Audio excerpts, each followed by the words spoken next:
live streaming. Oh my god. Oh my god. Alright, let me see what I can do. We start with anchoring myself. I'm completely free-floating in space right now. And unfortunately, my executive producer is probably worse off than I am from what messages I'm getting. They're not very encouraging. Alright, let's see what we can do.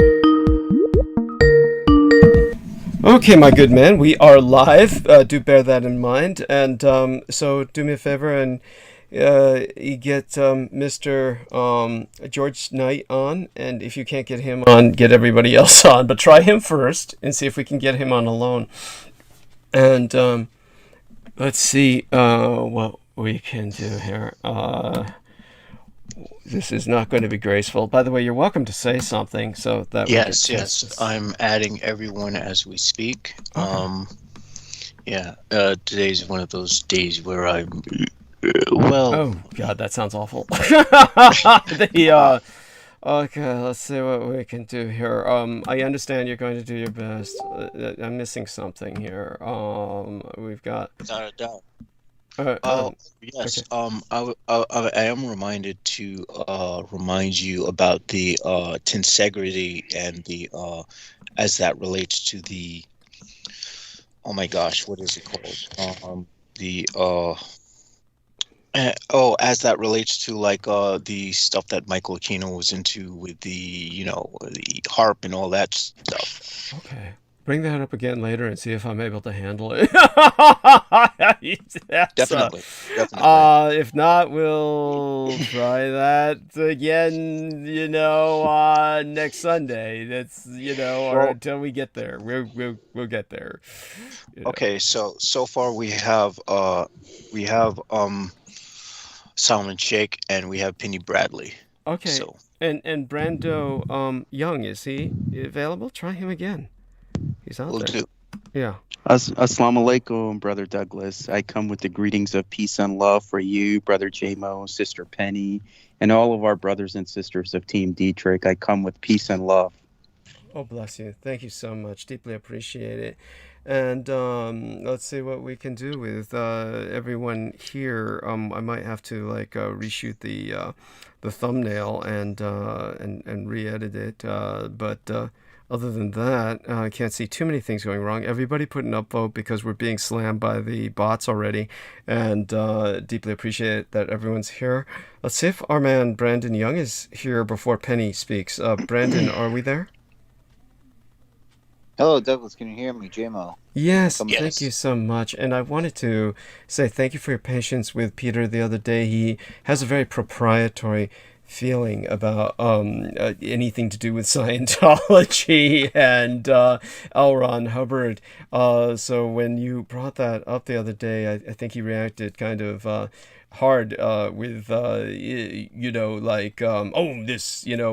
of these documentaries are bullshit about Scientology, etc. And I don't think he's protective of Scientology as it manifests today, obviously not, but you get what I'm saying. He personally knew. Yeah, thank you. I know Peter Moon by now, and I know that's sort of his modus operandi is sort of, when you ask him a question, is to sort of almost go in the opposite direction. There's some give what you would call a hard answer, not the nice answer or whatever, So yes. It's all good. It's all good. Yes. Oh, bless you. Thank you so much. And now, Penny Bradley, if you'll say hello to all of us, that would be appreciated. Hi, guys. that was I made it. Yes, you did through what? You made it through. I mean, there's so much you're going through. What was it this time? Oh my God! And in the meantime, let me. Go on. I'm in the stage where I'm coming off the opiate and weaning off the neck brace, and somehow along the way, I'm actually waking up at 5 o'clock in the frigging morning. Wow. Okay. And that's good. Is that a good thing? It's very weird for me because I'm not normally a daytime person. Okay. Yeah. It's just really weird for me. Right. So, Right. Yeah. And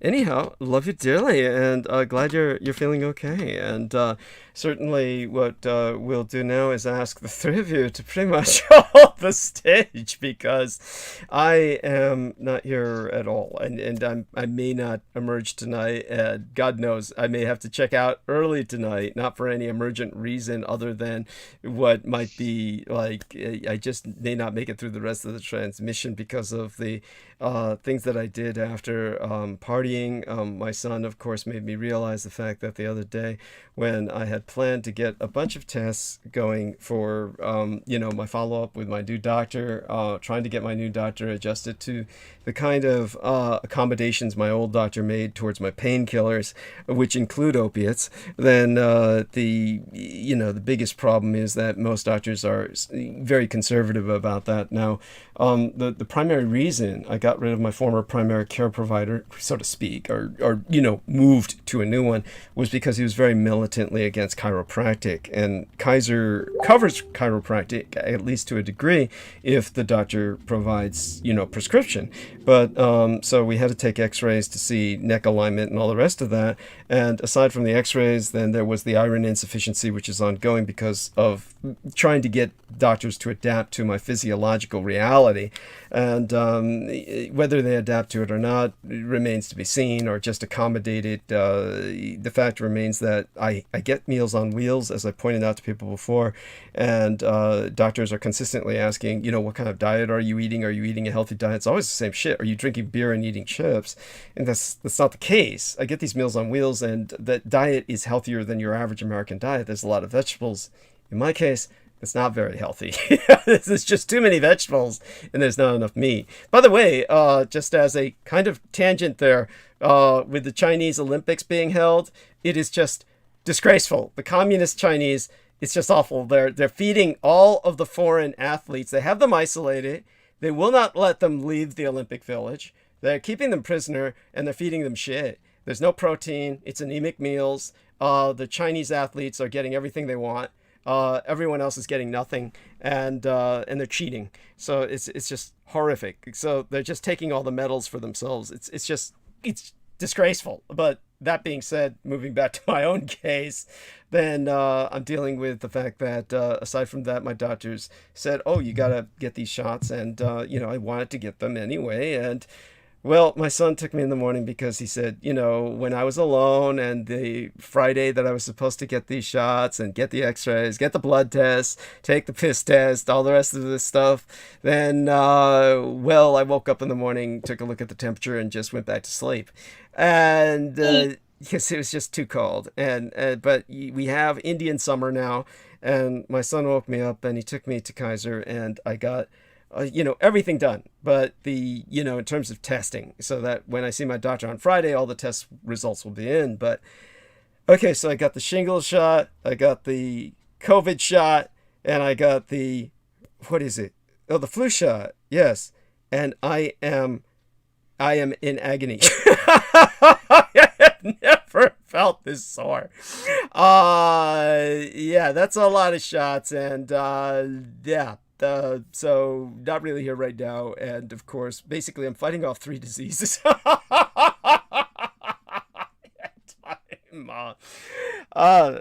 still showed up for the show. Yeah, that's right. Yes, took a nap, woke up sweating, and don't know whether that's the fever or whether that's the Indian summer. Temperature in San Francisco is 73 degrees, which is unfucking believable. But all right, so it's in the 50s here, and I'm wearing a thermal. I don't blame you. I'll get that way within hours. The temperature drop in San Francisco, it'll be like the desert. It'll get very cold very quickly. So I'm prepared for that. But in the meantime, so everybody has the general idea about me. I haven't even gone into depth with the hangover and everything else involved yet. And obviously my son hydrated me, basically did everything but put me on an IV. But I'm still fucked. So I will, and Jameson Reese, of course, sent me all these messages that are like, I'm shit-faced, and I'm like, oh god, that's helpful. That's really, how would I say that? That doesn't help. So at any rate, we'll do our best. And in the interim, you wonderful people that I have with me, let's start off with Salmon and Brandon and Penny, just kind of having a roundtable on what they feel we should bring our attention to. And the wonderful Diane is in the message box. Let me check what she's saying, and maybe that could help us start off the night. Oh, here we are. There we are. Yes, American trade is being threatened by these idiot convoy truckers now. Diane, of course, is sending me some messages that these convoys are more contagious than COVID now. But we whatever. These are like, I don't want to start off with this necessarily, but it's easy enough to, we don't need to start off with this. Whatever you want to start off with, I will, somebody start with something, please. So I can just go mute and deal with hyperlinks and, correction of the screen and everything else. All right. So, put the text where people can read it and shit. So everybody else, who wants to take the stage first? Anybody want to raise a hand? I mean, Jameson can start by telling us whatever motivated him to go out and do what he did, which is like, yeah, why today? Was it, what? Well, it's just I'm going through a very dark time. It seems like I still am mourning the loss of my familiar, and that had a deeper impact than I thought it would have. It's really like losing an extension of myself. So it's like I'm only, instead of being 100% Jameson, I am like 75% Jameson now. If that makes any sense. Yeah, sure.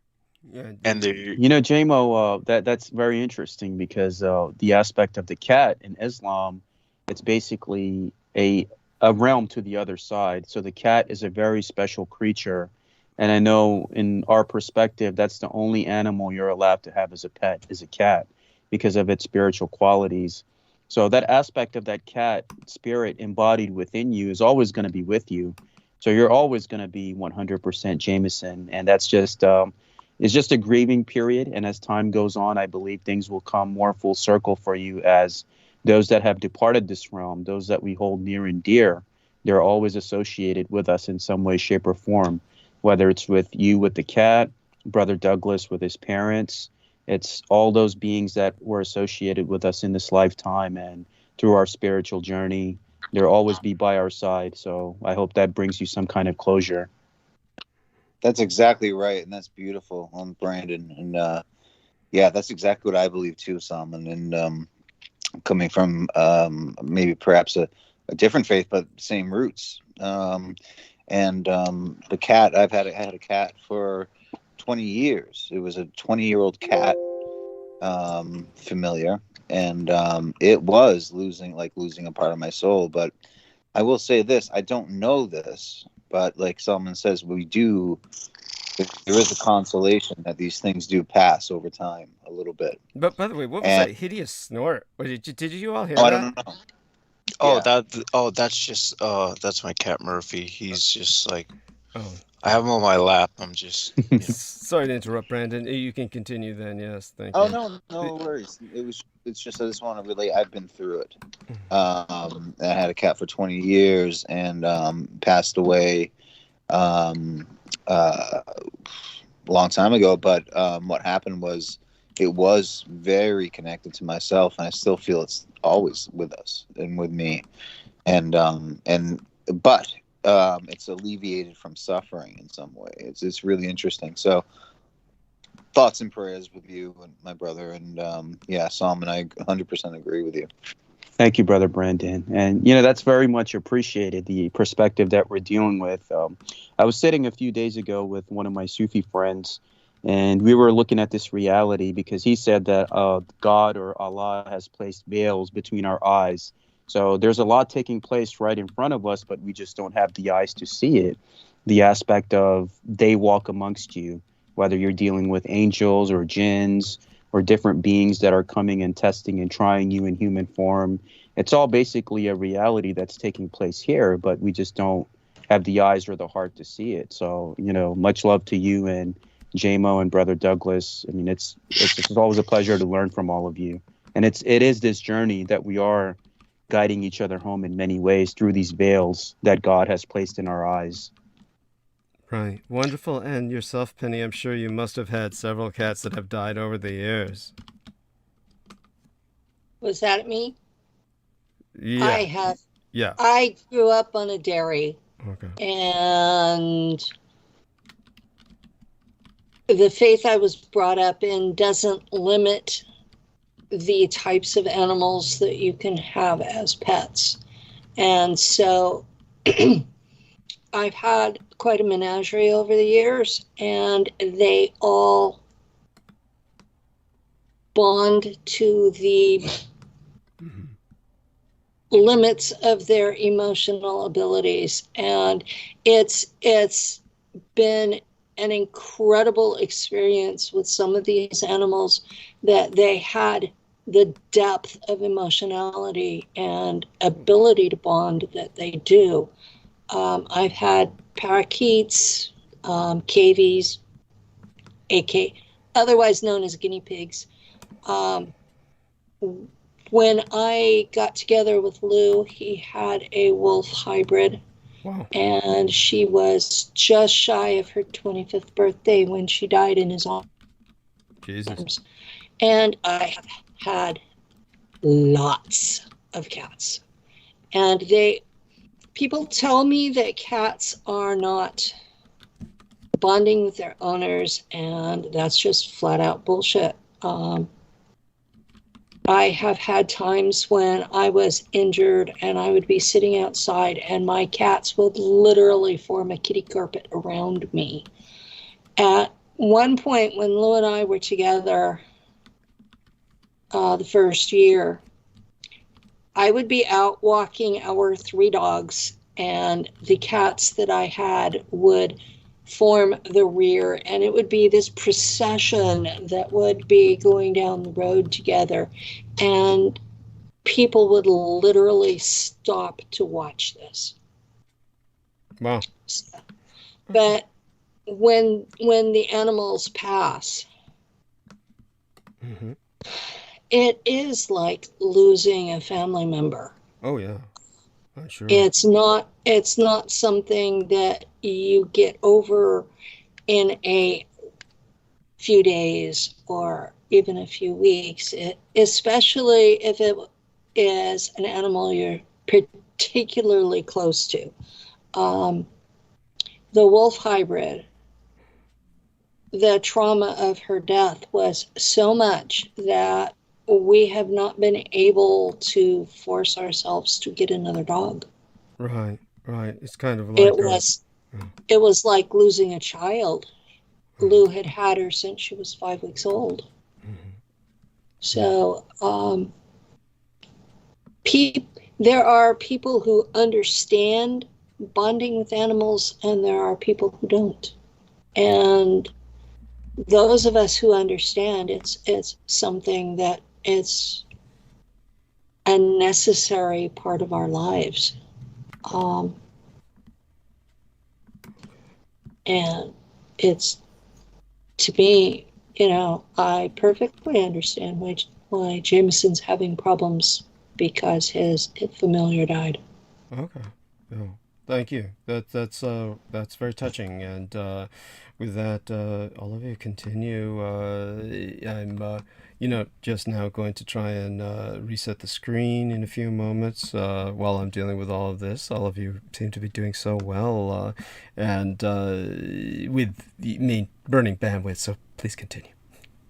Yeah. Well, yeah. It's like a part of me. I mean, I have 3 cats, and the first one we got, I bonded with her at some point, but she was more attached to my sister. And that was the eldest cat. And the second cat was a kitten. This was a kitten who was born of a sort of feral cat who had a strong attachment to me. So it seemed like the mother of that cat knew it was going to die, and it had sent its kitten to us, and that would be Scully, the second cat we have, that I bonded with, instantly. I saw her from being a kitten to an elder cat, and I feel destroyed. We got another cat named Murphy who my father saw. He was just like sitting in the middle of the road as a kitten. When did you pick this cat up? When was this? Well, Murphy. Murphy's he's relatively young, so we got him like maybe I'd say like 10 years ago. Okay. So he's like the youngest of them all. And he's very bonded to me right now. It's just the bond I had with Scully. It was like a psychic bond. It was like a sort of we were psychically linked. We were linked. It was like she was an extension of myself. So having lost that is like it's something I'm coming to terms with. Okay. And I'll leave it at that. But I'd like to ask how the rest of you are doing, and what interesting things are going on in your neck of the woods. Well, before we go there, though, that's very good. I'm glad you asked that.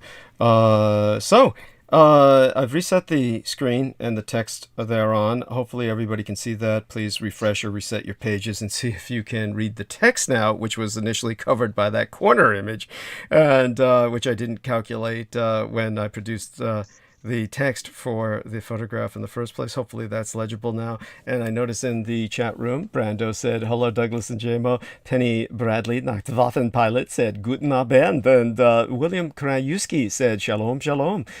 Shalom, sir. And James Forsyth said, "Greetings, Douglas, Penny, Salman, JMO, and Peter and all." And then Jameson said, "Hi in return." Penny Bradley responded with Hebrew text.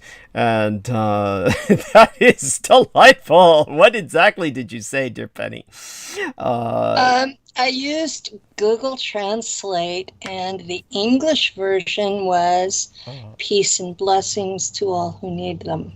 Right. Okay, that's wonderful. And I'm sure you understand. I don't actually speak Hebrew. Yeah, understood. Got it. And you do understand, of course, I'm sure you know this, that Google Translate is rather infamous for really, really bad translations. So. Oh yeah, I use Google a lot. It's actually gotten better over the last year. Well, there's no place to go but up. But Semitic languages in particular, Google Translate's pretty bad at. Hopefully I tried to keep it to something that was pleasant. Oh, no, I got it. Uncomplicated. Simultaneously, yes. Let's put that back. Let's feed that back into the translation machine and see what they say that translates as. Google Translate is so bad that it's almost impossible to have found the Harasha, as you called it. Yeah.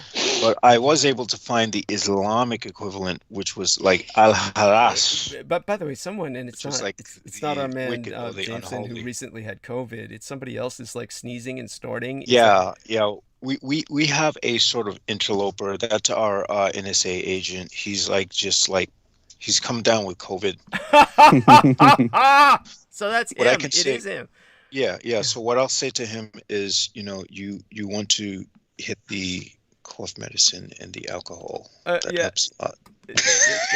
There you go. Holy shit! So that I use my Sufi energies to expel all the NSA interlopers from this call, including Dickie Cole Jr.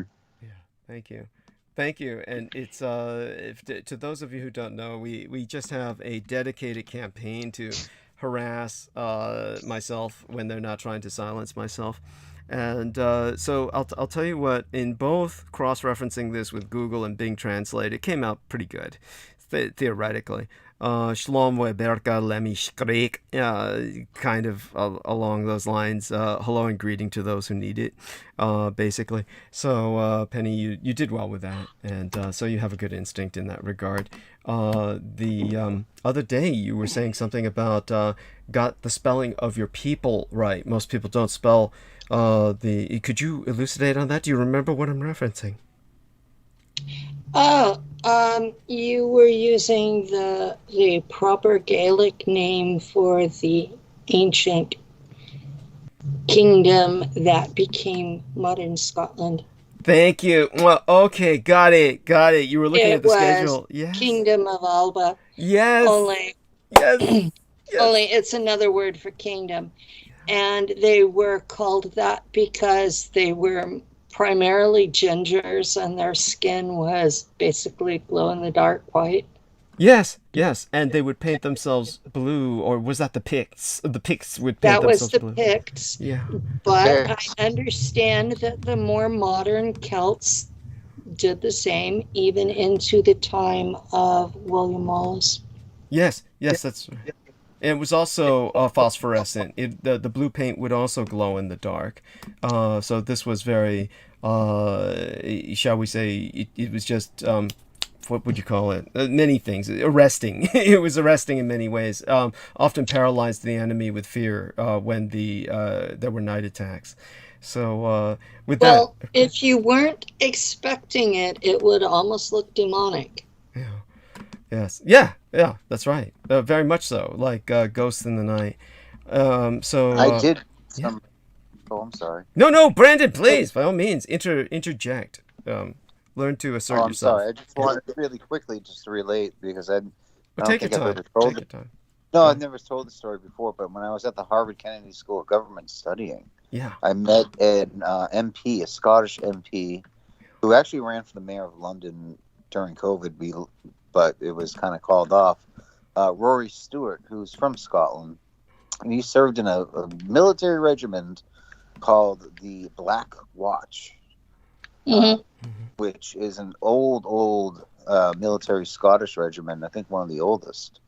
And, it's one of the more important ones. Yeah. Thank you. Yes.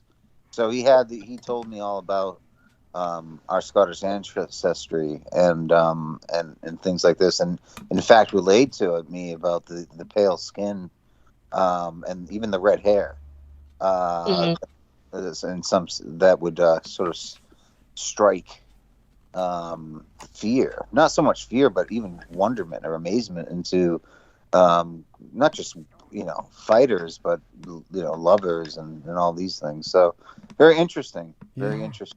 Yes. Well, if you've never seen a ginger, it would be a shock to your system. Yeah.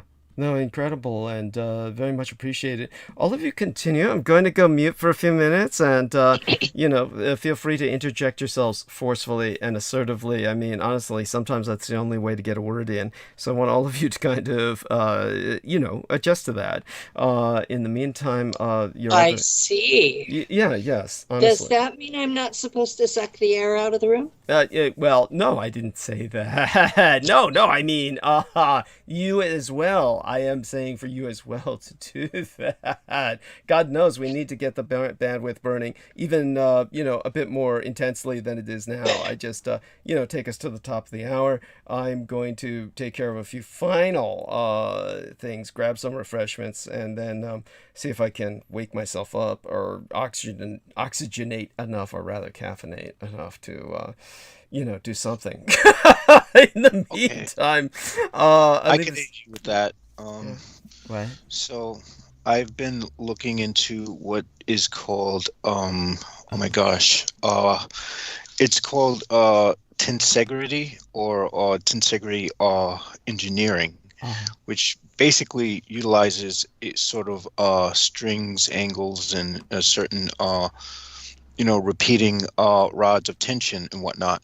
And I started to wonder if there wasn't a sort of parallel to this sort of scary geometry that was related to the bootstring physics.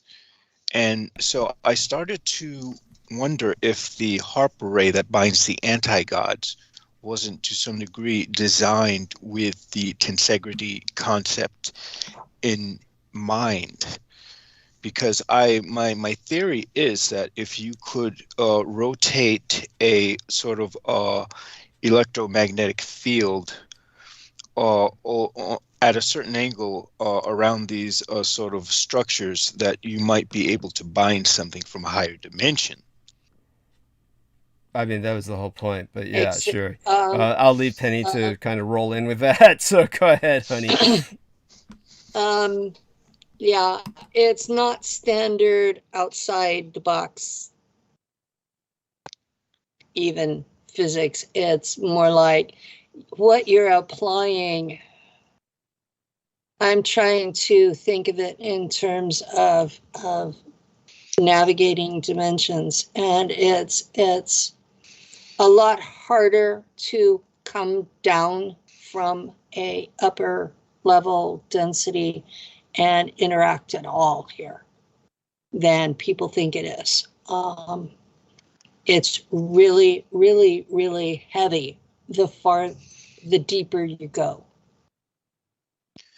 Well, the idea is to sort of have an anchor in this reality while going up a higher dimension and going back down again to sort of influence events. I suspect that is what they don't do it by way of physics. They do it by way of connecting with a physical form that's already here. Well, I sort of think that that's what the Die Glock was capable Die of. Glocke? The Nazi, or what would be the Nazi bell? Yes. That's pronounced Die Glocke. Okay, all right.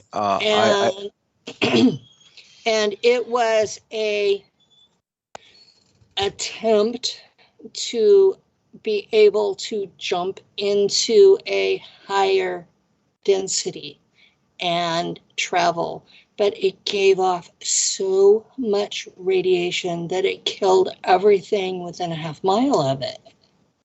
Well, this is what I suspect that the Americans have been toying with after Operation Paperclip.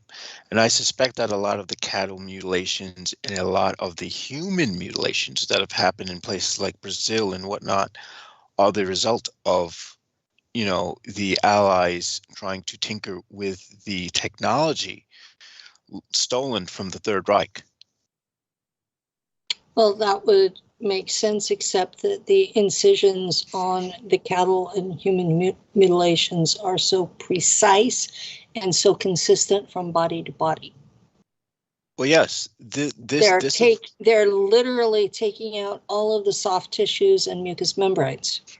Yes, and this would require, what this requires is being able to reach from a higher dimension into the lower dimension, scoop something out, and make it vanish, essentially, to another location. That's basically... Now, my understanding was that these were beings, things that some in Sheikh would call Jinn, that were coming up and feeding on these cattle and people. Yes. Penny, that's a great point that you bring up, because our grandfather that comes from this village, our family village that is on the border between India and Pakistan, they have encountered beings like this, where one time my father was walking home. He was about 13 or 14 years old at the time, and he encountered this woman. And at that time, in that era, in that part of the world, electricity was not that great. So he was using a night lamp to walk around. And he sees this woman, tall, very skinny, and he looks down at her legs and her feet, and it's facing backwards. Like when a man or a woman is standing and they're a good posture and they're facing you, their legs and feet are facing towards you. But this being that he saw it was inverted. The feet and the legs were backwards. He didn't sense any kind of danger from this being. He just quickly walked away from her. But at the same time, these beings do exist in terms of a lot of the reality that we see in the human world. It's so much more complex than that. Oh, what you described. I will say that I have heard of that particular species of whatever it is, and they are much more common than normal human beings think they are. Well, actually, there's a congenital defect that causes that sort of appearance. I'm not certain as to what it is, but it causes the inversion of like the legs and whatnot. This has been seen in many, freak shows and whatnot of the early 1900s. So it's a very human thing. We're not dealing with another species. We're dealing with human beings that just have, for some reason, a deformity. There have been villages of them in some of the more rural areas all over the planet. So it's not just a genetic diversity. And I would say go back and look at the satyrs and the Greek myths and even the ancient mythologies and descriptions of other entities, jinn and angels and demons and so on. You will get the consensus and the lowest common denominator of their lower extremities. As I talked to a few exorcists, and they will say, well, you can always tell that the devil's hoof print is always there, and you can always tell by their feet. Actually, that's like one way of telling whether or not someone's sort of evil. But it might actually, you're right, Jim. I mean, there might be sociological. Yes, it's called tibial bilateral hemimelia. It's not something that's completely uncommon. It happens from time to time, and there are people who are born with that. Wikipedia has it as called phocomelia. But I've always seen it presented as another species on Earth that were hiding amongst us and were usually able to use some sort of holographic technology to disguise themselves. So camouflage. Well, unfortunately, yes, this is a deformity. Satyrs are very much in that line of reasoning, except that a satyr would have fur, and most of these beings that I've heard of don't. They appear human, except that their legs are formed basically backwards from the knees down. Yes, that's exactly what it is. And even in the Sufi philosophy, Penny, J-Mo, and Brandon, we're taught about angels and jinns appearing to us in human forms, whether they're there to test us or try us in any way. So this aspect of using some kind of a camouflage or some kind of a hidden technology or whatever that there is on a spiritual perspective, that is there as well in terms of who you're dealing with. That concept of sometimes it's in front of you, but you just can't see it. So it's such a beautiful and complex reality that we live in. It's just about finding that initiation and intuition within your heart if you have the capability to perceive it. I'm sorry, but I just don't buy it. My point of view, the biggest problem that I have with a lot of these differences is that you get, please don't take offense, but you get religious figures who assume that this means that you're demonic. Yeah, and this is what I'm getting at. This is not a case of that. This is a physical malformation, whether it's another species or a genetic malformation. This is just simply people used loosely are shaped different, and it has absolutely nothing to do with their personal polarity, whether they're positive or negative or what. Yes, this is a lucky draw, and or rather, we would say an unlucky draw. It's a 1 in a million condition. Basically, 1 in every million people would probably have this defect. It's called tibial bilateral hemiphilia, and that does not mean that these people are demons or creatures from another planet or something masked amongst us. And it's actually, I forgive me for my reaction, but it just feels kind of, it's kind of hurtful to call these people who have this deformity like not human.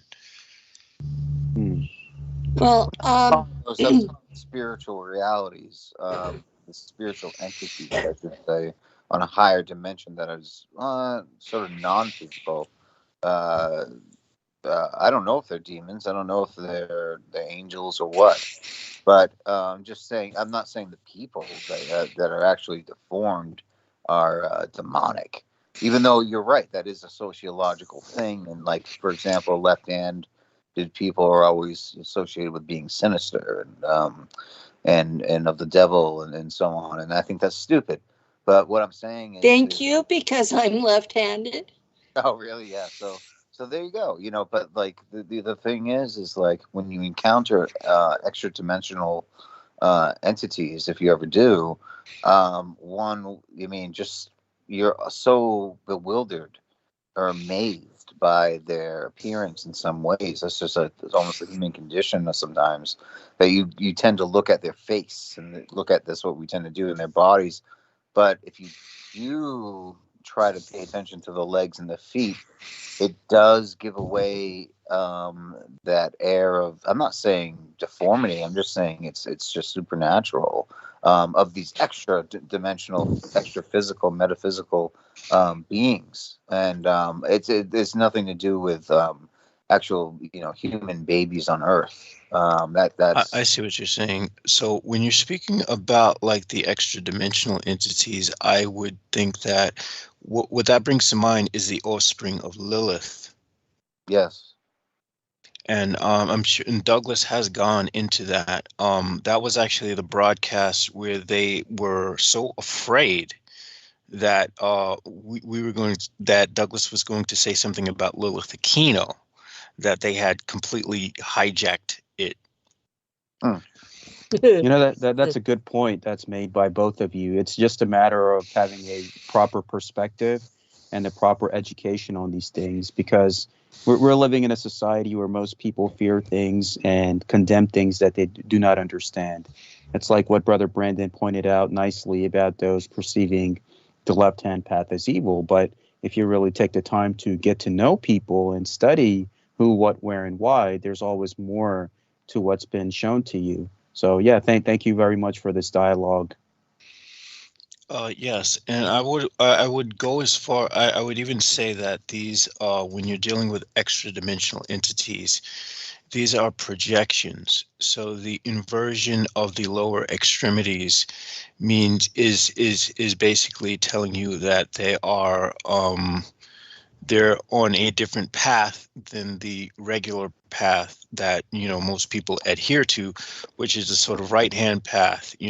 That basically means an inversion of the physical. Mm-hmm. And go ahead.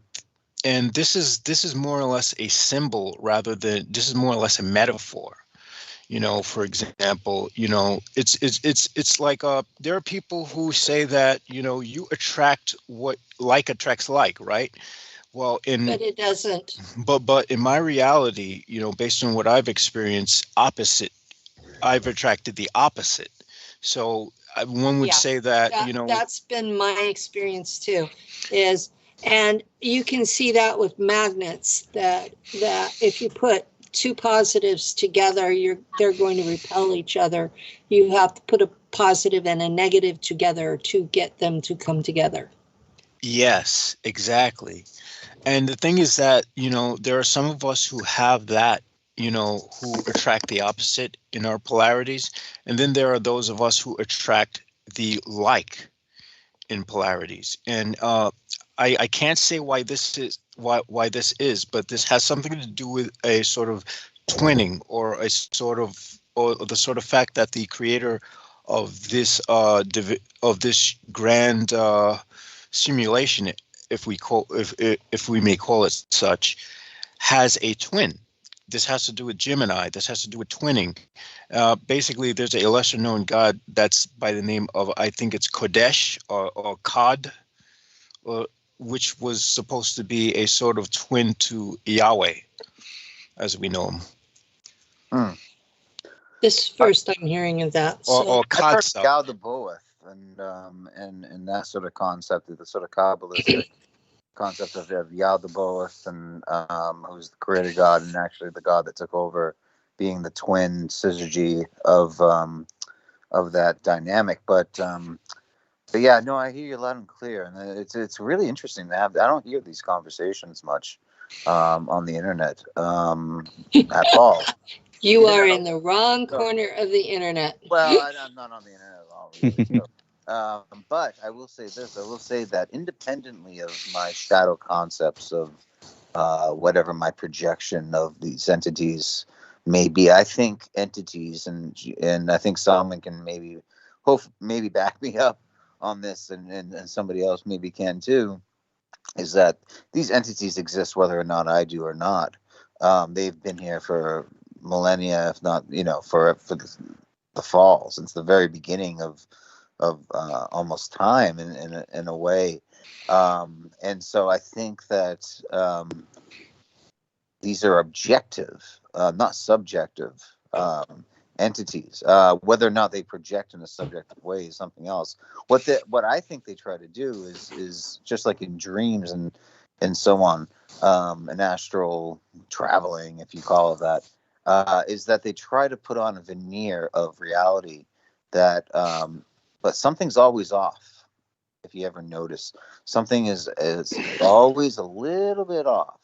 And what is that little thing? Well, they can mimic reality, but not 100%. That's absolutely right, my brother. That's absolutely right, because from the Sufi philosophy, which I've seen, it tells you that before man was put on this earth, jinns and other beings were already here, long way before man ever coexisted on this earth. So we're dealing with beings and species that have been here for a very, very long time, that know the ins and outs of this system. We are still infants compared to these beings that we're dealing with, and that's why they're able to basically manipulate or perceive reality in a certain way, because majority of the people on this planet are not initiates of any kind. They don't have that eye to see things that are really there in front of them taking place. So please continue. Okay, so the name's Kodesh. This was a sort of in the Canaanite. This was a twin to the what you would call the God of the Jews, Yahweh.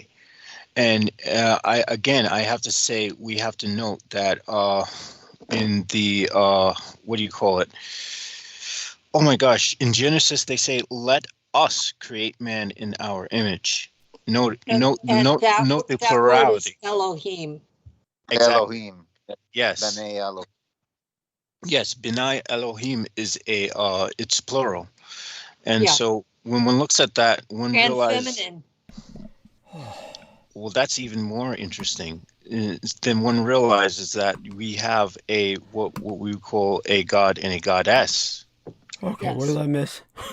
What we actually have going on is we have this God who claims to run everything, and at the same time we have a goddess who is being subjugated, and the combination is the twin effect that I keep hearing about.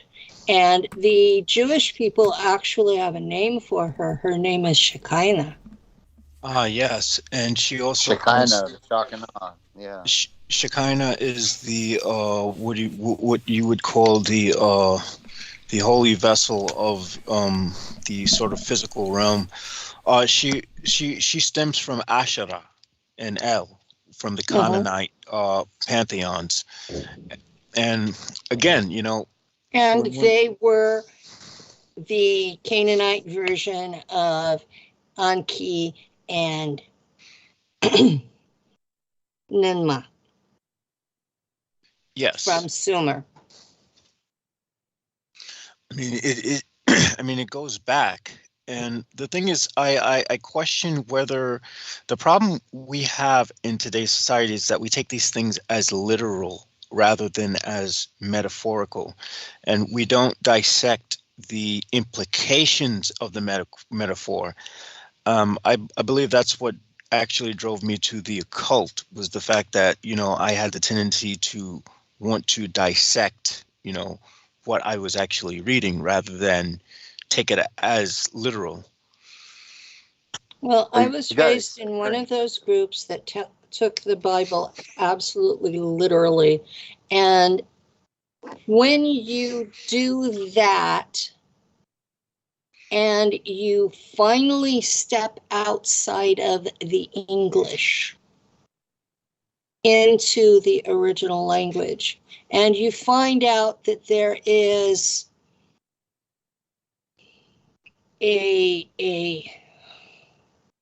lack of precision, but at the same time, total precision, because like Elohim is the gods, plural, the gods and goddesses, plural, and it is kind of almost a racial name. And so you're starting to look at this and go, okay, this is not one supreme being. This is a group of beings that together pulled this off. So who are these people? They're human. And this is what I want to get at, is that look at the human body. The human body is made up of millions of cells operating as one whole. Not only that, you have bacteria and viruses and other things that have an influence onto how one acts as a singular whole. So this is like a metaphor for humanity. So you think humans created themselves? Well, I think that no. What I'm saying is that humans created the gods. Well, Humans No, created. that makes sense. let's. Oh yes, so glad you're all speaking here on quasi-theological matters. Of course, I'll put everything into context sometime soon enough. What did we do that offended you, Douglas? Nothing. I just got back. Okay. I asked what I missed, but then I took the earbuds off again because I'm trying to deal with the hyperlinks. Honestly, in terms of it's very difficult to offend me. You should know that, Penny. I mean, oh my God. In terms of what, oh yes, Peter Moon says he's ready. So everyone just kind of, thank you all so much for helping us burn bandwidth to this point. Do stay with us because it'll probably take a little while for him to process on, because I still have yet to finish getting my tea. My tea has to steep, and as soon as we bring him on, then I'll let him know I'll be gone for a few minutes while I bring that back here. And it looks like I've got everything else around me in terms of dealing with my nutritional needs and semi-nutritional, at least, snacking. I'm sorry. Did somebody say something? Was somebody bring something up? I called Peter Moon, and Peter Moon should be with us. Yeah, he was with you. Okay, good. So Peter, just be patient. Hi, with us. Peter. Yeah, I'm just going to need a few minutes to grab my tea out of the kitchen. It should have steeped enough.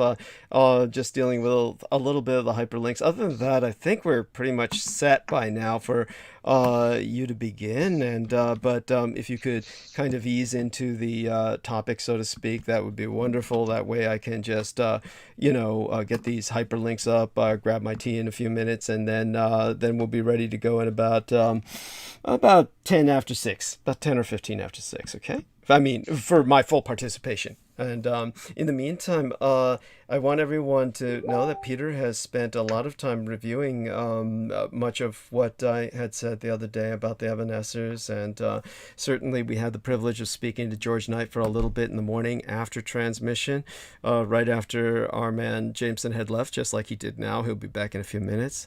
We've had these wonderful people who have helped us through the first hour, and they're all welcome to stay as long as they wish. Of course, our dear friend Brandon Young, the teacher, and the educator. The educator is the proper term for someone in such a position, and as well, Salman Sheikh, our Islamo chaplain, and of course, Penny Bradley, who, when Peter's finished at around midnight Eastern Daylight Time or so, depending on how long he might go a little longer, we can always check in with Penny, because today's a very, very odd day for me. I kind of explained before you got here, Peter, I don't know if you heard any of the first hour, that I was, of course, aside from dealing with social obligations with the Asian Lunar New Year, I'd been meaning to get a lot of tests and shots done before I see my doctor, and seeing him on Friday, a new MD, and trying to process into helping him. Well, hopefully he accommodates my painkiller needs, and that's the most sensitive thing any doctor deals with. He is of Japanese descent. I'll gift him a copy of our book, as well as to my nurse case manager that day. And but aside from that, I had to get my shots before seeing him, and there was no other way I could do this without getting them all done at once. So I'm fighting 3 diseases right now. I got a shingles shot, got the COVID booster, Moderna, got the flu shot, and I am deeply regretting the fact that I want to recommend something for the shingles, and do it at your own pace. What do you call it? Discernment. Yeah. And I had shingles once when I was a teenager. It's basically chickenpox. Right. But it's very painful, and they gave me some lotion to put on it, which seemed to work. I didn't have a horrible case, because I've heard of horrible cases. Right. But one thing I found out, and from a friend of mine who had really bad eczema all over her arms, she told me one day she got rid of it. I was asking her about it, and she said, "Oh, it went away." Well, what is it? She says, "I use Vicks Vapor Rub." Right. Vicks Vapor Rub, like topical. Yeah. It's antifungal. I imagine it's antiviral. Yeah. It's something that might work very well on that. And of course, it's very cheap, so doctors might not recommend it. Right. I would look online to see if it's good for, that sort of thing. That's what I have to suggest you look into. It's really good for eczema, for toenail fungus, and any sort of fungus. It works good, and it's a hidden. You can find the property, but shingles, I don't. Shingles is viral, and I just don't know. Oh, no, thank you so much. What you've shared with us is invaluable, and it's an important tip for all of us who are out there. Of course, I had older parents. My parents were the age of most people's grandparents. So, of course, there were all these little tricks, very similar to what Peter Mooney's sharing with us now, that we had back in the day. And it's just, I always feel a real sense of nostalgia, and almost tears are brought to my eyes whenever I see these old products like Vicks Vapor Rub.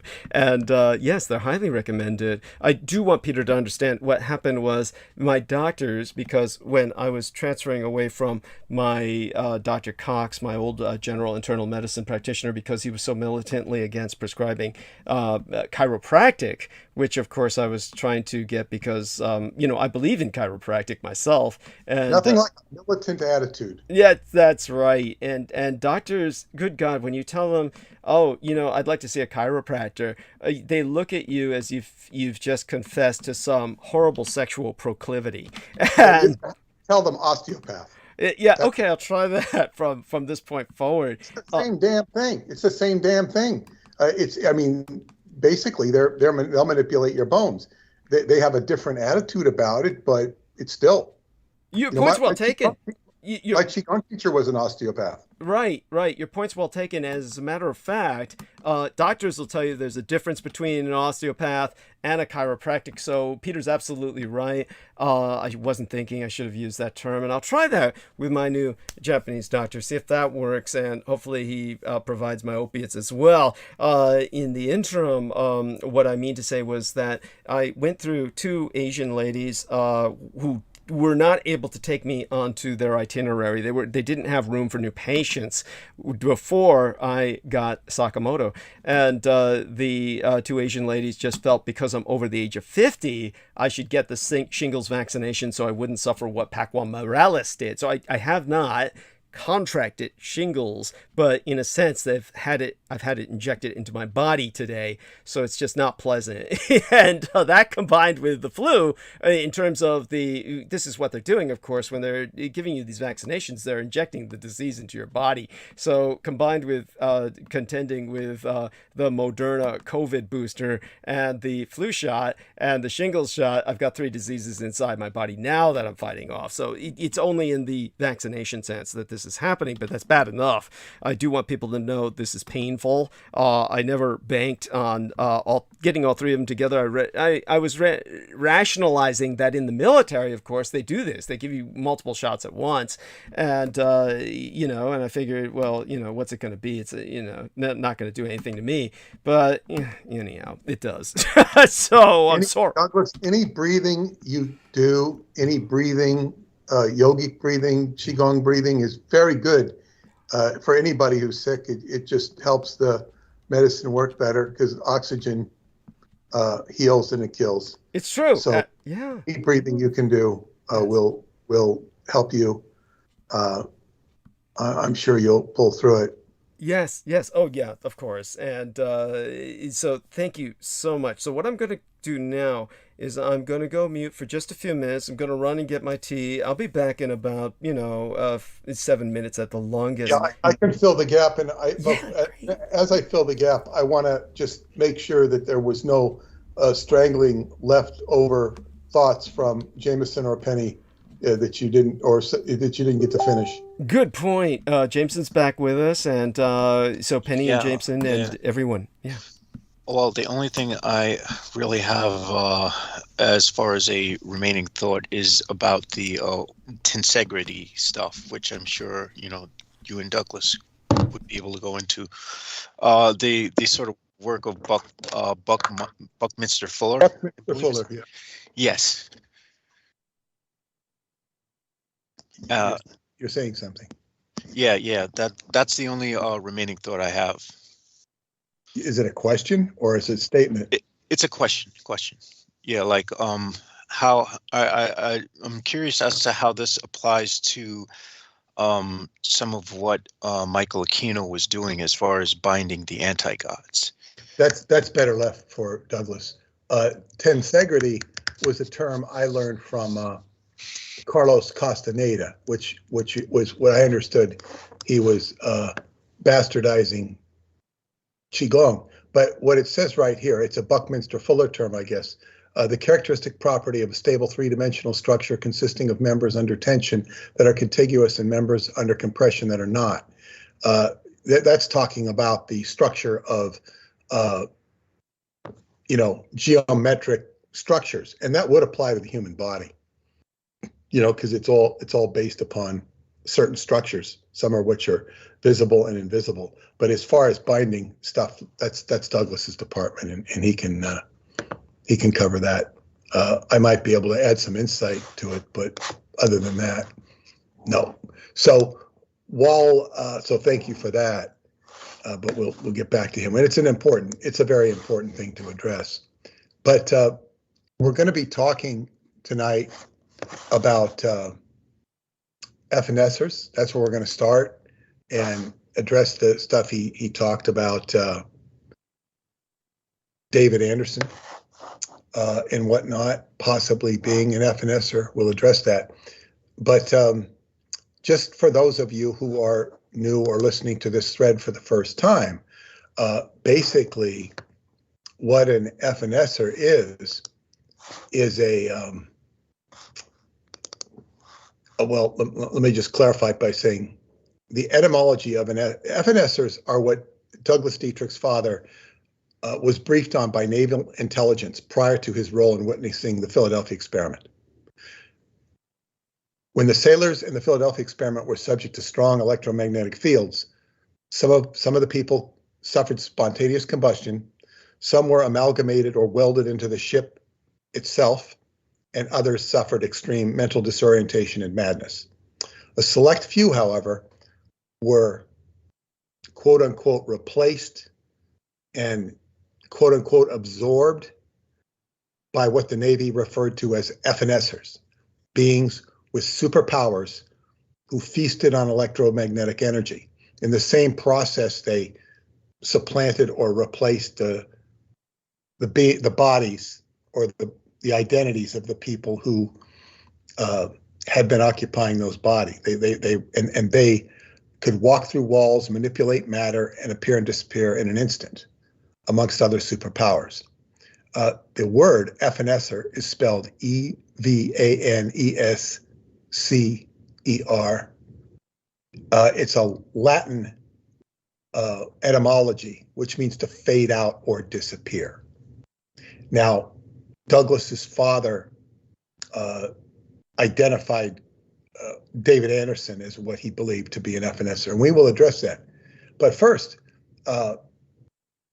it's a very interesting concept. I also told Douglas that I felt it sounded like it was the prototype for what L. Ron Hubbard described as an OT, or operating Thetan, Thetan meaning spirit.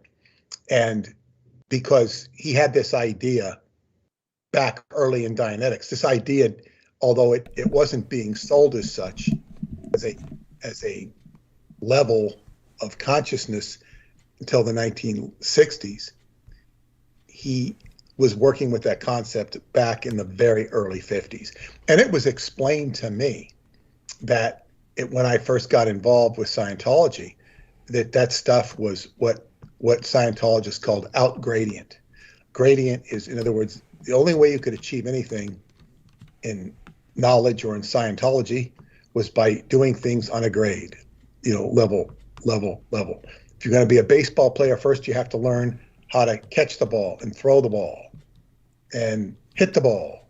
And then it's slow speeds, and then you speed it up, and then you get to a higher and higher level. That would apply with anything.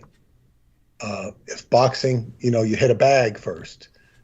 You spar lightly. It's not necessarily for keeps, and then you work up to where you spar with real punches.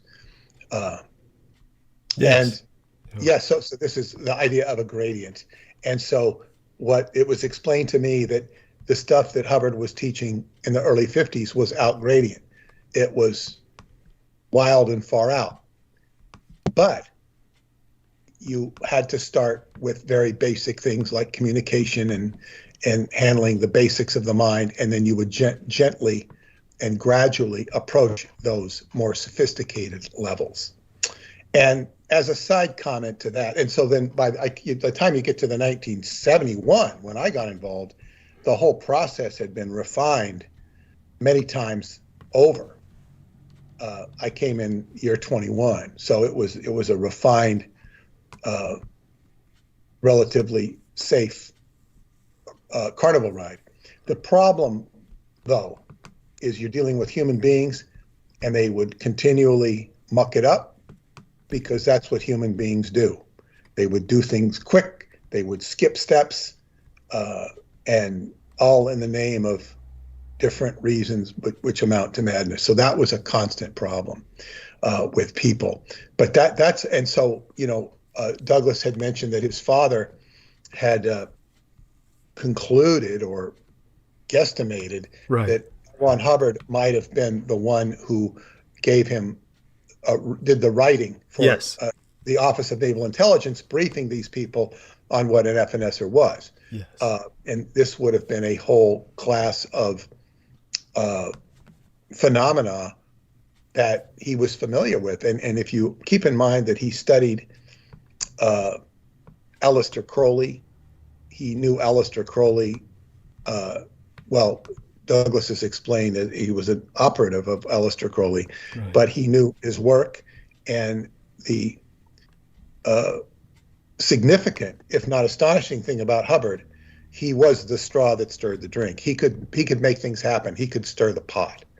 And this, of course, made him remarkable in that regards, irrespective of any negative things that are attributed to him, correctly or incorrectly. He stirred stuff up. And I had mentioned in my email that I sent out to people, I never really paid too much attention to the demographics of stuff or anything. I need to pay much more attention to that in all aspects of my work, because my distributor's making some of it available to me. Wow. Which, would have been a godsend 25 years ago. But, anyway, I noticed that my recent post about L. Ron Hubbard, which was about Xenu and stuff, garnished twice as many clicks and opens as my regular emails, which are lately have been mostly about my Douglas Dietrich shows. I said, people seem to have what might be termed an inordinate fascination with the subject of L. Ron Hubbard. It's not a subject I'm particularly focused on, nor do I want to be, but it is certainly okay for people to comment. And I refer them to my book, L. Ron Hubbard, The Tao of Insanity. Now, the L. Ron Hubbard, this part of L. Ron Hubbard to me is very fascinating.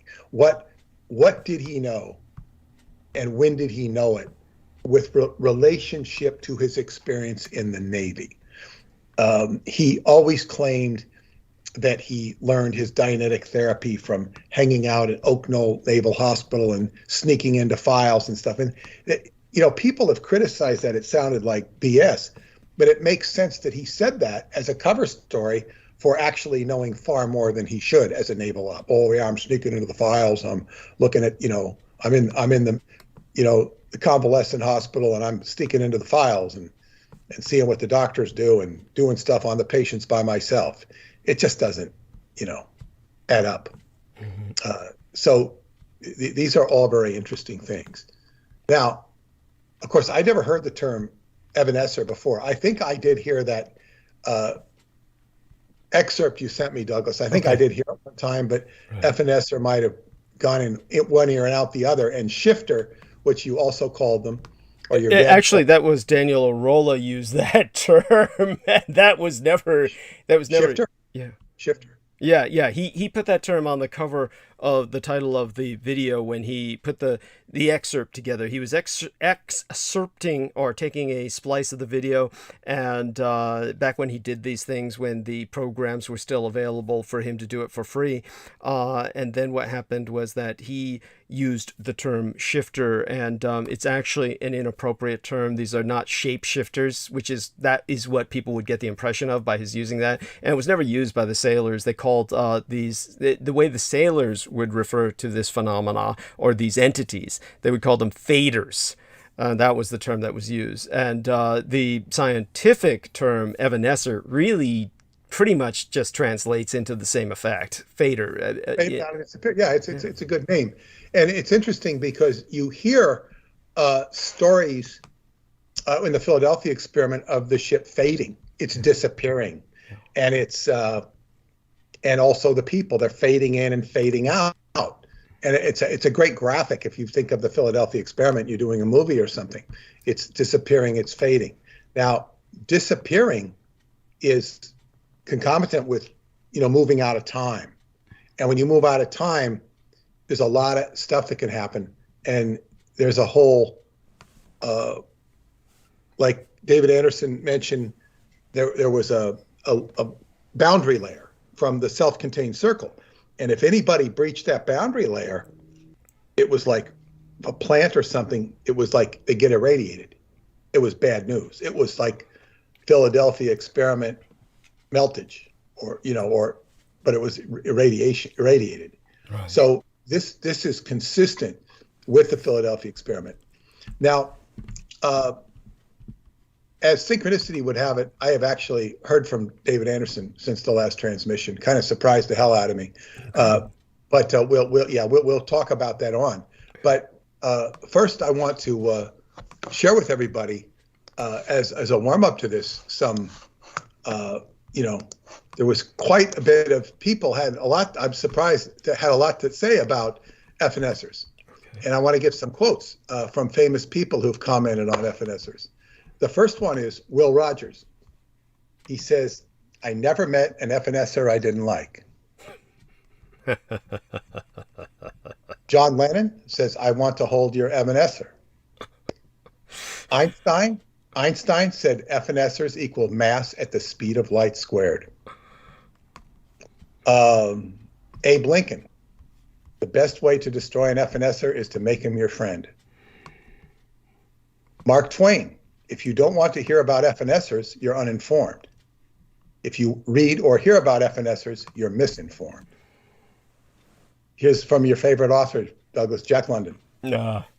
Intelligent men are cruel. Stupid men are monstrously cruel. FNSers are yet even worse.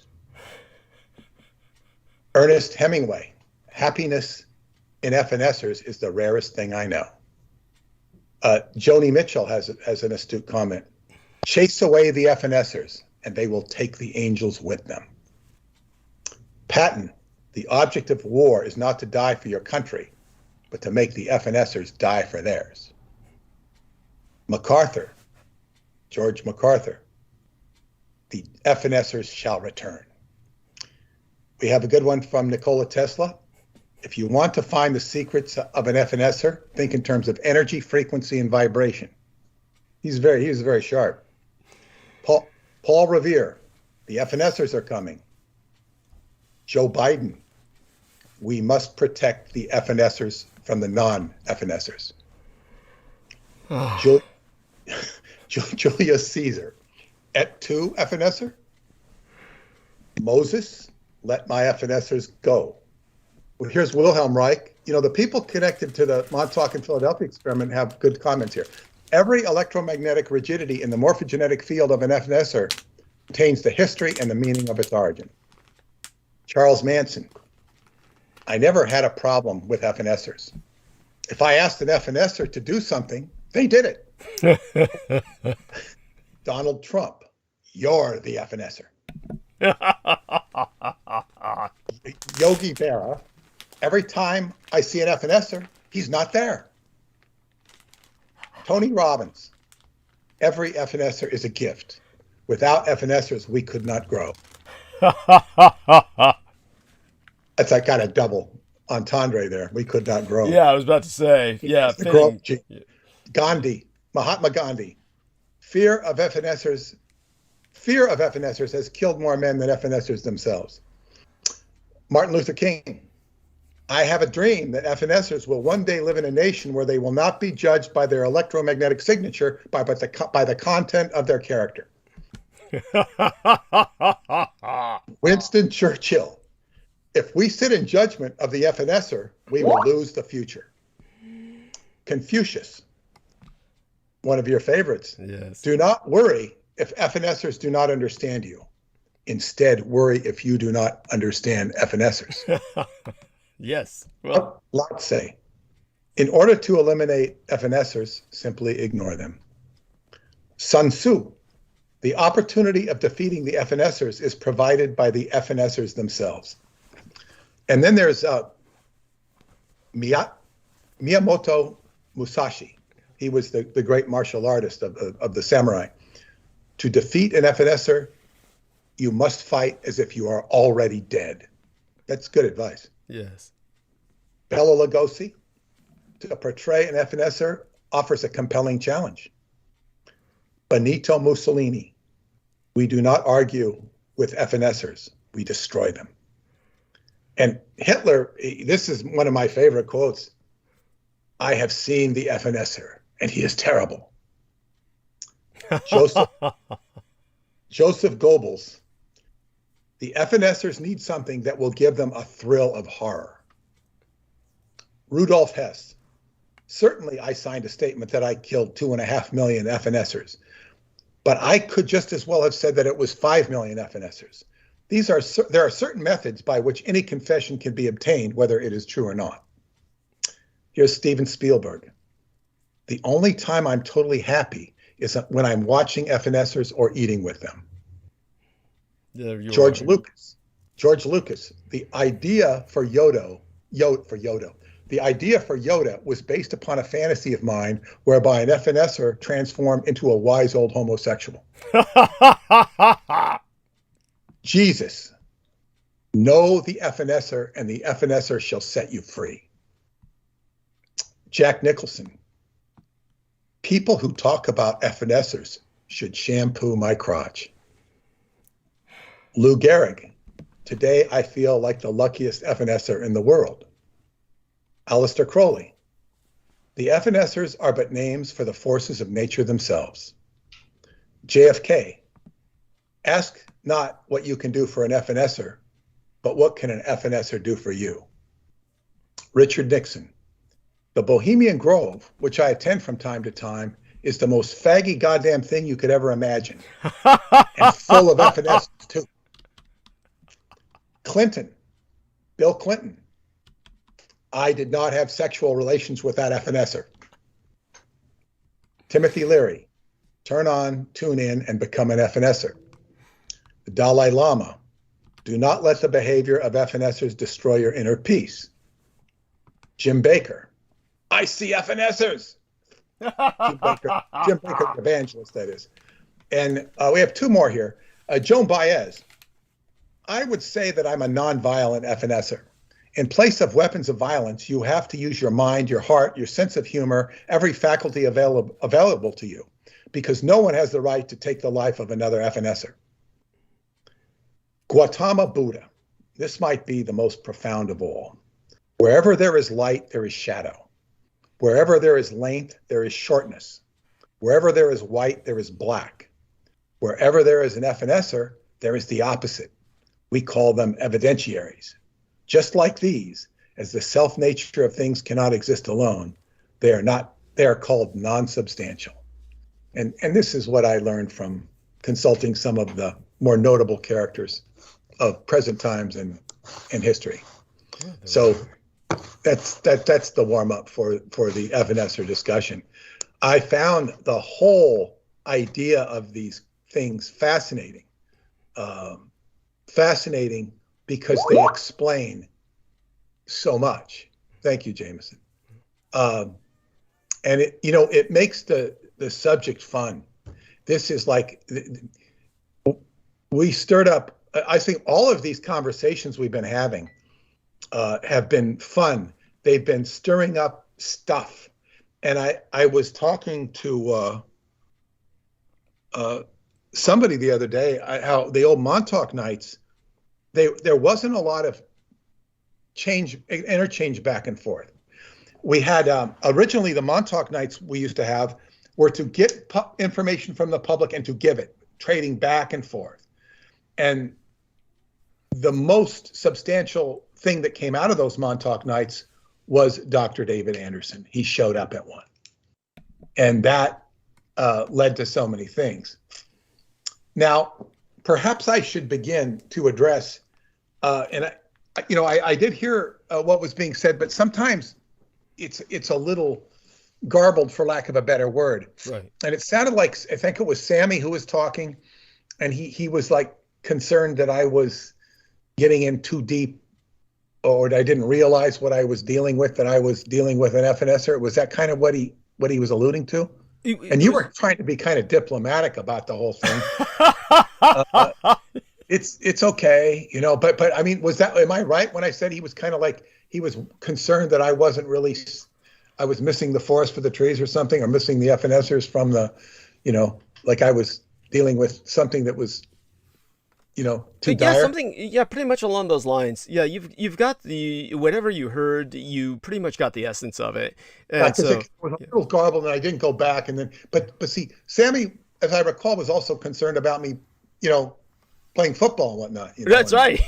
Yes. Yeah, and it's like that's okay. It is dangerous to play football. I mean, theoretically, anything can happen.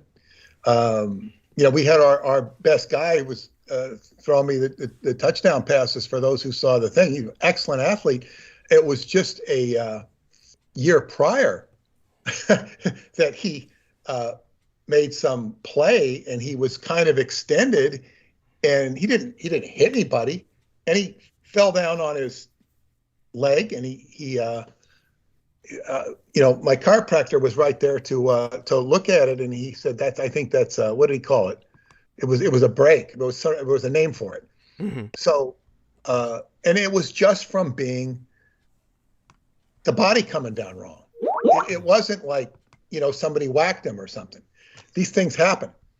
And when you do Qigong, the likelihood of them happening are far less. Anything can happen, but you increase your vulnerability by, 90% or something. And so, and this guy is so amazing. What he did is he didn't want to stop playing, but he was in a cast. Wow. So his brother would bring out a chair, a folding chair.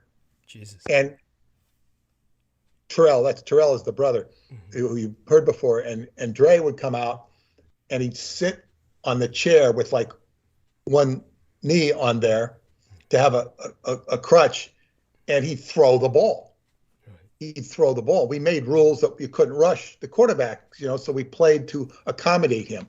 And then when the play would go down the field, his brother would pick up the chair and he'd, run down 20 yards the field, and he played like that for months with the chair. Jesus. It was really amazing that he was doing this. So anyway, I appreciate his concern, but it's not really anything to worry about. Okay. I've dealt with far more sinister things during the time, what such as my ex-wife. She's not sinister to me now, but it was a very bad situation. That was hell. And I remember David, offering me sympathy during that time period. Wow. How's it going? You okay? Blah, blah, blah, blah, blah. So anyway, I will say that, and he also brought up the point of what does this have to do with, what does this offer him?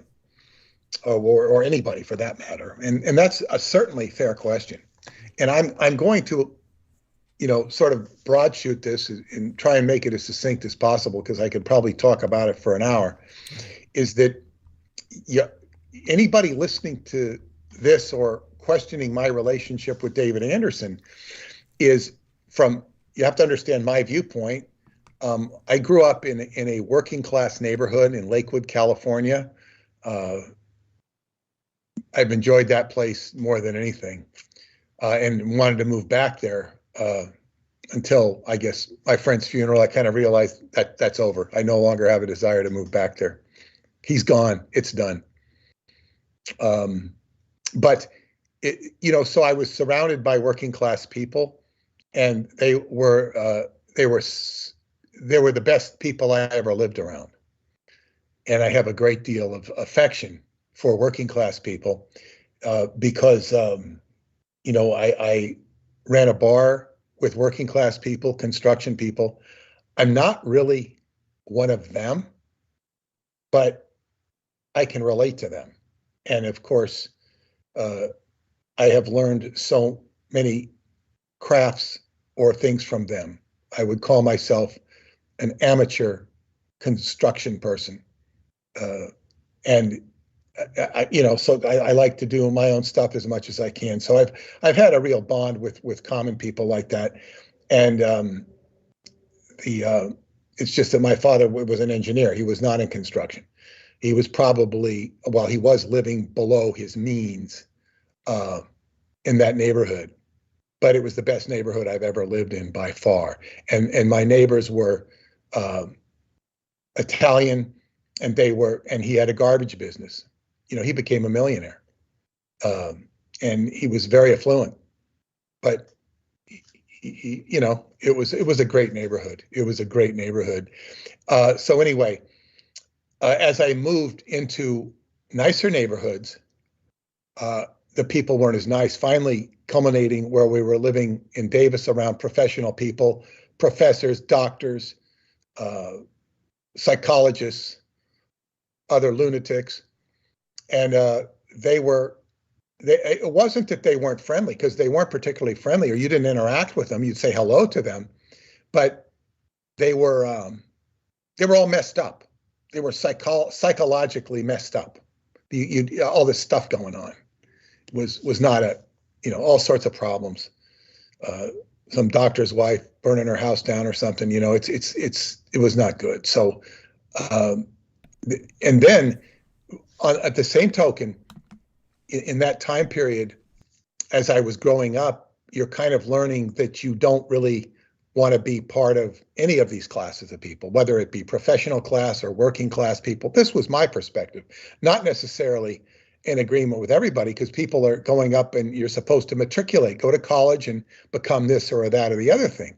And the problem was most people going to college were studying liberal arts or other forms of revolution, which liberal arts essentially were in their own way.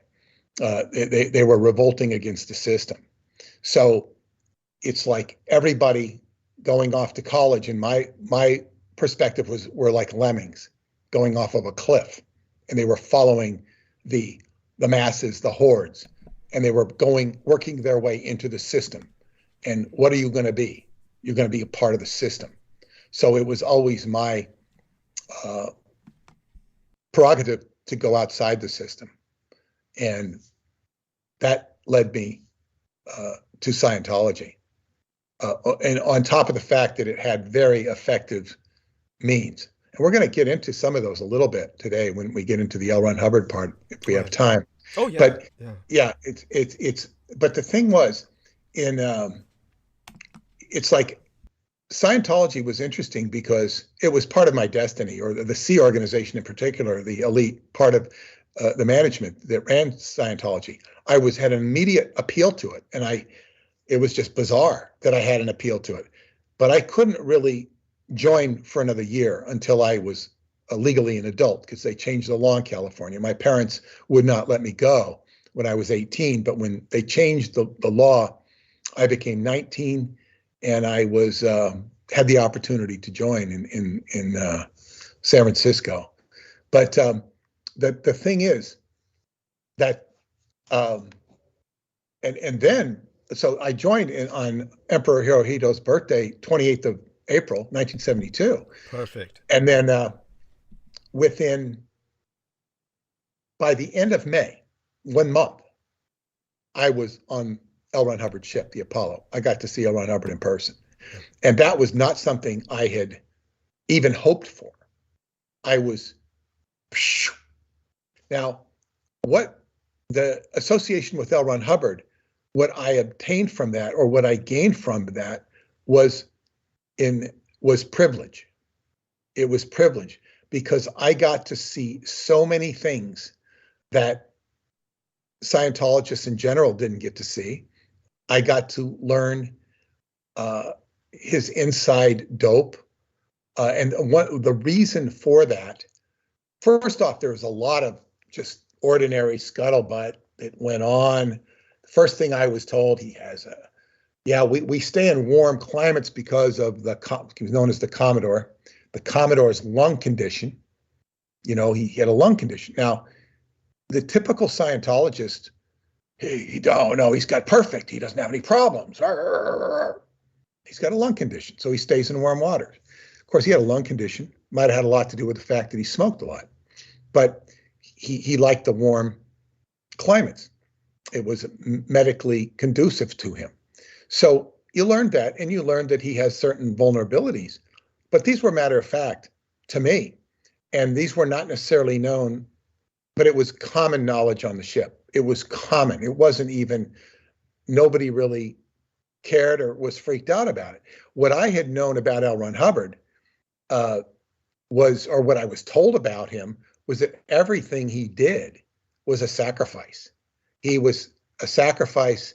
He was doing all these heavy levels for other people, and he was sacrificing his own body for them because he was, investigating. Now, I don't know how that person was told that, but it was sort of inside scuttlebutt. I was not told that on the ship. I was told that before I went to the ship by an individual who's still involved with Scientology. I don't know where he got it from, but that's kind of the orientation I had. So I really wasn't as interested in what L. Ron Hubbard could do or not do, but rather what I could do with what he had set forth. And of course, like, he had created a curriculum, and I had already benefited greatly by that curriculum. So I had no reason to question that the rest of his curriculum couldn't do what he said, because it exceeded my expectations by leaps and bounds. So, I was with the program. Now, the other reason I had privilege in that organization was because we were all put on a study program to become what was called a second-class missionaire. A missionaire was somebody who went to organizations to fix them, basically, to get them on the rails. There was third class, second class, and first class. Third class was the lowest, first class was the highest. Almost nobody was a first class. But second class was like quite a thorough education in how to manage without doing complete management courses. It's kind of like the 90-day wonder course Douglas was talking about that they would do officers.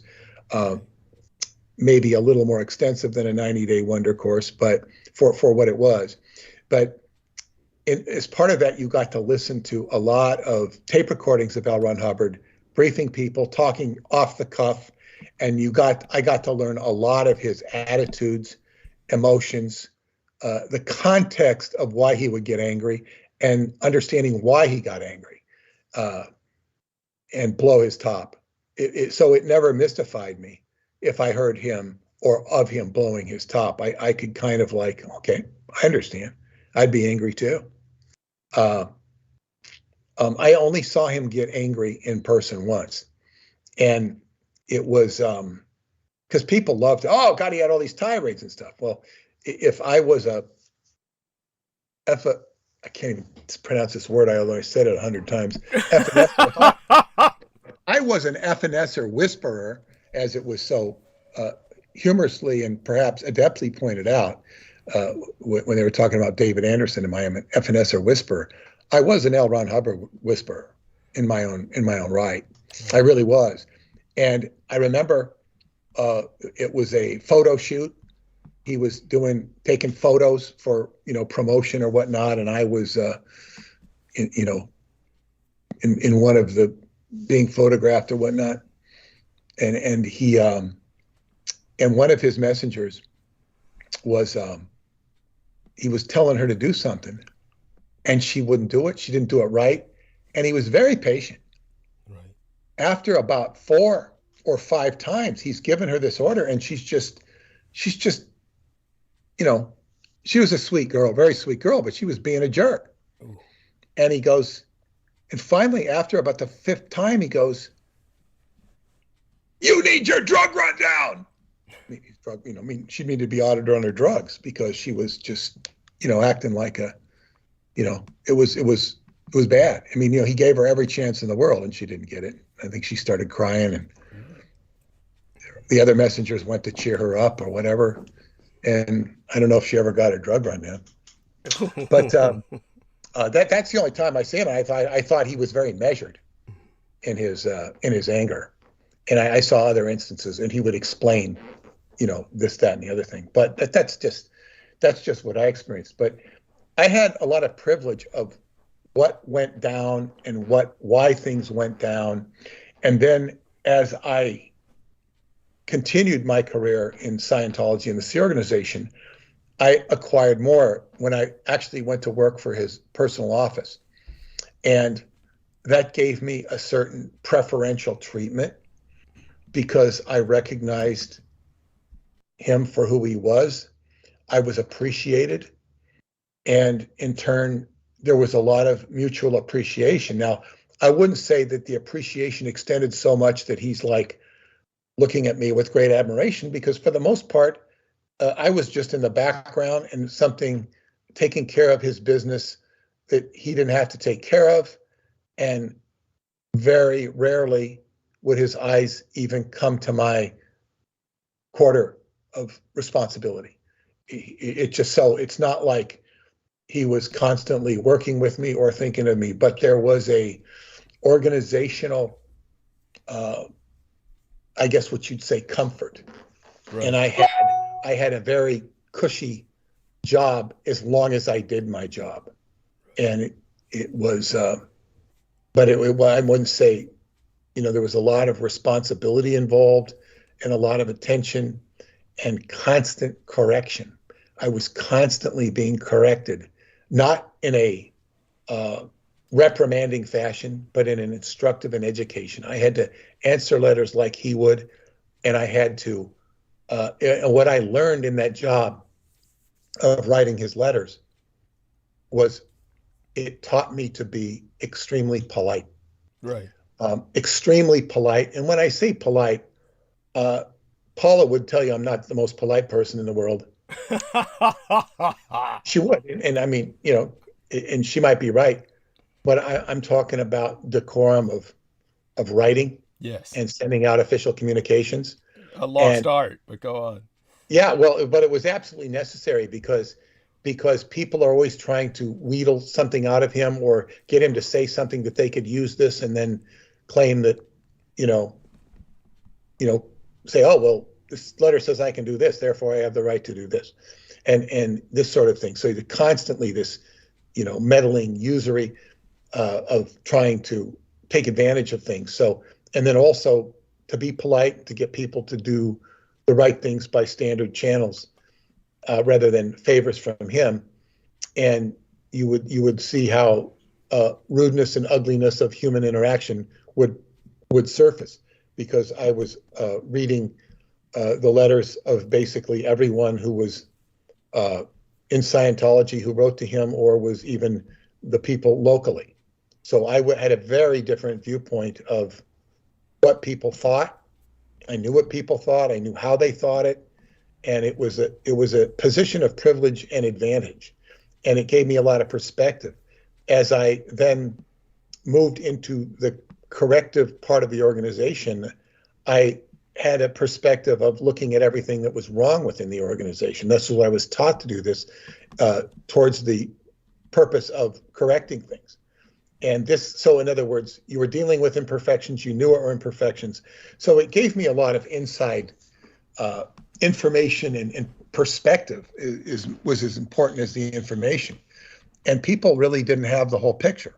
And ultimately, the picture went very sour. Oh. And so, but the point I'm saying is, I was in a unique position of privilege. I was in the background. Nobody was supposed to know my name.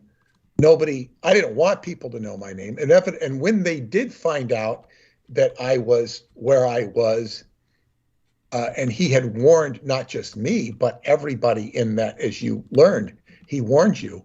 He says, they cannot hit me, so they will hit you. Right. And it's a dangerous position. They will go after you because they know they can't go after me, he says. Right. And the whole point is you have people there who want to torpedo you, torpedo him. Why?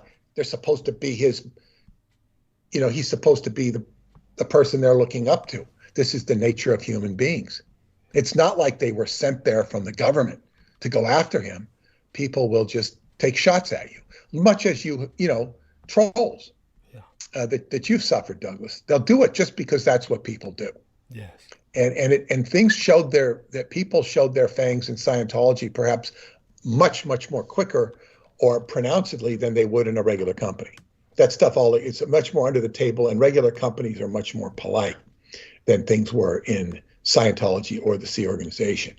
So you learned how to deal with a lot of acerbic emotion, and and I was always very good at keeping my own humanity, because as Hubbard would say, I was an auditor. I was trained as a counselor, and he said that auditors were unique and that they were humanitarian. They were trained to be humanitarian. Now, a lot of the staff were not auditors, and to the degree that they were, they often didn't practice or they weren't into it. So you had half of it, hopefully at least half of the people on staff would be humanitarian or oriented that way, and the rest would not be, which means they could just act like, you know, hyenas or something like that, or be predisposed to that. So this was a position of privilege, and I'm precursing this to David Anderson. I've had other positions of privilege in my life. I have not been. I always felt like white privilege was something that escaped me, because I didn't go to the right school. I didn't, wasn't invited into six-figure jobs.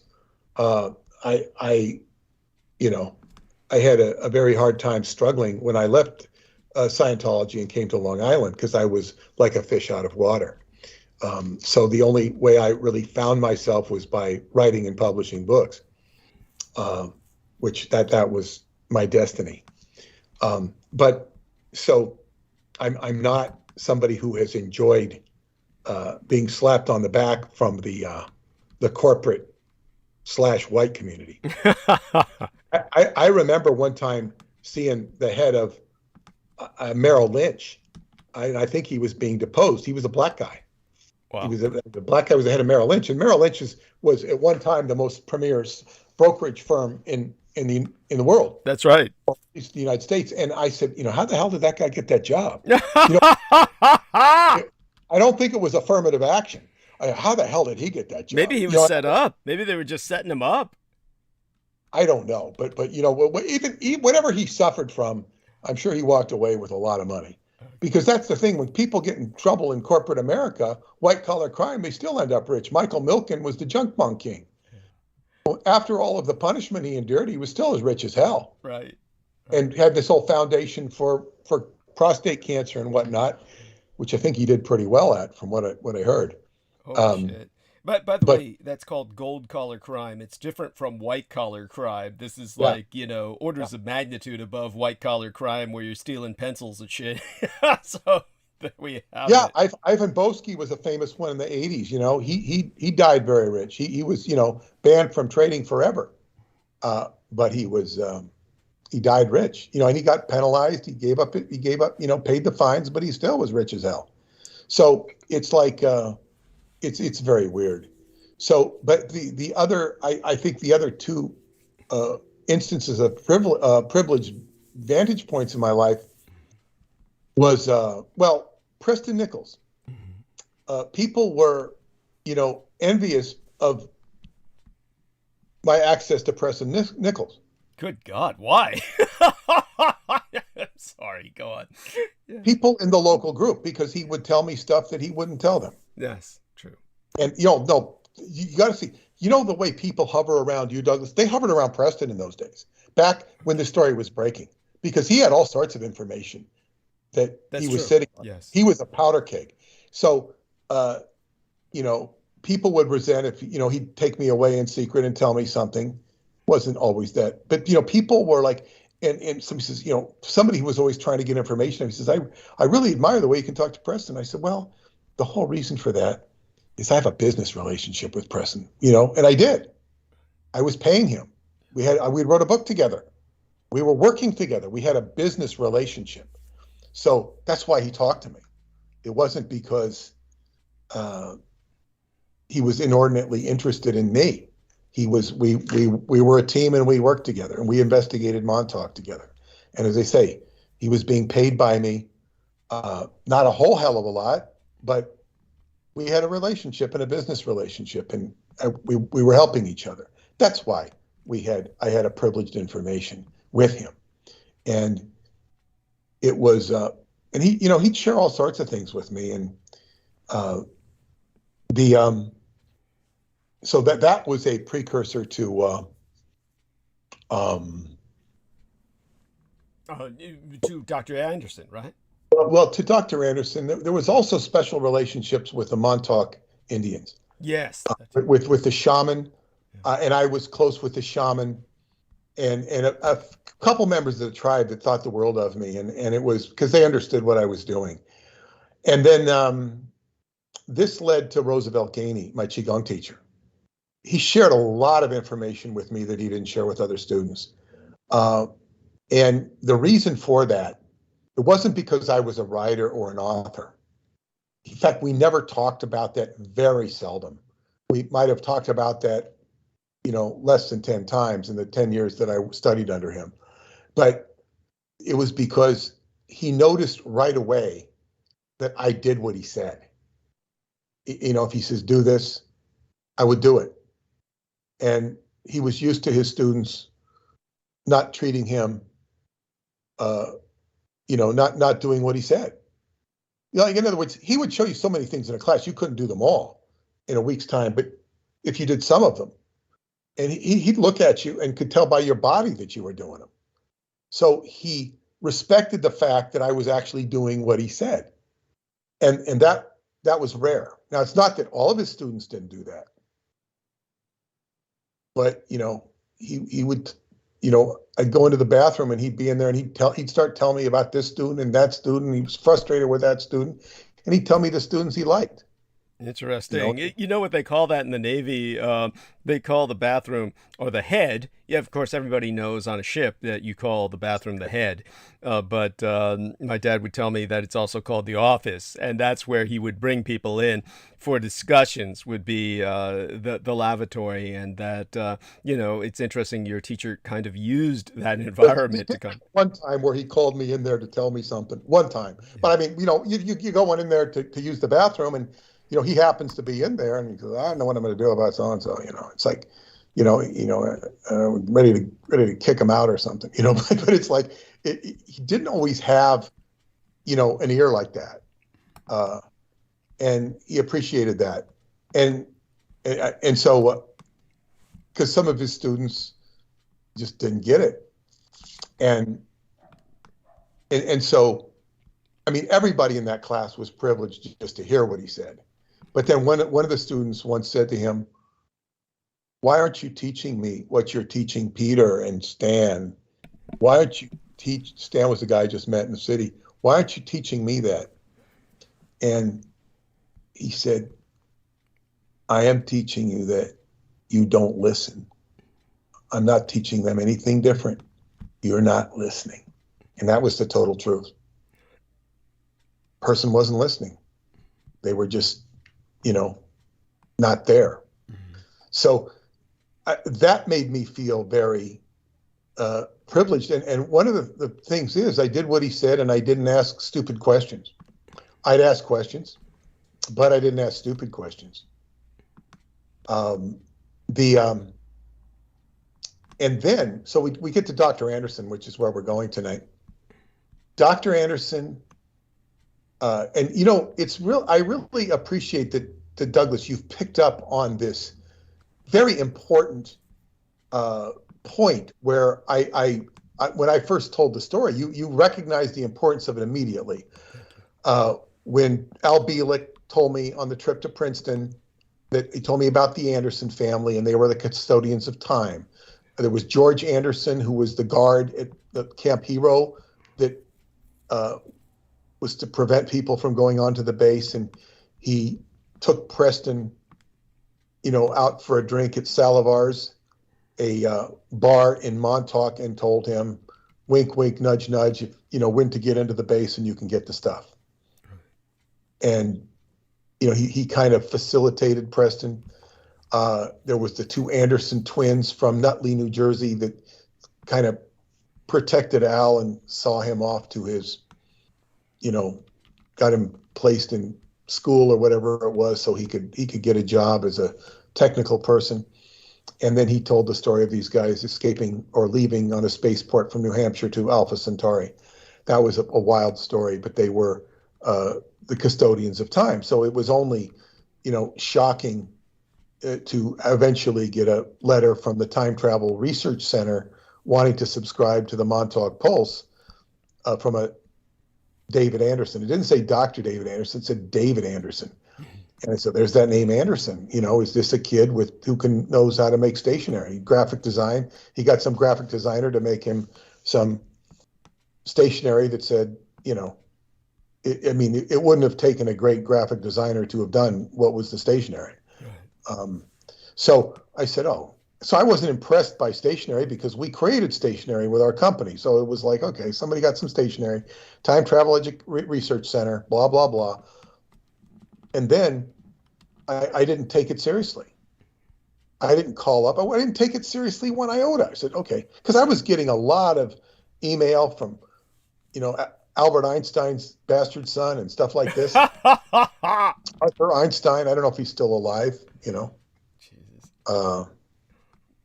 He wanted to come out and visit. I say, okay, please make sure. Trip? What was his trip? I say, please make sure you have a place to stay.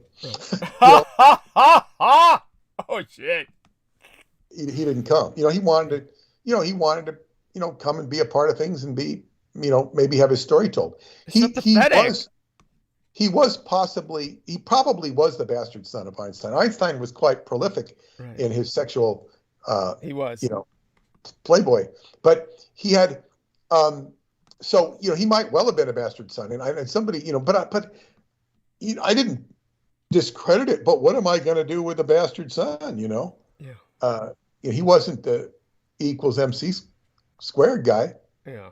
So I'm saying it's like there were a lot of people that wanted me to write their story, and it's not that their story wasn't of value. It's just I had, you can only do one thing at a time. Well, beyond that, we have to balance out what is of value in a intrinsic sense from that which is actually going to sell, and of course, so that's always a consideration. Yeah, but not only sell, but was of interest to the particular thread I was on.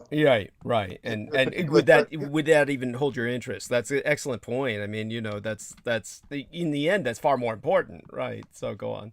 Well, yes, and yes. So it's critical that books sell. It's critical. Otherwise, if they're not going to sell, they're not going to be circulated. So even if they're written and have value, although I must state that we had one of the character I really enjoy, Roberto Quaglia. He is somebody I met at Atlanticron. We have done lectures together at Atlanticron. He billed himself as the dean of science fiction in Italy, which isn't saying much because there's not much science fiction in Italy. It's not a criticism of his work.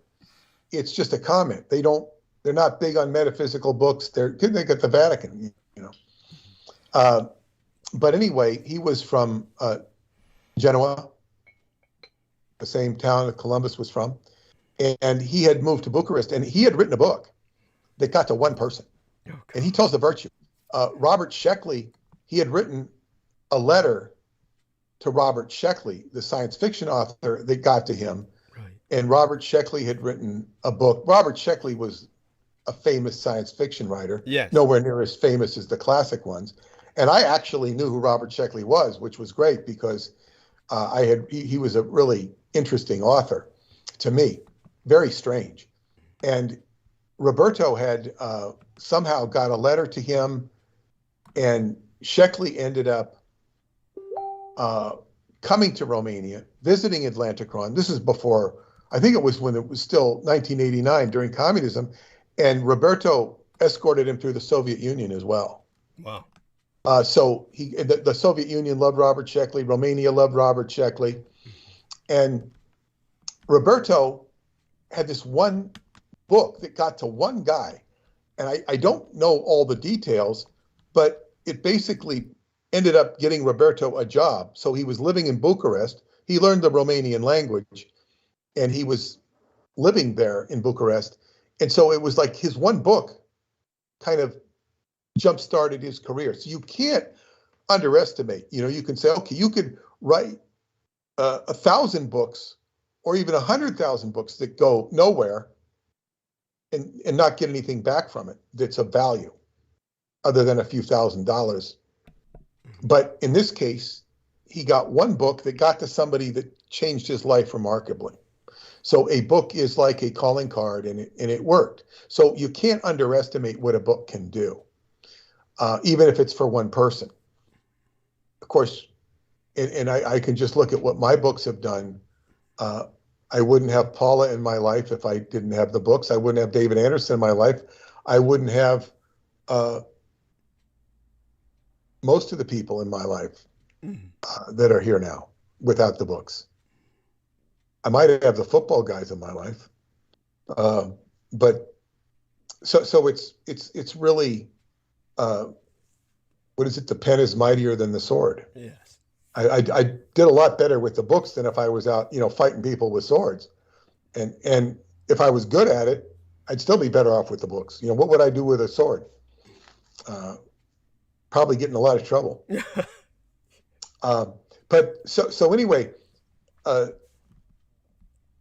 David, we're getting back to David Anderson. it's, he comes into this meeting, and I don't, okay, he talks, he's a physicist. He listens to the lecture very quietly, and then he introduces himself afterward, very polite.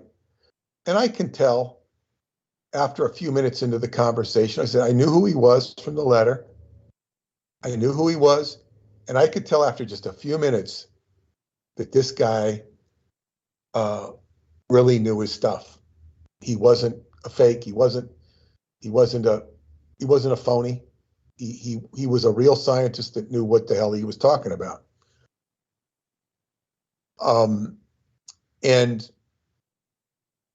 But even so, and even though he met with me a week later, he rated page 3 of my next newsletter. Page 3. He wasn't even on the front page, because what he was doing on time travel was rather small scale. It was remarkable what he was doing, but it was, from a scientific point, he was slowing things down or could speed them up in time, and he could preserve organs. This was for preserving organs. That was, the funding was from the medical community. A lot of the funding. I could tell from what he told me, he was very good at keeping his operations compartmentalized so people couldn't figure it out and steal it. He was very, very clever that way. And we ended up on our first meeting in my driveway talking for about 45 minutes about taxes. And he was setting up the World Genesis Foundation. I had no idea at that time I'd be a board member of the World Genesis Foundation, which I am. He was setting up the foundation for Romanian artists and writers to help young Romanians. And he was setting it up, and we were talking about all the ins and outs of tax strategies and whatnot. And he had been to the FBI building the day before or something, or 2 days before, and he showed me George Bush's business card that he met George W. Bush in the FBI building in Washington, ran into him. David used to work out of the FBI office in Syosset, which is currently where my wife works. Syosset is in the town of Oyster Bay where I live. And it's, David lived not far away from me at all. Oh, he didn't, I don't know, he lived far away from me. He worked not far away from me. And he used to hang out at the gym there. And he taught classes and stuff. Like, not gymnastics. I don't know what he taught, but he's very adept at physical fitness. And I was told he was very popular with the women. They liked him. And he was the head of the gym liked him too. It was like he was charismatic. People liked him. He was like the popular kid in class, so to speak. Because he's like, what is it? He's blonde, blue-eyed, he's good looking, he's 6'4", and he's charismatic. What can I say? And he was mysterious. I guess that adds a aspect to him. So I was never involved with the gym. I only found that stuff out later. I didn't really,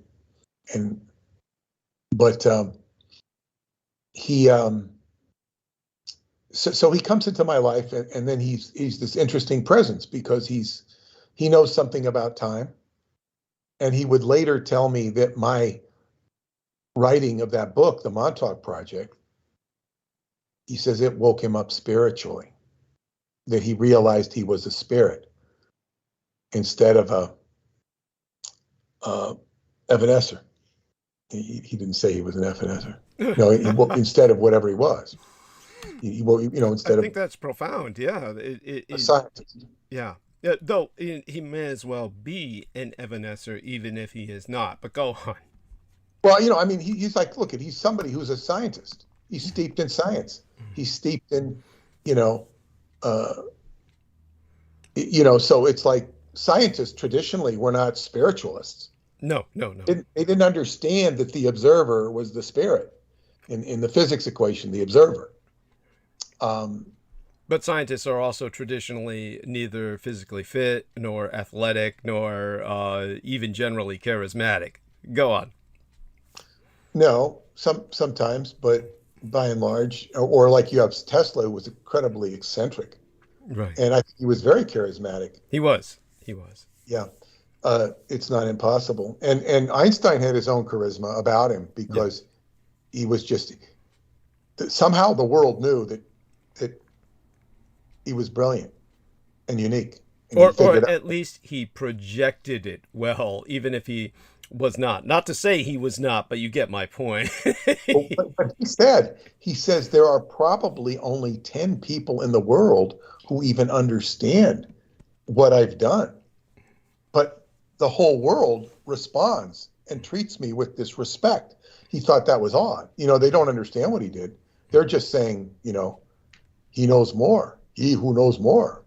And they, because it's like a whispering campaign that this guy is, the smart man of the universe, smartest man in the universe, or something along that line. And so everybody's taking it on that word, on the word of the scientists who know better. And it was only Sir Arthur Eddington, your favorite idiot, who recognized that Einstein, he actually validated the general theory of relativity, that saw that there was something to it. It was Sir Arthur Eddington. He was the one who referred to that man with the long name as a yellow nigger, or what does he call him? Yeah. I'm going to have to try and remember that myself. But Chandrasekhar was his core name. Yeah. Who discovered the black hole, and Sir Arthur Eddington rejected him, but he recognized the work of Einstein. It had really nothing to do with ethnicity. It had to do with the fact that he recognized Einstein's experiment or theory, which was from observing a full eclipse. But he observed, because Einstein's theory was talked about at that point. So anyway, to take it back to Dr. Anderson, he came into my life, and he was very interesting. He told me that, he'll come in and come out. I won't necessarily see him all the time or whatnot, but he wanted to work with me. And this is somebody who has, as time went on, he actually came into my house, sat on my kitchen table on his laptop, and he created my first website. He created my first website where I could actually sell books, and created a conduit for me making money on the internet. Now, that was a very gracious act on his part. He even hosted the website. So what he felt with me was a kindred spirit, because I was doing something. And at that time, he was trying to put out a public relations image for time travel. He wanted to create a museum on Long Island for a time travel museum. He collected every comic book he could find on time travel. He had all sorts of art on time travel. He got every book he could find on time travel. And he wanted to create a time travel museum. The time travel museum probably wouldn't have been able to fill much more than a 2-bedroom house for what he had. I don't know. And put up all the artwork, it might have filled a 4-bedroom house. I don't know. But I always looked at his impetus there as a little naive, because I said, I was already in the publicity of time travel business. And I said, well, I've been in the business I met him in 1999. I've been in the business 7 years. And I said, well, people are, I just didn't see a time museum going anywhere. And I didn't see his efforts.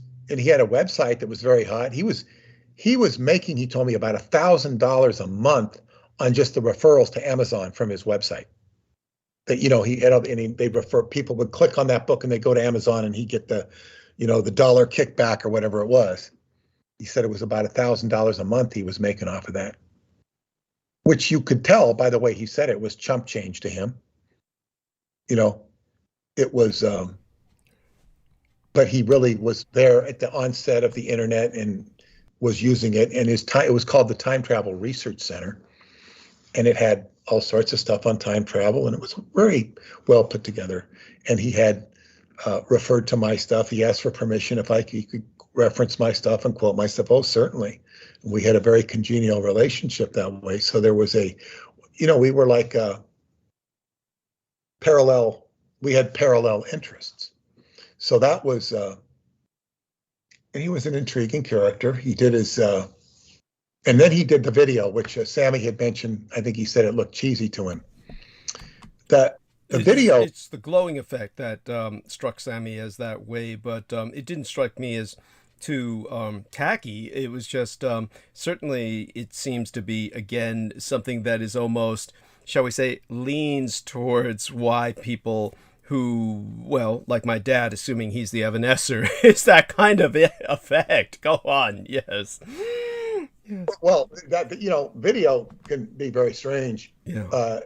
I mean, what shows up in a video, I don't know. But so anyway, with the story with that video is he came to Montauk one night. He was there, several times, not every night, but he was there more than a couple times. I mean, it wasn't just once or twice. He was there now and then. He liked to go, and would also say that the presence of him, is a weird story with this girl named Debbie, who basically used to dream. She was very connected to him in dream state. That goes down another rabbit hole. She was connected to Justin Hayward of the Moody Blues. Justin Hayward there was this, this is such a weird story. Maybe I should go down that another day. But it's still fascinating. It is the Moody Blues, so it's right. Well, yeah, it even got to the point. This is the whole story, but I mean, it got to the point where I was. This one woman was in love with Justin. She was talking to him on the phone, and by the time she met me, I think she was on LSD and she freaked him out. She started screaming or something. Her pet bird died and she went nuts. And I think he said, "I thought you were my soulmate." And then, I guess, he hung up and changed his number. Because she was acting like a psychotic bitch, because her bird died and she was on LSD. She freaked out. Right. So, she had him and he was listening to her. Uh-huh. He's married, right. But, nothing like a good soulmate to talk to. Yes. And this girl, Donna, I remember she was, she used to come to my friend Larry Salusi's house. Donna would not look at me. She wouldn't look at me. She wouldn't pay any attention to me. And it was outstanding that she wouldn't pay any attention. It's not that I really cared. I mean, just the fact that she wouldn't even acknowledge. Yes, go on. Yeah. Yeah. I knew all the people in the room, but Donna wouldn't, if I went up there and, asked her if she, would you like $100? She probably would have just ignored me. It wasn't personal. It was just like, oh, okay. So then one day she came to Psychotronics and she wanted to ask Preston she wanted to come put her soulmate relationship with Justin Hayward on the line because she was just madly in love with this guy, Justin Hayward. And so she comes in and she's showing this stuff to like about three of us. So she's not in a position to really ignore me. She's talking, and I said, "Well, why don't you ask Preston? He knows him." She goes, "Preston knows Justin Hayward." I go, yeah. Just go ask Preston. So then once she sees the relationship I have with Preston, like I'm practically her best friend. At her instigation, not mine. And we develop a friendship. Mm-hmm. And I become, sort of the Donna whisperer. because I actually extricate her from this mad relationship with Justin Hayward. Oh my God. And it climaxes with her, asking me to go with her to Radio City Music Hall to see the Moody Blues, which happens to be, my favorite group. And they're going to be playing with the New York Philharmonic Orchestra. Wow, this is great. So we go in, and, before the thing, she works the roadie, and she wants to know where they're staying. And they're staying at the Parker Meridian, which I've told you before. The Meridian was a significant name with mind control and all this stuff. Anything time the name Meridian popped up. And the Parker Meridian is like top Class A hotel in Manhattan. So she says, yeah, we're going to go to the Parker Meridian afterwards. So I'm there. I'm enjoying the concert. And she says, okay, now we're going to go to the Parker Meridian. Remember, it's not that far away. I think we can walk. And so we go into the Parker Meridian. And okay, she says, now you got to give him a book. You got to give him a book. Blah, blah, blah, blah, blah, blah, blah, blah. She's like doing, and I'm glad handing her. I'm not really into this, but I'm going along with the program. And finally, we're waiting for the longest time, and she says, yeah, I had a dream. The van's going to show up. It's going to show up about 10 minutes after midnight. And, sure enough, that van showed up exactly when she said it would, 10 minutes. She was psychic. I had once appeared to the Republicans of some South Shore Republicans, and we both talked. I was told to talk no longer for 10 minutes because the Republicans would lose their attention span was not longer than 10 minutes. I talked for 10 minutes. It was fine. She got up there, and I didn't even really respect her as a psychic. And it was not that I didn't respect her. She was more my friend. So she's up there, and she's knocking the socks off these people. Nobody even knew her as a psychic. She was doing great. God, she was doing good. So, it was remarkable. So anyway, we're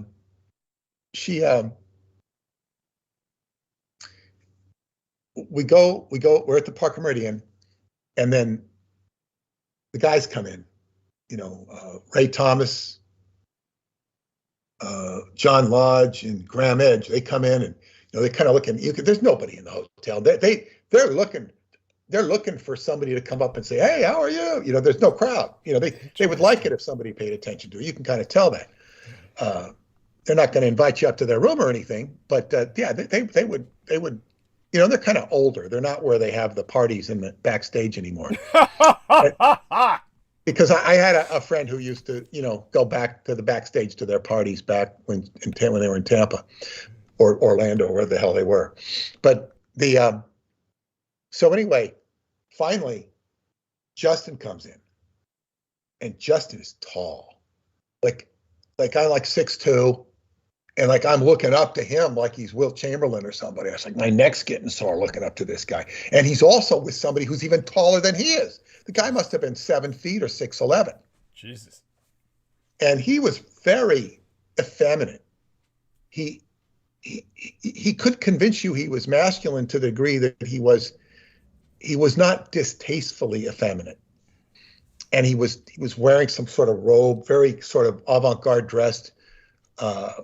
You're talking about Justin himself, not the guy who was taller than him, right? Not Justin, the guy, the taller guy. Okay. Was dressed. Justin was dressed like like he usually dresses, professionally, and in a suit or whatever. I see. So the taller guy was the more effeminate mystery man. So Justin, but he was taller than Justin, and you had to wonder if there was something going on there. But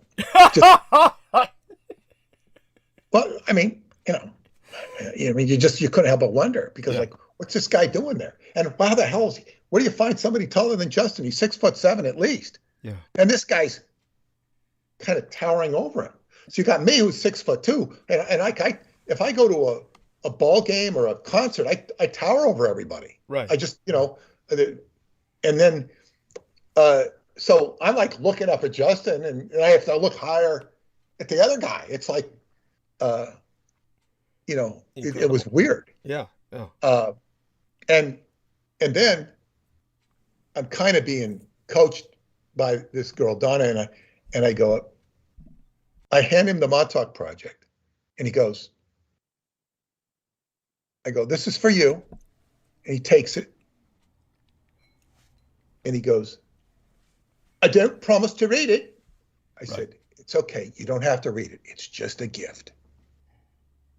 And I step away, and he's now with John Lodge, and they're getting in, and she approaches them. She wants to say something, but they just ignore her, just like she ignored me, you know, a year or two earlier. Just like the way she ignored me, they were ignoring her. They were just, she couldn't tap into their frequency. Oh. And they got in the elevator and went up. Oh.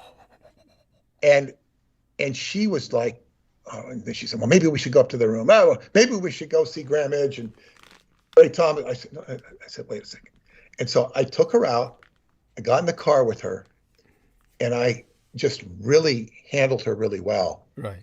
I just said, you know what? And I was like there for her. I was like her. I was the Donna whisperer. Yeah. I whispered her real good. And I understood her. I was just so compassionate with her. And I basically got her to go cold turkey off of Justin. And she did. She had just recently gone cold turkey off of cigarettes. Very, very amazing the way she did it. She did a program and then she just went cold turkey off the cigarettes. And now she was going cold turkey off of Justin. I really got it through her head. Wow. That's incredible. It was incredible. And she called me maybe a few months later, maybe 6 months later. And she says, you know, Justin's, they're doing this contest that if you, at their local radio station, that Justin's in town. And if you do this, if you win the contest, you go out for dinner with Justin Hayward. And I called Preston because Preston owned the radio station or part of it or something. His ownership of radio stations is a whole nother deal because he could go in and fix them and then he'd get a piece of it or something. Weird. And so I called up Preston and he says, who do you think thought up the program? I mean, and like the plan. So basically she said, should I do this? I said, no, Donna, you can't do this. You cannot do this. It's just please don't do it. Don't do it. And she didn't. Good. And then she had tickets for a Moody Blues concert. She wanted me to go to take them instead of her. She says, I'm not going to go. I said, that's good. You're not going to go. You're not going to go. I'm not going to go either. You know, because, you know, I had another reason for not going. Right. So anyway, and what happened with Donna, she eventually met a man she called the love of her life. Wow. And she thanked me so much. You know, I would have been that man for her if I wanted to be, but no, I wasn't going to go down that rabbit hole with her. She was just my friend, and she's somebody I developed a great fondness and love for, more like a sister. And then she married. I don't know if she got married to this guy. I think she did, and I heard she died a few years ago. So you know, she had a hard life, but she was, you know, it was okay. You know, I've never even thought about it. I could maybe contact her from the other side, but that was now the funny thing about that is I had ran into this guy at the library. And well, first off, he came to one of my lectures, and I don't know if I was mentioning the Moody Blues at all, but he was from Connecticut. He was a Moody Blues. He was into the Moody Blues and he was into Scientology, and it was like this weird connection. And then I ran into him months later at the library. And it wasn't my home library. It wasn't his home library because he's from Connecticut.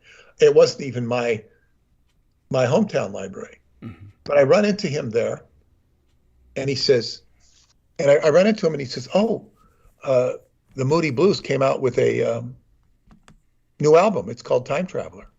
Interesting. And of course, what had happened a few days after, or the night after I gave him that book, I had this dream and all this golden energy came over me. I knew they were reading the book. I knew they were reading the book. And then they named their next album Time Traveler, which was a compilation. I have it somewhere about, I think my wife gave it to me for my birthday, about 4 or 5 discs of, their greatest hits. And they called it Time Traveler. The coincidence. Now, well, it's not coincidence, but go on. Yeah, my friend Ken Arthur had told me that he said that because there was another girl I had dealt with. She came up to me and says, this man is in love with me. She points to it, and it's Mick Jagger. Mick Jagger. He wants to marry me. Now, this was just this. No, Mick Jagger didn't want to marry her, but she thought he did. And she used to get messages through the radio. Oh, from it's so schizophrenic. That's so, oh, God. Well, this was the thing she said to me. And I said, she says, look, what's weird around me, if you're around me, these World War II airplanes will show up in the skies. They don't happen. It doesn't make any sense. And I have to say, you're sitting around her, and this old World War II airplane would come into the sky. I'm not kidding. Wow. And I recognize these things from when I was a kid. In LA, you'd see World War II airplanes because that was, they were flying in the skies. Right. Big carriers or troopers. And she was not lying. She had weird stuff going on around her. Wow. And she was very paranoid, very, very obsessed, and thought Mick Jagger wanted to marry her. So my friend Ken Arthur had said, he knew all about the Justin Hayward stuff because he says, he says, I've talked to psychiatrists and this stuff comes up common. Mick Jagger's number 1 and Justin Hayward's number 2 and somebody else is number 3. Jeez. In other words, and the psychiatrists as a unit were concerned about this. And finally, because Preston, this is like mind control through the music. Yeah. And of course, Preston knew both of these guys. And he said that he had talked to Justin and told him to, you can't keep doing this stuff. Like his song was, I know you're out there somewhere, somewhere, somewhere. I know you're out there somewhere. Right. It's like looking for his love. Mm-hmm.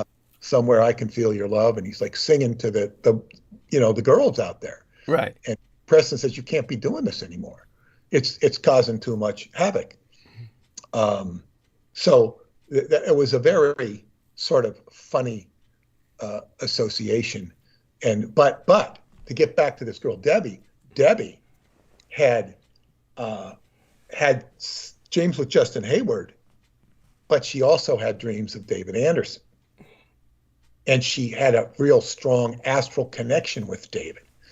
And she said that she was in a chat room and on the Montauk Project and said, something about going to Montauk night. And it was, because David was apparently in a chat, according to her. David will not vouch for this. Although he's never really denied it. He just, I just never pressed him on it. Right. She said that, he says, oh, there's a Montauk night? Yeah. So she shows up there. He shows up there. He's sitting right next to her. And she says, look, she says, I'm his twin flame. She says, but he's not gonna like me because, she was overweight. And she wasn't, I guess what you call sexually attractive to him. Or she didn't expect that. And she had no misgivings about that. She actually told me she remained heavy because she had suffered sexual abuse. Mm-hmm. And her father was tied to Grumman, mm-hmm. which was so she knew a lot of stuff, and she was psychic, and she had a business as an astrologer for putting people together. Mm-hmm. She was about, astro twins and stuff like that. So she knew all about twin flames and stuff. So she was like, so she kind of had this line into Justin Hayward, and she had a line into David, according to her. And she was not somebody who was like unrealistic or, she didn't, because she says, look, she had her own issues. Very nice woman. And I wouldn't mind contacting her again. But she, so she said that she was the one that got David to come to that meeting because he didn't know about them. I don't know how the hell he knew about the meeting because it wasn't advertised on the net. I don't think I advertised it even in my newsletter because my newsletter was mostly off of Long Island, not locally. It wasn't to promote local stuff. So anyway, David showed up and we developed a relationship there was always this spookiness to it.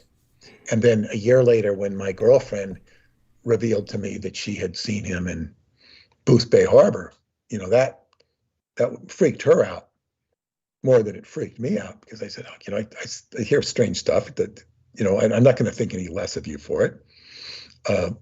It's quite intriguing. And we had a long conversation last night. I didn't get to bed till about 2 because we were talking not about, that per se, but about stuff that's developed, which I'll share in a bit. But so David was somebody who interacted with me on a human level and but it was sparse and it was long, very slow in developing. He had, and one of the more interesting things is when he called me over to his apartment, told me I was like really the second or third person to go there. Nobody else had been there because that means he doesn't see people. Right. And what was it like? It's clean. It was nice. I mean, he could have used a new rug, but he was renting an apartment. It was sort of an extension off of a house. It was big. I mean, a nice big living room that he obviously didn't use too much. In the living room, he had a big screen, like a movie screen. And then from over his bed, which would open up, I think it was like accordion doors that would open up to the bedroom, which was very neat. He had one of those lights, so you had like a TV projection. It was not a normal TV. It would project with the three, the green, the blue, and the red light that would shine on the screen. It was today he would have a regular TV, but that was ahead of its time. Yeah. And it was like if you wanted to watch TV or whatnot, you had this really, sort of pre-state-of-the-art screen. It was a big screen for its time. If he wanted to watch TV, I don't know that he did very often. He had a bedroom, a second bedroom, which is where he worked when he was working at home. A computer room I didn't even look in there too much. It was just a lot of, probably the messy room with all the stuff he had in there, his computer and whatnot. And then he had a kitchen. Everything was very clean. And he called me over there because he says, I want, and then he had he invited me for dinner and he had one of these huge trays of shrimp that he bought. You've seen those shrimps, they've all been in a big circle. Yeah. And he bought the shrimp and he had the shrimp and left and he says, dinner. And he warmed it up or something. And he serves me the shrimp. And I said, aren't you going to eat? No. So I'm sitting there down in shrimp, because it's, and he might have had something else, but it was, very. Doesn't that add to the Evanescence theory? Well, it does, but I can also contradict it. It was very, very Count Dracula, I'm Count Dracula serves the guy, the food. Aren't you going to have any? I never drink wine. Right. But you're not left eating bugs. That's the difference. That's the difference. No, exactly. No. So we're sitting there, and basically, he's just being a very polite host. And I never forget when, in my first trip to Atlanticron, this nurse that he had invited there from Rochester, and she, when I was telling her what about this meeting with David, she's like looking at me like in shock. She says, he made you dinner? He made you dinner? Jesus. Well, it was this. She was shocked that he would do something like that. I could see why. That's not the David she knew. Right. But anyway, he says, well, I want to talk to you about a couple of things, but he says, I want to have an event on time travel. Mhm. I want to do a time travel event. I want you to be there. I want, Preston to be there, and anybody else you want to come. I want to have, it's going to be a big event, and I'm going to, in every physics university on the East Coast, or every physics, and he says, I'm going to have my secretary, forget her name. I used to remember her name, Teresa, she'll do this. She'll send out, I've got a mailing list, blah, blah, blah. And you really got the idea that he could just put together a big event, no problem, with all of his connections on the university level. And he could get everybody to show up. And he was going to showcase my work amongst others. But obviously, we would have been a really key thing, myself and Preston. It was going to be big. It was going to be university level. And he said, I want to do this event. And I was very flattered and happy to do it. We talked about the event. And then he says, well, there's another thing, and this is probably the most important thing. He says, I've been notified I have to go to Moscow, and I've been told that I have to bring my passport and my ticket, nothing else. If I bring anything else, I will not be able to take it with me. I'll lose it. I'm going to Moscow. I don't know why. And, when you're in the Air Force, now he's retired from the Air Force, but he says, when you're retired from the Air Force, you're still on call anytime they call you. They can still call you. So this was a national emergency because it was right after 9/11. Wow, okay. And by the way, that's called the Ready Reserve. When you get out of the services, you're put into the Ready Reserve where you can be recalled at any time. Go on. Yeah, and in October, we had the United States, I say we, the United States had invaded Afghanistan. I think it was Afghanistan, yeah. And so this was November that he was seeing me. Now, the real thing is, before I went, I asked permission to bring my girlfriend. I said, can she come? Oh, sure, she can come too. And I wanted her to be there. I wanted her to see everything. I wanted her to know. Now, it just so happens on that very evening, this is what made it so ironic. She was at her niece's house in Kings Park. It's like a few blocks away. I'd been to her niece's house. I knew it. I said, I can just go over. She says, no, I'm going to my niece's house. Oh, but it's only a few blocks away. I go over and pick you up. She says, no. She wouldn't do it. And the reason she wouldn't do it is because if she did, she would have been evanesced. She would have just had a auric breakdown because she's so sensitive. Right. Like, she is very sensitive to abductees.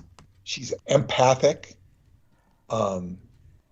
which, I mean, empathic just, I can't tell you how an empathic woman can be. It can be too much because they're too sensitive. Right. That has certain advantages in the sexual department. I'm saying, I'm being frank, it's like, man, because they, you get this co-mingling of feelings. Preston used to talk about that. It could be quite dangerous in certain cases. He talked about Duncan having this relationship with this girl, and you start becoming the other one, and you start getting confused. It can really mess you up. Yeah. I never had that problem with her, but anyway, she's so empathic that she's gonna, the thing is not gonna work. So she avoided that evening, which disappointed me because it would have been, for me as a writer or whatever, as trying to chronicle things, it would have been really, really good. So anyway, he said that he's going to be gone for 2 weeks. They told him he'd be gone for 2 weeks. He says, if I'm not gone, I'm not back in 2 weeks. Please do whatever you can to make it known, make noise, because I want to come back. I don't want to be there for longer than 2 weeks. Right. Right. So he, and then he says, then we got to talking, and he mentioned was something about China, and I said, the Chinese send these really weird cards at Christmas time. I said, I got this. I met these Chinese in Frankfurt in 1992 when I went to the Frankfurt Book Fair, and they took the book. They were interested, and it's like 4 or 5 years later, I get a season's card. It's more of a New Year's card at our New Year's, not their New Year's. It's like, and I said, this is so weird. Why are they sending this 4 or 5 years later? It was so off the wall. I could understand them sending it a year or two later. It made no sense. And he says, oh, I've got a card. I've got a card from China. Here, let me see. He says, I know what you mean. And then he takes me over to his mantle. It was a fireplace. And he shows me a card from China. It's from the president of China to the Time Travel Research Center. And he's got all these Christmas cards from all these nations. Colonel Gaddafi, world heads of state, Christmas cards to the Time Travel Research Center. Now, it seemed to me there was more of a relationship than just him sending Christmas cards to world leaders and them sending them back. Right. Something going on. He did tell me that he spoke to many world leaders. And that night, he says they were very, they didn't understand quite how they got in the position. It was very challenging, and they were trying to do the right thing, but it was very difficult to do what they had to do. He had a lot of sympathy for them. He thought Putin was particularly a remarkable person. He probably, and Putin is a remarkable person. We're not talking about his, all the ins and outs of him, but just to be able to pull off what he did. Right. He is what he is. Yeah. So he said that I asked him, do you under what auspices do you relate to these people? And basically, it had to do with his expertise in nuclear weapons, because he understands nuclear physics very well. So there might be some more that he wasn't saying about time travel. I don't know. But he went to Moscow, and after 2 weeks, he didn't come back. I didn't do anything. After 3 weeks, I got a phone call from a young lady who said, David said, if I didn't come back in 3 weeks, I'm supposed to call you. I said, okay. And I had deja vu all over the place with this woman. It was deja vu. So we met, and she was, the only other person that had been in that apartment besides myself. She's a very young, attractive girl, about 23. And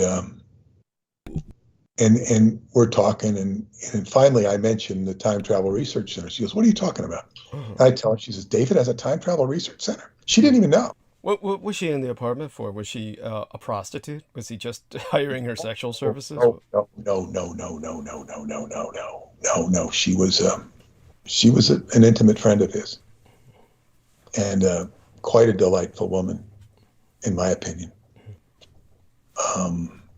Quite a delightful woman.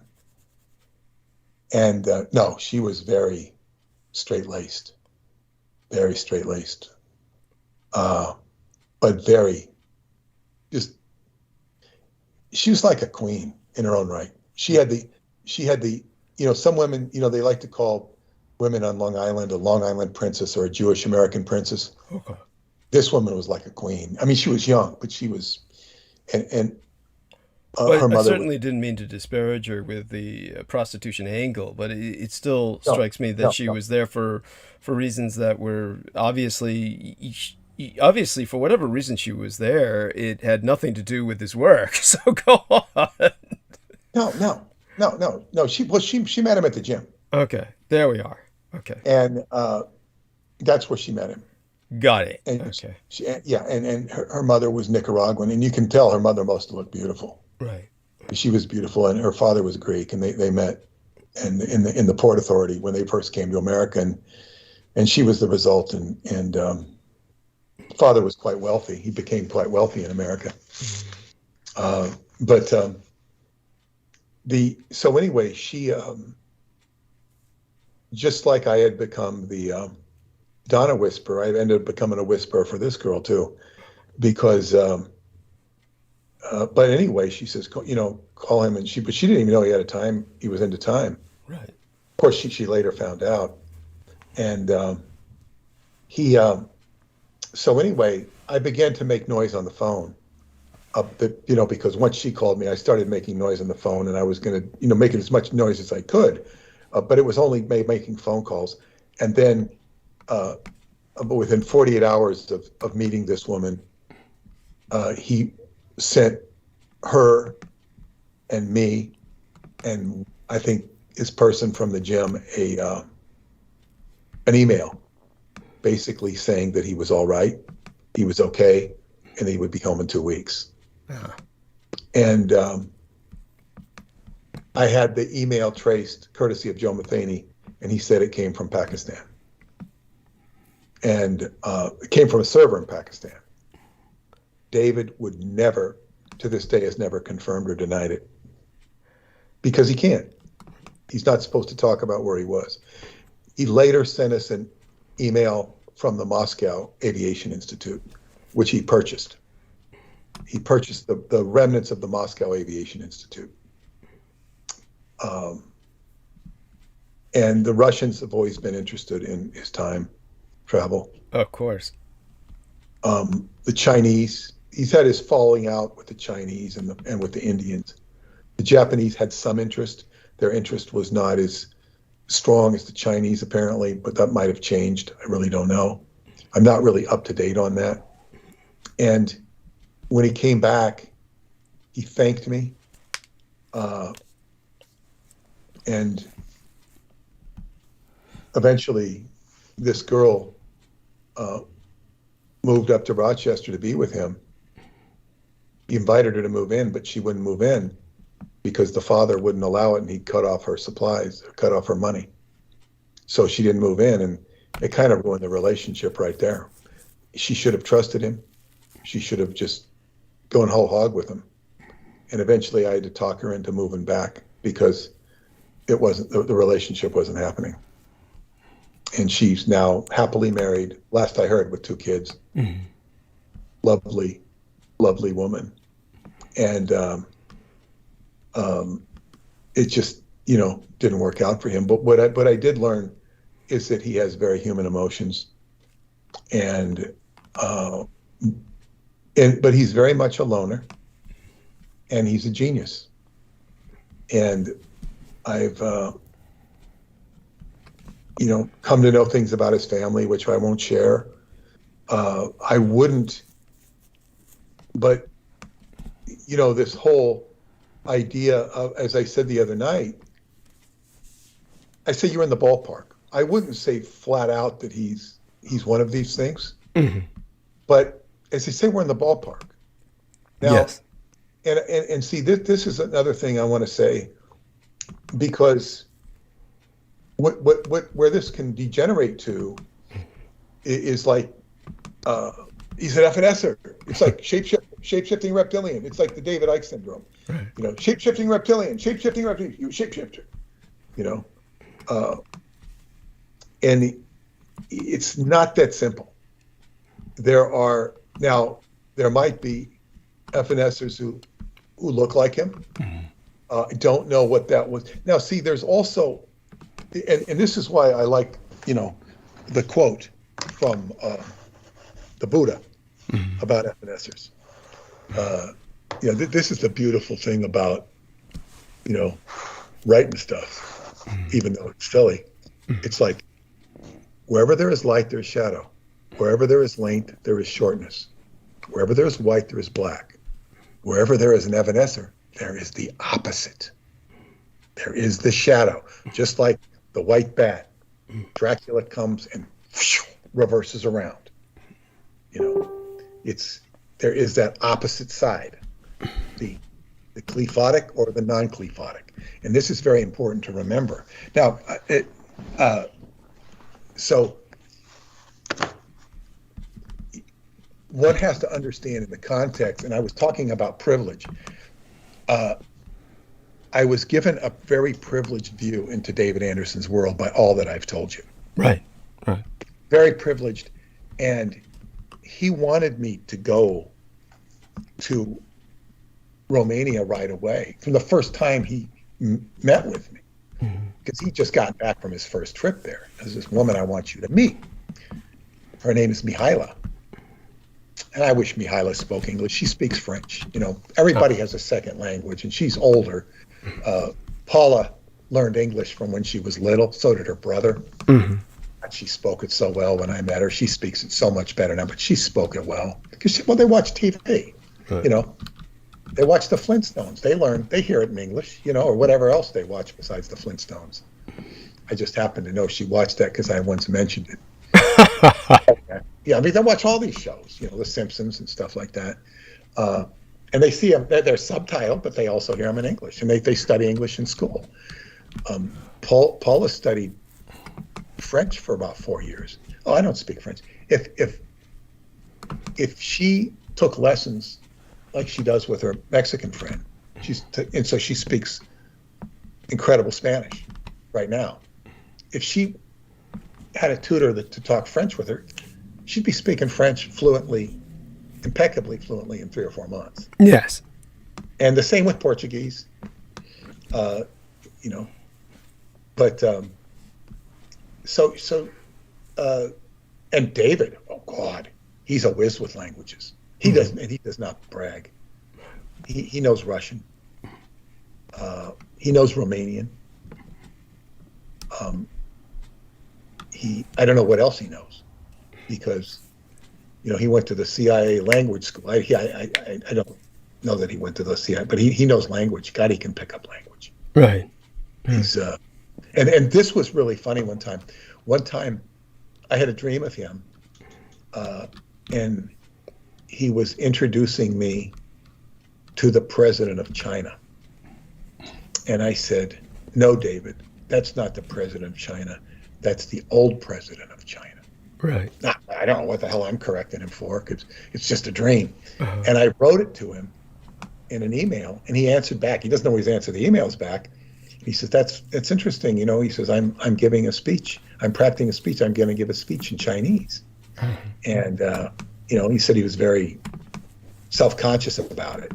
He was actually going to give a talk in Chinese. Now, I don't have to tell you how hard it is to give a talk in Chinese. Right. Especially, you know, he couldn't have been anywhere near as fluent as you. And you'd probably have a hard time giving a talk in Chinese. Right. So that, you know, this is how liquid he is with his mental abilities. Yes. And very intelligent person, and has no need to brag or whatnot. But you see, this is when people are simply brilliant. There are people who are born with a genetic intelligence where they can do things like that, and there's a natural talent for languages that are available to them. But when we come to somebody who's not only intelligent, but physically capable and actually charismatic in the sense of being physically attractive enough where they would serve other purposes in life, such as, say, for instance, being the CEO of a company easily or something like that. Somebody could easily handle public relations as well as kind of just knowing enough to be somewhat of a polite host when they're alone with somebody. The idea, of course, where they're standing back while you gorge on the shrimp or whatever, kind of stuff yourself or whatever happens again, and the other lady saying he prepared a meal for you. Obviously, he never did for her. There's this, all of this. Let's just put it this way: if somebody is working with time travel, then what we are going to basically face is the fact that they're opening themselves up to elements. So it may not be that he's fully manifesting, but he could be somewhat have merged with some kind of entity or something like that. That's just so much about right up to the glow in the video. Say, we're in the ballpark here. We're in the ballpark here. Yeah. But it gets more interesting. I didn't expect to go into all of this history, but because there's current stuff, right?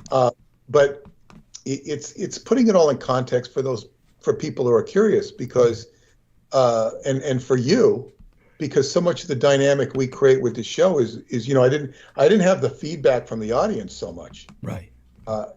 Montauk Night was better than Psychotronics, where people would just sit there like stiffs, with rare occasion.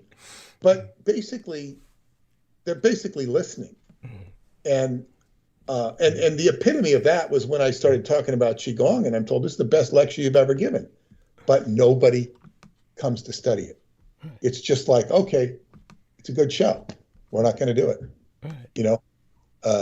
It's like, you can imagine watching a show on how to have good sex, and they're watching it, but nobody goes out and has good sex. They don't do it. They just, that's good, that's good, that's good, that's good. It's non-participatory. So it's okay. But as I say, out of the Montauk Night, David was participatory. We get feedback, and it goes to and fro. And the feedback was primarily with me, not Preston. Preston was the genius, but his genius was different than mine, and actually far less functional. Even though his genius is in many respects far, far greater than mine, it's less applicable to the task at hand, which is, there's a lot of emotional damage with that. So, but to get back, David has real human emotions, although, there's obviously some compartmentalization and stuff like that, and his work is very important to him. He he told me his shortcomings with his research. That they couldn't make the area bigger than they got it from the size of a soccer ball up to a basketball, but they couldn't go beyond that.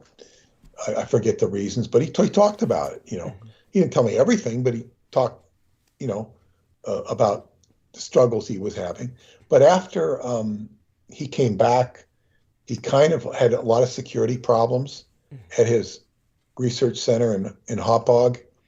It was, and then after 9/11, our common friend Sorin Rapanovich had come over from Romania, and he was going to get to see the research center, but because of 9/11, no foreign nationals were allowed in. Now that was, by a decree of the government, not into America, but into David had whatever his relationship was with the government. No mas, nobody's going to go in to see that who's not, probably nobody. And then he started having security problems, and the government had offered to protect his security problems if they would become partners with him. And basically, he shut this one down in Long Island, and he only had the one in New Mexico, which I believed to be in the northwest corner of New Mexico by what he's told me. I believe it's around Shiprock, somewhere along the 666 highway, which has been renamed because they don't like the name 666. That's right. That's so. It was the 666 highway, and it would stand to reason that it would be there but Shiprock is northwest there. And then I've asked a couple people to go there for me and check it out and just see what you can see in the area, and they can't go. They don't respond. I've had people go to Manitoulin for me in Cornwall. They go there, they report back what they see there. Not in Shiprock. They just, they buzz out. They either not interested, or they don't go, or they can't go. So if anybody goes to Shiprock, tell me what you see. I'll talk to you. So anyway,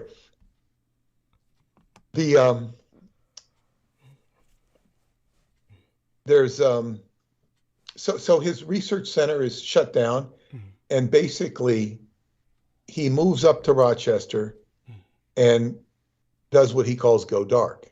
And he begins to work for Bosch Industries, German company, Bosch Industries. Right. Now, we just don't hear about him or much about him. He's still going to Romania, at least now and then. And I was invited to go to Romania. There was no mention of funding or anything, but one of my psychic friends was adamant that I don't go. She says, you don't go there. You know, I'm not she says, if you go, I'm going to go to the airport and stop you. Interesting. And I don't know if she was exaggerating. She says, there's no rules in that country. They can abduct people and nobody cares. This is what she's telling me. She's picking up psychically. And this woman who's psychic, she's a professional psychic in New Jersey. I have a great fondness for her. Last time I saw her was 11 years ago. We still exchange Christmas cards and birthday stuff. But I didn't really, interact with her as a psychic. She does readings, astrology, but that's not how we interact. We're just like friends. And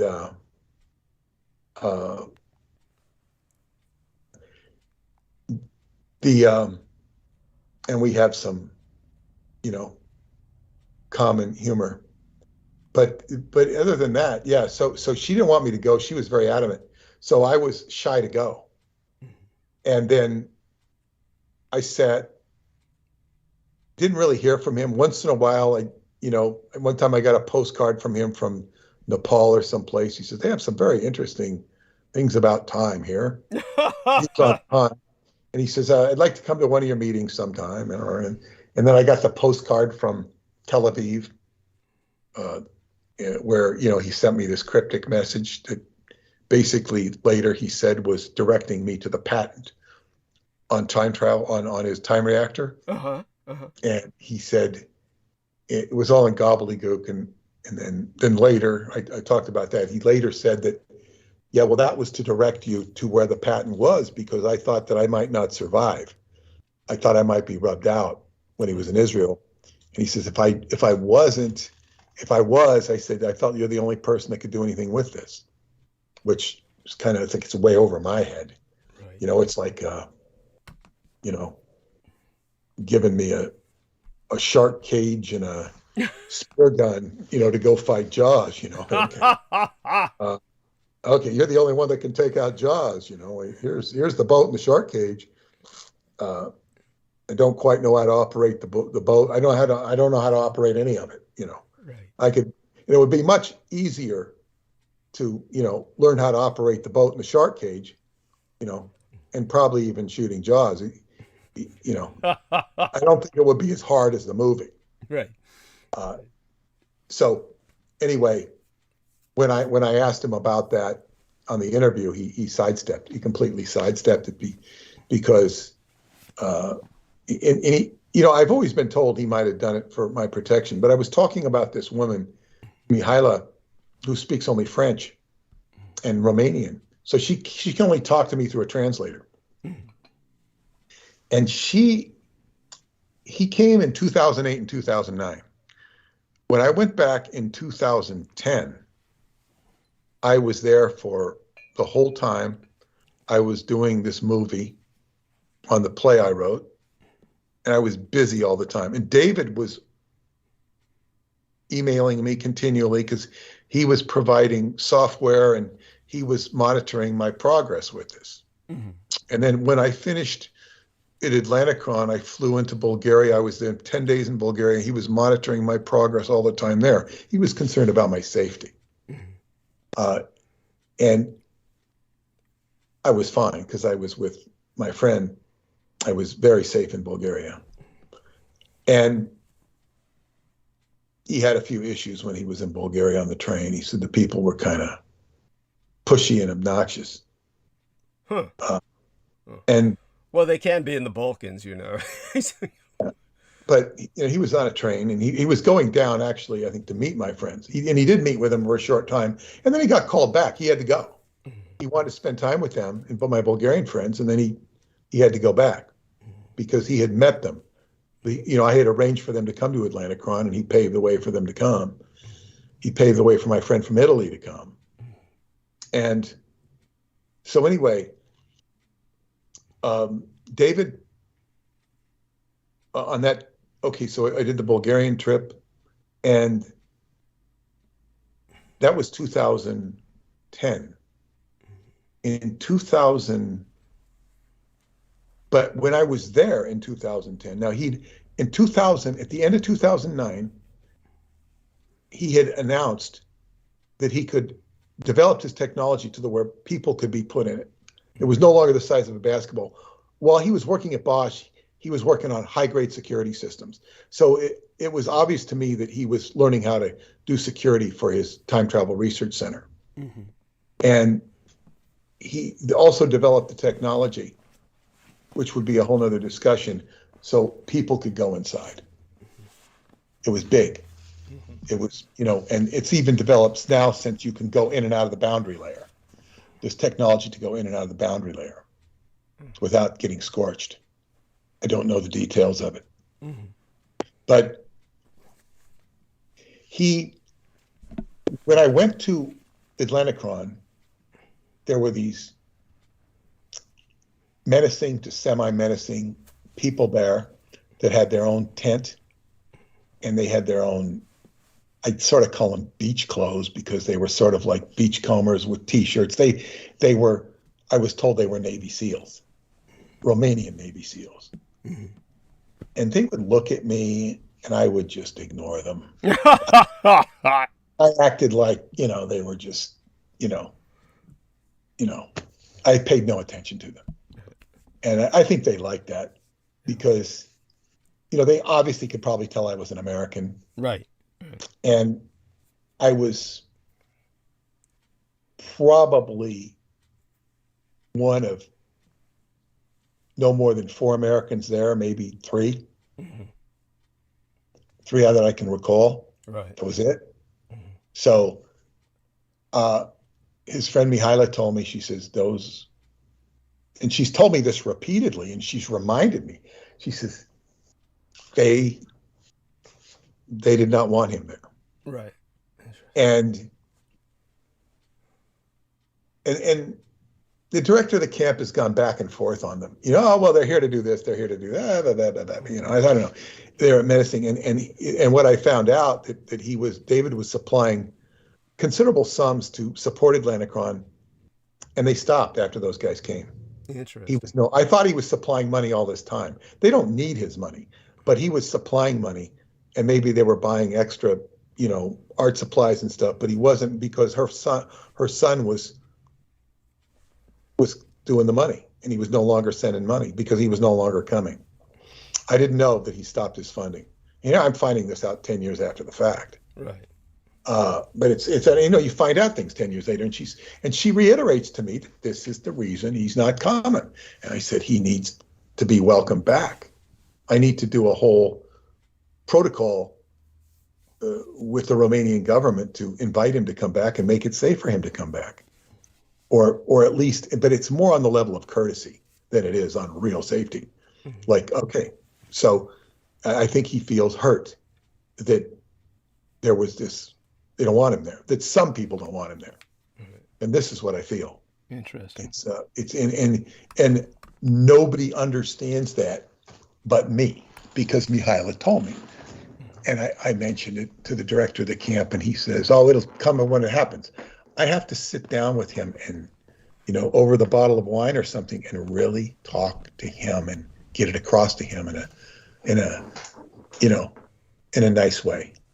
It's sometimes you have to really sit down with somebody and get it across rather than just saying it on the phone, because they don't quite understand it on the phone. And facial expressions are so important in delivery. It's incredible. This is why the masks make everything so painful for all of us. So go on. Well, exactly. So and then when he announced this that he could do humans in 2009 and early 2010, and that's when Atlanticron shut down for him. They didn't want him back in Romania. Jesus. And so that's when it shut down, and that's when he went very dark. Now, before he went very dark, he came out to Montauk in 2010, prior to my trip to Bulgaria. And this was in April, and he did his presentation. And this is a very short period of time he was living at the Kodak camp.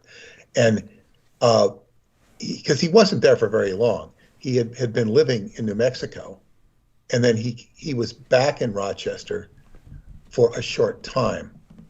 And that's when he was coming to town. He asked if he could meet me, and I said, I'm going out to Montauk. So he arranged. And I also know that when I said, you can stay at the hotel at the Oceanside. There's a discount. He's offering a discount for anybody who's coming to the event. I don't have a room for you. Or because I given my room to somebody else. I stayed at my friend's house. And he said, so he called, and the lady at the desk was an asshole. No, you're going to have to pay full price. And he could afford to pay full price, but his feelings were hurt. So I had to get in the middle of it, and I talked to the owner. He says, oh, she's high on her horse. And he made sure it worked out. So David came out, at the discounted rate or whatever it was. He rented a room for a night, and maybe it was 2 nights. I don't remember. But, and it was, so he showed us the time reactor, the early prototype version. He says, my partners don't want me talking about this. Of course. But no, he says, there's no reason I can't show this to a group of individuals privately. He says, there's no reason. So he did. And that was that. And he really was kind of, he did get active with me in 2010 over my trip in Romania, and there were several emails exchanged, and in Bulgaria. And then 2010, and then he was, let's see, when did he call me? Oh, that was long after he called me to his place that he went in, and then there's been this has been a relationship that's cultivated for a long time. And then in 2015, when I really hadn't heard from him for a while, and in 2015, after I married Paula, I wrote to him and announced to him that I said, oh, by the way, I got married to this Romanian woman, blah, blah, blah, blah, blah, blah, blah. And it was on my birthday. We'd had went out for my birthday, and it was a very sad day because it was Paul over finances. I said, I'm it's not going to be good for 6 months. I told Paul. I was very disappointed because I just gotten married, and I said, this is not a good time. It was probably my biggest financial, what do you call it? Challenge, or kind of like it's like I'm not going to go broke, but it's like, but it's just like there's a Paul for the next, because what you're selling or sold, and you say, all right. So I was just kind of like, she said, yeah, I never saw you so down. She didn't say that. And it was just like, you just kind of see the next 6 months. Oh, okay. And it's like, you're going to be on a losing team for the next season. Oh my God. And so we came back from dinner, and I get a phone call, and it's David. He says, congratulations. He didn't know it was my birthday. He says, congratulations. Oh God. And thank you so much. And we talked, and we just exchanged, really, I don't remember, it was nothing substantial about work or anything like that. We just talked. And then I put her on the phone with him. He said hello to her, and she was so impressed with his Romanian. So impressed.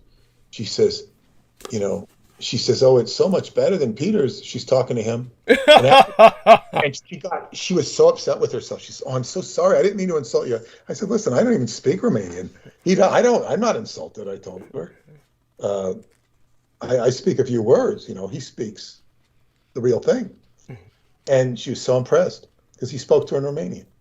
And then he gets back on the phone with me. We say goodbye. And then I wrote to him, oh, by the way, would you like, I'm doing podcasts. My friend wants to do a podcast with you. Would you like to do a podcast? After 3 weeks or so, he writes back, "I'm sorry, I overlooked this email. Yeah, I'd like to do a podcast." And that led to our 2015 podcast, which then where the information with Choklavina Cave was shared. But that was over a period of months because he said he was in a remote location. His earphones didn't work. They broke and he had to get new ones. And it was very hard to get the new ones. So this went on and it involved, the bonus of that was we had these long hour plus conversations where all this stuff, and he shared more with me than he ever had. He'd also shared how impressed he was with my article, which paved the way for the videos.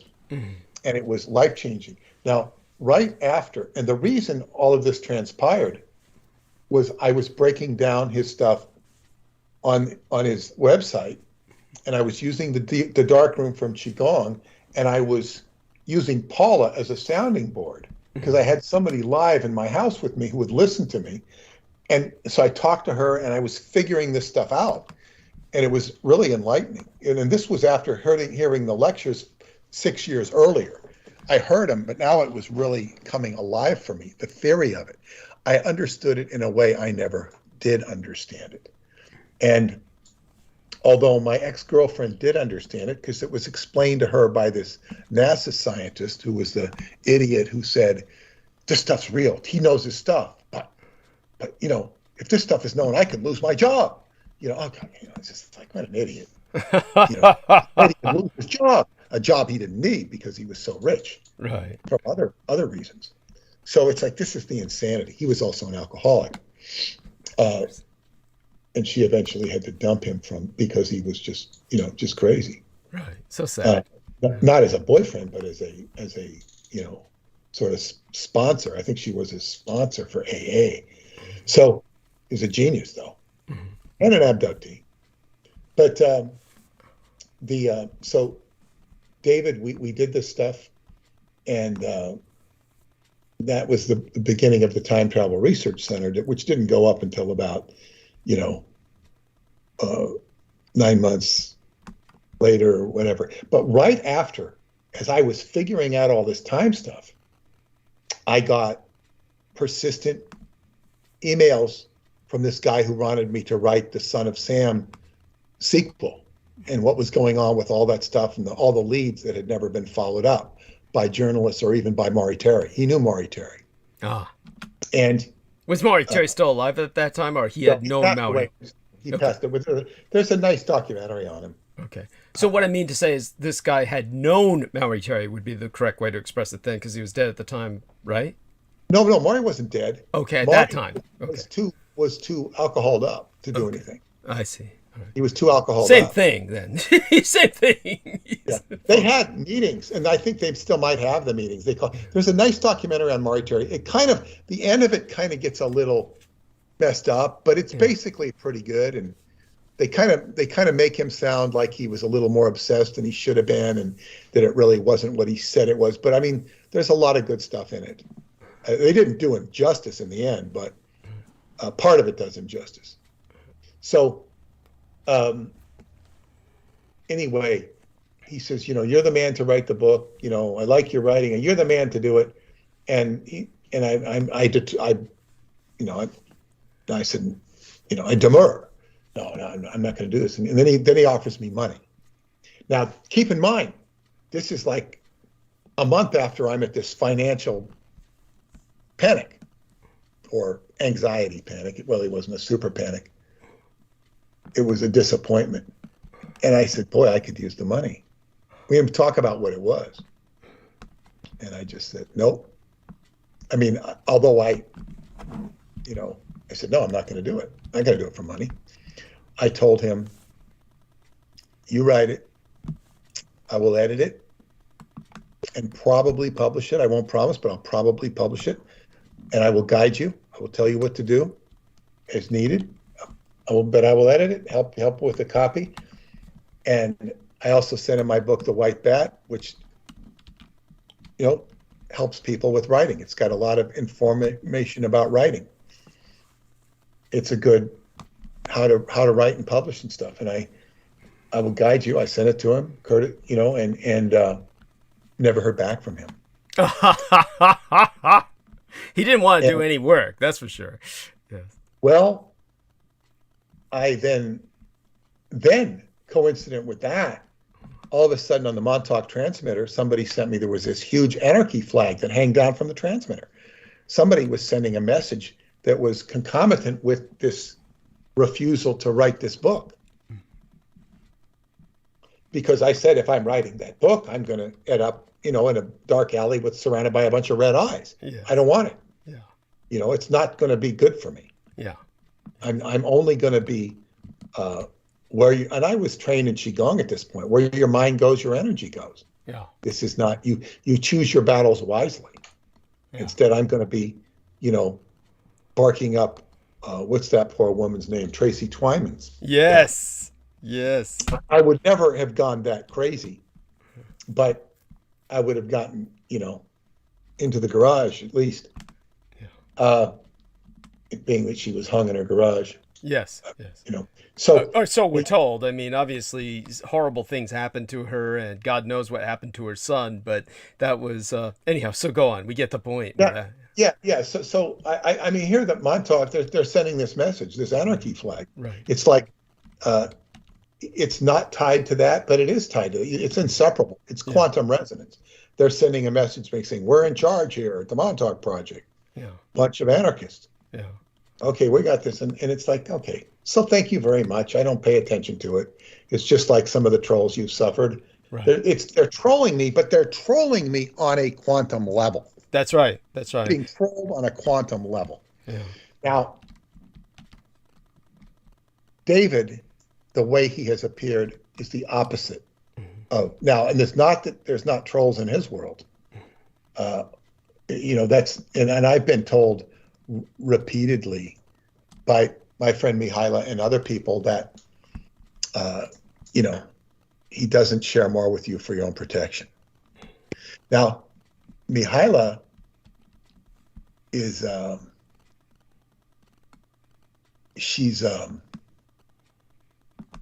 very strong, very strong-willed, and it was really funny when I last spoke to her because she had no idea of all the progress that David's made with his stuff, and also, my videos. I don't know if she had a chance to watch them because it's got to go through a translator, and she's not been real good about learning English, but. So there's like this long lag of like periods of years because I don't always get a chance to talk to her. Mm-hmm. But she is, she's told me, she says, David probably knows about 10% of what's going on in his own world. He knows about 10% in her estimation. Right. She's kind of like a wise lady. Mm-hmm. And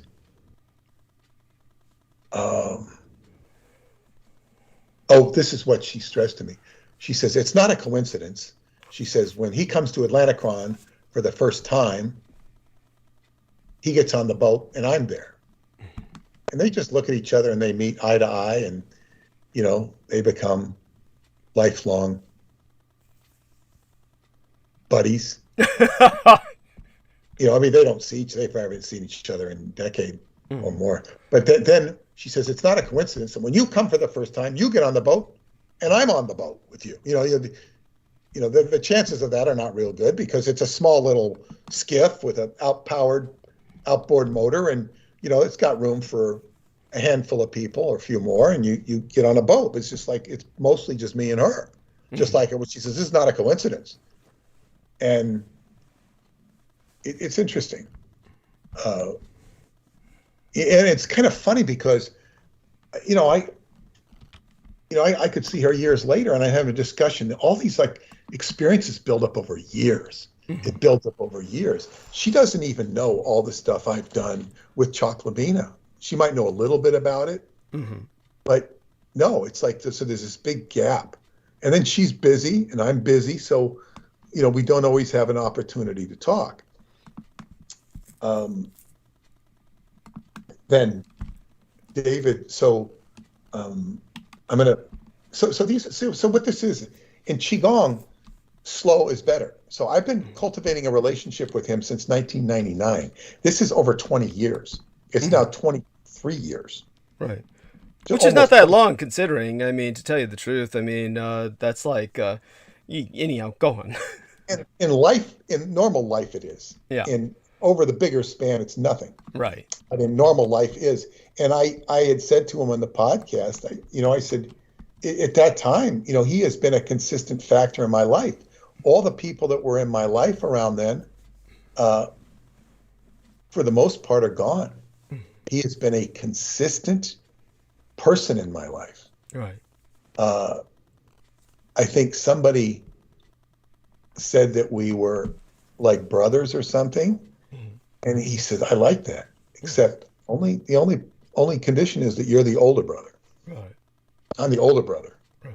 not the younger brother, because he's about 10 years younger than me or something like that." Jesus. Okay. Again, there's something about this all that just reeks of the Evanescence to me. But there you are. Go on. It's okay, but we're gonna go into that. It's a strange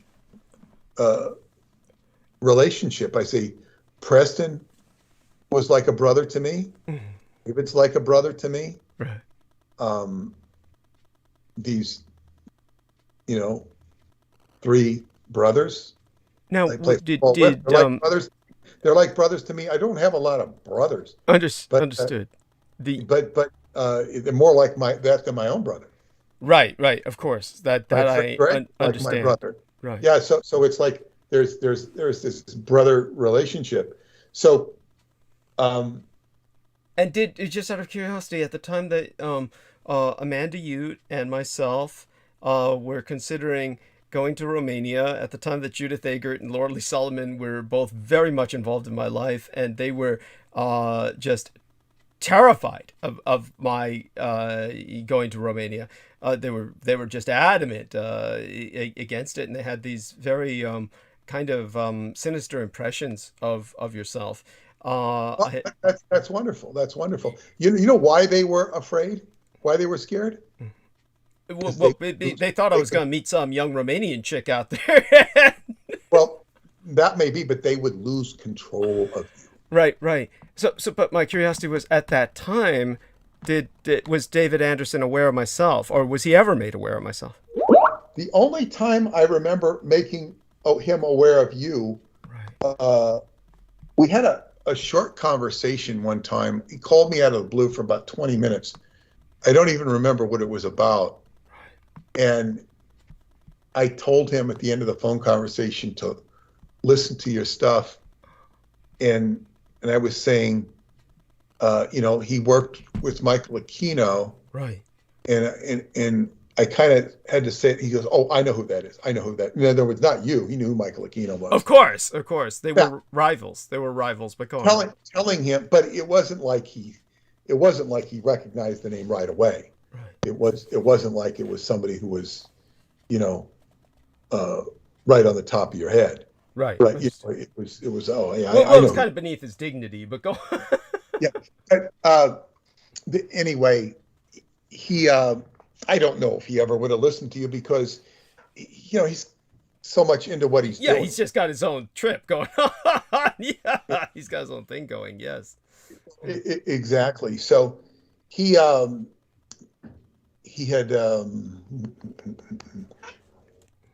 Where did we go? Oh yeah. So yeah, go on.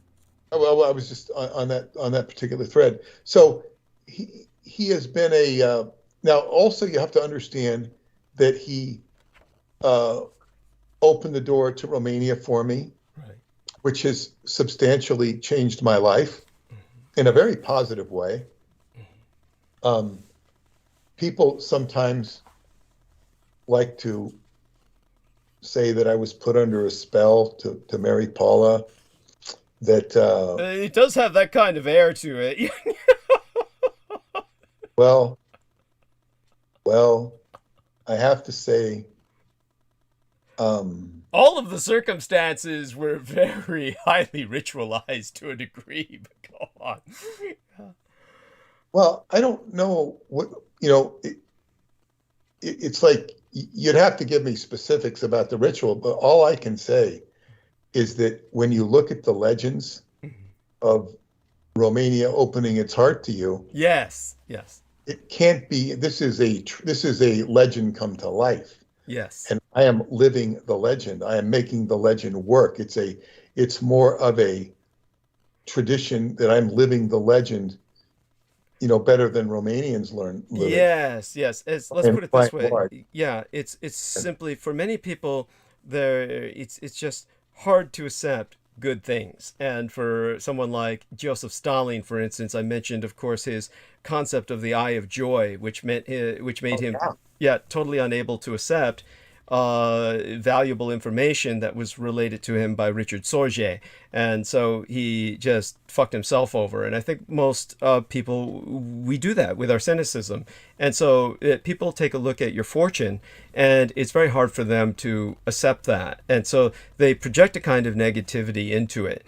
But I will say this, the synchronicity of what happened shows that there was very much a supernatural element to your relationship with Paula. There was so many synchronicities. Well, yes, and it's a positive one, because it's like where I met her is right where my astrological line of Chiron is. Right. It runs right through Sarmasegetusa, right where I met her. This is the wounded healer. This is healing the wound of my previous marriage. Yes.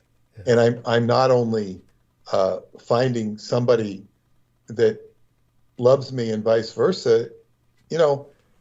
She happens to be very beautiful. Yes. And that doesn't hurt the eyes at all. Yeah. It doesn't hurt the spirit. And I'm only learning to appreciate that aspect of her. Not that I didn't appreciate it before, but after 7 years, it's like, wow. And as they say, I can't complain about this. It's like, wow. Well, we should have told George Knight the last time we were speaking to him that how much he looks like Alita Battle Angel, because he had a crush on that character while he was growing up. That's one reason. And then don't tell him that, because then his wife won't like me either.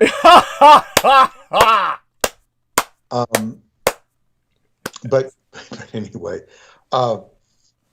so and I say the circumstances, he opened the door for all of this for me. Now, as I say, when I went there, he brought over several people, probably a dozen, at least a dozen, that were brought over on behalf of the World Genesis Foundation and the funding he raised from corporations. But I was the only one who went back. And not only was I the only one that went back, I was the only one who, pursued the culture of Romania. And I responded for whatever reason, right? Because there was more to investigate. I was also, doing the work of Radu Cinema. Right. So there was an added impetus there. And there are deep soul movements taking place here. And it's like, yes. So when we get back to the common man, the common man, or the people I grew up with, what does this have to do with them? I'm on a deep journey. Sometime I was talking to one of my friends about what I went through, and he's saying, too deep. You can't go there. So it's people have so much, they get out of their depth. Yeah. And it's understandable. My stuff is very deep, so they can look at it, they can resent it, they can ignore it, they can do whatever they want. And at the same time, well, I won't go down that rabbit hole. It's just that there's so many digressions we can take. Right. But it's like, yes, it's we're talking about, the word gospel means good news. It's supposed to be good news. And you can read into the Bible so much crap. I'm not saying the Bible is written good. I'm not saying it's not crap. I'm not making a judgment on it. Understood. But the whole idea of the Bible, the New Testament, is good news. Right. And people don't read good news into it. They read good news under these conditions. You better do this. You better do that. There's too much authoritarian in the way people render that document. Right. Without, Well, they weaponize it. Yes. yeah, without making a comment on whether it is in fact good news or not. It's how you interpret it. But there is the idea of good news there, whether you like it or don't like it, agree with it or don't like it, the idea that there is good news in the universe and it's being delivered by the evangelists, so to speak. So there is good news in the world. And okay, so we're going to fast forward now because I've kind of addressed this, I think. Right. This is a context. Yeah. And if he's Ebenezer, and I'm the Ebenezer whisperer, right. I like that. It makes me sound like I'm competent. Yes. Yes. And there is a degree of that. But as I say, we can't look at things simplistically. We can't just say, Ebenezer, we got to remember that your dad, when he saw what he did, yeah, and on top of that, suffered a lot of PTSD. Yes. And it's like, to some degree, he's shooting fish in a barrel. On another angle, he's hitting a bullseye, so it's like, there's both of those things. I think as I began to consider this, the story of your father would be a great story, just telling it from his vernacular. Right. I was born in Rochester. I joined the Navy, and this is what I saw in China. This is what I saw in World War II. This is this beautiful woman I met. She happened to be half vampire. Yes. Bloody, bloody, bloody, bloody, blah. Well, his life would be interesting. Your mother's life would be interesting. It's almost like, wow. It's like this could be a whole series. And they couldn't do it. They couldn't tell it. Maybe we'll be doing that when we're old, doing we'll do something like that. Yes. It would be damned interesting. I can't, it would be damned interesting. So anyway, so we're, talking about all this. I only listened to the final part this morning, but I was listening to it previously. So in the midst of all this, I got a email from a woman who was in very desperate straits, and she. I'm finding her email here. Yeah, take your time, and I'll tell people that. Yeah, and while you're looking for that, I'll just let people know that I'm just going to be rather organic with tonight for all the reasons I gave earlier. For those of you who weren't able to catch us in the opening hour, I just want people to know that there's absolutely no preparation tonight psychologically for myself to necessarily enter the zone, so to speak. And some, I'm usually able to do that with every episode. Some episodes, just rarely I'm not. And there's one episode where there's no monologue, and I've got that episode marked as sans monologue. I'm not saying tonight will be like that, but just letting people know that I'll be rather organic and spontaneous about my approach tonight. Certainly when Peter Moon listened to the last part of that 12-hour transmission, of course, at the point that I had time-stamped it for him, it was probably about 6 hours. So then he would have heard, I'm presuming, my covering what I did about the Japanese scientist who, he already knew about her, of course, but I went into speaking about the Japanese scientist who brought an end to above-ground atmospheric nuclear testing, Katsuko Saruhashi. And so then he heard that, and then probably heard me going into geopolitics, sort of, where I was just kind of just when George came on. Yeah. I listened for a while, then it just it just was no longer on the. Sounds good. Fine. Yeah. I got up to George coming on, and that's fine. That's all you needed. Yeah. And so he heard what he needed. Yeah. Go on. Well, I think if you just go organic, it'll be the best to see, because we keep feeding this, because there's so much more going on, and I mean it's getting. I'm probably going to stay extra tonight because we'll see. So anyway, I got this email from this person who tells the story of her sons, and one of them was he was an adult son. He developed depression. Ooh. There was a lot of drama going on. It just went really bad for him. I won't go into the details, but he basically went in front of a train and died. It sounds like a suicide. Jesus. But he was very depressed. And her whole thing, she was researching everything on the internet about time travel because she wants to bring him back. Wow. And she wrote to David Anderson. Mm-hmm.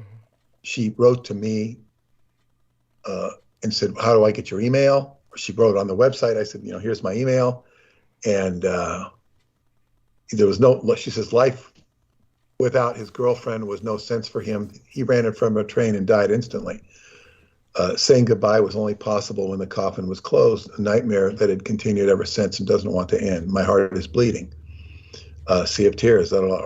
So she wants to cure this with time travel. So she wrote to Dr. Anderson, and I wrote to her when she wrote to me, and she's writing to me in desperation. The worst thing that can happen to a mother is to lose their child. It's just a very tragic situation. Now, I, from time to time, do get letters from people who want to go back in time and save their loved one, whether it be a brother, a sister, a child, a husband, whatever. And it's kind of bizarre. These are the requests that people really want to travel in time.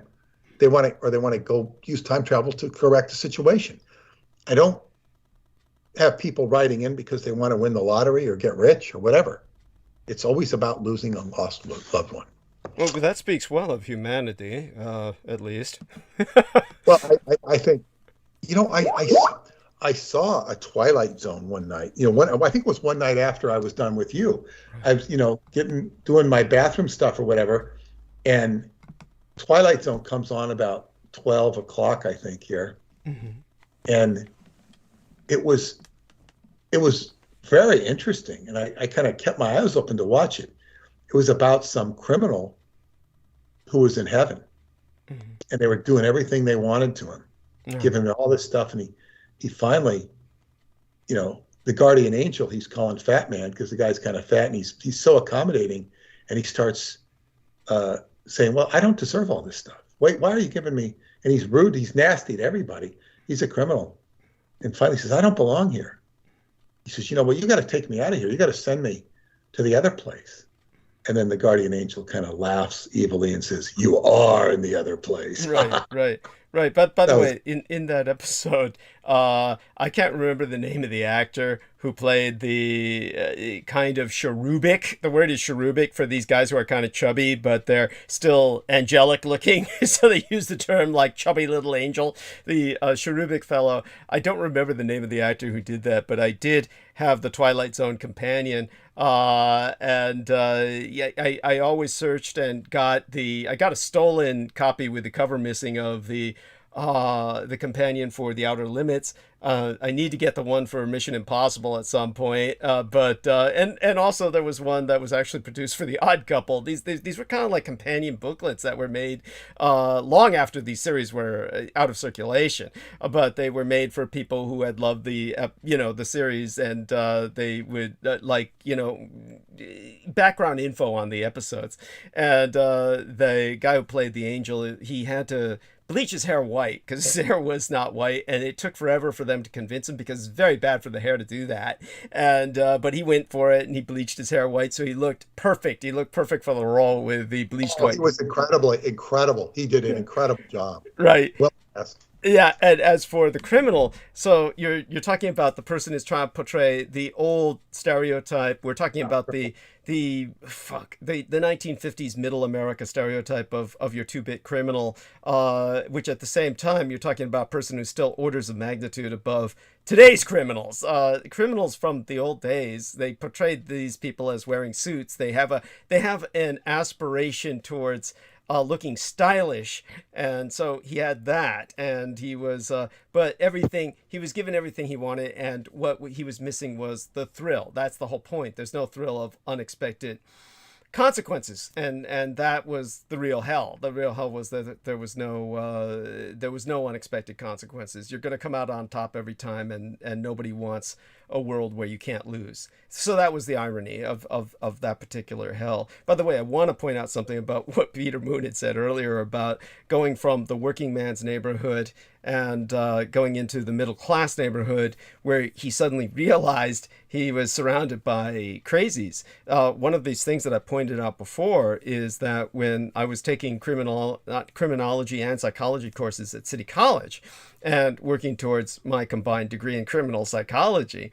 what was found out by a research project that was done decades ago, and it must have been generations ago maybe, was back when we had a far more distinct class society. One of the things that they noticed was that people who were extremely poor in particular, not necessarily working class, but a little less than that, but going up towards working class in that range, is that they, along with extraordinarily wealthy or privileged people, both of those extremes at the either end of the caste system in America, because it is a caste system. It's almost impossible to move from one class to another. Basically, those people at the extremes manifested far less mental illness, and the reason why was, in general, of course, these are generalizations. Obviously, there's going to be exceptions, but in general, it was the case because they just didn't have to give a damn. They didn't have to put up any airs or pretenses. If you're really poor, nobody cares. And if you're really rich, nobody knows.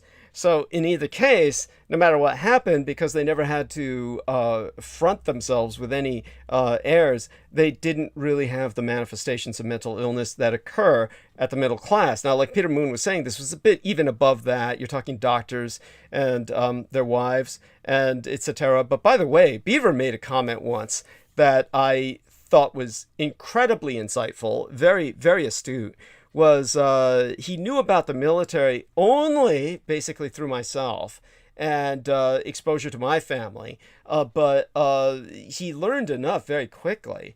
And when it came to like a doctor's wife, I just that concept, a doctor's wife, he pointed out something when there was some woman, I forgot who, well, we didn't know her, but she was acting very assuming. She was like parking her car, irritated and annoyed at little things that, and so then what happened was that when she just presented herself in a way as if she expected the world to serve her, and there was no pretense towards accommodating anyone else, Beaver said, "She must be a doctor's wife."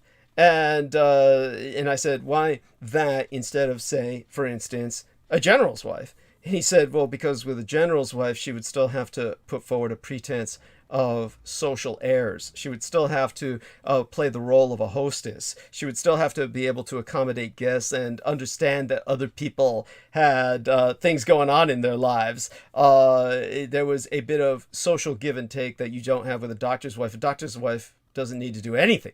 There is absolutely no need for her to accommodate anyone. She has no need to be socially interactive with people, to play the role of the hostess, or be gracious about anything. She just feels she married a doctor and therefore gets everything. Now, by the way, she was much older, this woman, so that fit, because, of course, these days things have changed in the sense that most doctors marry only other doctors. And so when you meet a doctor, the chances are like 90% their spouse is going to be another doctor. So they would have that much social training amongst the two of them. But in the old days, it would be completely different. And so when it comes to middle class, getting back to that study, they found out that with the middle class was the overwhelming manifestation of neuroses and psychoses and various mental illnesses, because the middle class is obligated to present themselves at all times as quote unquote normal, and that a complete obsession with maintaining an air of normality, with maintaining a sense of like, oh, I've got to keep the lawn mowed. Back in the old days, the stereotype of the middle class was the suburbs, and of course you've got to maintain the house, you've got to maintain the lawn, you've got all these responsibilities because you want to make certain that you're not looked on askance are looked down upon askance by your neighbors. And the end result was madness, was that this would drive people to madness. So I don't know if that exactly was the trip going on in Peter Moon's neighborhood when they moved into that more upper class area.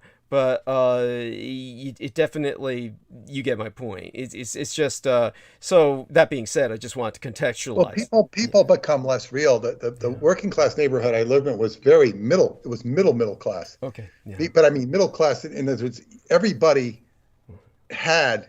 There was no lack of. There was such an abundance of everything. Right. There was an abundance, and I don't mean rich abundance. I mean like food, right. fun. Activities amongst the families. Right.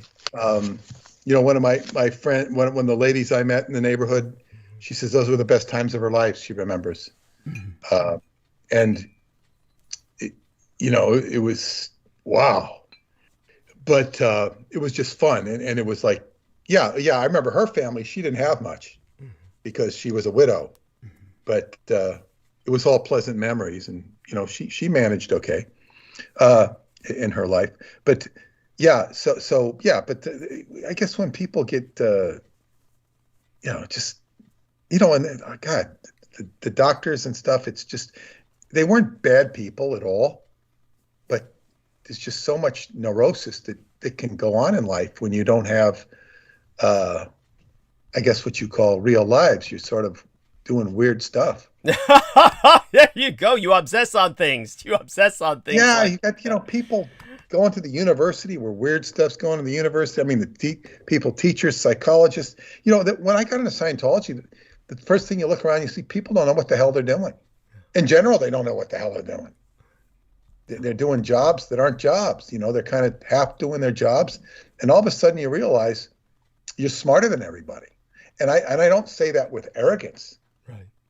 I say that with observation. Yeah. Just like if you went to an unsophisticated, uncivilized place and you set up a store. Nobody knows what a store is, how to set up a store, but you know how to set up a store because you live in America. So you're smarter than everybody. It's not that you're smart. They don't know what they're doing. They don't know. They don't know how to set up a store. No, it's really sad. I mean, you begin to realize everybody's just kind of out of step, and they're really kind of lost. Yeah. This is the fate of the world.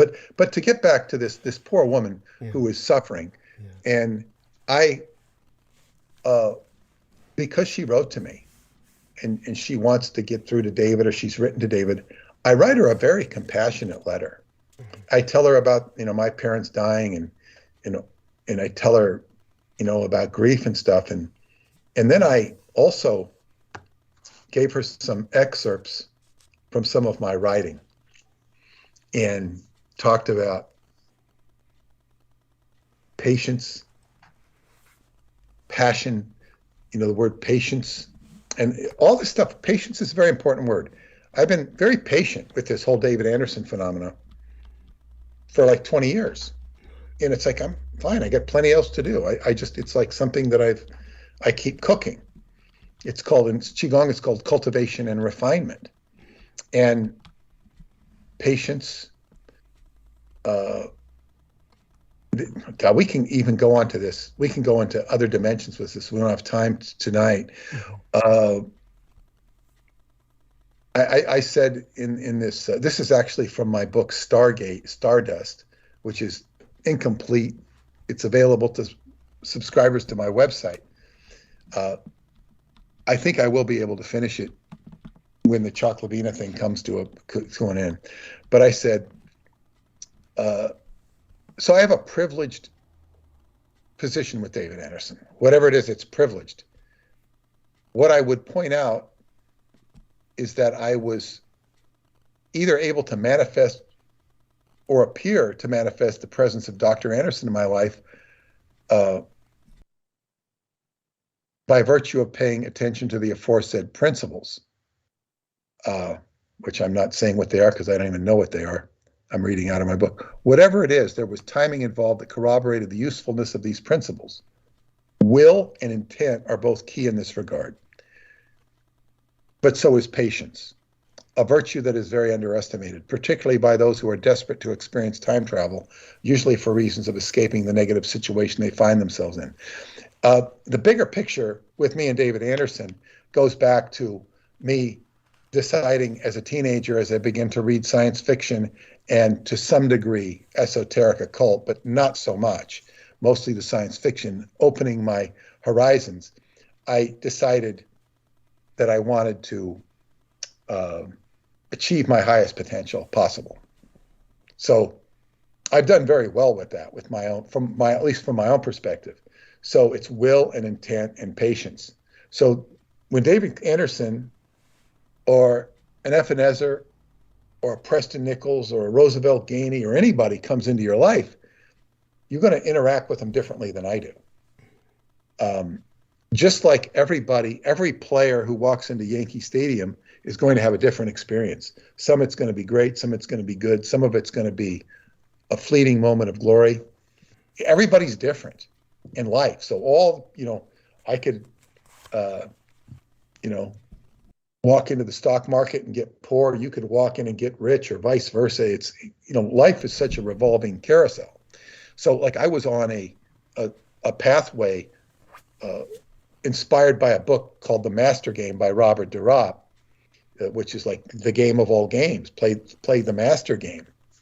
I think Graham Hancock wrote a book called The Master Game, and I think it was a bunch of crap. I don't know. That'd be around his speed, yeah.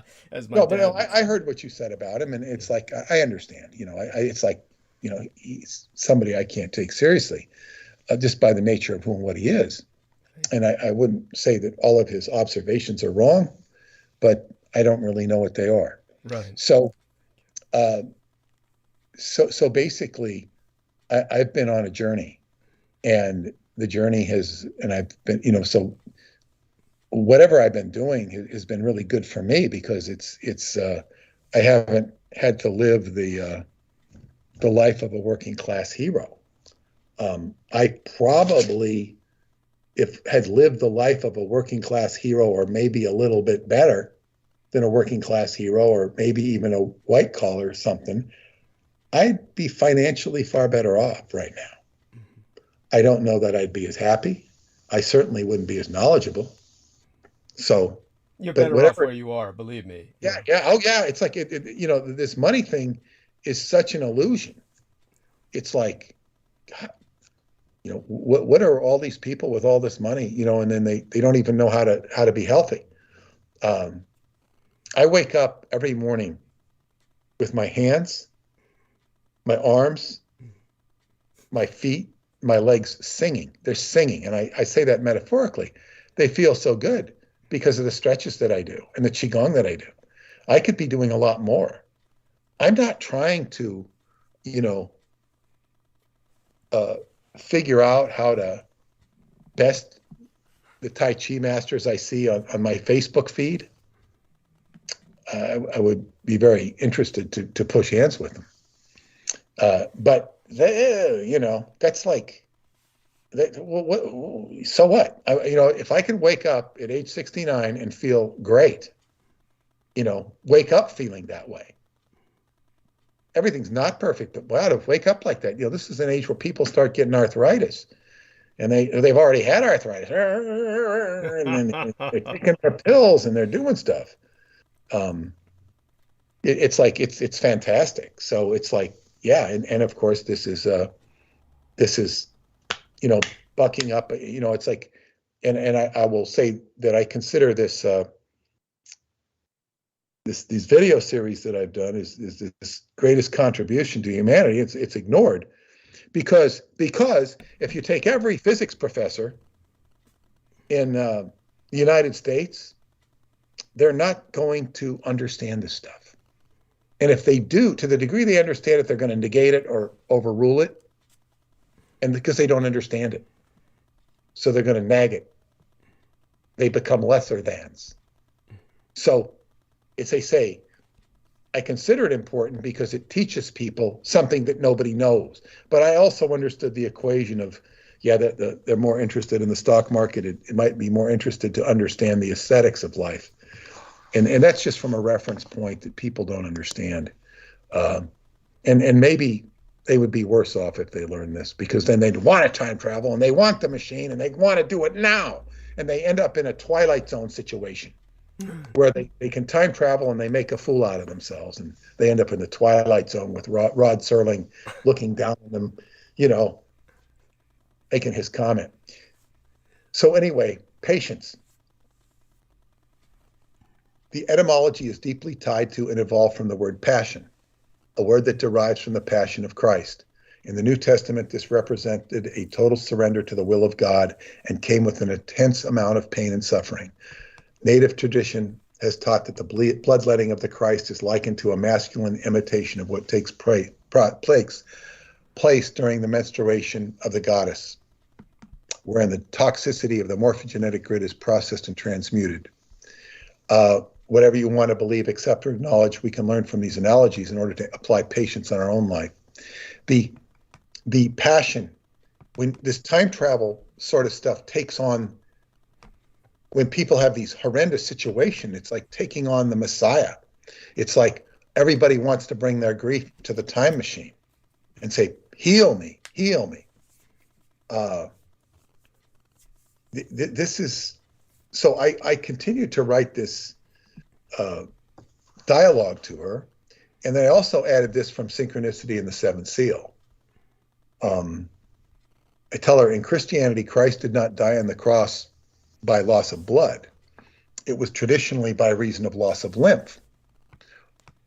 Why this theology becomes more symbolic than actual, while this theology becomes more symbolic than actual, it offers a deep lesson as follows.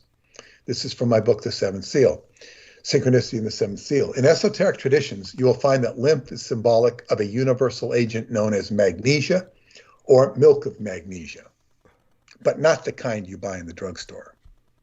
It's called milk of magnesia, but not the kind in the drugstore. It is the main ingredient in the Philosopher's Stone.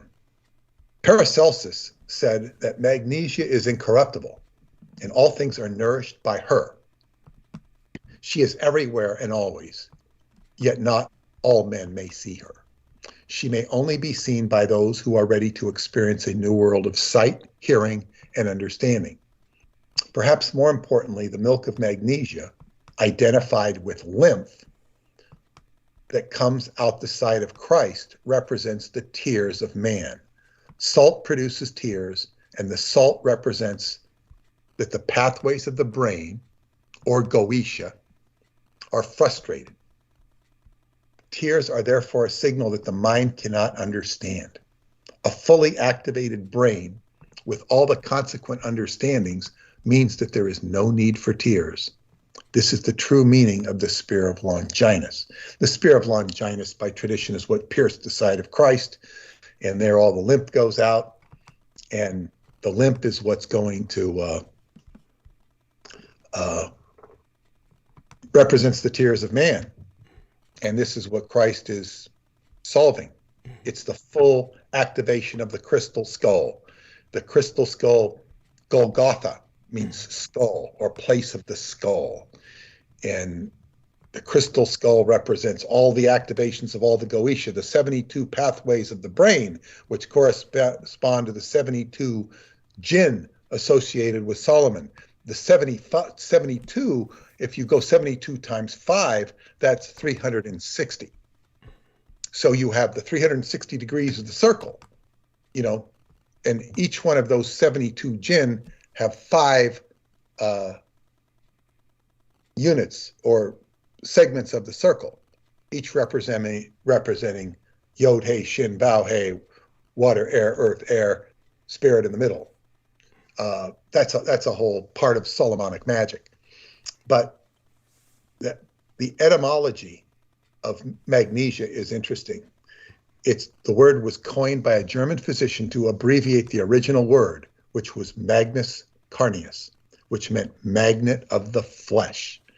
This is the same thing as being drawn to the flesh, which suggests the magnetic predisposition or connectivity to the body, particularly the skin.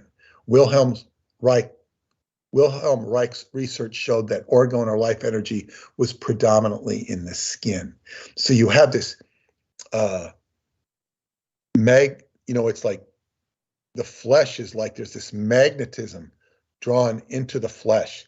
And you see this being fluctuating in Douglas's story where they can actually see the bones during the atomic blast. So you have this flux of magnetism. It's this is all this stuff. So the bottom line is, I write this letter as compassionately as I can. I tell her to feel free to write to me anytime. I hope it helps her a little bit. I also suggest to her it's not necessarily a good idea to disturb or bring back the dead. They often do not want to be here. And I get an answer back. I do get several answers back from her, but I get an answer back. I blind CC David Anderson. And all my communications with her, I was just blind CCing him. There were more communications.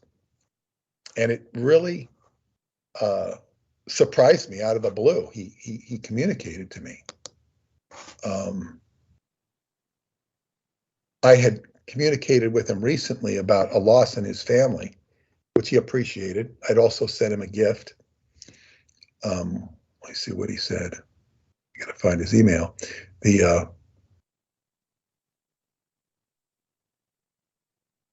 I wouldn't have trashed his email.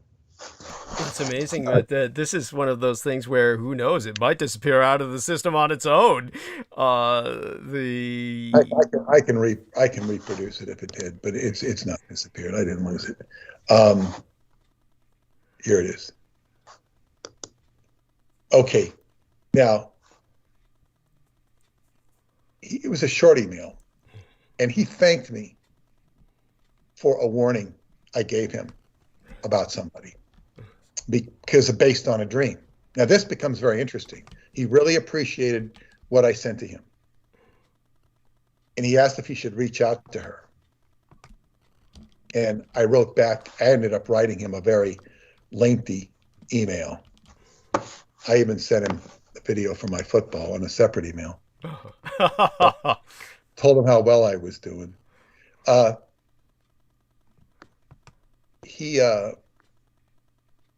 trying to find the email I wrote to him, but basically, I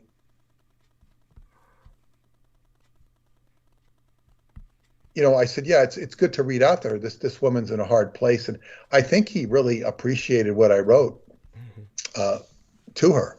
Right. I think he read it. I think because I was talking about time and messianic factors concerning with time. I think it reached him. But when I wrote back to him, I also included. I told him my whole Choklavina thing. I've written 11-page document on Choklavina Cave with scientific papers attached, which is basically for the World Genesis Foundation and to send to people who can help me find what I want in the cave. And I sent it to him, and I said, asked him if he could throw me any bones about the cave, other stuff he doesn't know. So I think he'll write to me when he gets through the document. If he has time to get through the document, which could be, So it was like the door opened to communicate with him, and he definitely got my thing back. He can sometimes answer after a long time, so he surfaces right during this time period when we're talking about this. Now, what was so interesting is when I woke up this morning, I'm thinking about, did I dream last night? I don't know. And then I look up, and over the bed is a dream catcher. It was the dream catcher I got for my birthday when I went out to Montauk. And I go, look at that dream catcher. I said, I'm kind of thinking, this dream catcher, I'm really not having too many dreams with it. And then I realized, boom, I said, Rudy's coming to Romania with me. Now, Rudy is Rudy Curry, my Qigong friend, who's going to Montauk with me this Saturday. Because when I was out there, they gave me a dream catcher for my birthday. Now, I had read all that stuff about the Pharaoh's ghost in the last transmission. Rudy had called right after I'd been there so now I also read in that document about my friend Yonda, who watched the gate open at the Pharaoh's cemetery. And so I got a hold of Yonda, and I haven't communicated with her in 6 months, more than that. She was supposed to visit me last summer. It never happened. She's going to come out with us too. She's like super energetic person. Mm-hmm. And so this is going to be, quite a group. Yeah. And we're going to go to Stephen Talkhouse Pharaoh's grave and make an offering and acknowledge this. And it's on all with these characters. It's really neat. And it was all from this newsletter I was reading last time about all these different people and energies. And then I looked at the dream catcher. I said, "God, the dream catcher is what started this," because then I had a dream, which I told David Anderson, and now he's getting back thanking me for the dream. And this is a Native American dream catcher. I don't know if Native Americans made it, but it sure is in that tradition. And it's all connected to the pharaohs. It's all connected to Montauk. It's all connected to the woman whose boyfriend decoded his message. And all this energy is like reconnecting between Montauk and David. It's also connecting Chaklavina. And then I'm looking at the dream catcher. I said, I'm going to invite Rudy to come to Romania because he's now retired. He's still working on other jobs, but he'll want to come. And this will connect the Qigong to all of this. And I just realized, I said, this is perfect. This is perfect. So I've got phenomena happening here.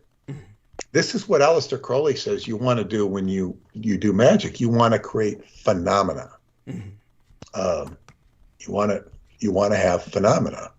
And this is phenomena. I'm pursuing more phenomena over there. Now, when we get to the Ebenezer, there's an article I dug up. I didn't even read the whole thing, but it was, here it is. It's an article, Electromagnetic Beings. Oh, this is great. By somebody called the Arctic Wolf, the Spirit Whisperer. That's a great name, the Spirit Whisperer. Well, God bless him. I wouldn't want to call myself the Spirit Whisperer. I wouldn't want to call myself that. To me, it's too much. Right. It says, electromagnetic beings. Human beings are not crude organisms made from just flesh, blood, and bone. We're electromagnetic beings with intelligent consciousness made from divine universal force. Consciousness being the metaphysical energy of what we call the spirit, soul, mind, and body. The entire human body is electromagnetic energy made of torus field atoms that have coagulated together into specific body parts and projected out to form the 3D holographic entity that we call the physical body. The illusion is that we think it's a solid physical body made of fleshly matter. It should be fleshy matter, I think. Fleshly's all right. It sounds better than fleshy. We know what it means. Yeah. The body is not solid. It is a 3D holographic field of radiating and vibrating energy that consists of electromagnetic torus fields within torus fields. It is of no coincidence that we have labeled the central part of the body a torso. He's got a good point. He's got a real good point there. You can even see that in certain Qigong illustrations where you have the torso of the body is like a figure 8 that's twisted and untwisted is part of how the torso is. It's he's very spot on when he says this. The electromagnetic energy of the human body is continually looping in and out of the creative principle of universal force. It is the nourishing and sustaining unseen force that drives the forces and functions of the human body. Yeah, very occulted, he's right. The electromagnetic torus field is known and worked upon with the healing studies that focus on the human biofield. These practices are referred to as bioelectromagnetics. The human torus field can also be detected and observed within the aura. When using specialized instruments, the electromagnetic aura of a person can be detected around the body, extending outwards up to 8 feet in diameter. The human being is a structure of self-regenerating electromagnetic torus fields. This unseen metaphysical energy has regenerative and healing powers in which to replenish and support the physical existence of the living organism. Physicians Physicists and psychologists will, however, talk of the human being as this physical organism with a separate metaphysical aspect. This is not true. Both the metaphysical and physical are different elements of the same field of energy. The medical field is the causative energy that make the effect of physical form. He goes on, and he's kind of repeating himself to some degree, but the whole idea I want to get across here is that we're all Ebenezer or have the potential. And then what enters the fold is ability and intention. We're all subject to all of this stuff. And there's a lot more to be talked about and said here. I'm running out of clock here for my own schedule. But where I think we should go in the next, and you're going to be going organic, so you take this you take this wherever you want, and we just keep feeding on it and going back and forth. There's more things I can go into here. Even I basically raised the fact that David surfaced in the presence of this, and what he has offered me in the past has been positive. It's been instructive. I'm not going to learn this in a university. Right. I'm not going to learn it anywhere, except in reference to the own matrix that I've created around my own life and soul. So that's great. But when we go back, where I want to go is in the future is into the L. Ron Hubbard angle. Yeah. Because he talked a lot about energy in this context. So it's very interesting. And of course, he's going into energy flows, energy of the human spirit, and how to change it, how to do it, what it is. Like, he was writing from a knowledge base that is very consistent with what Douglas's father suggested, that he wrote this stuff about the Ebenezers. Unfortunately, with all of this stuff, there's a negative component in the background. Mm-hmm. Hubbard seemed to have taken the crest of the wave and rode it, and was able to inspire a lot of people, give people a lot of aspirations and whatnot, but it didn't, stick, because what happens is there's a counter rotating force that puts a shadow. So you're constantly playing with a shadow, and you're balancing the yin and the yang. If you get too good, you get overshadowed. And this is the constant struggle. And I know David is dealing with a shadow culture. Mm-hmm. No question of that. I would also say that he has very human characteristics. I've seen him. Mm-hmm. My friend who also knows him says I'm closer to him than anybody. I would. That's not quite true, but there is some truth to it. That I know him. He said I probably understand him better than anyone. That would qualify me as a whisperer, perhaps. Mm-hmm. And then also want to say that I've introduced one person to him, and they behave so badly. Jeez. Like, they, not so much when they met him, but afterwards, they disparaged him in such a way, and they were presenting themselves to me in such a way that was rather repulsive. Right. Aside from what they said about David, it was only a few comments about David. Well, he says, and I went out of my way to introduce this person to David because I really respected his science. Mm-hmm. I respected him as a metaphysical person.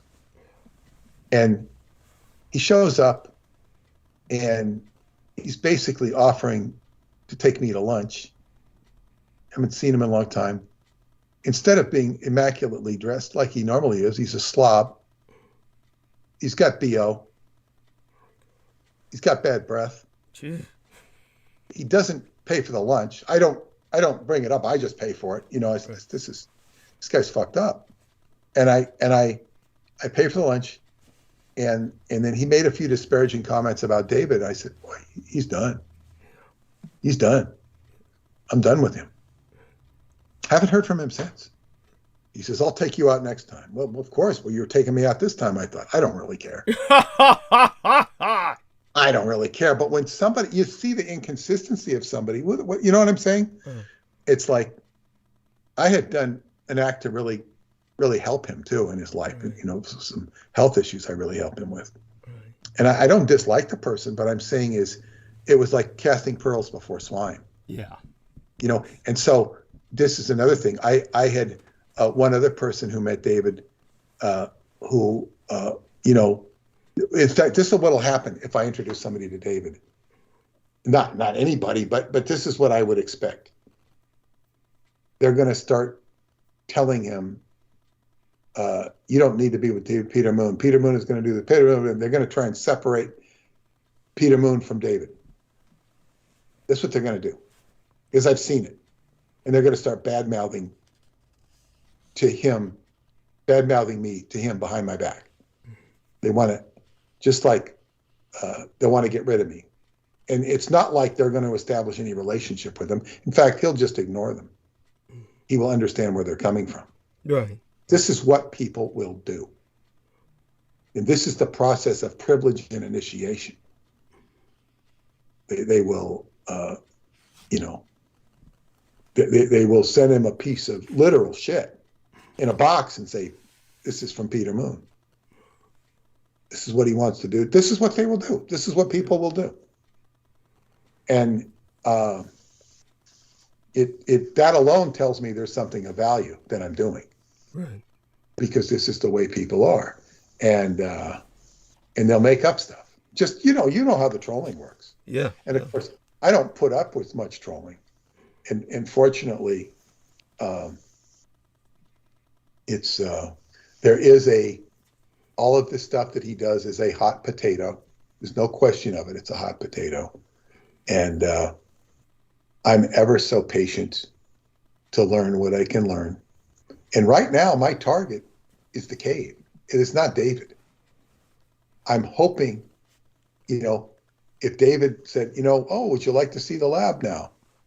Yeah, sure, I'd do it. But it would almost be like auxiliary. In actual fact, if he did show me the lab, I'd be wondering how it fits into the inner earth and what I'm going to do with. I'm interested in exploring this cave and unlocking the mysteries of the locale, like working with the geomancy and geophysics of the area and discovering that. That's what my target is. He has directed me there, and he is the one who's making it happen. So it's a unraveling of a mystery. So, as they say, as one of those guys I quoted, I think it was JFK, who said, what did JFK? These things could become really meaningful in the future. Let me see what JFK said. He says, ask not what you can do for a FNSer, but what can an FNSer do for you? Yeah, that's what you have to put them to work. You have to make them work, and you know, there's so many aspects we can go into with it. You know, the elemental nature of what's going on here. Yes. The causal plane, the astral plane. I equate these things astrally to the perceptual plane of Qigong, which is like the astral plane. It's very interesting. There's a lot of interesting fodder we can go for here, and I look forward to continuing it. And wonderful. Any comments from the peanut gallery are welcome. Well, let's take a look inside of the chat room, and there we have that. We've got Yajmel Zoldak is just providing some devil faces, and I think that's meant to be a positive. Great. And in terms of everybody else, they were just kind of responding as you went along. Jojo was saying right on with a target. And so that like what Jameson says here. He says, I would oddly say humans are opposite evanescers. Well, that puts an FNSer in a very good light. And I think he means it that way, Yeah, I knowing him, yeah, that's the case. Yeah, I do. Yeah. I see humans as being the lowest end of the spectrum. Well, it's like, you can have good humans and you can have bad humans and you can have good spirits and bad spirits. And this reminds me of, it's really funny how I can go back to this.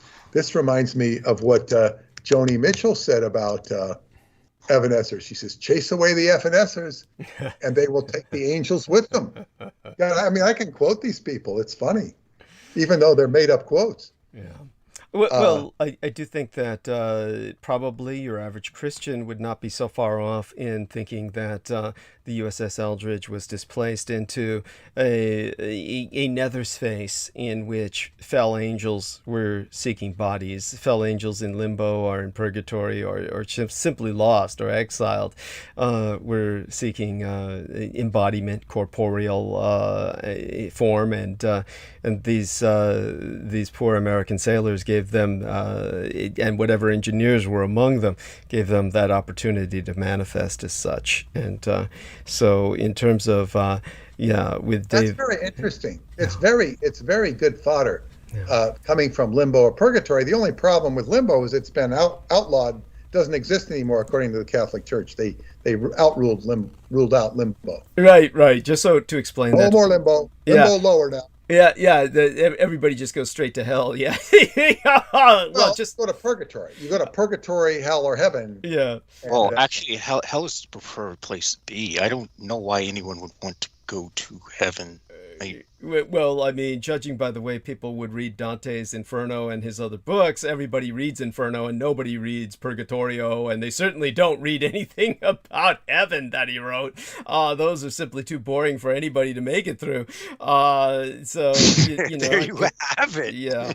I mean, why? The fact that nobody even reads that goes to show how mind-numbingly boring heaven would be. Well, there you go. Certainly they don't resonate with heaven, but everybody likes some peace and quiet now and then. Right.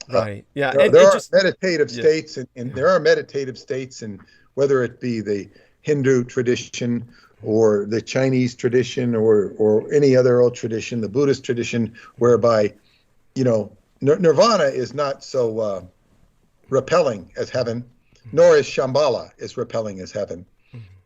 The idea of heaven is, it's a little, Well, certainly the way it's been presented over the years, it's gotten very staid, and it looks threateningly stagnant to many people.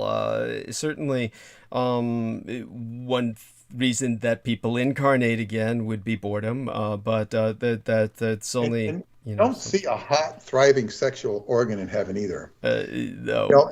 Now, maybe that's a good thing, but it's certainly.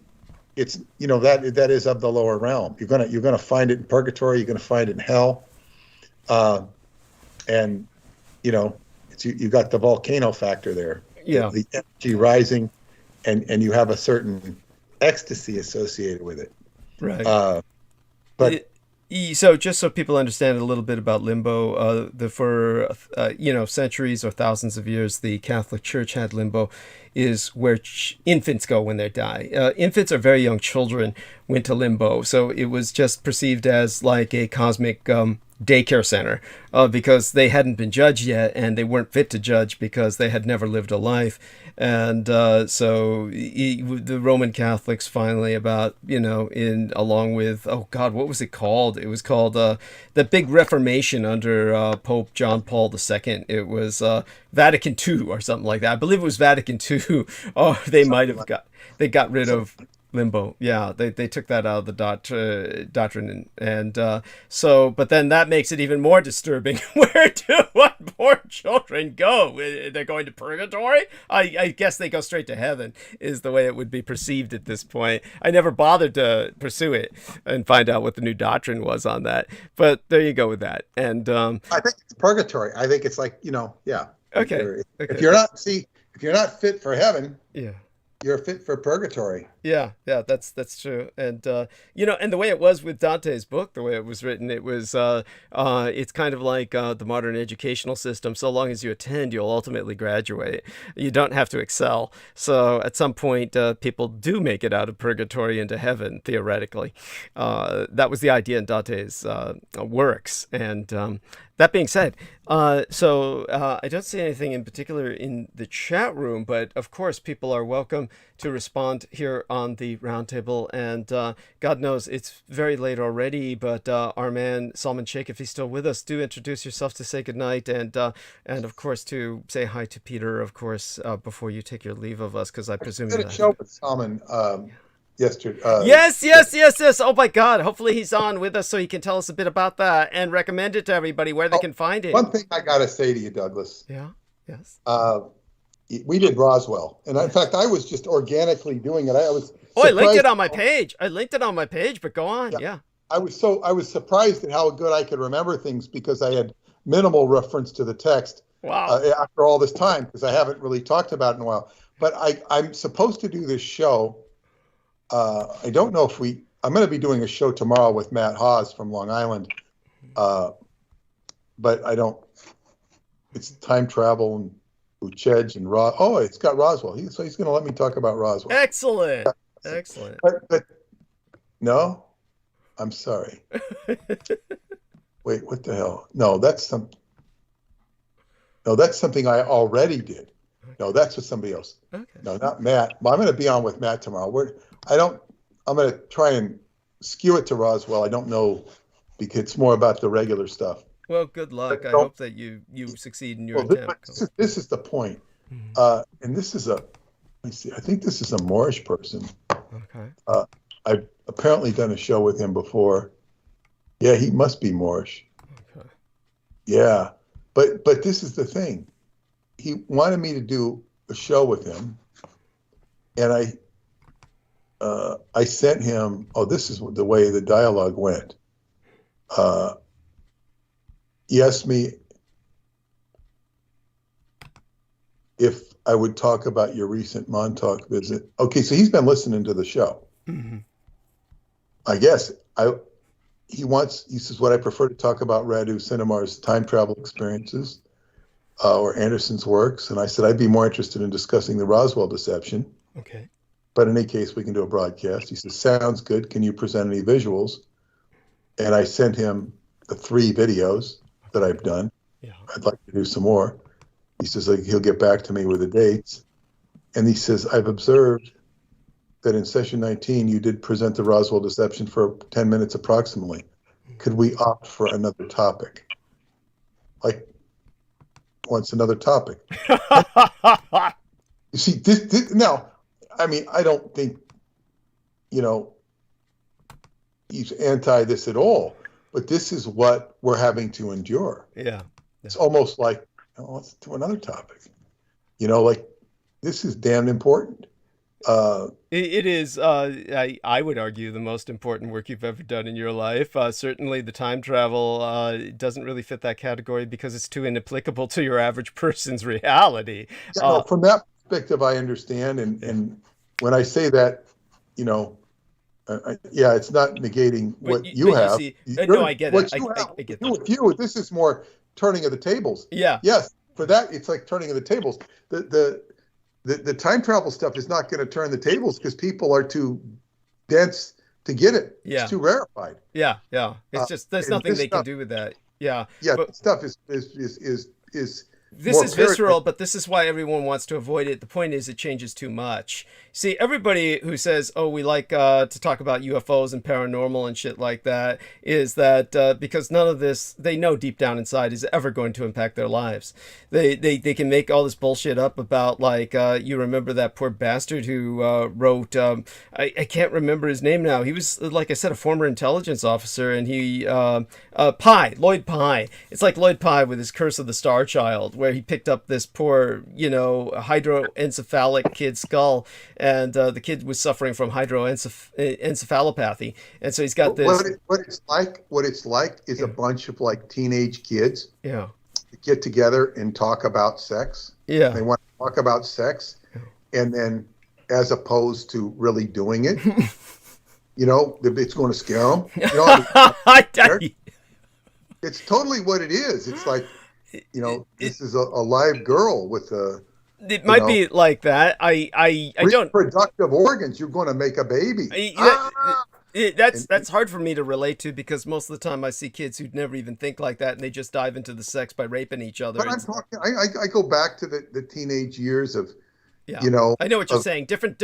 I'll never forget one time. You know, in my neighborhood in Lakewood, I went back to visit, and all of a sudden, all of these guys, and I was a teenager by this time, revisiting the old neighborhood, and I remember we were sitting in my friend's bedroom. It was a bunch of us, and the girl in the next house, I didn't know who they were. The Bishops had moved away, so this was a new family, and there was this girl in this house, and she was sitting in her bedroom, and she was laying on the bed, and I think she had,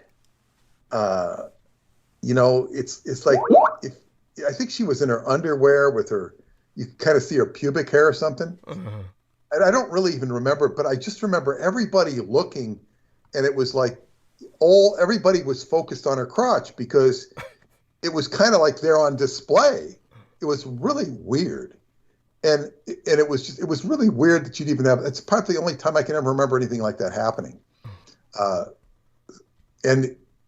But the whole thing is, you're at an age where everybody's kind of voyeuristic, and you're in the teenage years, and it's kind of like, it's just, and that was for that time period. You know, nowadays it might be, you know, it might be much more, the barriers might be much separate, where she comes out and starts, you know, doing weird things in front of the window, and everybody's clapping at her like a bunch of monkeys or something. Jesus. Yeah. Well, I can understand what you're saying, but these are kind of like different subcultures, and but without over drawing that parallel, I would just say that the majority of people, that this is too much for them to handle. It's simply too much. Because you're asking them, okay, you lost World War II. At that point, their reality does change on a dime. See, I think that is a bad line to use public relation wise, because I don't think, you know, losing World War II, it's just like saying, you know, World War II didn't end the way you thought it did. There's so many things you can bring out without saying losing World War II, because there's just so many things. It's because it just doesn't, you know, it makes them too hard for them to think with. But I did see for a bit on the TV tonight, I think it was the PBS station.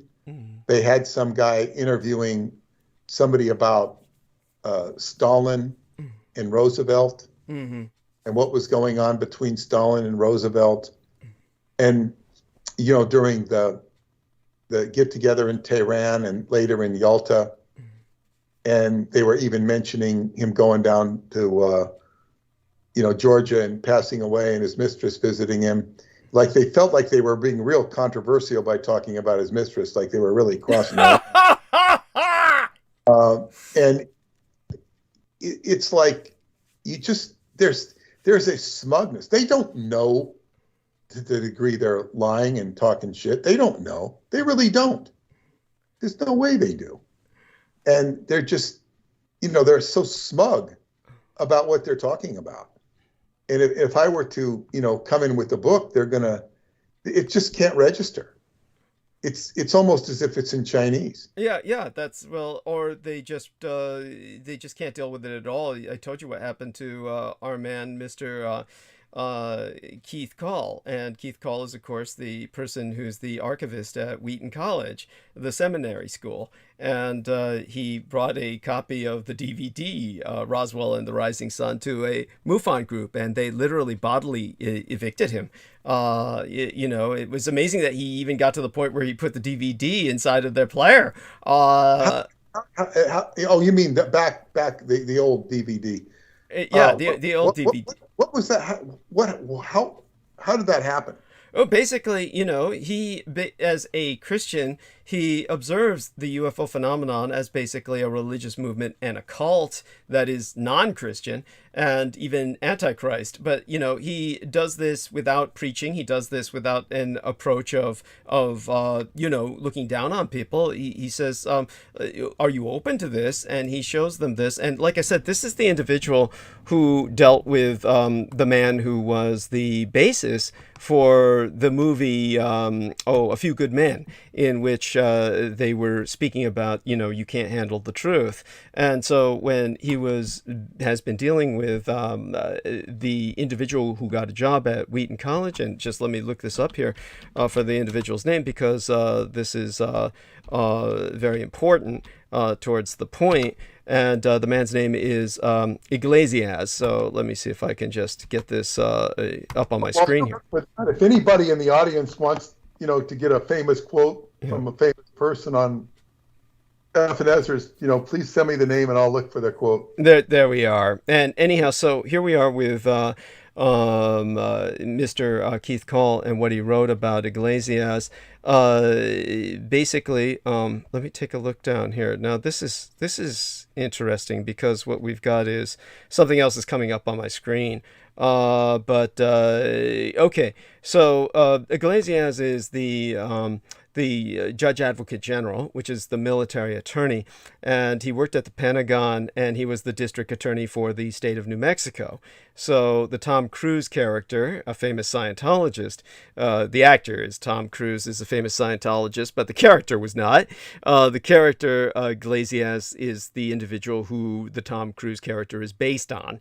And so the same individual accompanied the late Representative Steve Schiff when he investigated Roswell in the late 1990s. And so for those of you who don't know, that was the state senator of New Mexico. And so when this individual who knows all about Roswell is the go-to authority on Roswell, was told about myself. And Keith Call said, I told Iglesias about your information regarding Colonel Aquino and Roswell. And he listened very carefully and said, that is the only thing I have ever heard that made sense and makes sense of history and makes sense of my life, that the Japanese won World War II. And the more I think about it, the more nothing else makes sense. And that's the only thing that makes sense in history and my life and everything else. So there you have it. The famous declaration of A Few Good Men is you can't handle the truth. By the way, Salman Sheikh, if you're going to leave now, if you're able to come on at all and say goodnight to us and tell people, of course, about your interview with Peter Moon and where people can find this, by all means do so, because I did link it on my timeline. And, you know, anything else you can bring us, Salman. So let's see if we can get him on for a few moments before he goes. Yes, definitely. It was great to have Peter on for part 2 to talk about the Roswell deception and the demystification of World War II. Just honored to be a part of this truth and to getting this truth out there for the people that need to hear it, just like what you are saying currently, Brother Douglas. So it's important for all of us to do our individual parts to get this truth out there and to push this book so the next book on the Presidio can release as well.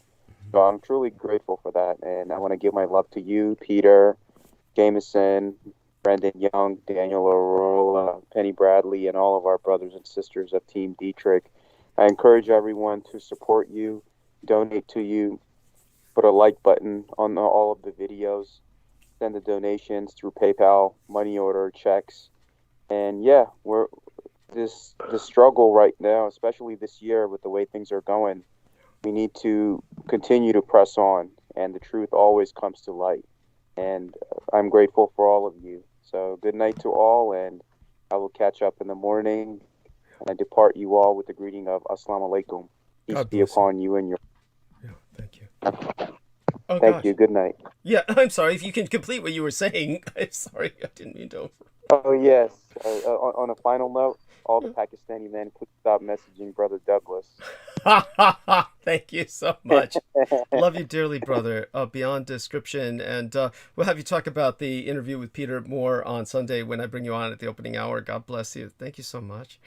And good night. Good night. And so that was Salman Sheikh. And so the individual's full name is David Iglesias. So that's David Iglesias is the individual who said what he said. And so there's two ways we can look at this when it comes to approaching through public relations or marketing. It really doesn't, I think it's a toss of a coin, or it's 50-50, and both angles need to be approached, really. We can take the more diplomatic route that I took originally when I produced the DVD. And this was like a long time ago when I did the presentation. World War II didn't end the way you think. But the problem is everybody automatically goes back to Nazis, and Nazis really run America through Operation Paperclip and this kind of bullshit. And this is what Americans are obsessed with, because they take all blame away from themselves towards all their evil and their genocide and place it onto the Nazis. And it's just a cheap and easy way for them to alleviate themselves of guilt. That's what that's really all about. But if you just bring up and just say, I don't care how abusive it sounds towards other ethnic groups, it just gets attention. You can just say, the Japs won World War II. It's just that simple. At that point, they are going to have to listen, because they either run away, turn around and run away, or they just have to sit down and listen. They don't have a choice. The diplomacy doesn't help at all. And obviously the title itself, unfortunately, Mr. Moon was banking on a kind of niche audience that we had. Roswell was well recognized, and Roswell would draw attention. It doesn't anymore. That's the problem, is that everybody's grown up with that. Everybody's tired of it. Nobody wants to hear another Roswell tape. It wouldn't matter what title we gave it. It really wouldn't matter. Well, as you said, mine was simply too obtuse. Mine was far too. See, you're going in an academic direction, and that's even harder. The title? I hate to interrupt, but what about the title? How the Japanese whooped your asses? Yeah, something like that. That is completely offensive. That's I mean, people are. You would like. We wouldn't want to use those very words. We wouldn't want to phrase it that way. But we would basically say how the Japanese won World War II. Well, the direction you'd want to go in is, Asian superiority or something like that. But this is the real things you want to, I think, confront or get people to finally confront and face. Is Hirohito's role? Yes. In the war. Yes. See the Hirohito. It's amazing to me how all many videos I see on YouTube, and I just see exactly what Peter Moon is saying. This is the catch point. Everybody is buying into the MacArthur myth that, MacArthur's up there saying, Hirohito, he didn't do anything. He was just a pawn to the militarists. And, and so they've taken that MacArthur myth, and this is what people regurgitate now as parrots. And you see these people and the things they say, it's incredible. They're like, gee, here's this guy, this Hirohito, his people worshipped him as a god, and the militarists just exploited that, and this guy was so powerless until he finally stepped in and said, stop the war. As it, and so the which of course MacArthur gave Emperor Hirohito credit for, because he wanted the American people to appreciate him. The very insanity of the entire concept, where here's this impotent guy who's just can't lift a finger to stop his militarists, and then somehow at some point just says, hey, why don't we stop the war? And they all just say, hey, that's right, that's a good idea, let's listen to him now. Just the insanity of that concept, the irrationality of it, how it doesn't make any sense at all, and everybody just regurgitates that. So yes, so we might call it. There's obviously already books out there by that title, Hirohito's War. So rather, it's Hirohito's Victory. That's another way of phrasing it, Hirohito's Victory, and how either how the Japanese won World War II or how the Americans lost the Pacific War, or simply not how, because everybody's going to read nuance into that, and they're going to say, oh yeah, the Americans lost it by winning militarily. They won the war, but they lost the peace. Like somehow the Japanese came, and then this is how the Americans see it, that the Americans somehow were prostate, and the Japanese just came in and took over the industry somehow mysteriously. As if as if that makes any sense. So the best way to say it would simply be Hirohito's victory, the Americans lost World War II, as the subtitle. That would be one way, just thinking aloud. Or, so there we go. Something that just eliminates nuance. And then I think Hirohito's victory is good. But anyway, yeah. just the mentioning of Hirohito, when you go in, you start talking about it with that. Yeah. But then he's not even a character people can relate to. They can't even relate to him. He has no reality to them. He's just he's a prop to the American mindset. And I think that an illustrator I knew, who I'm not going to name because I honestly can't remember his name consciously, but I knew him, and he actually helped with some of the earlier projects with me because he was able to do some computer graphics as well. It wasn't my lycanthrope friend. This was somebody who actually shared the same flat with him in San Francisco for a while before he moved back to his family in Arizona. And then he did mention that long before we got the book out, he was doing pizza work with some guy who was in a pizzeria with him because he had to, earn money, and he couldn't do it illustrating because there's just not enough people hiring for technical illustration. But when he was listening to this other guy, the guy says, "Oh yeah, the Battle of Los Angeles. I'm coming to understand now that it was the Japanese, over Los Angeles in World War II." And he said, "I never heard about that coming from anyone but Douglas Dietrich. So somehow this guy must have heard about it." Again, this was before the book came out, so it was probably through burns of the DVD or something. But the point that I'm making is that this individual tried to help me computer graphically put a three-dimensional spin to some of my illustrations of Hirohito.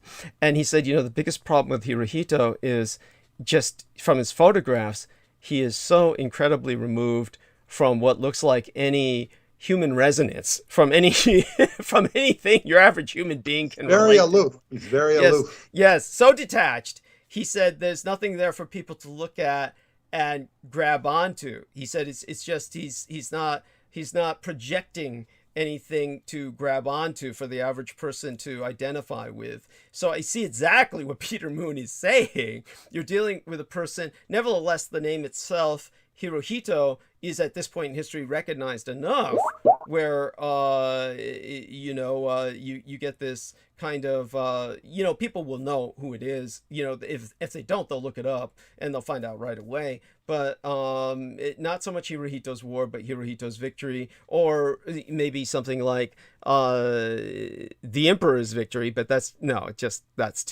just sounds too weird. It's like we don't need a new title. We have what we have. We have to go with it. But it's all a matter of reaching people. Yeah. If I can squeeze some time to do some more videos, it can't hurt.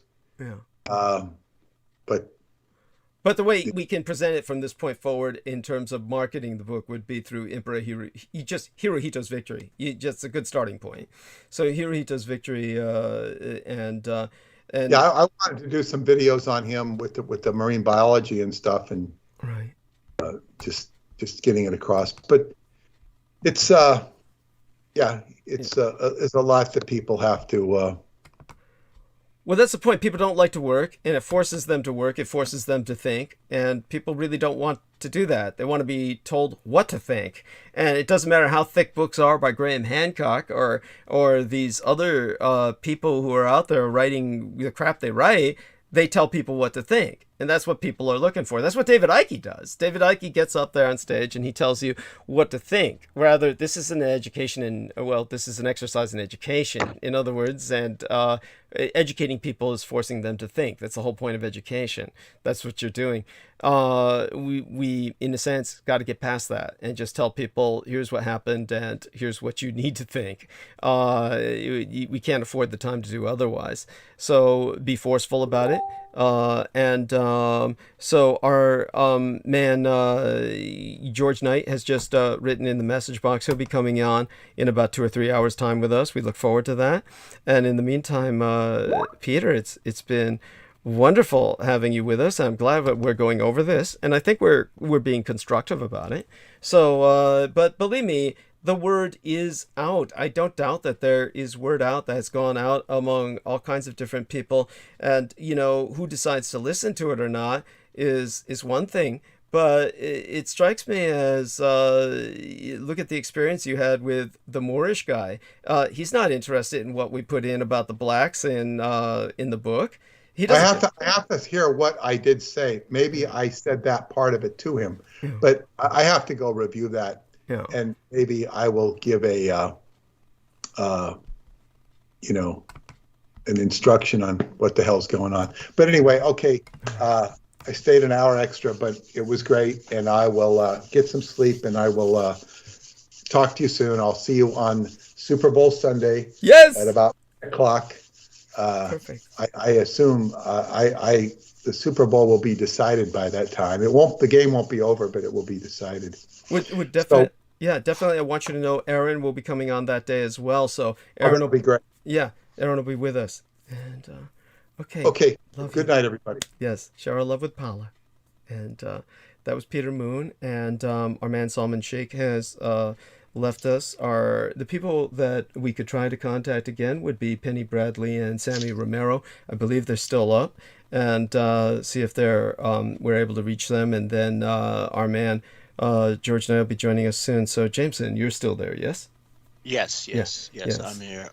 See if you I was can- going to maybe we should maybe the book could be called "Why America is the Land of the Mindless." Well, I saw the title that you wrote, and the moment I saw that, it was even too academic. It was basically what he had wrote was Jameson wrote was Hirohito's Victory, America's Loss in the Pacific Theater, which of course is a sensible and rational title, but it's just too academic. Your average person will look at that and they'll say, history, and the average person is going to turn away, because they want something that's a bit more fucking, I guess, mysterious, like paranormal oriented, something stupid. Yeah, this is precisely why I whatever graphic novel I work on, I'm not going to ever release it. It's just going to be my own project, because no one's going to fucking.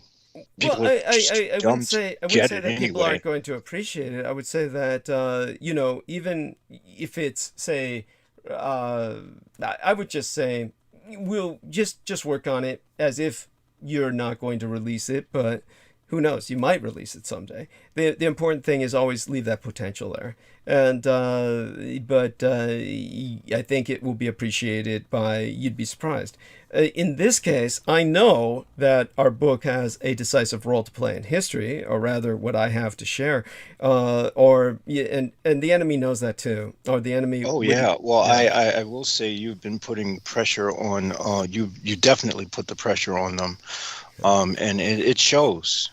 Because we had Turdenhole. Yeah. Yes, that's right. Trying to pop up. Yeah. Turdenhole tried to, he tried to use 2 different account names. Yeah. Yeah. So that means he's desperate. Yeah. Yes. And he's definitely. He's running out of money, and the rim job has apparently not paying the bills anymore. and nor is Peter Thiel, that piece of shit who seems to have popped up on the news recently. Yeah, what's he doing now? What's Peter Thiel doing? I don't know why he popped up. It's just like he was supporting MAGA or some shit, of which of course he would. He's not even American. Is he American citizen? I don't know where the fuck he's from. Peter Thiel, just so people understand this, Peter Thiel was born in Germany. Yeah, he basically, this is the bizarre aspect of this individual, what makes him so repulsive. He was born in Germany. He lives in New Zealand, where he does not want the citizenship. He just wants to live there and take advantage of the scenery and the tax breaks and everything else. But he purchased U.S. citizenship, and by that I mean he's never, quote unquote, technically lived here. But by putting in enough money, you can do this. You can buy a U.S. citizenship. So he purchased a U.S. citizenship. And so, but he's here, comparatively speaking, not nearly as much as he's in New Zealand. So in other words, he's not fulfilling residency obligations. And so you've got this person who wasn't born here, doesn't really live here, but has U.S. citizenship. And, so all you need to know is the guy's he's an asshole, he's flaming gay, and he was one of the people who was outed for having blood boys, and that means he has transfusion affiliates that he has been taking advantage of the young blood with, as have, you know, the Silicon Valley elite in general.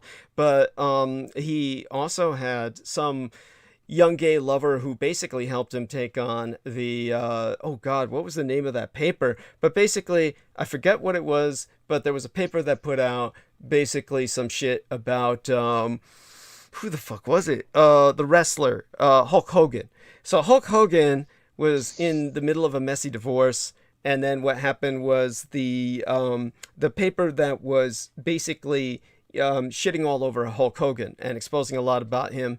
Peter Thiel got into the fight because they had outed him for being gay, and there was nothing he could do about it. So it wasn't The Intercept, it was some other paper, and they were kind of like a gossip paper, and they were fairly accurate, which was why they had a good reputation. They were generally accurate about what they exposed, and when they exposed Peter Thiel as being gay, which for some reason offended him, and yet it was certainly undeniable, and everyone knows he is, but yeah, that is just so bizarre. It's like, if you're something, why be deny offended? it, yeah, and so, but then he didn't want to out it for whatever reason, but then he like took the paper down. He did it through the Hulk Hogan case. He basically came in on the side of Hulk Hogan, and because Hulk Hogan was flat busted broke. I mean, for those of you who don't know, Hulk Hogan used the N-word. There you go. But he's a lot whiter than I am, and he doesn't put it in context, and he's just was being an asshole, and he just said, hey, nigger, whatever. And then they, so what happened was he got into the middle of a divorce. He was taken out of the Wrestling Hall of Fame, and,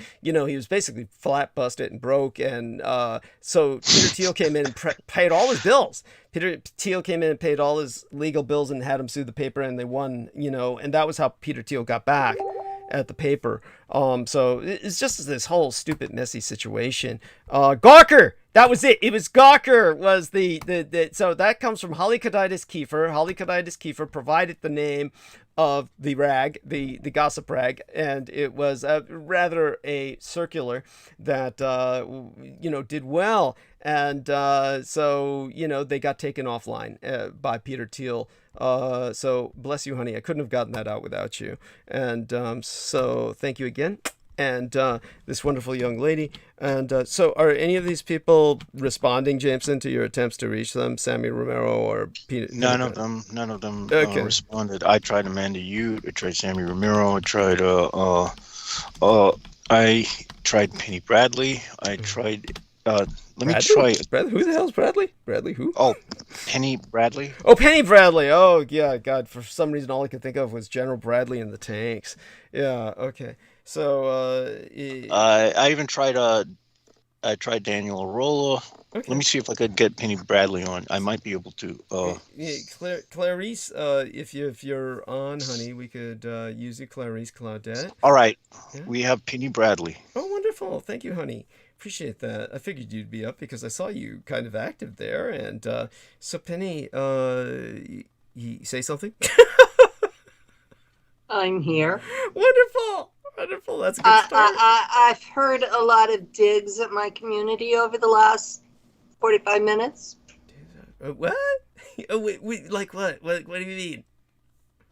Like, you have a lot of communities, okay? You've got the Scots, you've got, super soldiers, you got, so which one? Well, it was SSP, but we kind of overlap into that UFO territory that you made fun of. Wait, what did I say?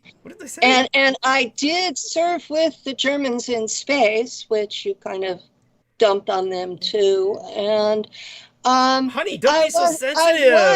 I was a navigator, which meant that I did the time travel thing, and I actually listened. Thank you. That's appreciated. Surprise. No, that's wonderful.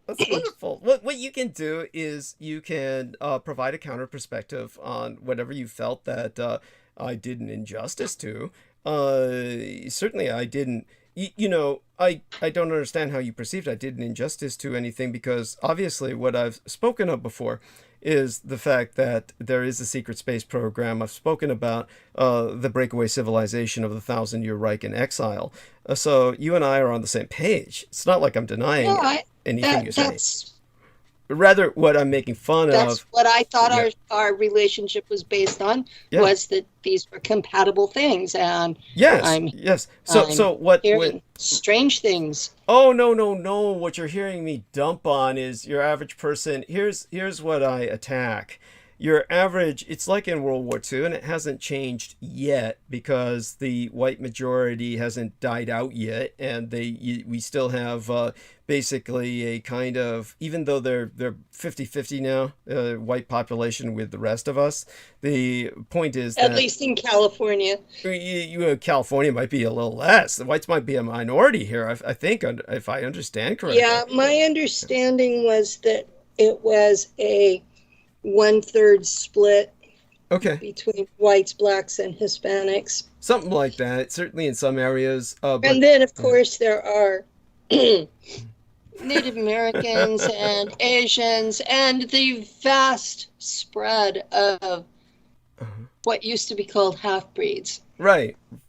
Okay. And by that, you mean anybody who's hybridized with anything, right? Like I mean anyone who's mixed race. Yeah, cosmogenate. And I prefer that term. But at any rate, so my point, honey. I am an older generation, and I just go with what I was called as a child, and I embraced the nastiness of it. Yeah, there we are. So what, now I thought you had understood this at this point. What I am attacking is the intrinsic racism of idiots who during World War II, the quote-unquote elite, the Allied High Command, said that Germany was the primary enemy because they felt that they were white and therefore the greater threat. So they felt that we've got to concentrate all forces on destroying the Third Reich in Europe and then turn towards the Japanese. That was the attitude then, and of course that cost the Allies everything.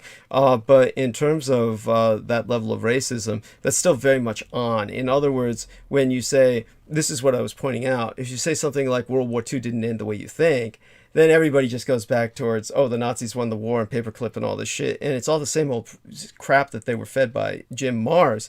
And it's this, what I'm pointing out is they don't even understand what happened. They don't have the concept of the 1,000-year Reich retreating into Unterland and from there expanding into space. The concept is that we brought the Nazis over here with paperclip. They never understood that Germany, Japan, Italy, and Spain were actually allied together. Yes. Not to mention other Axis powers like Thailand and so many others, of course. Exactly. Yeah. Well, somehow in my mind, Thailand was part of Japan at that point rather than its own. Well, it was definitely independent, but it's let's just put it this way. I think that maybe you just didn't appreciate nuances in cultural differences between different Asians. Let's put it that way. I'll put it this way. I went to public school in California. There we are. You're damn lucky I even knew there was a Taiwan. Yes. By the way, we need to disambiguate Thailand. I was saying Thailand. Taiwan was definitely part of Japan. You are correct on that. Okay, so it's either my English, I'm slurring my words, or you didn't catch what I was saying, because the technology of our audio leaves something to be desired. I was saying Thailand, meaning, what they used to call Siam, was an ally, an Asian ally of the Axis. That was an Axis power that many people are. I wasn't even sure which side of the fence that particular kingdom was. Okay, now you know. They were definitely Axis. As a matter of fact, I brought this up, and this was irritating. It's not anything I hold against them, but it goes to show you just how people just have not known anything about this. I was talking to Peter Moon, and when I was bringing this up, and this was on record, this was on air, we were on a show talking about it, and I says, oh yeah, well, I've got maps of Thailand that, you know, they went to war with the French before World War II, as it's recognized by many Westerners. They did. Yeah, and they beat the French and defeated them. And so there's these, you know, this globe that I have, and where it was made during that period of time. I was talking about the different shape of Cambodia, where Thailand had gained territories. You know, I was bringing up that there are maps like this available online if you do your research. And then, so Peter was just asking very sincerely and earnestly, you mean these are like, Jesus Christ, what the fuck was that? Anyhow, just now on my screen, a bunch of like smiley faces came up. Hopefully that's not like a virus or something. It's like somebody pressed a button on. You ever see those things on your Facebook stories, and then sometimes you press a button too hard or something, and you're acknowledging it with a heart or something, and then like 3 hearts go up. You know, it was like that. Multiple bunch of smiley faces came up on the Skype screen. Bizarre. Anyhow, so when it came to what I was saying about Peter, he says, oh, so these are real? Is this alternative history? I mean, I just, God, it was so irritating. I'm like, yeah, of course it's real. You know, what the fuck does he think I'm just sitting here talking about? Yeah, I got some, you know, science fiction globe that was produced, you know, just as a lark. There were dozens of countries. Yeah. Yes. All over Eurasia. Yes, on the side of the axis. Yes.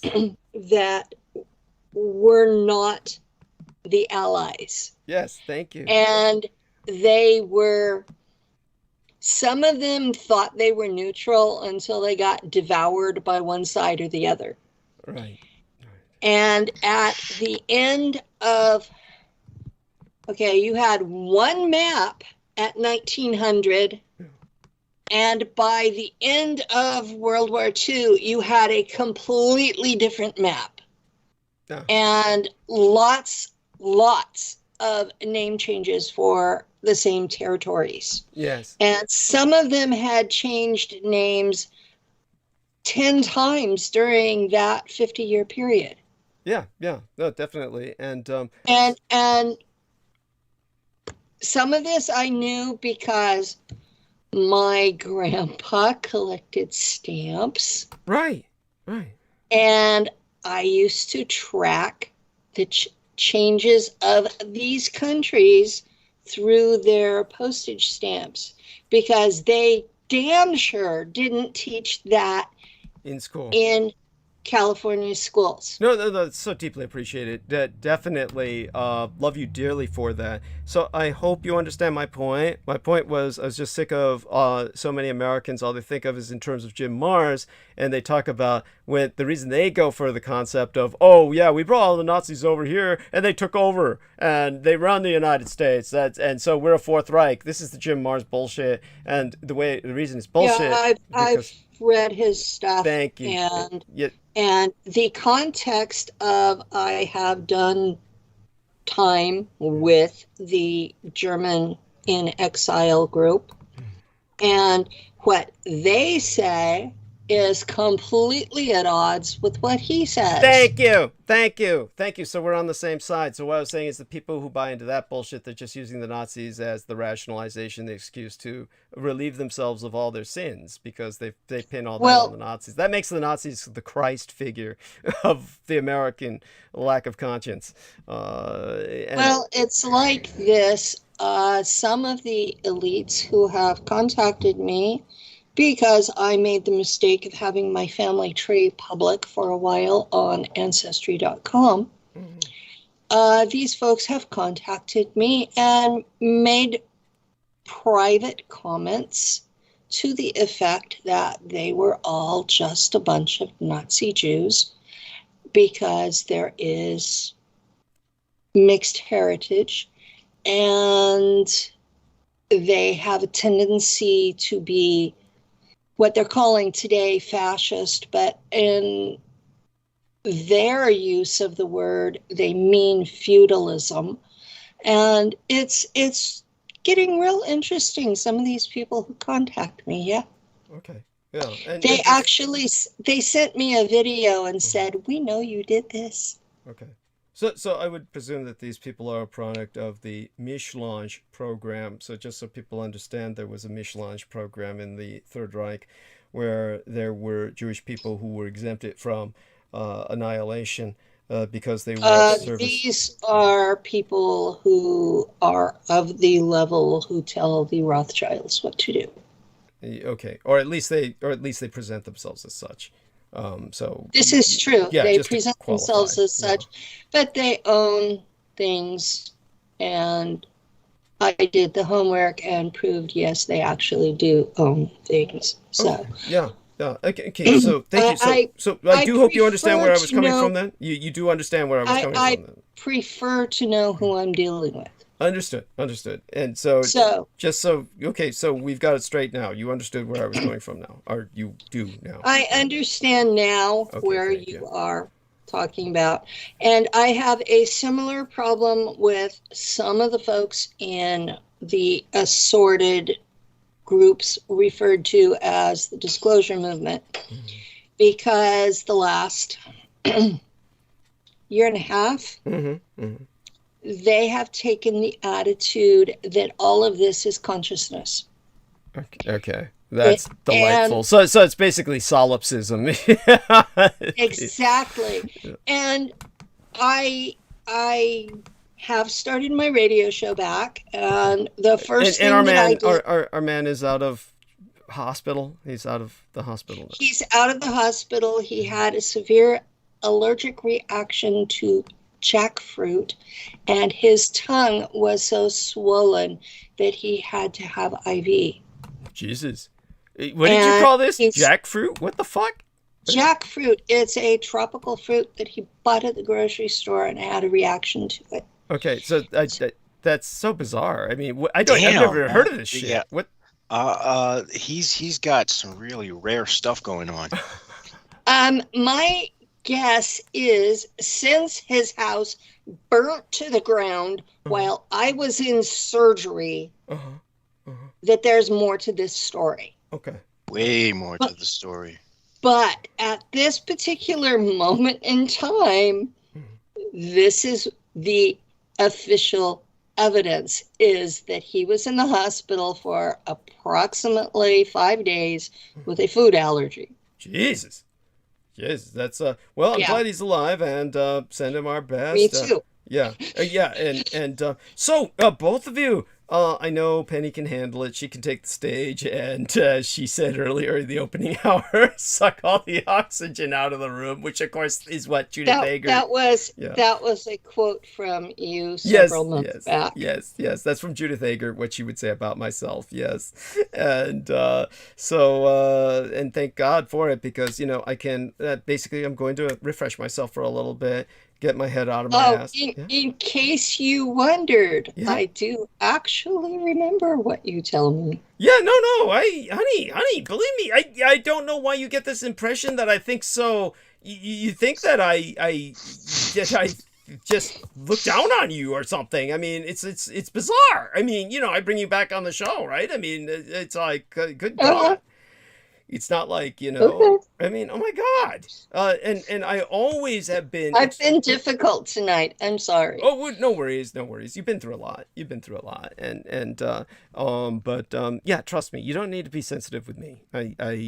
You do know, of course, I do have some differences in terms of, how I perceive what happened to you. But I don't deny your memories are real. I mean, I believe your memories are real. It's just I do have, just based on my own experience, I think they may have been cascaded into you, or there would have had to have been some real application of time travel, or maybe some cloning or something would have been done to. I mean, there's a lot going on, but and you do got to admit you're I mean. Anyhow, no point in digging my hole any deeper. You're digging your grave. My grave, yeah, digging my grave, yeah.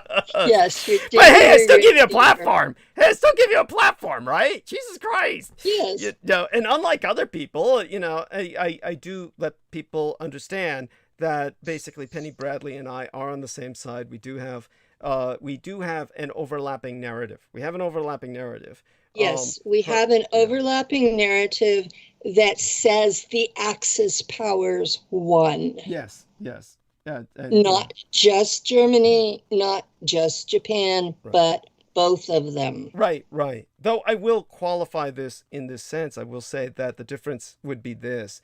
With Germany, because of all of the Allies with all of their resources turned on Germany, and my biological father, Adolf Hitler, pretty much along with the Third Reich's elite, had recognized from the very beginning they did not have the resources capable of taking on the rest of the powers that had already plundered the earth and sewed up all the colonies tight. So with what resources they had, they concentrated on conquering everything they could, stealing everything that wasn't nailed down, to put it bluntly, not to call them evil about this. This was the practical thing to do, and reestablishing themselves in Unterland, their frontier, where from there they could work into essentially conquering space. And anyone who doubts that, just look at your own space programs, or rather the Allied space programs, whether Soviet or American. They're obviously all dead. Those programs are just dead meat in the vacuum. And as a matter of fact, there was just a solar storm that knocked down 40 satellites belonging to the SpaceX program. So Jameson, I don't know if you heard. Which is a private business under contract to the American government, because the American government can't get their act together to make a space product that is reusable. Yeah, well, it looks like SpaceX can't make one that survives a solar flare, but even though my experience was there were Stargates in operation in 1964, both in New York and Los Angeles, that you could get to Mars from here in 20 minutes. And the way I would qualify that is Penny Bradley, well, certainly she's right. There were secret space program assets, entire, shall we call them, cosmodromes, so to speak. Astrodomes would be the Western word for it. Astrodomes in Los Angeles. And so just so people they need to be aware of this. It is real. The Stargates goes a little bit beyond me. Let's just say that's above my pay grade.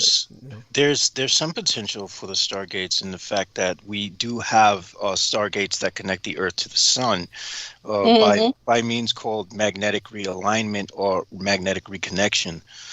They call these areas X zones, and it seems like certain burst of solar flares can just almost instantaneously transverse these portals. Almost, it's very strange. It has to do with magnetism, and it has to do with a lot of geometry. It's definitely that would just so people understand.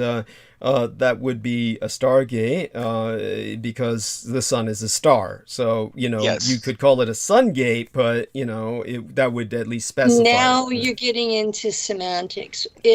What it actually is in practice is a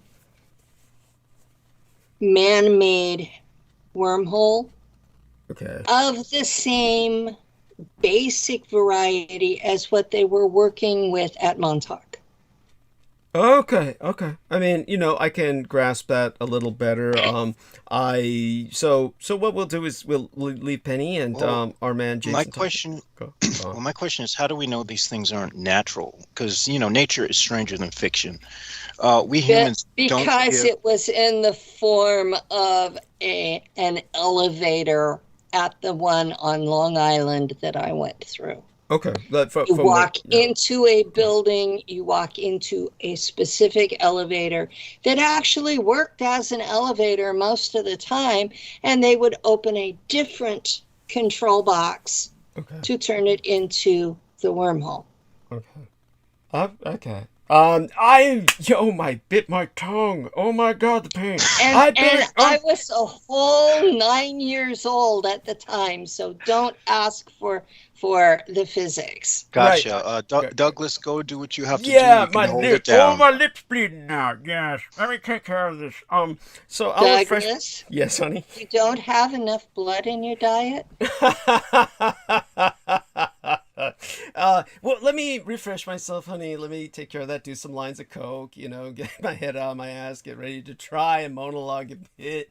But in the meantime, we've got you here to help us burn bandwidth, and then we have that. And earlier, of course, our man Jameson was talking with you about, quote unquote, bootstrap physics, and I could go a bit into that. We may have been talking about bootstrap physics, but we ended up on your basic theology. Right. I came back and there was this quasi-theological thing going on, which was all right. But it was questions led from one to the other. Right. In an organic fashion. Right. No, got it. And in terms of some questions I did get from my last transmission, which people, understandably, they were talking about the kind of world that, I foresaw or kind of want to realize what I feel will be a much more balanced world aftermath the inevitable war when our maps get redrawn again. And we're going to see that because simply we're in an untenable situation now where with the decline of the superpowers, this is obviously something that is just a rebalancing of political power that is now inevitable. It's inescapable. So while this happens or while it takes place, some people ask questions about what I meant by quote unquote white reservations, and I'll have to qualify all of that. And so that's understandable. It might even qualify what one woman had asked me a while back about, who is Jewish and was alarmed by my Nazism, and so need to put that into some perspective, and perhaps I'll get to that tonight. We'll see what we do. Oh, that's something I need to make perfectly clear. Just because I served with the German breakaway civilization does not mean I'm a Nazi. Well, I think what we need to explain to people is they don't even know what a Nazi is. I mean, all their Fed propaganda, they have no idea. So I don't think that that's the proper way necessarily to qualify it, but rather to tell people that there's nothing here for you to hate, that you think that you're just indoctrinated to hate something that you have no concept of. And so, by the way, I had found an old illustration that I had produced. Let me give it to you now, Penny. I'll put this in your messenger. And let me get this to you, and then you can see what I sent to our man, Jameson Reese. And the two of you can kind of discuss what kind of vibes you get from that. And, good, Jared Sands and Amelia Willard both put a ha-ha on what I had said about penis fish. Because just so you know it, Amelia Willard is this wonderful young lady, and she does her astrological readings on YouTube as Curious Girl. And yeah, I watch her stuff all the time. Oh, okay, yeah, and she put up this horrible carnivorous plant that it attracts as a lure. It's got this big syrupy fucking penis that grows out of its bloom that attracts all of these flies and shit. I've seen those. Yeah, there you go. Not in person. I've seen them in photographs on social media. Right, and so I presented to her what I presented to Evries RG, because Evries RG had, of course, put up a bunch of penis fish had floated up, and people do this. They put this up on Facebook every once in a while. They see some article, and they don't know how common these things are, and that the penis fish they wash up on California beaches or anywhere on the Pacific coast in big writhing masses, and in Korea they're delicacies. And of course, I've harvested some off the beach here in San Francisco and taken them home to eat, and so they're edible, they're non-poisonous, but admittedly, I'd say that I'm the only person I've ever seen in my lifetime harvesting penis fish. Most people look at that and they think that's something just hideous and alien, and but you can look them up, and so I'm just glad that these people caught. Yes, their name is Eurechius Unicinctus. Yeah, the Koreans call them That gaebul. sounds worse. Yes, thank you. Yeah, Thank you. actually does sound better. Yeah, than that. the Koreans call them gaebul, which is probably the easiest. Gaebul. So gaebul is probably the easiest word for them. Now, so what was it I was going to say? Other than that, oh yes, I was going And to say. some people call them the Pacific geoduck, or is that something different? I've never heard the that. geoduck is something different. That's a clam. Yeah, I'm just these creatures are really, nature's very fascinating. Yeah, nature is what it is. When it finds a shape it likes, it repeats it. Yes, that's right. And yeah, there's penises everywhere, obviously. The world is out to fuck us. So let's get this over to... Well, then there's a good thing that there's vaginas everywhere as well. Yes, I guess it's opposites attract. There we are. Something like that. It's okay. So there we are. So I just gave that to Penny Bradley. So this is a poster I had done a while ago, and I sent that over to James and Reese. So the two of you might discuss the vibes you get from that. And it is, of course, inspired by Unterland. And so I don't know if that gives you any memories. But in the interim, love you both dearly. I'm going to go mute, do some lines of coke. I might be back in about 15, 20, 30 minutes. I know that with Penny and Jameson here, I could leave it for hours. But I'll come back soon enough. And, other than that, let's see what else is coming. Just had some incoming messages there. Okay. Did you put the picture up yet? I gave it to her, and so she's got it. You've seen it. I gave you the poster, the future poster with the young Unterlander girl, up to her ankles in water in one of the flooded areas. Oh yeah. And so Our Lady talks about the innkeeper worm. That's Holly Coditis Kiefer is talking about the innkeeper worm. Mwah! Thank you, Holly. And so you two can talk about the vibes or resonance you get out from that, and I can always replay that later if I miss it. But in the meantime, Lou Reese shared my post. Bless his heart. Wonderful human being. And so aside from all that, he's we ran across an old friend today at a restaurant, and the guy asked, well, what has Lou been up to? And I said, babysitting me. There we are. Yeah. And, it's, that's why you made the big wish with the big raggedy teddy bear that the person gave you. So you could have this ambulatory lawn ornament who used to do work for the Travel Velocity, wasn't it? The Travel Velocity gnome. Yes. No. He still gets royalties. Yes. Lou is not a gnome. Okay. All right, then. At any rate, love you both, and Jameson as well, and be back soon enough. I'll let you all take the stage. Thank you. All right, so this is a extremely beautiful. It's gorgeous, of course. I really to you in Messenger so that you could see it. Douglas, I really envy your art style. As an artist, I can't even get close to that. But what you see is a sort of structure that's connected. It's like a sort of very large. The buildings seem to be connected by various bridges and walkways. Mm-hmm. And there's what resembles to me what in my mind seems like the Ardalect walking upon the waters of this sort of. I imagine this would be like very cavernous because this would be like underground. So I imagine that the lighting would be sort of like luminescent based on the natural rock formations and stuff. And also the technology that the Third Reich in exile must have had. So there's no doubt that with the technology, you probably would be able to mimic like the sort of lighting you would get in daylight. My remembrance of the technology is that light was produced by sound waves, and you could mimic whatever lighting you wanted through sound waves. It was a technology that you had 2 bars in the ceiling on opposite walls, and the sound would go between them and produce the light. And it wasn't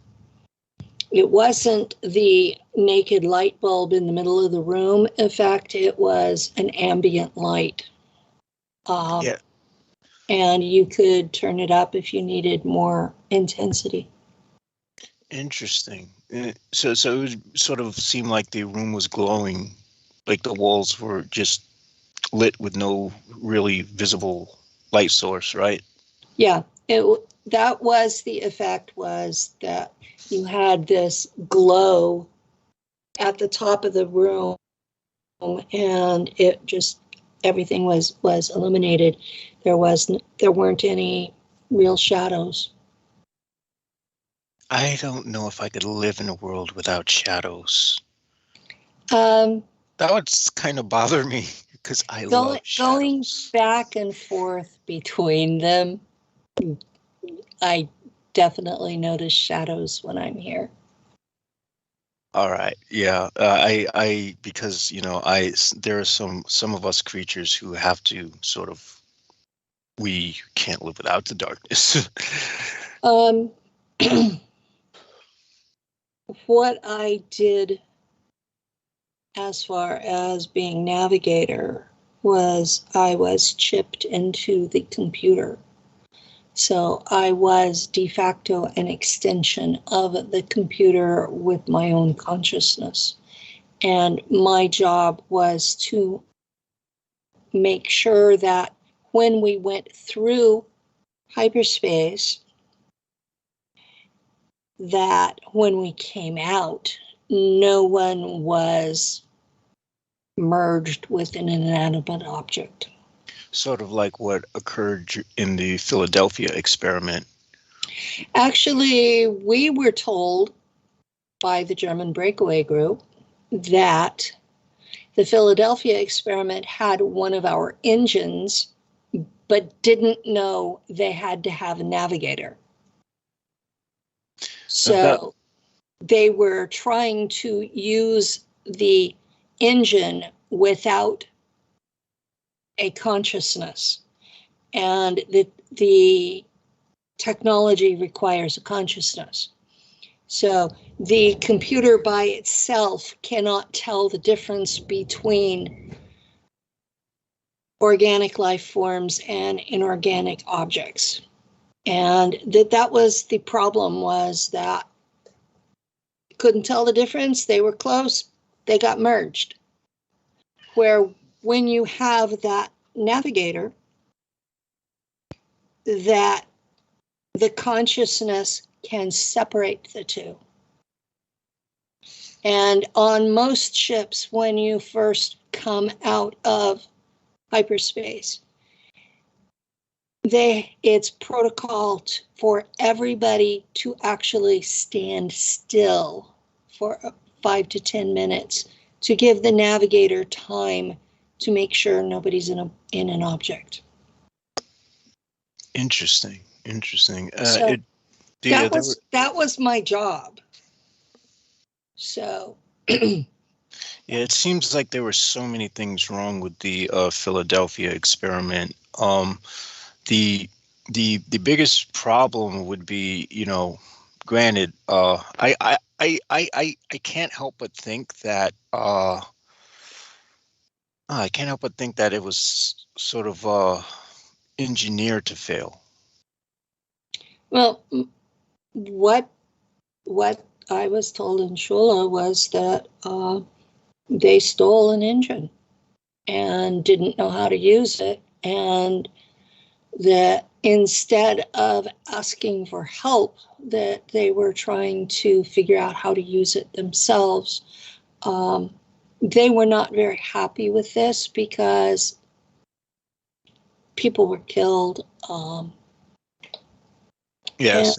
And it like put a onus on the technology, and that didn't need to be there. And Project Rainbow was behind the Philadelphia experiment, and it was about time travel. And it was the preliminary before they were doing a lot of the Montauk stuff. So, but it had both Einstein and Tesla working together. So behind the scenes, and Trump's father was part of this. And so it was a very big deal. And it was the Americans trying to steal Axis technology. Interesting. What was I going to say? There was, as far as the technology is concerned, oh my gosh, I just had a brain fart. I don't know. This stuff happens from time to time because I get so pulled into it. But shit, I was going to say it feels like these sort of things that they do. I can't help but think that cattle mutilations are also like sometimes the result of technology. I think there's something. I know that you don't believe in some of the things that I've been taught. When it was described to me, these beings, they didn't tell me where they were from, but there is a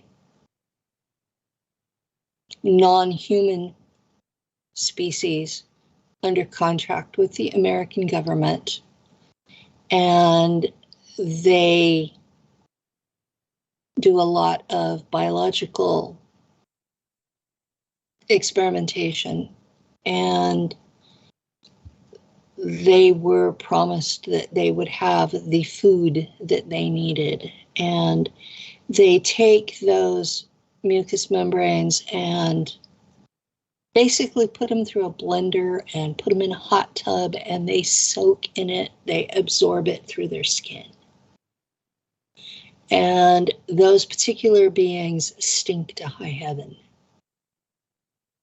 Interesting. And yes, I have encountered the beings. I do not know where they are from originally, but they were quite physical. Chances are they're probably from Earth. They could be from anywhere. I encountered a lot of things out in space, and a lot of things that I was told were from inner Earth. And these particular beings, they have a base that's underground, and some of us with psi abilities actually destroyed the place. And 3 years later, the Air Force had rebuilt it and put them back into business. So, of course, because the military-industrial complex needs human sacrifices on a continual basis.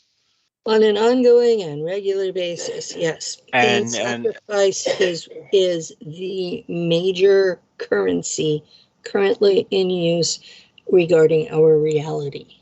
And that's a topic that every time I talk about it, I get in trouble. Well, I suppose, yeah. What I'll go and say is then to try to not get you into trouble, because I respect that. Is that what worries me is that we've pulled out of Afghanistan. So I have a sort of bleak outlook for what's going to happen within America. And I will probably just leave it there. Well, I think that has something to do with the how so? Saber rattling with Ukraine on one end and Taiwan on the other. Now, Douglas and I have both been watching the situation between mainland China and Taiwan. And it's based on several economic things, the most major one being that Taiwan is responsible for over a third, closer to half of the computer chips in the world. Yes. So this is a really big deal. And the saber rattling about that is ongoing and keeps getting a little louder every month. And then on the other side, we have several folks in American government whose grown children got themselves in trouble with oil companies in Ukraine. And there's been an ongoing situation, I guess we could call it a coup in progress there, where we won't let Ukraine join NATO, but we won't let it be Russian either. And I feel sorry for those people because they're stuck in limbo. Yeah, I can see how things are going to get dicey and chaotic with that. When the alignment is right, of course, because I know that there's an astrological correspondence that goes with this. There's an yes. And at the same time, I'm watching Turkey, the nation. Yes. Standing up and stretching and pissing on their neighbors. That's a good description for it. So they're like, one day they're friendly with Americans and the next day they're friendly with the Russians, and third day they're talking about bombing Syria, and they're at war with the Christians there. I blanked on the name of the group, but they're at war with their own citizens who are Christians, and it's this like, we're not going to take it anymore. And the most recent thing is that the islands off their shore that have been Greek for the last 100 years at least, they're now laying claim to them. Interesting. So there's stressors all over the place. Historically, Turkey has been at the center of a lot of stress in the Middle East. So, but they were what was left of the Eastern Roman Empire, and then became Islamic, and they were subjected to at least the last two crusades. So, and yes, their memory goes back to the crusades when Americans come through, and George Bush, at the turn of the millennia, was talking about the Christians coming through with a new crusade. All of the antenna went up. And I don't blame those people. The West has been really cold-blooded everywhere. Yeah, it sort of has to be. That is the sort of mechanism that keeps the anti-gods bound and, how do we say, not out of control, because I doubt that the harp is enough to hold the anti-gods in and of itself. No. My understanding is that the time of the Battle of the Gods, or what the Nordic folks refer to as the Ragnarok, that time is coming upon us. But I would like to point out that in the Ragnarok, you know it's here because you have 3 years with no summer. So 3 years with no summer is either a volcanic winter or a nuclear winter. It could also be from a collision of an asteroid hitting the Earth, which can do the same thing as well, because that did happen in North America. Yeah, that I hadn't even considered that possibility. Sorry. But yeah, the Ragnarok is a real thing where the gods and the anti-gods kill each other off, and you're left with humans. Well, if we survive this, which honestly, Actually, the description in it is that there is a human couple that's put into stasis so that they survive. like a cryogenic sleep. Yes. And for that description to be in a mythology that's 1,000 years old tells you there's more to this story. Yes. This is. I wonder how many times this might have played out. I've had people tell me that, well, the Ragnarok already happened, so it can't possibly be happening. And I'm watching the build up to it and going, So, It's something that seems as the Hindus put it and Buddhists put it, time is cyclic, not linear. Yes. I was about to say something to that effect. That these seem to be recurring cycles. A recurring cycle from 10 to 12,000 years, which are termed aeon. That's what we are seeing in the fossil record, that every 10 to 12,000 years there's a layer of basically tiny glass that contains iridium. Now that would fit with your suggestion that it's coming from an asteroid. Yes. So, but I understand that solar flashes would also contain iridium. Solar flares? Solar flashes, it's where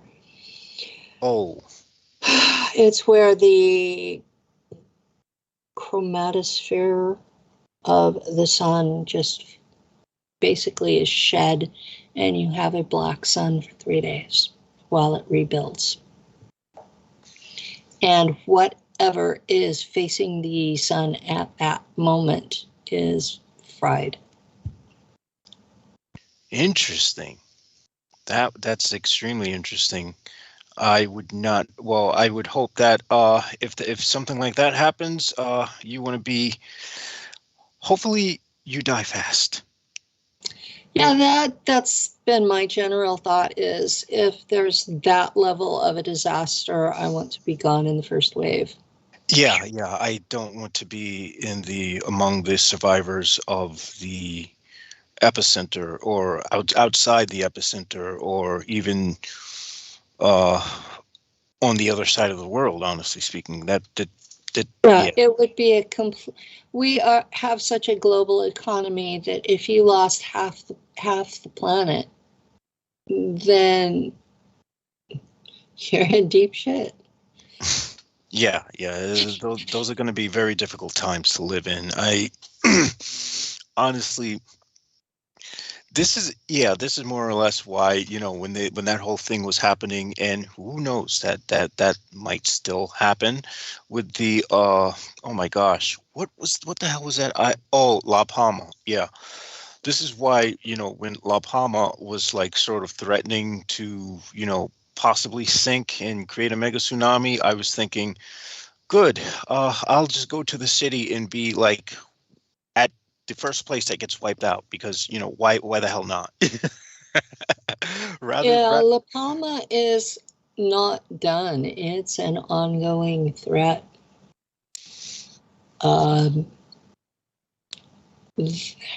can't. Yeah. Tonga was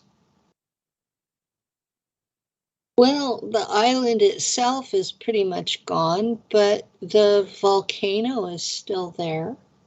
Yeah, that And was just like Krakatoa, that hot spot is moving just a little bit, so it's going to rebuild. And that was a pyroclastic flow that they got photos from space. yeah. I mean that was like around what was it, 6 megatons? Yeah, it was huge. That's very impressive. Yeah. And we haven't even gotten to Yellowstone, which is another one to keep an eye on. There's one that's bigger that very few people know about, and it's 60 miles from me. It's called the Long Valley Caldera. You might look it up. Its actual crater underneath is large. The magma chamber is larger than Yellowstone. And it's been sitting there, perk. I've lived here for 20 years, and it's been, holy crap. It's been perking all that time. Yeah, that's enormous. Yeah, it is. If It's something like huge. that went off, that would pretty much The worst of it is that deep underground, Long Valley Caldera and Yellowstone are connected. And they are also connected to the Cascade Mountain Range in Oregon, Northern California, and Washington State, and into British Columbia. And those are all volcanic. So a interconnected chain of volcanoes that big would be enough to put the Earth in 3 years of winter. 3 years of winter. Yeah. Easily. So yeah, there's plenty of shit if you want to sit there and be scared. Well, this stuff is actually quite entertaining for me. It's interesting. I don't know why. It's like, you every once in a while you have that one kid who, instead of running away from the ghosts, runs towards them. Yeah, I was one of those too. Yeah, that's definitely we would go up into the mountains, and my mom had 5 kids, and I would be the one that would start running down the hill and head toward the cliff. And she would be hysterical and grab me, and we would be sitting on the edge of the cliff with her legs dangling over, and she's like, "You do this to me again and I'm going to beat you to death." Yeah, I was never one for heights, though. That's the one thing I won't play around with. Oh man, seeing too many bodies just go drop and bounce, and it's horrible what happens. But yeah, it's very. What I have trouble with is claustrophobia because of the machine that they use to send me back. It resembles the MRI machine, and it hurts like hell. And I have nightmares about it. Well, confinement. So when I have to have an MRI, they have to drug me because I will get so panic-stricken that I'll throw up. So far, I have not thrown up in the machine. That's a good thing. I mean, I couldn't imagine what cleanup would be like after that. I managed to not, so I don't have to know. No, but they don't even mess around with the 5 milligram Valium. They give me a 10, and I take it a half an hour before the thing, and I'm just mellowed out. And when they get me out, Lou takes me home and puts me to bed. I sleep the rest of the day. Yeah, there is something oddly satisfying about SpaceX's, about this, what do you call it? The fact that their new SpaceX satellites were just knocked out. Oh, yeah. Their network was designed to make it where there was full coverage for the internet, but it was also full coverage to completely remove whatever privacy you might have actually had. 46 or 49 of them are gone. Yeah. Lou just said that 46 or 49 of them are gone now. It was one of those projects that I read about it and went, oh my God. Now, So, could you give me some more details on this project? Because this is my first time hearing of it. SpaceX was contracted to put in a satellite relay network. And if you looked at the patterns for it, it was a net that it was a geometric pattern, geosynchronous, and every so many miles, there would be one of these satellites. And the idea was that everybody would have internet, that there would be, you know how you have spots that there's no internet? Yeah, black, dead areas.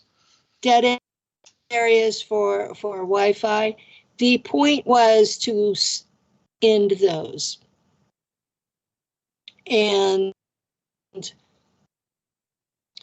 I've wondered why they were trying so hard, because you have your strip on the coast that has population, and then you really don't have much population other than cities until you get to the others, until you get east of the Rockies. You know, you've got like Nevada has been used as a nuclear test zone for so long that most of it glows in the dark. People can't live there. And the water rights situation is so bad through the 4 states there, Nevada, Utah, New Mexico, and the western half of Colorado. You're looking at the water rights are so bad, you cannot grow crops because you don't have any water. And without water, you can't live there. And these are zones where the U.S. government owns everything. And they've got all these secret bases out there. Why the hell do they want satellites over them? That's a good point. That wouldn't make any sense. And there's also a place in, I'm not sure if it's Pennsylvania or Virginia, one of those weird states, where they have a area that is completely that where electronics aren't allowed. It's literally an area devoid of any signals of anything. This is for people who are, what do you call it, very sensitive to electromagnetic radiation. So, well, I use an EMF blocker cap. And no, it's not aluminum foil. I probably don't need one. Okay. You know I do magic, and I have learned how to tap into, we have the main line for PG&E goes literally 20 feet outside my apartment. And so I'm sitting here on my computer, I'm inside the current field. you do know that current is not just on the wire, right? Yeah. Yeah. So I'm sitting here, I'm inside the field, and that actually helps block the synthetic telepathy that the CIA aims at me. And when I'm not in the field, I wear my EMF blocker cap because it prevents the V2K synthetic telepathy. And most of the people who are out there channeling, what they're actually hearing is V2K. I suspected that much. That would be, part of me, I suspected that for a very long time.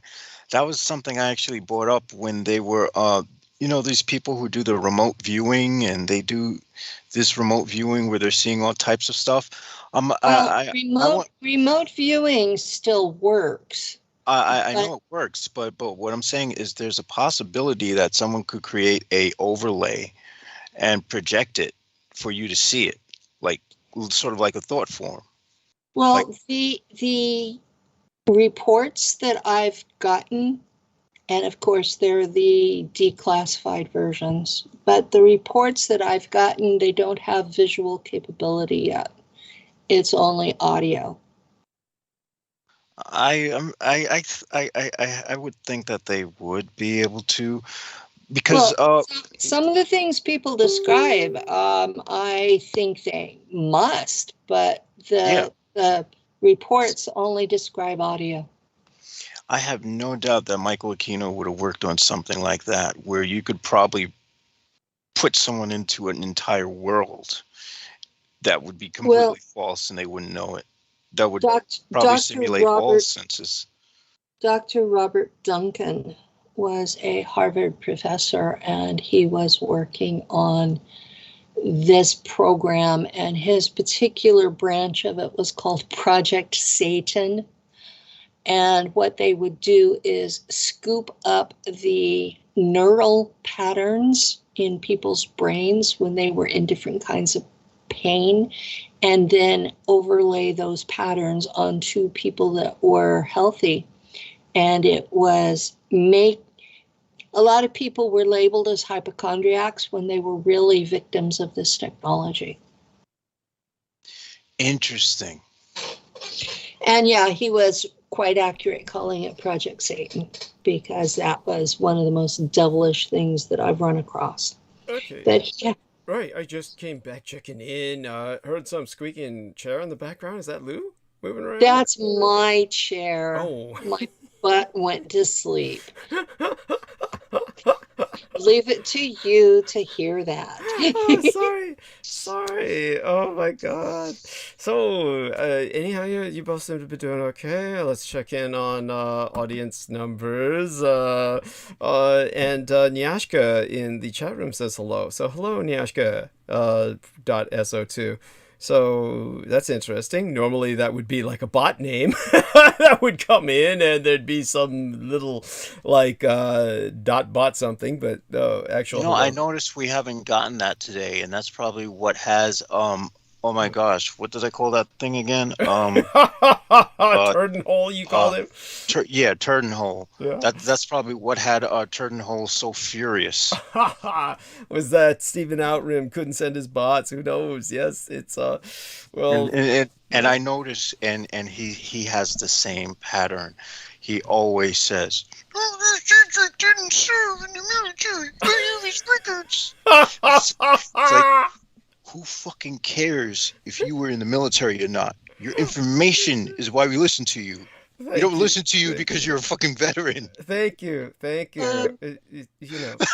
them all anyway. Gatekeepers for the disclosure movement have set criteria where you have to be former military and an officer, or have at least a master's degree before they will acknowledge you.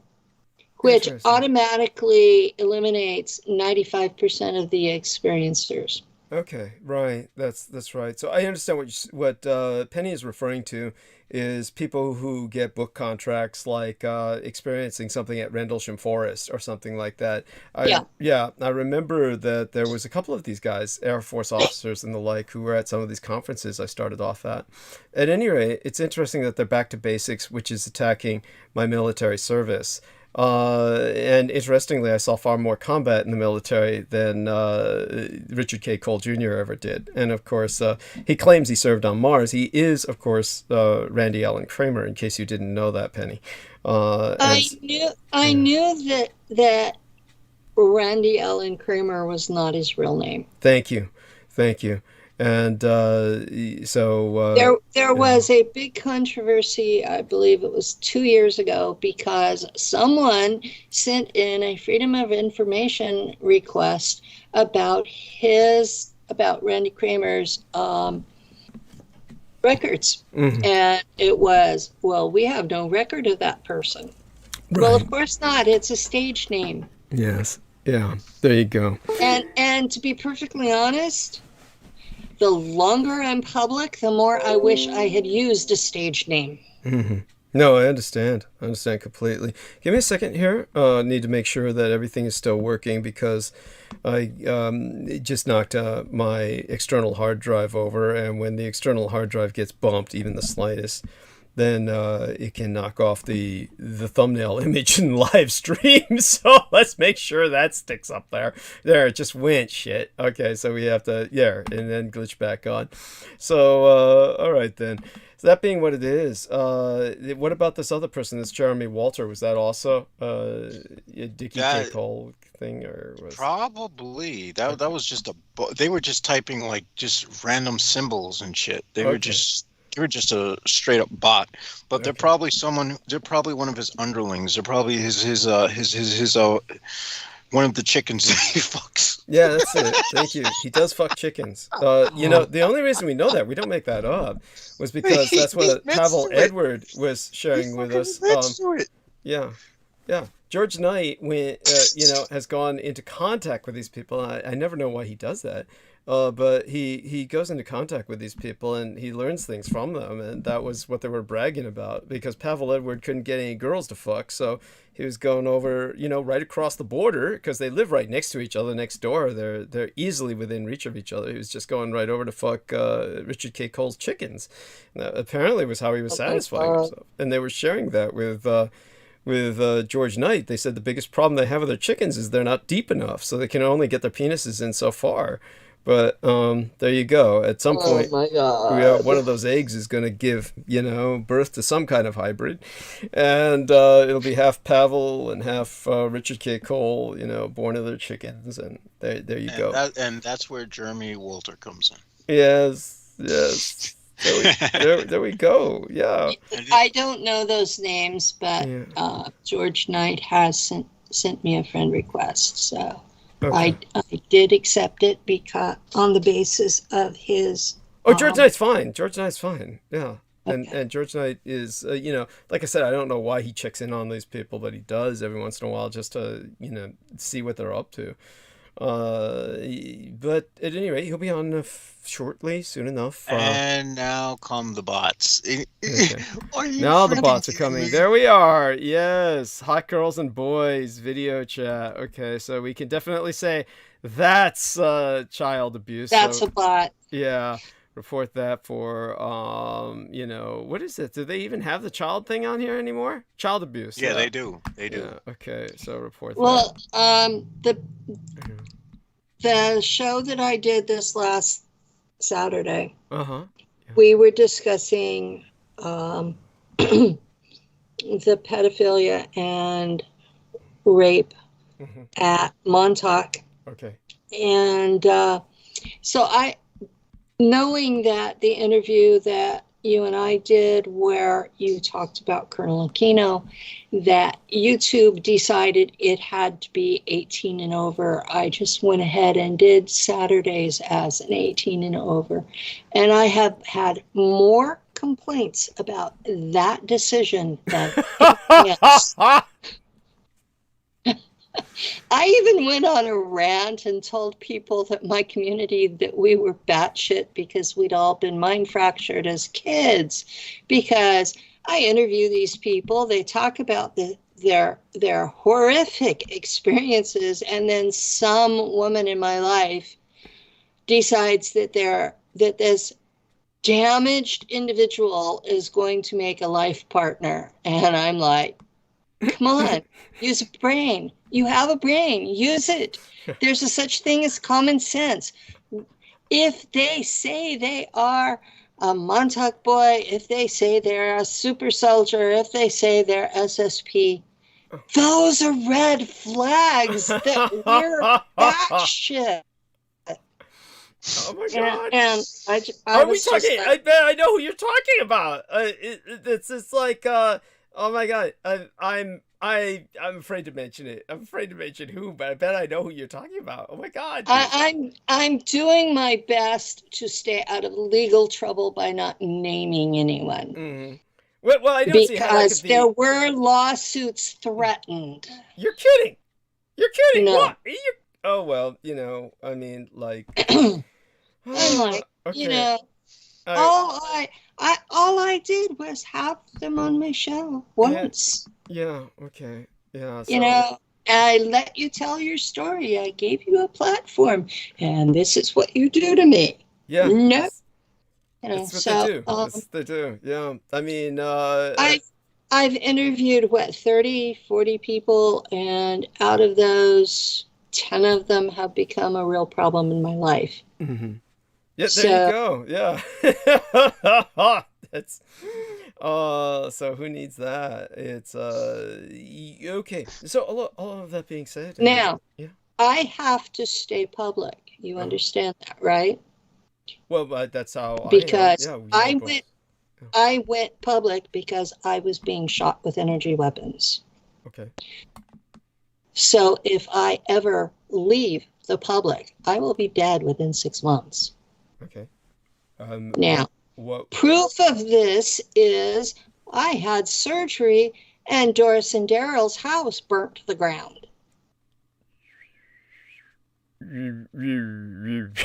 Okay. While I was in surgery. Okay, that was like the same night or just general time span, or I don't remember exactly. I was in surgery December 7th. Okay. I went in like 7 o'clock in the morning. I get out of surgery. It took me till the next day to get a phone to call Lou. Okay. He says, oh, by the way, Daryl's house burnt down. Oh, right. So while you were in surgery, that did happen. Okay. Yes, while I was unconscious in surgery being worked on, their house burnt down. Okay. And I'm like, oh my God. Oh, by the way, so some people were asking me about the place across the street. And what's so funny is that after I brought it up on this program, they stopped working on the place across the street. They stopped working across the street on the trees in the building across the street. It was so weird. It was like, what was that about? Like suddenly, oh, Dietrich's on to us. Like why would they fucking care? What was going on was Penny, a bunch of construction in the home across the street, which was like unoccupied, but it's like the owner suddenly like gave somebody permission to construct like some kind of bunker underneath the building or something. Not that I cared. If they were doing work in the daytime, which they would have to. And I sleep in the daytime. For some reason, it wasn't bothering me. Either they were not working whenever I was sleeping, but they couldn't coordinate that. How would they know? Nevertheless, and why would they want to? You'd think they'd want to disturb my sleep, right? But, it was just, I noticed whenever I was awake, there was this god-awful wretched noise across the street where they were either working on the trees, where they were like deforesting the sidewalk. There were all these trees that they kept pruning, but they were pruning them to a pathological level to leave them denuded and shit. And then there were these, and when they were like doing that, it was like with super loud saws. I mean, the saws were so loud, they were louder than the pneumatic drill when they were like drilling beneath the sidewalk for that home across the street. Oh. Yeah, just really weird shit. And they were doing it at night? no. when Oh you're up? God, no. They were doing this in the daytime, but the daytime is my night, right? I mean, the daytime's when I sleep, Yeah. and but it would never be while I was asleep. It would just like whenever I was awake and like prepping for transmission or, had to be awake for something else, then they'd be doing it. And, I even went so far as to actually look outside because it just was so bizarre. And, so stepped outside, it's more like they just, would wrap up, get out of there, and we're talking about if this is like gang stalking, they're spending thousands and thousands and thousands of dollars on because, when I would go outside to check out, we're talking about like half a dozen trucks. So, they're all around the area, like drilling into the street, or, 2 or 3 trucks while they're pruning the trees. It's just bizarre. And would never be on this side of the street. It's like AT&T with the pole across the street. Yeah, it was like the legendary. There is always a truck there, and I don't even have AT&T anymore. Right. There you go. And in my case, I thought you were referring to the legendary telephone pole that they used to be the subject of what happened, quote unquote, across the street. So we used to have the legendary. We still have telephone poles here. Yeah, there we are. And I mean, we still have telephone. I keep telling you, I live in Redneckville. No. I mean, we have telephone poles here too, but it used to be the subject of an ongoing, almost like a running joke. There was like work done across the street on this telephone pole for decades. This specific telephone pole. Exactly. Yeah, and they don't do that anymore. Now it's just this pruning and the construction. And then after I brought it up, they still do that to me. Okay, yeah. Well, after I brought up the construction and the pruning across the street, then it stopped. And so I was like, why? Why did they? Not that I care. It's fine that they stopped. Because you busted them. Yeah, I guess, but that's so stupid. It's like, oh, Dietrich's on to us. Let's not. What the fuck? Why would they even care? And the interest. Obviously, they're across the street for one reason. It gives them a good view of what happens here. But what do they expect to see? It's like, so you could use infrared. I'm the most sedentary person on earth when I'm here. When I'm here, there's no heat in this place, and it's winter. I spend all day in bed surrounded by my fucking, heating pads. And, yes, people, please send an electric blanket, and queen size. Don't be worried about someone else sending me one. I'll use both. But at any rate, such being said, other than that and getting up to pee or going to the kids, there's nothing I really do here. What do they expect to see? But then again, we got the people who come on. I mentioned why they come on, of course. We have people who come on these calls, the Skype calls, and every episode there's someone who is not us, not one of us, who's coughing and slurping or doing something. And then it's like you might wonder why they do that. It's because if they're not on the call, they can't hang it up. So it's almost like whoever is doing that is, in case I go too far with some subject or something, they can instantly hang up. I guess that's the logic. I can't see otherwise, other than to just, I mean, it may be creepy, but it's not. How would you go too far on a topic? I mean, you already talk about Japan. Thank you. Thank you. God knows. I don't know. Maybe they think there's more, I mean, there's more, I guess, I could go into. Probably something to do with the occult or what happened at the Presidio or something. I mean, it's all like, but do you actually talk publicly about anything that's still classified? I mean, it's a good point. I mean, it's a good question. Certainly, much of what I've spoken of is still classified concerning World War II, but I think it's God knows. It's like, why do they do what they do? Maybe just to keep people employed.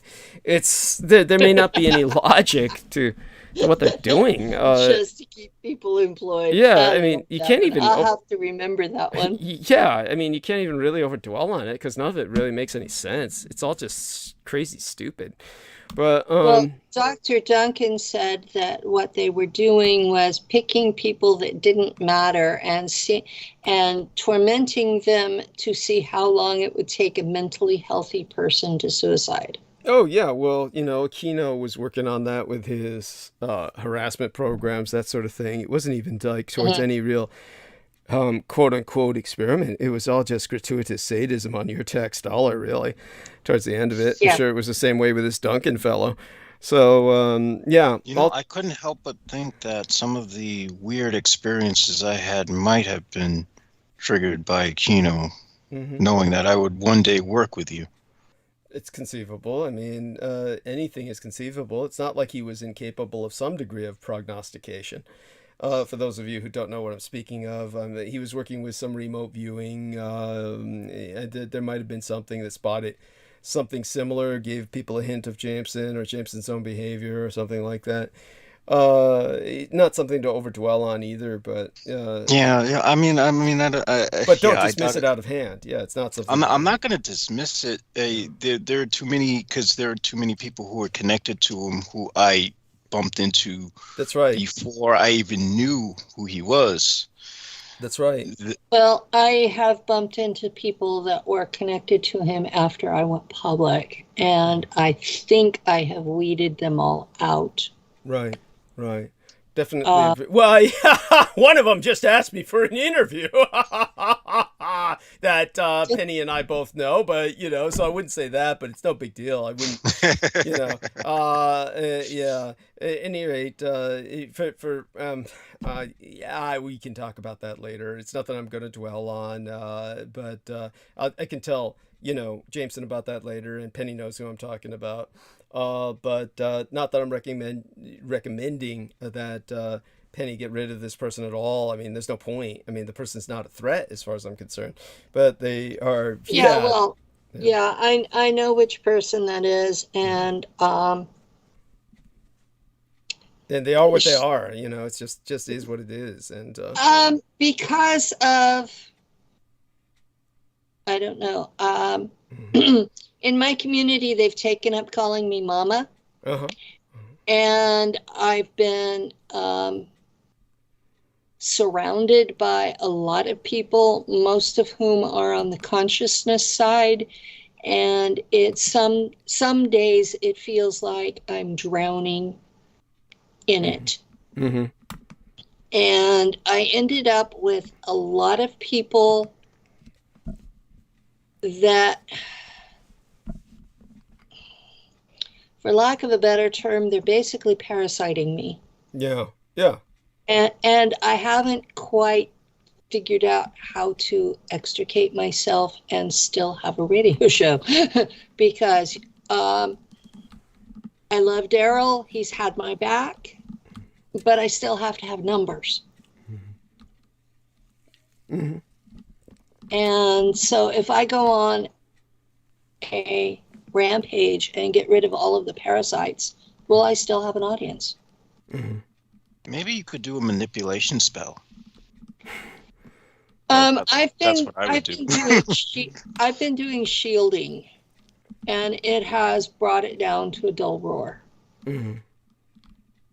But then I get these comments like, well, if you would just let your shielding down a little bit, you would have people that had your back. And I'm like, if I let my shielding down, I'm going to have a knife in my back. Okay. Yeah, I'm sorry. That's definitely what they count on. The best way to deal with parasites is generally to pretend they don't exist. Yeah, there's that. When I was navigator, we used to do something that we called sour the milk. Okay. We would change the frequency just enough that they would let go. Ooh. Yeah, and that's like so when you speak navigator, we're to understand that in kind of like a Dune sense, where they're like the navigators in Dune. I have this impression they're kind of like psychic navigation or something like that. Is that what that is? My experience was I was sitting there at a console with 2 mouse pads, and they were shaped like my hand. And I was chipped into the computer, and the display that I saw was holographic. Other people could not see it. And it was not a 2-dimensional like a monitor. It was a 3D immersion that what I saw was me as the ship itself in space. And I could see when space critters would attach to the ship, and that was when we would sour the milk, which is changing the frequency of the shielding just enough to make them let go. And we would go through hyperspace, which is it's the space between fourth density and fifth. And the densities are like radio stations where they have a frequency, and in between them you have a space with less stuff. And that's a safer place to travel because there are fewer objects to run into. And by the way, this makes sense. So, the sense of what you're saying. I was sitting there in this chair for hours on end with my hands on the mouse pads and visualizing as the ship going through a hyperspace tunnel, which was very much like the Montauk Tunnel. And when I came out of the hyperspace, my job was to make sure that organic things were not embedded in physical objects. Right. And it was protocol that everybody had to stand still for 5 to 10 minutes to give me time to do that. And then we would be back in regular third density space and basically just piloting. Okay. Like driving an airplane, except I was literally, the Elon Musk Neuralink chips. I had one of those behind my left ear. And the chip outside resembled a Bluetooth. So I had this thing behind my ear at all times, and it connected me like radio to the ship's computer. And I was de facto a terminal. Okay. Except I still had my own consciousness. That's why I can't give a lot of detail, is because a lot of my memory was actually stored in the computer rather than my head. Okay. All right. So, well, there you have it. but yeah, that was my job. That's what I did out there. That's why the Germans out there valued me, is I was able to do that. Out of all of the SSP folks, there's maybe 5% of us that are capable of doing that. Okay. There we are. So this is a rare ability. And we had psi abilities that went with it. Psionics being the science of energy manipulation, and it's the science form of what magic is here. And that's the approach I take to magic, is that it's psionics. It's what I was trained to do. And there were things that I did out there that I have not even attempted to do here, because they're actually pretty evil. And Aquino would have loved me. And because of your, at that point? Because of those abilities. Okay. So, and I was trained to follow orders, and, it was, in a lot of ways, I was very robotic and didn't have a lot of, I had some free will, but not much. So it's, for me, it's looking back at a slave situation. Right. It's not something that I would wish on anyone, not even an enemy. Okay. Being chipped into the computer is not a fun experience. Okay. Well, thank you for sharing that. And so I take it the two of you have discussed some of this bootleg physics or some of that stuff while I was gone. I mean, I can, capitalize on that myself, but we kind of put it in more basic terms. I'm sorry, what's that, honey? Yeah, I hear Jameson saying, "Oh, please do." Yeah, maybe. Anyhow, so I'm sorry. I kind of put it in more basic terms because as being chipped into the computer, I don't remember the details. Okay, understood. Got it. And what, of course, I may not be in the mood to go into bootstrap physics tonight, and it's not exactly, something that I particularly like. But just so our man knows, we would refer to that in Aquino's occult physics as fearful symmetry. This is how the Edomites refer to it. Symmetry. And as in the poem, Fearful Symmetry, which you can look up. So I don't know it that way. Okay, no worries. Yeah, you don't have to, but go on. Yeah. We approached it as psionics on one hand, and it was energy manipulation, and some of us could do it and some of us couldn't. There was a genetic component, and the bloodlines who had that genetic component who were targeted for service. Mm-hmm.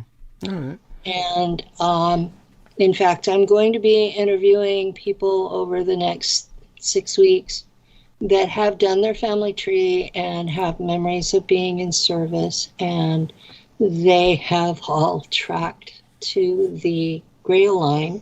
Mm-hmm. And so I have mentioned before that both of my parents were from the Grail line. And so this is a theme in these Black Ops, is they deliberately targeted us. So not to say if you're not that you're safe, but those were the primary targets. Mm-hmm. Okay.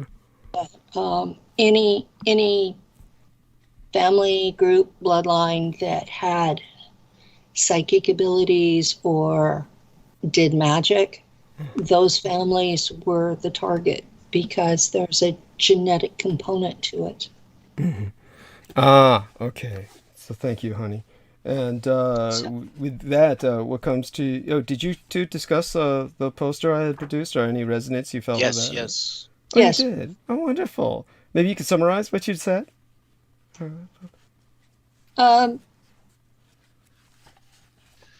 Jameson was talking about the effects of the light and the underground feel to it, and I talked about how we produced light on the ship.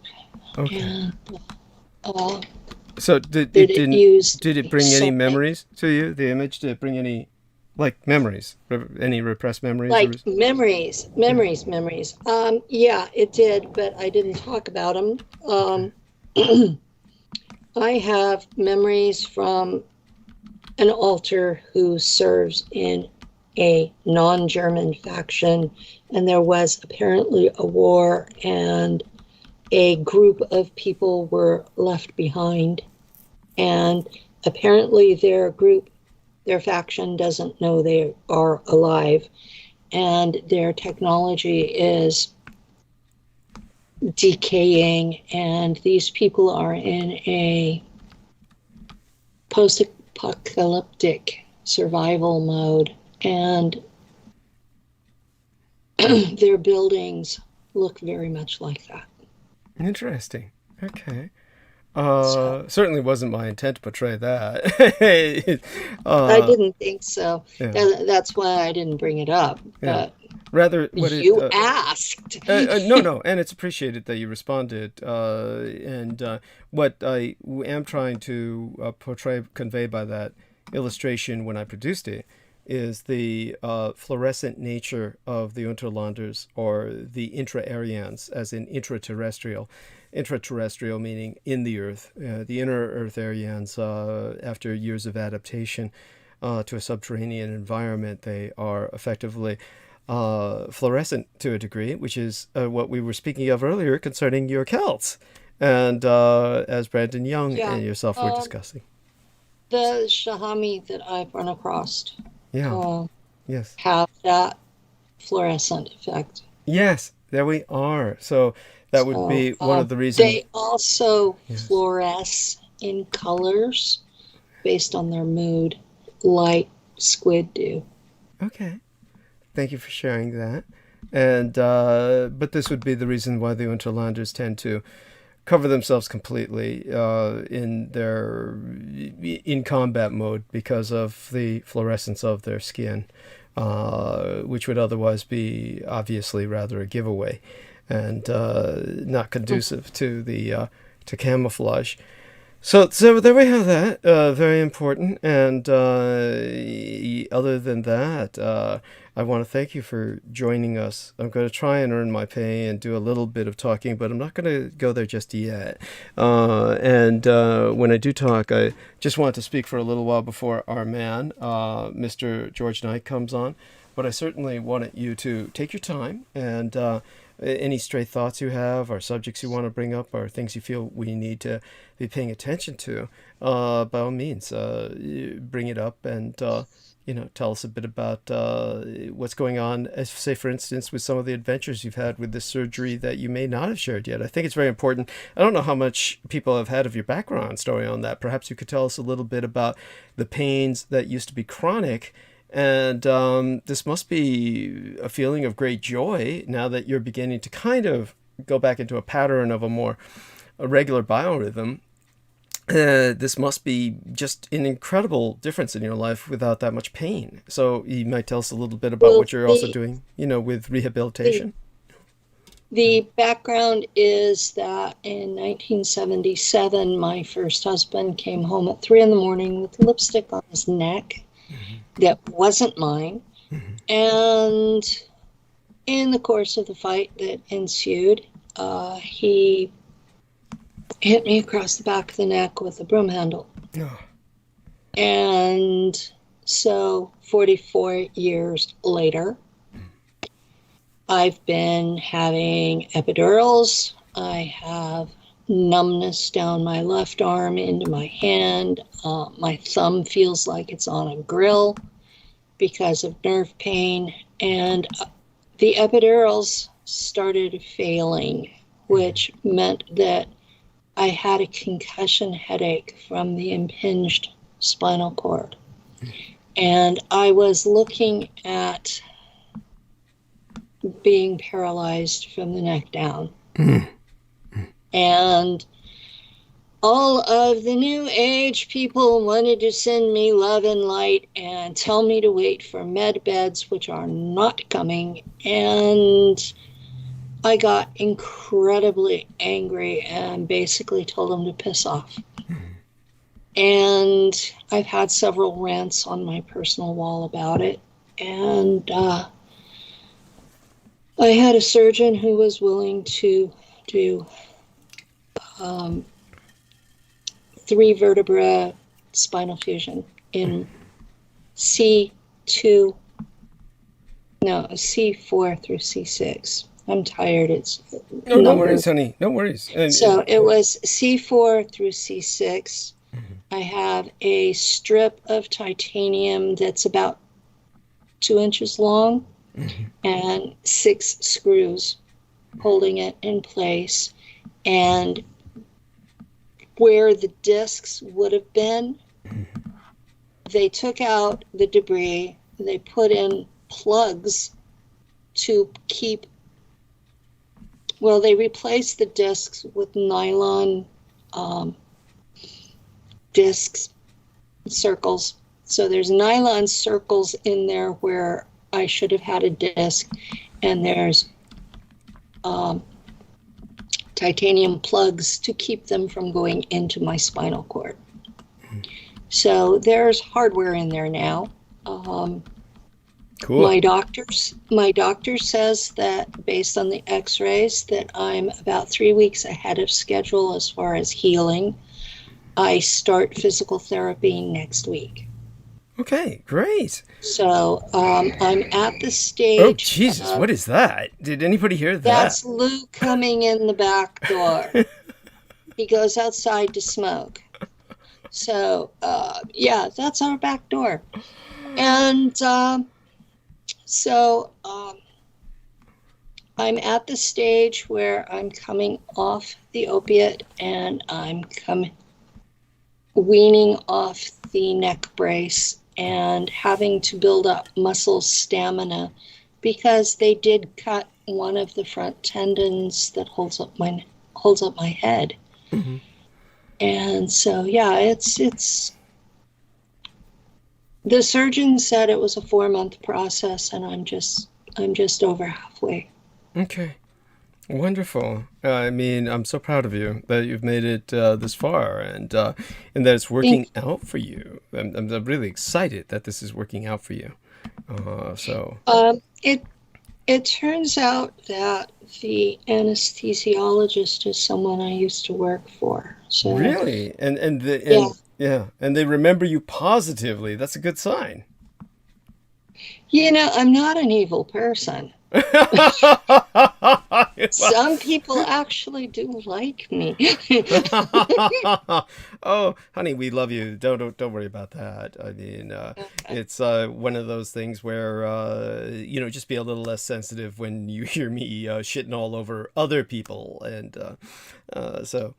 Okay. Yeah, there we go with that. I mean, you and I have some differences in how we perceive things, but it's not enough to prevent us from relating to each other, or it shouldn't be. It shouldn't be enough to prevent us from relating to each other in terms of communicating. Well, yeah, I'm getting tired. I understand, honey, and I'm going to let you do your thing. Sounds good, and we love you Have too. fun.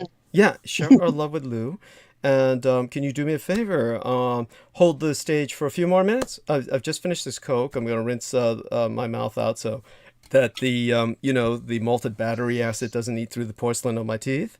And That's a good idea after all that dental work you've had the last year. oh God, yes! Don't even remind me. Talk about I'm just going to start bitching if you take me down that path because of how angry I am at those people at that horrible, UCSF School of Dentistry. I have a tooth that's going to have to be pulled, so I'm not. Oh, do you really? Yeah. So it's oh gosh, I'm sorry to hear It's that. broken, and today it decided to start screaming at me. Uh-huh. It's subsided Oh, right now, but it's not going to be pulled while I'm recovering from surgery. Mm-hmm. It's just not. I'm not going there. Right. So I'm just sorry that you're going through that. But don't be afraid to ultimately do what needs to be done. It's something that That's what I've been doing, is do what needs to be done, but I'm just going to wait for the neck to get a little better. Right. Yeah. Yeah. Because the last time I had a tooth pulled, they broke my jaw, and How did that happen? I don't need 2 injuries at once. Oh my God! How did that happen? How did they break your jaw? How? It was a lower tooth. It was a crown that was infected inside it. Mm-hmm. And so it had to be, but because it had had so much work, it was brittle, and they just kept trying to pull it out, and the jaw went with it. Mm-hmm. So, I'm 66. I'm not a spring chicken. Right. I get it. Things get brittle as you get older. Yeah. Well, definitely. So, okay, take care of yourself while you're younger. Yes, everybody, let's do that. But I think you're going to be fine, honey. I know I'm going to be fine. It's just a matter of spacing things out where I can live with the consequences. Yeah. And so that being said, let me just finish the last of this Coke here, go rinse my mouth out, and then when I come back, you have full permission to go rest yourself. You've earned it. And thank you for, coming on with us and burning bandwidth, helping me, buy time for myself when nights like this, I certainly need all the time I can get. So, thank you, and stay with us. I'll be back soon. I'm just going to go mute for a few minutes while I take care of this, and Jameson will help prop you up till I return in a few minutes. Thank you. I can definitely help without a doubt. I'm really drawn to this fearful symmetry thing for some reason. I suck at math. You want to explain what that is, because I don't know. Okay. Not by that name. It's all right. This was a sort of how do I best sum this up? It's something that had sprung up through a sort of marriage between quantum physics and mathematics, where they were pretty much working with non-Euclidean geometries and finding, certain I don't know, just like a certain. Oh my gosh, why the hell can't I just come out with it? It's such a complicated thing. I wrote down all the stuff and I can't really just articulate it. Well, but basically, what you wind up being able to do is if you rotate fields in in certain angles, and sort of, I guess, impose them upon one another, you can sort of reach into higher dimensions and shit, and pull things down, even possibly, or you can exert influence on higher dimensions.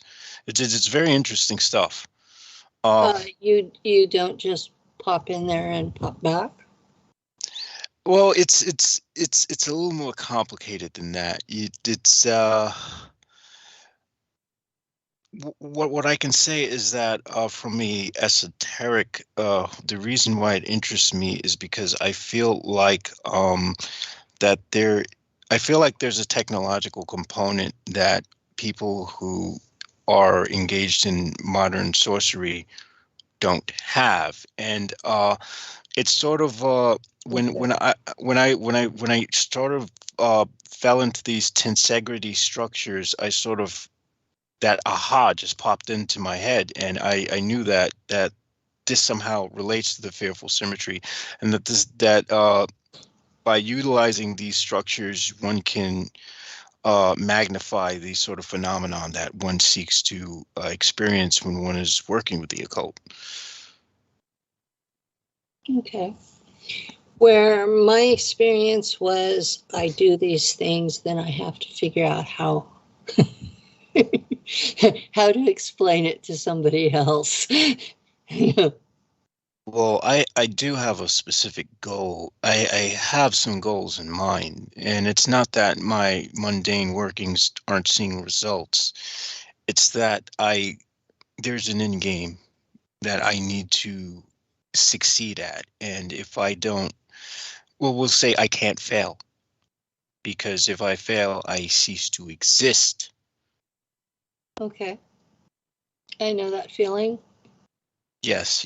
I'm not going to go very deep into what it is. Most people, I don't think, would really agree that what I see as a positive outcome would be a positive outcome to them.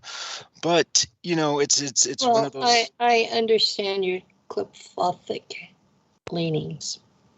Yes, and I thank you for that. It's one of those things that have me driven, more or less. There is a sort of possession that this takes upon one, where one is not able to anymore connect to the normal day-to-day average man, and that's the point I've reached. So I figure, why not just go all the way with it? Okay.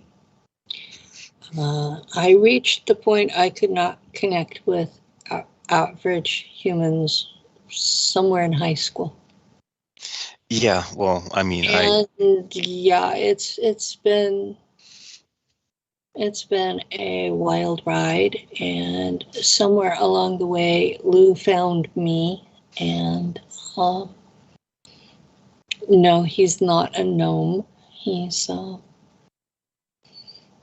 It's just the idea is that by creating a field where you have the absolute utmost highest value of tension between certain angles and whatnot, that if you were to summon an entity, you would probably get more of a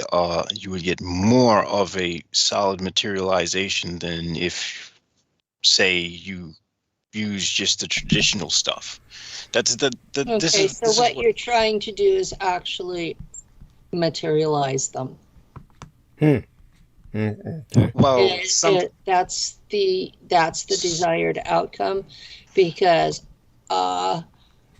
you don't have to. All they have to do is have awareness here. But there's a desire to, because there's a need to. What are we talking about materializing? I just got back, so wait. Cliphotic beings.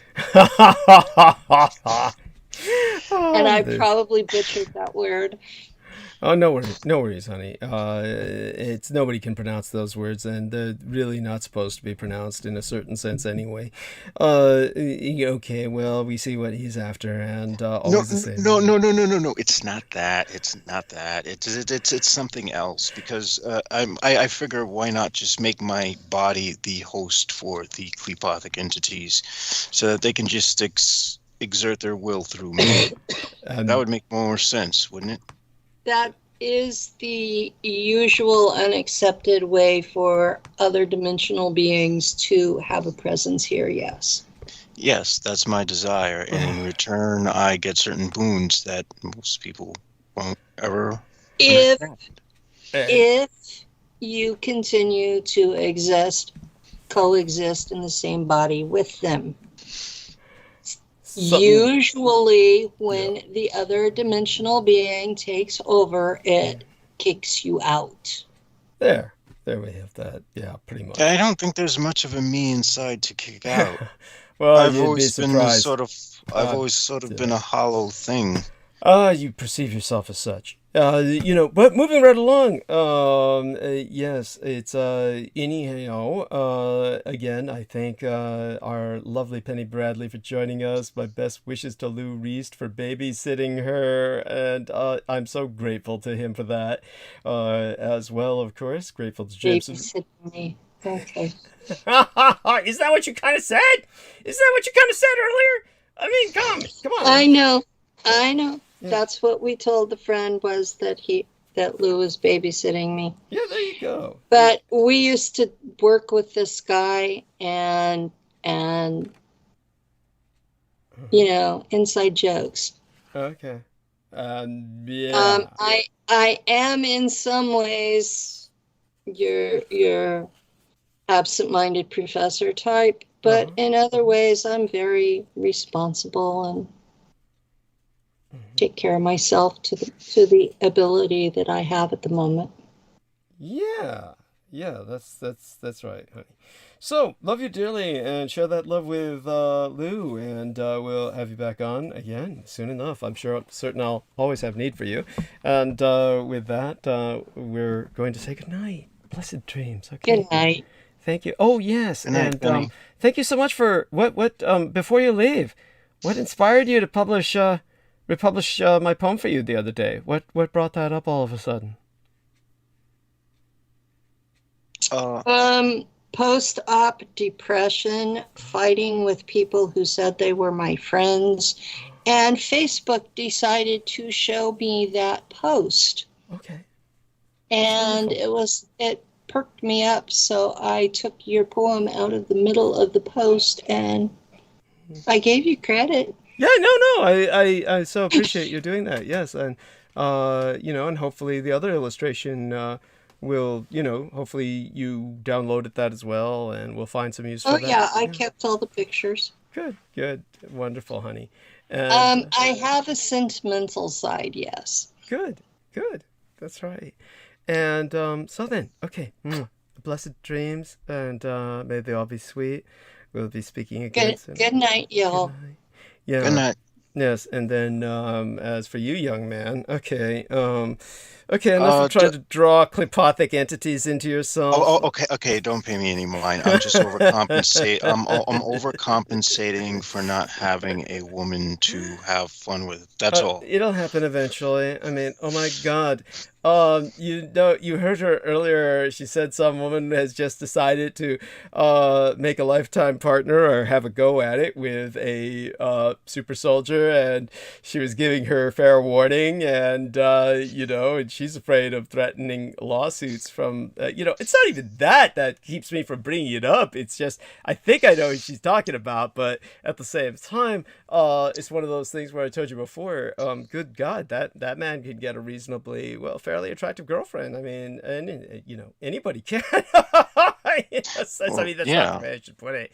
But open yourself up and things to come. I don't know how to open. Yeah, don't worry about it. Don't even do it. I'm used to being. Let's just put it this way. You don't deserve a girlfriend, and for that reason, you're probably going to wind up with one. That's just the way things work. All right. You're right. Yeah. I really don't deserve one. I'm too batshit crazy. It's I mean, let's just put it this way. When I get messages from you right before I come on, just so our listeners can understand, this is actually quite funny. I'm talking to this wonderful woman who's a listener, and I don't know whether I should name her or not, but she may well be guesting in the near future or coming on at times. So we made certain that we had Skype connection, and so while I'm talking to this very pleasant young lady, I was at the same time on Skype. Was it Skype? No, it was in the Facebook Messenger. That was it. It was in Facebook Messenger. And it was after I had produced the illustration for Amanda Yu. And after I had put that up, then so this one was online, and so we had exchanges on the Facebook Messenger. And while I was exchanging these pleasantries with her, I'm getting the notifications, these incoming messages from who, Jameson Reese.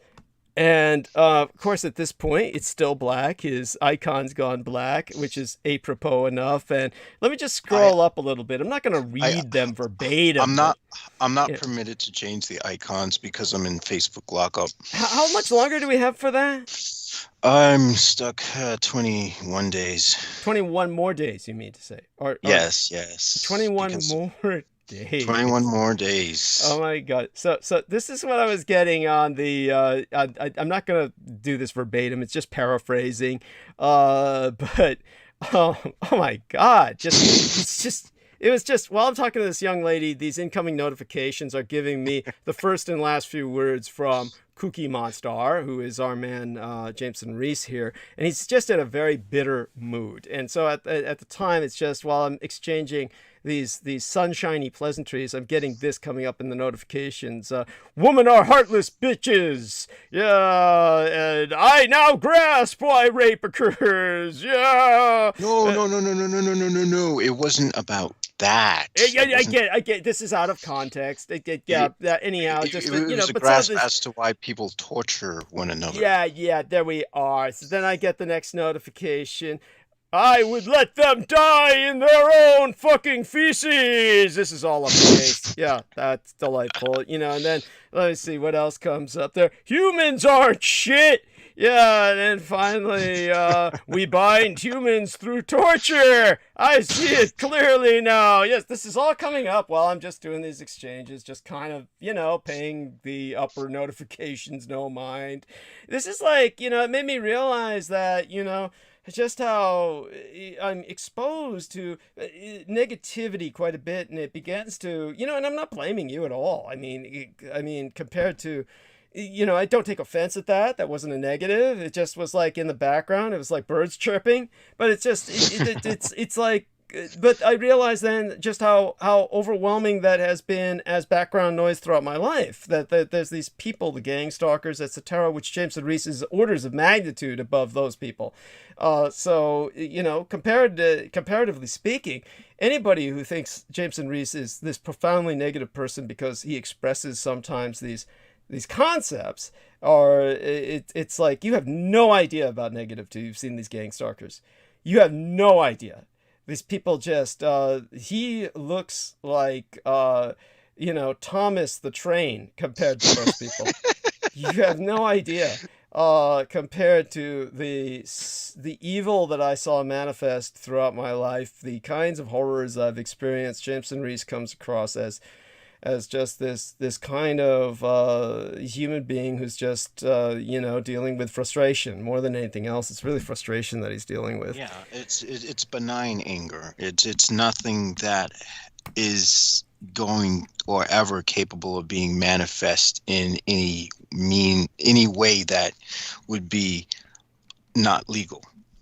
Mm-hmm. Yeah, and there you go. And so all of that being said, apparently we are supposed to have our man George Knight come on. I'll put his messenger up where I can see it so he can, inform me if he's ready to come on. In the meantime, I do believe you have George Knight's contact, right? Do you have Skype? Yes. Let me see if I can add him, actually. Oh, no, not now. Not till he tells us he's ready. Oh, not now? Yeah. The other thing was that when it comes to the... did you exchange Skype? There's a man who's supposed to be guesting with us, Aaron Tice. Did you? Yes. I did. I have him as a contact. Oh, wonderful. Then there should be no problem on Sunday, and then we'll have Peter Moon checking in from his foosball game, and he can, tell us how Super Bowl Sunday is going while we talk to Aaron. I asked Aaron, do you want to watch the Super Bowl instead? But he apparently doesn't have the sports gene either, so... Good. Yeah. I don't understand the sports gene. I can't get it. I mean, my father had it. What am I going to say? Or the man who raised and guided me had it. But, it is what it is. People feel they need the competition. And, it's something that... thank God people like that are out there, or thank God that's out there, or Well, yeah, I mean, they're not doing worse things. Thank you. So that's welcome. And in fact, I think more guys should play sports instead of doing horrible things like raping people or torturing people. Actually, when you grow up in public school and you're participating in team sports, it's pretty much the same thing anyway. and vivisecting people so that we can see it on horrible, gory websites and stuff. The cartel boys seem to get creative about that. Is it mostly Mexican cartels, or is that just a stereotype? That's Brazil. Oh, it's Brazil. That's Bolsonaro's town. Yeah. So who's doing it? Who's doing it? Are these gangs? Are these what? I think they're gangs, okay. But they could be just normal people who think they can get away. Look, it would not surprise me if, because they have the racial hierarchy. If some white guys say, "Oh, look, I got an AR-15, I could get away with killing a black person. Let me see what happens if I." Holy but shit. Yeah, that's what it seems like they do on a daily basis all the time. Oh my God. Because almost 90% of the videos that aren't car accidents, which the car accidents honestly are worse than the torture videos. Okay. Oh, you man. mean, are people conscious in these car accidents that you sometimes see? Yeah, people writhing in agony, or just people who've been cut in half by tires. Okay, and they're alive and writhing. Essentially, they're alive and writhing. I saw one video of a guy whose upper torso was just everything was just gutted from the upper torso down, and I guess someone handed him a cell phone, and he was typing his last messages to a loved one, and it's like, okay, yeah. Holy fucking shit! How are you still why are you still conscious? Right.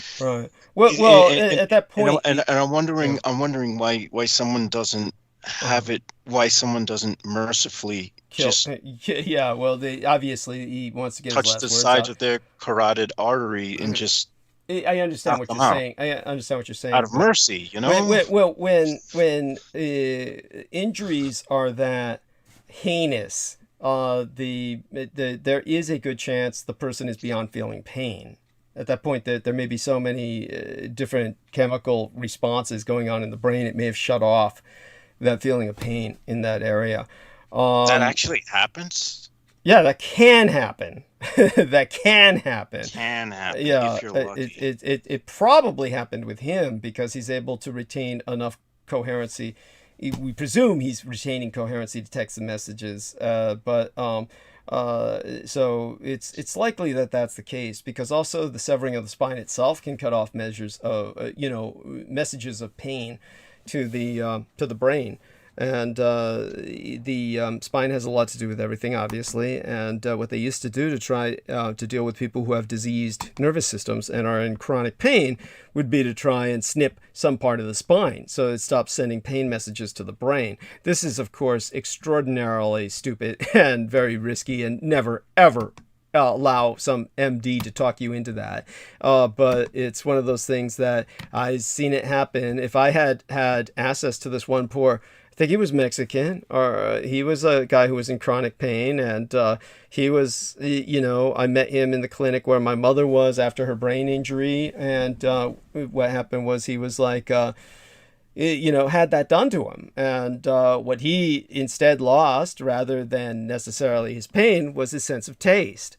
So you don't know what you're doing. Screw that. Yeah, thank you. What the hell, man? Keith Call never recovered his sense of taste either. Now, give me just a few minutes.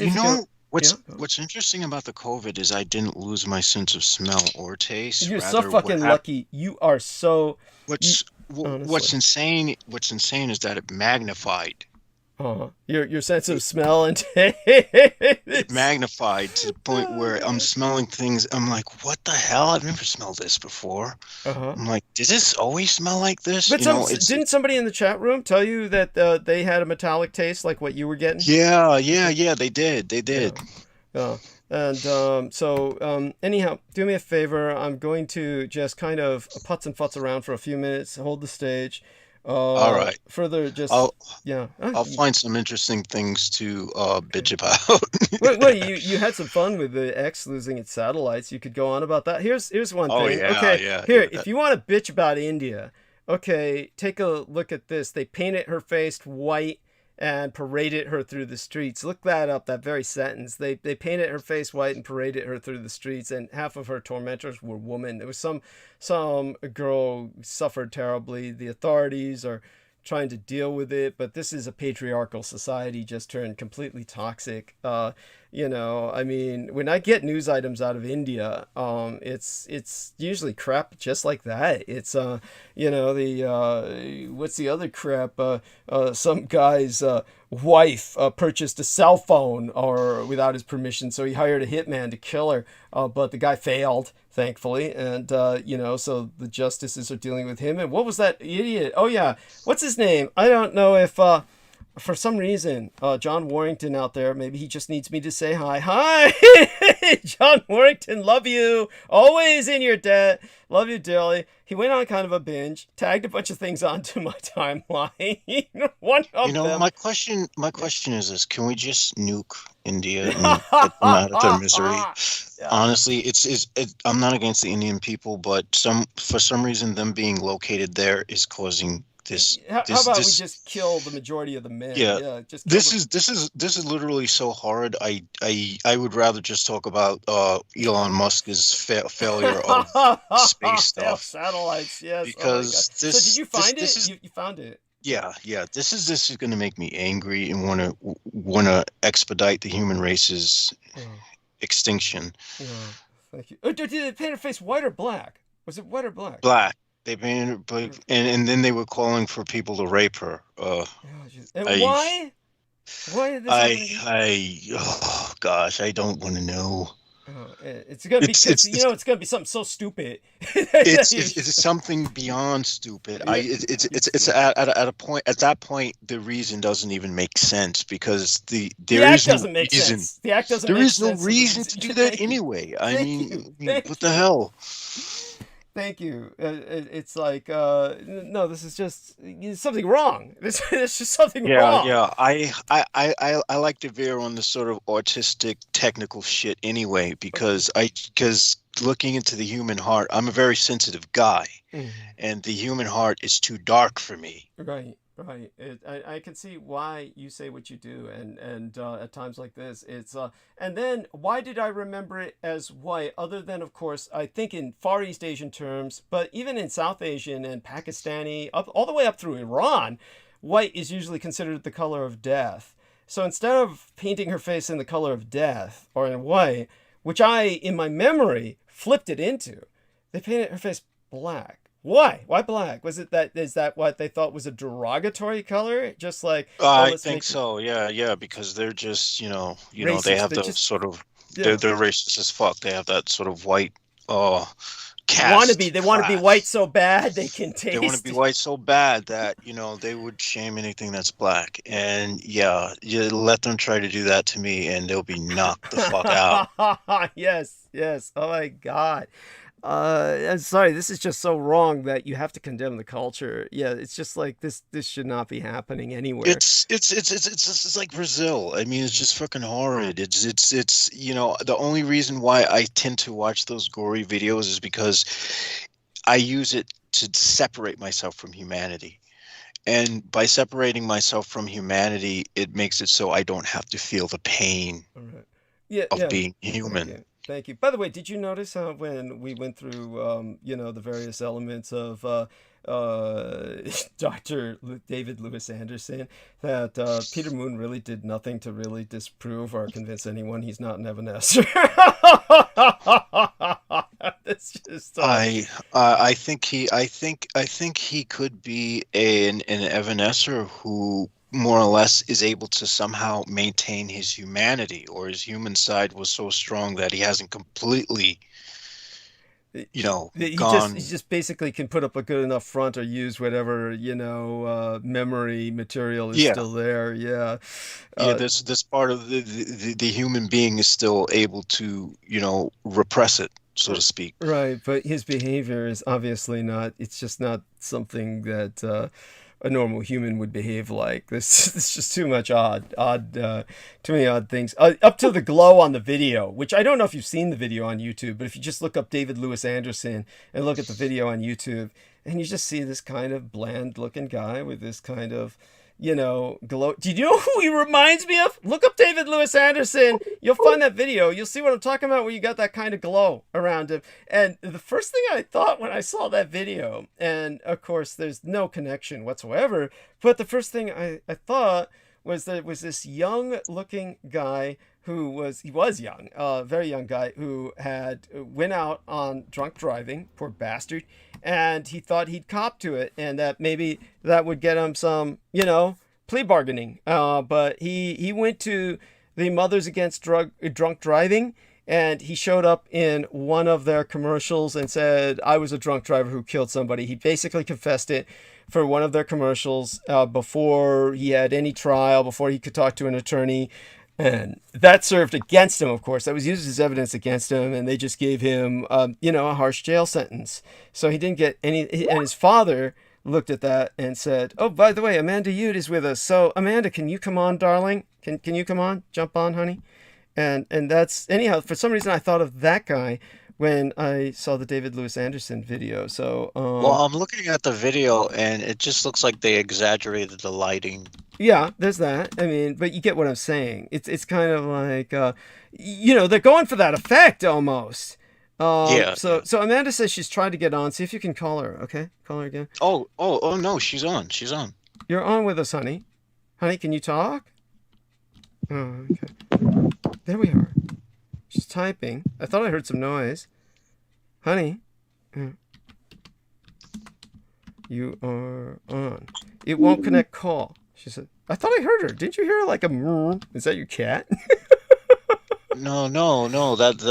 Well, it's like she's coming. It's like she's connected, but it's like whatever for whatever reason, the signal is just so weak that we can barely hear anything. So it's just coming out like noise. Weird. Can you guys There we hear me? are. Oh, honey, we love you. Wait, Okay. it's trying to post my photos like on the Skype chat right now. I'm gonna hang up and like try to get back on because like I definitely don't want that. Okay. So just a second. Yes, honey. Okay. Oh my God. Yeah, we'll be here for you. Yeah. Just a sec. Yeah. Take your time. And so wonderful. So Amanda Ute should be back on with us soon. And in the interim, let me see if I can find that poor bastard who. So I'm gonna put this video on watch later so that I can take a look at it and see the intricacies of what he's saying, because the intricacies are what fascinate me more than anything. Mm-hmm. Yeah. And but you see what I'm saying? It's like they were trying to show him like he's an Evanescer, like trying to show him like he's all glowing and shit, like he's not human. Yeah. Yeah. Yeah, it reminds me of the sort of like early 90s, 80s style where they would have these like where they would have those UFO shows and the guy would always have this glow. They'd have like the glowing light to give him this otherworldly effect. Okay, yeah, I don't even remember that cheesy shit. Yeah, but I know what you mean. Yeah. Yeah, I grew up watching that weird stuff. Like every once in a while, PBS would do something, or there would be unsolved mysteries or something, and I'd watch shit like that. Growing up. Oh yeah, what was his those like Robert Stack? effects. Robert Stack. They used to. There we are. Drunk driving confession goes viral. So here's what I found. So let me give you the link here, as a matter of fact. So, and then for some reason, I don't know why. Maybe you can explain why. It's not that important. It's more like just it is what it is. But for whatever reason, when I saw David Lewis Anderson, there's the link in the Skype chat text. I thought of this guy. And if you take a look at the way they talk and the way they kind of have a similarly shaped head, almost, white guy head, going along. But the case of this guy, he was like saying, I killed a man. Actually, he got off, 6.5 years. That's bad, but it's not that bad. They gave him like nothing, because there have been people who've gotten 25 years for doing that. Yeah, there you go. That's why white privilege. Yeah. And so, people can say, I've never had a privilege. Well, granted, but, Well, he doesn't know. That's the point. Privilege is unaware of itself, right? That's the whole point. Yeah. That's the thing, Well, how could you know? How could you know, right? I mean, it's like... And unless you've ever committed a crime, then you would know. Yes, there's that. Thank you. And but what you notice, the examples he was bringing up, like no one's bringing me up to the top of a corporation's ranks or something like that. Well, it's not like you sought employment with anybody conventional. It's not like he ever sought conventional employment. Oh, and it's not like it's not like the police are pulling you over every time you're like going you notice there's no complaints about that. Yeah. Hey, damn, I was driving home with my white girl from Romania, and the police stopped me to ask her if she felt safe. Yeah, that was it. Ask her if she was with me voluntarily. Now, that would be funny as fucking hell. Yeah, the police stopped us and asked my wife if she was with me voluntarily. Oh my god. But anyhow, so like I said, the way this guy talks, so by the way, for those of you who are wondering about the guy's name, he's an Ohio dude, and what the hell is his name again? Matthew Cordell. So when I saw David Lewis Anderson, he looked to me and behaved kind of like, for some reason, I thought of Matthew Cordell. It's just the way he moves and talks, and maybe if you take a look at both videos, then you get what I'm saying. Yeah, and you can tell me if you get that same weird impression. But obviously, the problem with me is I've just seen too much in my life. That's the fucking problem. After a while, people start looking alive. But maybe there's something to that, Maybe there's something there that I'm seeing. Well, when you've seen as much as you've seen, I'm sure your unconscious can do things where you just pick things up like that. Thank you. Thank you. Oh, but so, honey, can you try talking? Come on, honey. Don't just say hi and type. Come on with us. Can you hear me? Yes, darling. Yes. Okay. Wonderful. Wonderful. We love you. So, honey, so tell us everything that's going on with you, everything that's been going on lately. Now, you've been sick. So tell us, I mean, and you can't, I forgot, is there a medical reason you can't get the shots or vaccines or what? I forgot. I have major weird sensitivities to things. Okay. My dad was deathly allergic to antibiotics, Okay. just on a plain level. Yeah. And my son also had a horrific reaction when he was 2 to shots. So he and my daughter now as well. We've had my dad's same line of these odd allergies or sensitivities or whatnot. So yeah. Okay. And so this is the reason why we all need to get vaccinated, is to protect people like Amanda, because she cannot get vaccinated. But those of us who can must, so we can protect people like her. She's in that category of the most vulnerable among us. And it's people like her who pay the price when these assholes don't get vaccinated. And hopefully, ultimately, enough of them pay the price so that, they relieve us all of their presence. In the meantime, so Jameson Reese is saying playing the videos side by side. Holy shit. Oh, Yeah. yeah. So I mean, it's almost like they're moving their heads the same way. Yeah.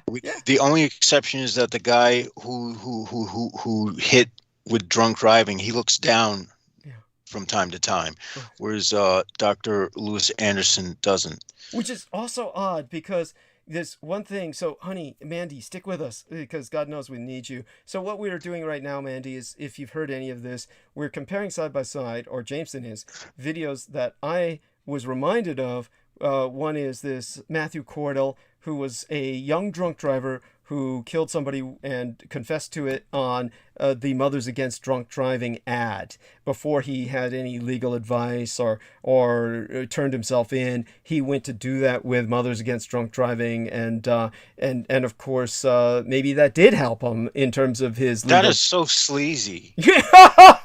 Oh my God, that's how he got his reduced sentence card, by saying, by stumbling drunkenly into some, and so this guy's drunk and he looks like he's doing a paid act for a commercial, and they give him 6 years.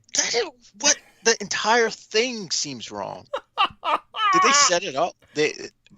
That's how they chose to assassinate that guy. They're like, okay, you're going to play a drunk driver. You're going to walk into magic. What? This whole thing is a sketch as fuck. Well, you know what's odd about it was he was devastated. He got 6 to 5 years in jail. Wait a second. It says here 65 years in jail on this one YouTube video, but it's not on the other. I think it's like what they meant was 6.5, because there's 6-5. 6 to 5. What is this guy's name? Matthew Cordell. Cordle. Cordley, maybe? Cordley? But anyhow, honey, so when he moves a lot like this David Lewis Anderson, and they just have similar motions that reminded me, the two of them, it was almost like, here's two white guys, and they just kind of like are, one's like what he is and the other's what he is, but they both move alike, like they've been raised the same way or something. But in terms of what was the other weird shit we were talking about before you got on? Who cares? But it's 6.5. Yeah, 6.5. Okay, 6.5. 6.5. What the fuck? That is so... that guy is definitely part of a program. He's definitely in an alphabet program. They orchestrated that shit. Without a doubt. And maybe that was why his father disowned him, because the moment he got on the ad, then his father said, I'm disgraced and I disown him. I'll never speak to him again and all that shit. He was, maybe his father was just putting on an act too. Yeah. Or to get some fucking money, or his father's part of some kind of program. That's what I meant. Maybe his father turned him into the program. Kickback. Yeah. Kind of like Derek Talley's dad. Yeah. only Derek Talley never disowned his son when he should have. Yeah, that's so, honey. So tell us about. So you can't take the vaccinations. You got deathly sick. Your children did. How are they for vaccinations? I mean, are they also medically unable to tolerate vaccines as well? Yeah, as we're finding out as they get older, they're taking me and my dad's side of sensitivities towards medication. So it doesn't mean that we know everything that they're deathly allergic to, or at least horrifically sensitive to, but because of our medical history, we have to take everything very slow. Okay. And we did get sick. We did get over it. My son was hit first. He was hit really hard. When he doesn't eat, I know we're in trouble, because that's like his last ditch effort. Right.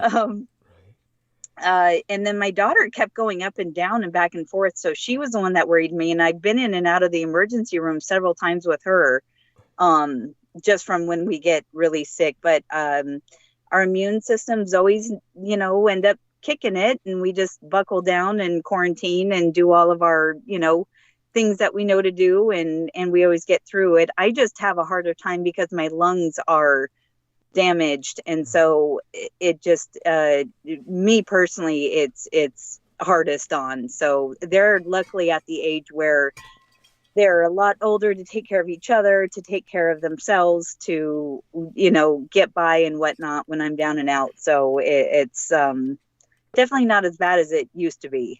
Okay. I really want to thank you for sharing that. And so, by the way, it was your birthday recently, as everybody knows. And holy shit, Jameson says the judge of the Cordley case dies in a hospital 2 years later.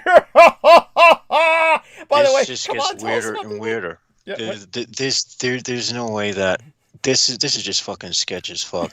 Okay, this is from the Columbus Dispatch. A longtime Franklin County Judge David Fias dies following hospital stay.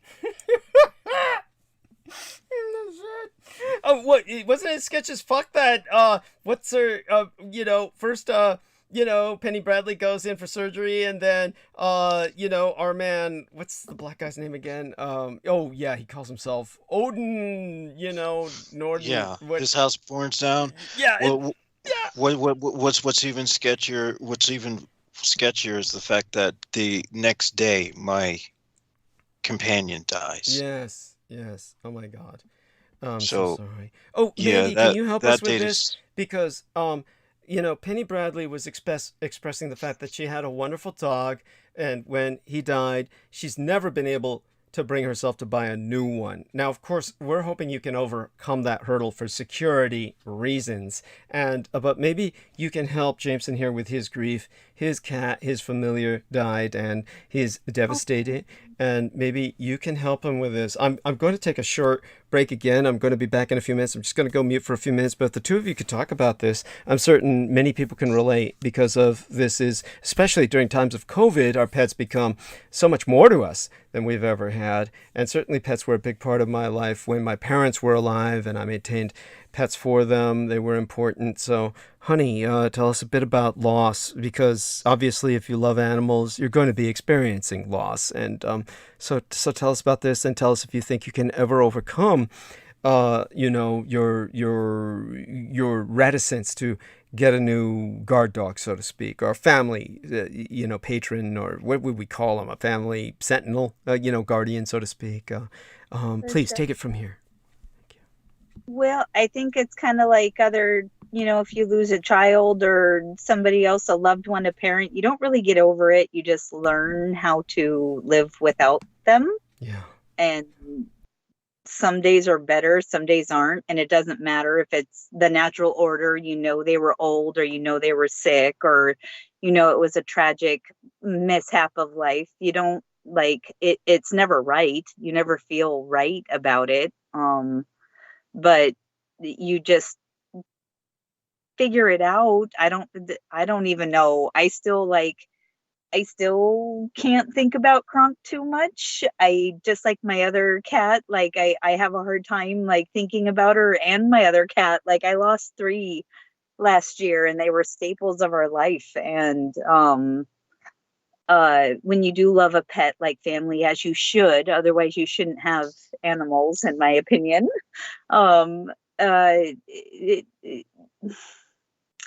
It's just hard. It's just very hard. It's just like when you lose a loved one of a human form. They're not here. So death is selfish. You want them here, or you want to be with them. You want to hold them. You want to be with them, and their next path in life is not where you are. So it's a selfish in all the right ways. You want them, and you can't have them. It's grieving, and my dad's been really on my mind lately, and it's been like just really weird. Like I just really would like to talk to him one more time, but you can't. So you have to juggle that reality and where they are now. And I don't, just like the other laws of energy, we don't just disappear when we die, but we do change energy. We do move along, and we just want to hurry up and be with those that we've lost. And it's not our time yet. So I don't know. I don't think you get through it. I think you just go through like the grieving waves, and as long as you try to stay hopeful and positive and remember them and love them. I feel like I failed her. I feel like I could have done more. I feel like I could have maybe if I were better at my spell casting, I could have gotten rid of the problem or something. I fucked up. I can't forgive myself for it, and I've been drinking myself silly these past few weeks. I said the same thing about Kronk, and at the same time, I also know factually he was old. He was beyond his time. He was probably hanging on for me. And when somebody's time is up, I think I have found that we have many exits in life, and it doesn't mean that we always take that exit, but it's open. And it's never a person's fault unless you purposely take somebody's life. And then there's a debate. Well, were you fated to do that? Blah, blah, blah. Like you can just mind circle about that stuff forever.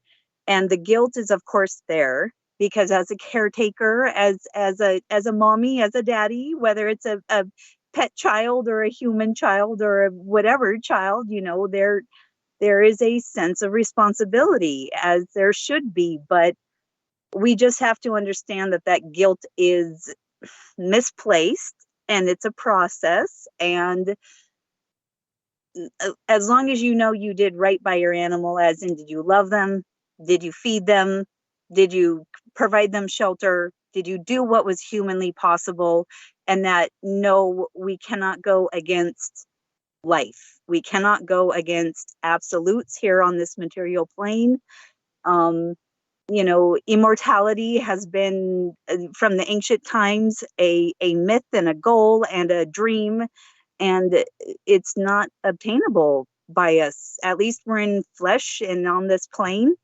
And again, it's a selfish thing. We want them here, when it's the next process where everything is okay, and we should be okay with that. And you'll get to see your buddy again, and it will happen. And I know that grief can block visitation, that guilt can block visitation, and it doesn't mean the other side doesn't want to contact you. It just means you can't handle it. Like, I've been visited by so many different relatives and whatnot, but I know that Kronk hasn't visited me because I know the guilt that I feel about it. But I also know I'd love to see him, but I also know it would wreck me. And well, I did get a visit last night. I saw a vague form. I saw a vague form of her. And these things from time to time comfort me. Yeah, they should. That's what they're there for, to be like, you might not be able to hold me, you might not be able to see me, but I'm here. And we just don't understand that on this plane that we're at, for the most part. We get those little glimpses and treats, and it's to comfort you, it's to love you. Otherwise she would be like, give you the finger, and wouldn't visit you. Like, it's trying to say, like, it's okay. And really on that other side, like, especially animals. They're innocent. They are okay. And they're here to visit out of pure love. And they can do that on the other side. That the things that they couldn't do here on the physical. Yes, that gives me comfort, and I think that gives me the closure that I've really been, just seeking. I mean, it's still going to bring tears to my eyes to watch the video of the last moments of her life that I had to take because I could not let her go. It's oh my God, it's like, she was an extension of me. For And, sure. Now that that's gone, it's just this, it's like it's like standing under a waterfall of pain. Yeah. Oh, I hear you. I'm so sorry, hon. I really feel you, and I'm so sorry. And animals do reciprocate our love, and they love us unconditionally, and they are an extension of us. They do love us, and you are grieving. You did lose a family member, and don't harp on yourself for the time you need for that. You're gonna feel that, and the more you can focus on that, animals, when they are older, they can't communicate their pain to us. They do stick around for us, and I take comfort in, I guess, the pain that they're not in anymore, and that they're not bound by the physical. They get to do whatever they want to do, and animals don't have that freedom, to gallop where they want without predators or humans, and just be content and spirit animals. So I'm sure she's going to watch after you. Or I'm sorry, was it a female or a male? It was a female. Female, I thought so. Okay, I just didn't want to say that wrong to not insult you there, but I'm sure that she's just going to stick by you. Yeah, you intuited correct. You really do have a really good sense. It's so, especially with cats. I mean, cats are on the number 9 list of being most genetically close to us of all species of animals. The rest are all in the monkey family. And so, it says a lot to me when somebody says they don't like cats, and forgiving people with allergies, or horrific traumatic, events with cats or whatnot. But other than that, I think it says a lot for somebody who hates cats. There's a big deal there. Yeah, I don't think I could be around someone who hated cats. It just, that would set off a red flag. Honestly, that was for an issue that I had with somebody last summer. That was my first red flag. For other ones, I was obviously ignoring. As soon as he was weird about cats, I was like, "Ooh, okay." and he didn't have it. He didn't have an allergy. He didn't have a bad experience. It was just it was all about, well, I'm a dog person, and because they know who's in charge, and blah blah blah. It was very people. Oh gosh, yeah. That is a definite red flag, man. Yeah. The minute they're like, dogs aren't. They do have endless love, but it's not about obedience, and that's why they love you. Like it's not because they to be subjugated. And you shouldn't. And if you're having, and if the person has a dog just for that reason, then they should not have that dog. Yes. It was very hard. There was this family that I did business with, and he raised pit bulls, and he did breeding for them, and he was really good to his dogs, but he did train them more on the like guard dog angle, and he was just perpetuating that lifestyle with them. And I don't think pit bulls should be bred. There's so many that are getting euthanized and aren't adopted simply because of their breed, that there doesn't need to be a breeding of them. Yes. And as long as you keep training them like attack dogs, you keep perpetuating that issue. And he was really nice. He wanted to give me a puppy after Kronk passed, but I just didn't want that that environment that I knew he was breeding them. And again, he was good to them. You know, he wasn't like a backdoor breeder or anything like that, but he definitely was training for that more aggressive side. And especially with pit bulls, you know, they have that lockjaw issue, which is the killer part. And at least with Kronk, I knew as much as he would scare somebody, I could take him off of anybody. He would listen to me in a heartbeat. Wow. And I knew he would scare somebody, but a child, he might bark at them or chase them off his property, but he would never stop. It's like a bear. If you see bears, if they're coming at you, for the most part, they are they do a false charge. Well, they'll run at you and they'll stop. And like, you're supposed to get the fuck away. It's like, it's a show of strength of like, get out of here, my territory. Yeah. Unless you're talking about like the grizzlies, which they'll just hunt and chase your ass and eat your ass just for the hell of it. You know, they're very yeah. They'll just grab you by the head and drag you off and play around with you and sit on you and slowly eat you limb by limb. Just for fun. Yes. But did you know that you want to know what the most aggressive bear towards humans is, though? Right. I wouldn't have even guessed this. Polar bears. Oh no, yeah. That's understood. Yeah. So the polar bears will do that when they are in areas where their food or other human encroachment has been messed up. Otherwise, polar bears will look at you as a waste of meat. Right. Well, but they will kill you. They will kill you. Just wait. Yeah. Well. So they won't eat you, but they'll just kill you. If you're human to a polar bear. A lot of those deaths have to do with the temperature up there, and that's one of the big trainings that we would do. Whereas, yes, a polar bear will aggressively attack you, but it's simply because food is so scarce. It's about territory. Yes. It's about the space that you are supposed to give them, and with other environmental factors going on, they and the humans have crossed paths much more than they want to. And so just like any other bear, especially the grizzlies up there, there is a famous photo of a private airline up there that would take tourists over to a famous island over there.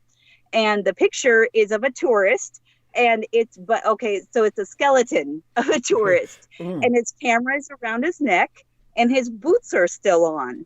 And the photo was there after a guy got dropped off and they didn't hear from him. They couldn't find him. They finally found the skeleton. They took a picture of it and they put it up as a warning because this dude did not listen about where you're not supposed to go, what you're not supposed to do, and how you're not supposed to act around these bears, because they are survival is so horrific up there and so harsh. I mean, a moose is a number one killer. Oh yeah, moose are dangerous.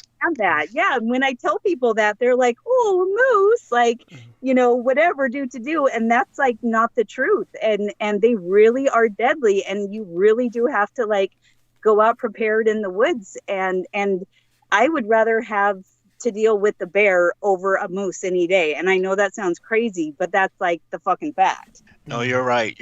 Because a moose, if you're in a car, if you see a moose, you're dead. They will mangle a car. They will seriously. Yeah. Oh my God. It was, and now I had this crazy interaction where I ended up in between a calf and its mom. Mm-hmm. Oh my God. How did that happen? With my nephew. Just hiking out in the woods on a very public trail. Literally moose will be running down the city or town street. Right. If anybody has seen Northern Exposure, and I think it's in the opening credits or whatever. Yeah, it used to be. That was the opening of the show. Yes, the moose was just... there's a moose running through town. Like, that shit's real. Like, you know, you can do every precaution or whatever, but if you just pull into a parking lot, you can see a moose go by. And we were just on a regular hike, and we look up and we see a little baby moose, and he's all kind of coming towards us and curious, and we're like, oh shit, and trying to figure out which way is mom, because we need to go opposite. Right. And all of a sudden we saw her, and we're in between her, and she starts coming towards us, and we go the other way, and very luckily for us, she obviously noticed we're like getting the hell out of her way, Right. and just went to her baby and like trotted off. But I mean, the only other time that like I had that kind of like, oh shit, fear was I was blueberry picking, and all of a sudden we heard this deep growl that I felt on my feet. And my brothers and I looked at each other, and my one brother took off, and all of a sudden we see a tree literally like, and these are huge spruce trees, and it just knocked over, and we heard this other like call. We realized it was a bear, and then we heard a baby bear answer, and it was on the other side of us. And I was in like 4th grade, I think. And my brother just told me to run, and he stayed behind in case the bear charged, so he wouldn't charge me. And then he took off, and it was crazy. Yeah. Gnarly. Right. So, honey, definitely appreciate your sharing all of this with us. What about when I was telling my listeners the other day how I get frightened now every time I get a news flash that comes on my cell phone? Something says a woman was killed in. By the way, Jameson just left for a few minutes. He'll be right back. But how I tell people that whenever I see something about woman killed in Portland, Oregon, I'm automatically praying. I pray that's not Amanda. You tell us, how things are changing up there, the dynamics of violence. It's been bad. I know it's kind of I guess I perceive it as the Democrats keep like poo-pooing on the crime rates that are escalating around America, and Portland has definitely been one of them.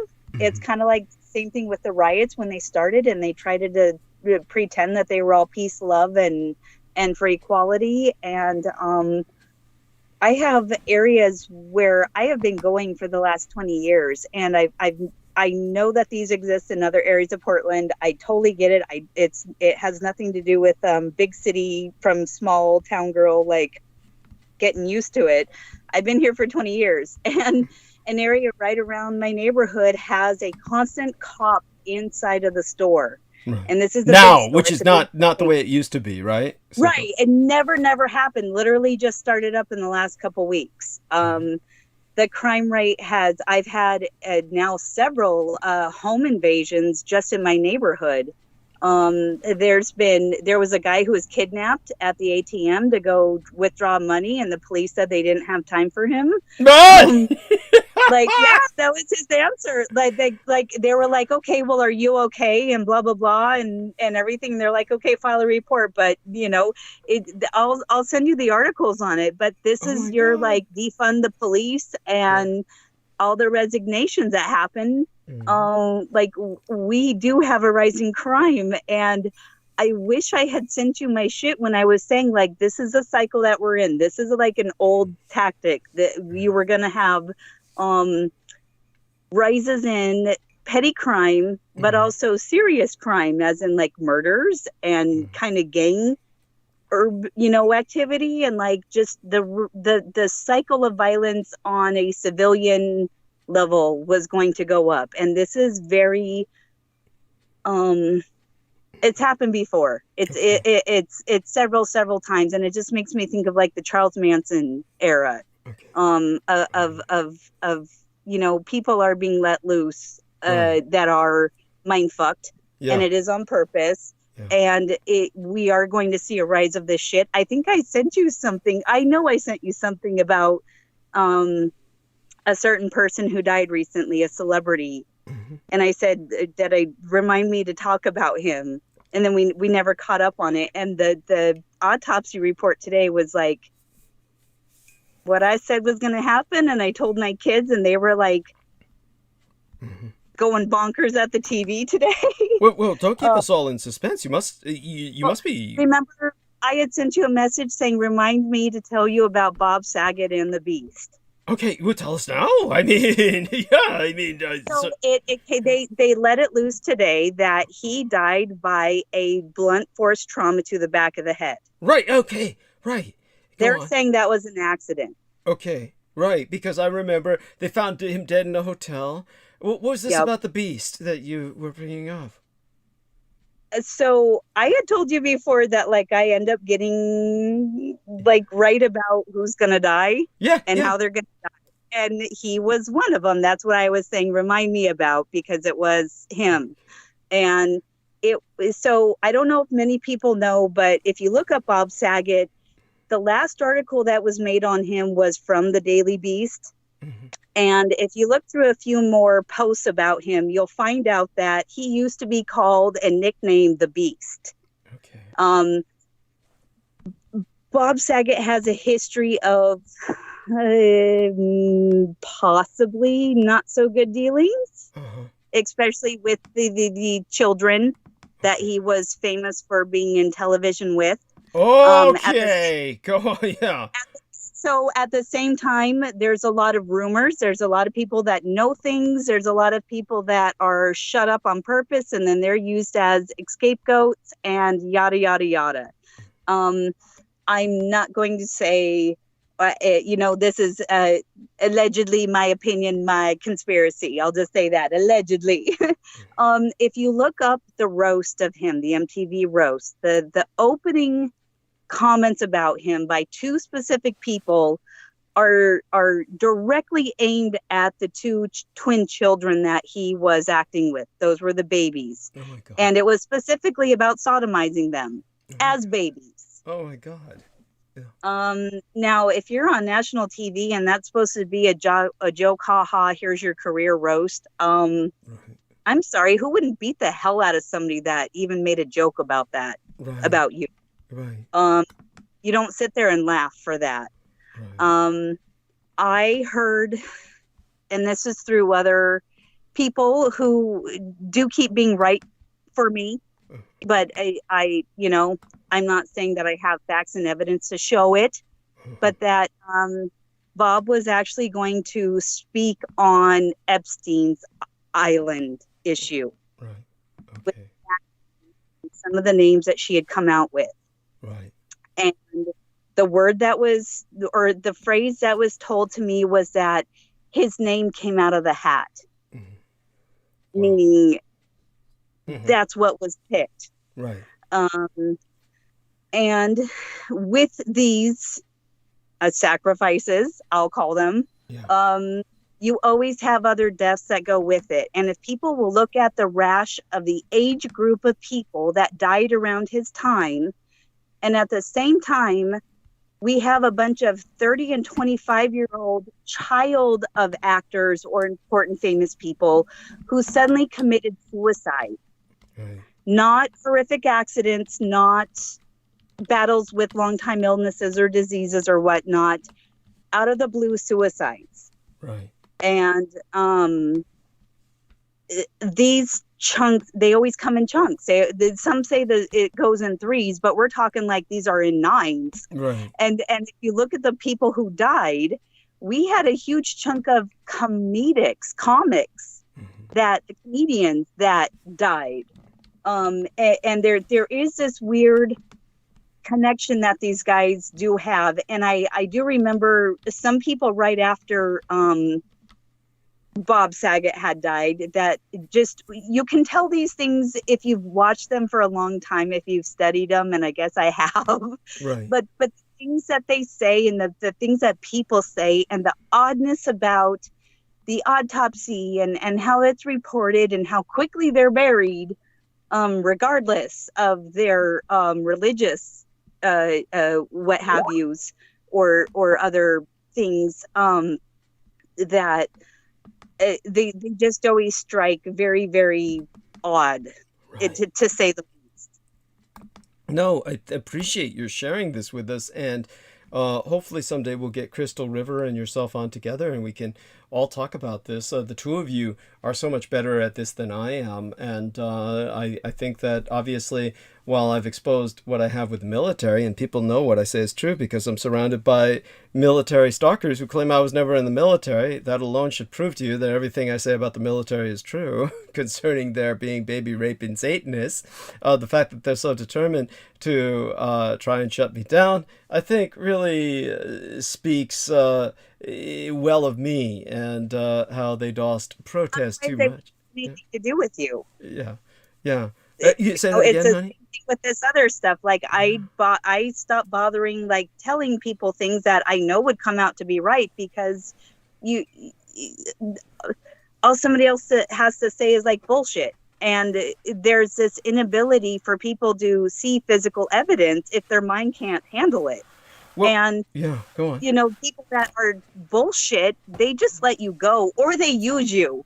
Like the very famous bullshitters, they're the ones constantly on the History Channel, or they've got the Ancient Aliens, high paid constantly appearances, or blah blah blah. Yeah, and Richard Hoagland and shit. Yeah, yeah, like that kind of shit. Like they're either like people who can't get a foot. Like I talked to you about Mae Brussel, and not DB Cooper. Oh my gosh, what's that other dude who got shot?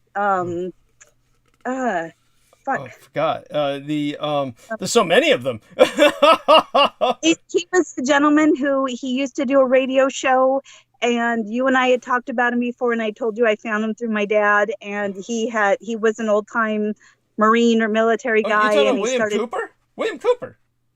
Is it William Cooper? Yes. Bill Cooper. Yes. Yeah. Behold the Pale Horse Cooper. Yeah. Go on. Yes. And, it doesn't mean that everybody is 100% right, but it just means they were right on enough shit that they had to be shut up.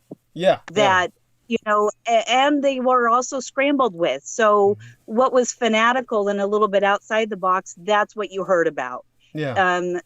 But the other things that were accurate and truthful, I mean, I feel that way. I just feel like, why bother? Why bother saying anything? Because nobody fucking listens, no matter what your track record is or what's going on. Like you're still shot down out of nowhere, and it's very odd. Well, here's what you're trying to convey is that if somebody truly thought what you or I said is bullshit, they'd simply tune out.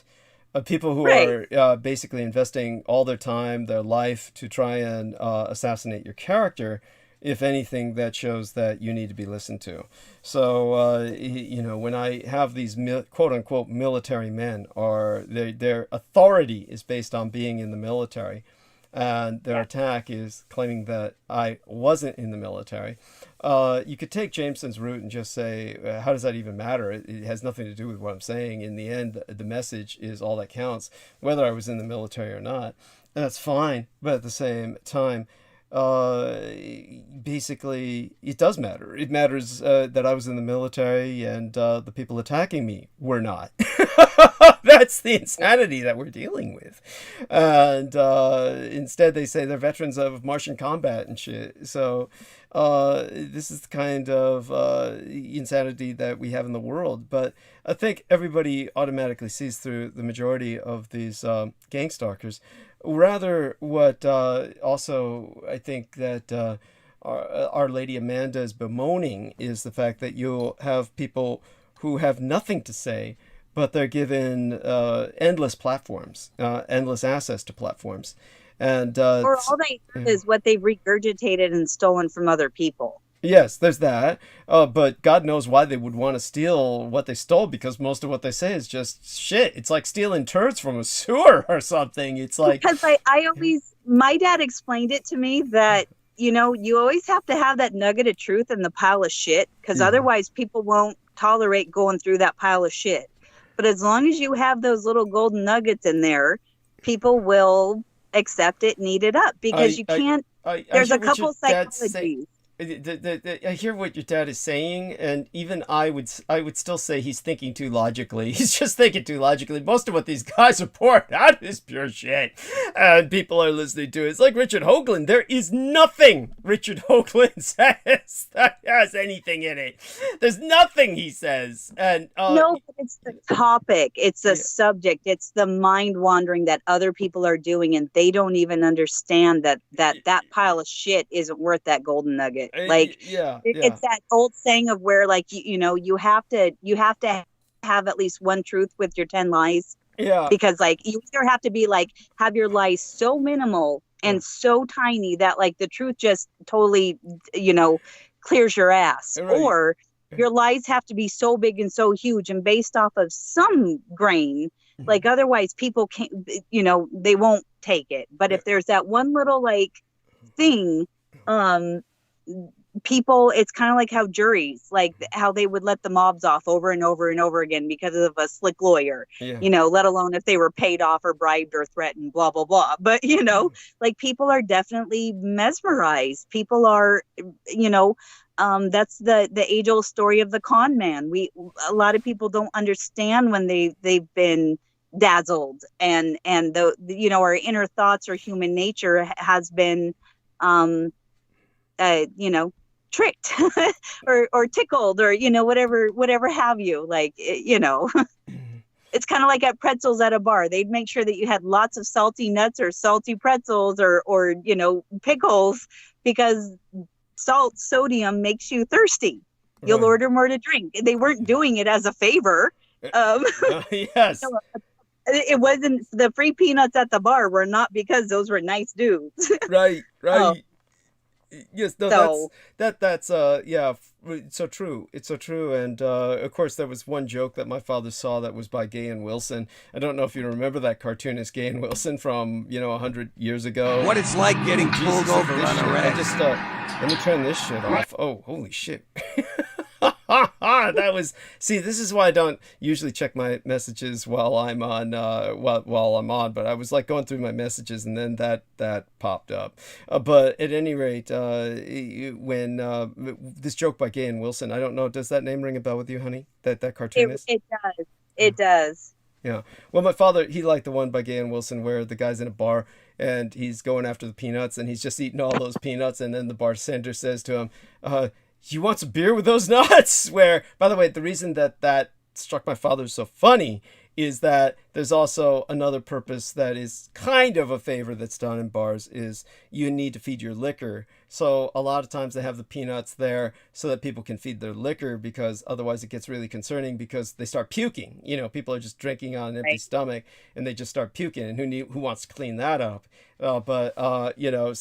Normally it would be something along the lines, when a guy's slamming too many beers all at once or too many drinks, then the bartender will concernedly say, you want some nuts with that? But when my dad saw this cartoon about the guy eating all the nuts, and then the bartender saying, you want some beer with those nuts, he thought that was funny as hell. Was he always a cartoonist that would show kind of the upper New Yorkers, kind of like old world, and kind of they looked hideous. He would draw people so that they looked hideous, and he just drew Okay. But then a lot of cartoonists do that. But yeah, it's pretty much upper New Yorkers. Yeah, it was just guys who were like in suits and shit, the way they used to dress, fedoras and overcoats.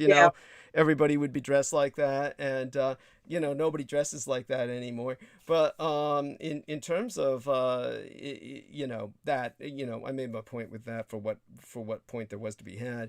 But in terms of someone like many of these celebrities, I hear what Amanda is saying. I would say it's even worse than what she says, that many of these people have nothing to say. By the way, when it comes to what she's saying, of course, she is between a cock and a hard case, as they would say in prison. Other people used to use the term rock in a hard place, but she's up there in Chittsville, Oregon, and God knows, I just saw some other incoming crap coming from up there in Oregon and Portland, etc.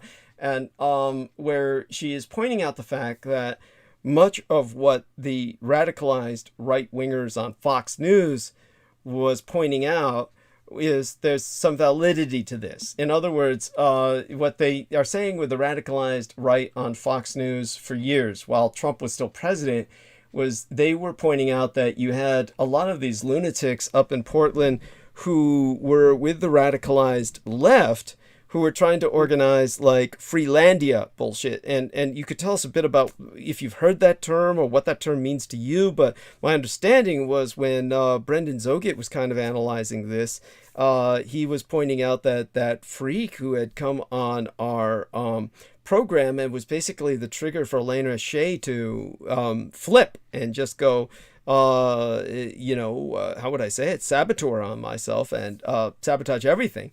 and not be conscious of it, or consciously cognizant of it, was this guy. What was the fucker's name again, Jameson? Do you remember the guy's name? It doesn't. Zachary Garrett. Zachary. How do you remember that? I'm like a receptacle of all things Douglas Dietrich. Oh, thank you.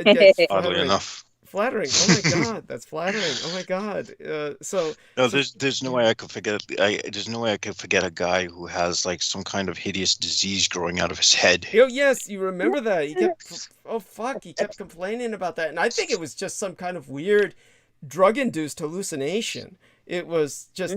Yeah, freaky as hell. He was convinced that he had all kinds of cysts on the back of his bald head, that he was a freak. He had cysts on the back of his head. And we're like, why don't you see a doctor? And, and it was like he wouldn't see a doctor. It was like, then he said he had lockjaw. And it was like, and then what Brendan said it best, he said, it's obvious this guy's on crack and speed, and that causes the lockjaw, right? Because your muscles are all tensed up. Yeah, and it causes the hallucinations that you got bugs crawling on you and shit. Yeah. But anyhow, he said the guy was all geared up for riots and shit, and that he was like seemed to be part of that Freelandia movement where they just wanted everything for free. The thought was that society should give you everything for free, and that and Brendan Zogit's not even that stupid to go for that kind of ideology, because obviously they're all like anarchists basically, and they're trying to juice the system of what's left before they start to go cannibal on each other. Yeah, something like that. So this is like to the left theoretically, but this is what Fox News would concentrate on, and they would say that there's spaces that they've set up sovereign states. Now, there were people who were claiming sovereign state setups during this period of time, and they were saying that at that point they were probably just clearing the supermarkets that they occupied and shit. And so you can tell us a bit about this, honey, how that what the radicalized right is saying that's valid, that's really it has happened, and that this is cut down. I guess the Democrats have somehow fallen for this in Oregon or Portland at least, and that so they've defunded the police at least to a degree where the police are unable to respond, and therefore there is a now home invasions and people being abducted at ATMs and stuff. So, but where does it stop? Where does the radicalized right? Because we also know that Oregon's full of radicalized right-wing militias, and so all these white boys with guns. How do you distinguish one from another? At that point, it's no longer just it's no longer right or left. At that point, it's just crazy ass motherfucking dudes who just want to take everything they can. And what this is what I would imagine. My stereotype would be is that, and so Mandy, you need to come in and tell me, give us details. But my stereotype would be, I would think that the left would be occupying supermarkets and shit and just stealing everything, whereas since the privileged whites with guns already have all that shit, that's not on their mind. Their mind is to go around and basically shoot people. So is that do I have that right, or Mandy can come in and kind of tell us? To be honest with you, the most amount of homeless that I see are elderly and are white. Okay. Just to be frank, I dealt with a lot of Vietnam vets and other vets on the street, mainly because they were the ones that usually had pets, and I always bring around cat and dog food to hand out to them.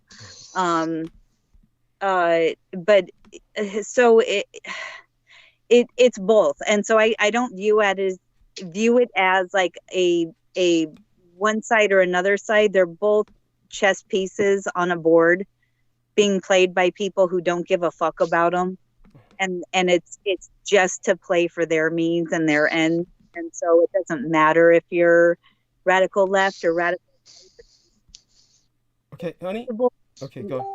So repeat yourself again. Can you hear me? Yeah. Now go in. It doesn't matter if you're radical left or radical right, and then you kind of fade it. So go on. Oh, right. So yeah, you're there to be used by other means, other things that are going on. So I know around here and in Seattle and in several other areas, that it's not so much the defunding of the police went through necessarily, but a lot of police officers resign. Right. Okay. Not only because of COVID, there was loss of people and jobs and work in all sorts of departments. But then you add on top of that these areas that have been having problems. Chicago is another one where, the mayor there ignored for, they've been ignoring how bad things are. And, there are problems and we do need help, but there's so many. Actually, New York is getting there. Right.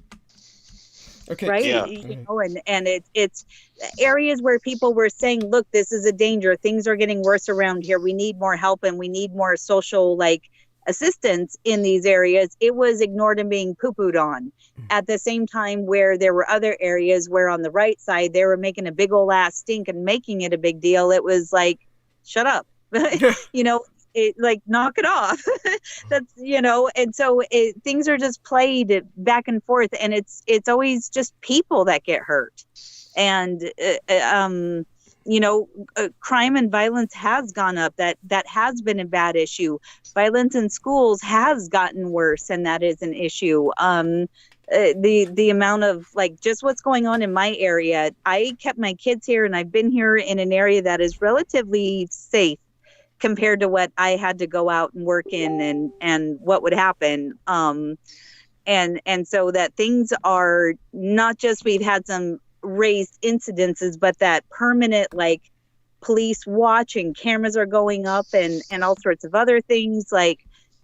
Things are getting bad, and they've been bad, and they've been ignored and denied that they were bad. Right. And so now we're kind of in an early 90s situation where this runaway crime and small gang and violence on civilians issue is it's no longer your psycho, your lone gunman, your troubled teen going into school, your excuse for a shooter. We're in this weird, I could go over it, through the late 50s and 60s and even early 70s of the cycle that you could just almost pinpoint over and over again of it. We're following exactly this chain of how things get covered and controlled and used. Same thing with fucking war over in Russia gonna break out and the scare of that. It's very weird. Right. No, definitely. Thank you, honey. And stay with us for as long as you feel you can. We have George Knight with us now.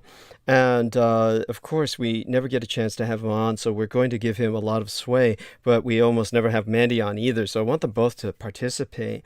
And George Knight, introduce yourself, dear sir. I don't know if I don't consciously remember ever introducing him to Mandy, so let me introduce the twain of these wonderful people. So, Lady Amanda Ute, this is George Knight. George Knight is this wonderful human being you've probably heard on my show before, and you know who he is. If not, let me know, and let him know. And if the two of you could say hi to each other, that would be wonderful. George Knight is a service engineer in Her Majesty's Kingdom of Great Britain, and Our Lady Amanda Ute is a single mother of two who is making do in Oregon as it descends into animal madness, and between the moose and the people and the bears, and she's just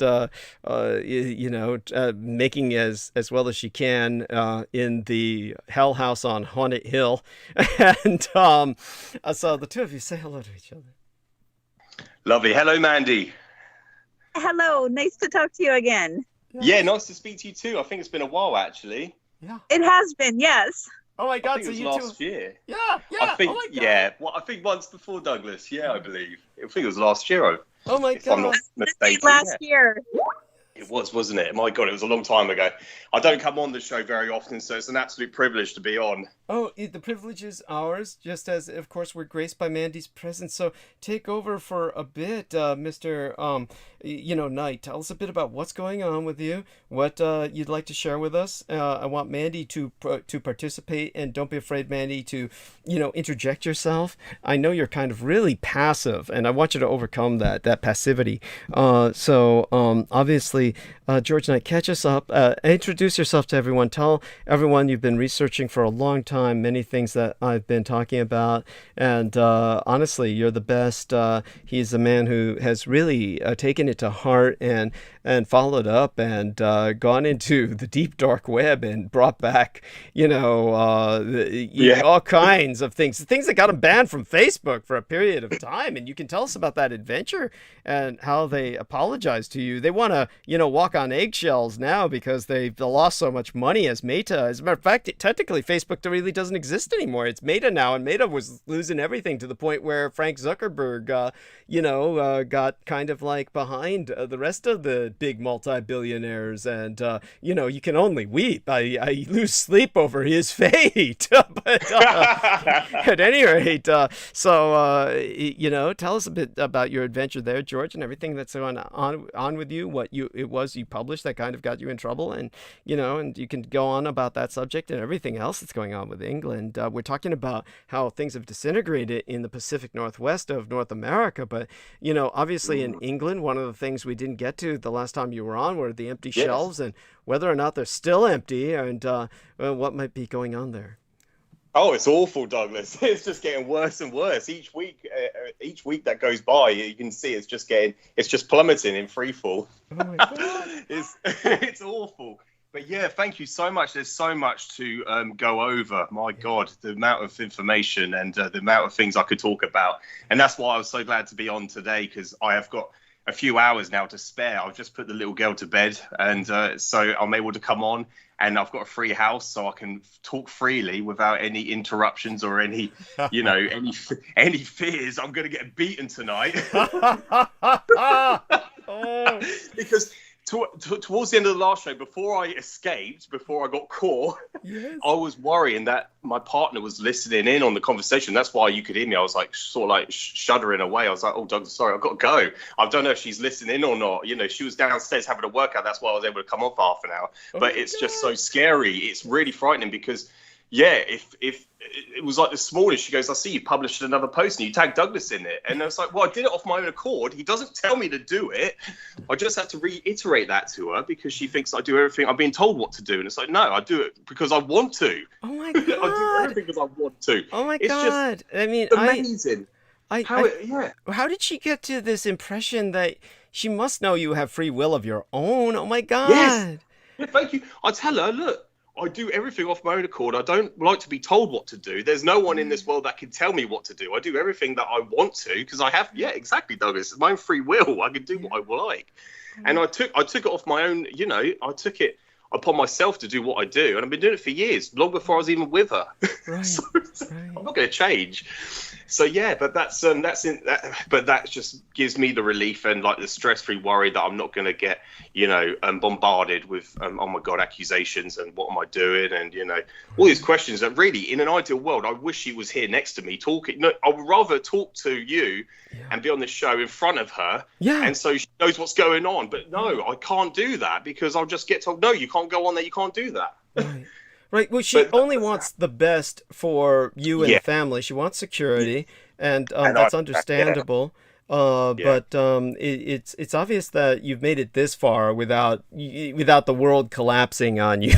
So I think she should understand that you seem to know what you're doing to the degree that you're not bringing danger on the family. Oh my God. No. Yeah. Yeah. Thank you, Douglas. Yeah. Yeah. Absolutely. But definitely, so what happened last time in terms of like, was it just, did she like bring out the baseball bat or was it just a scolding? Was it just not this time? Okay.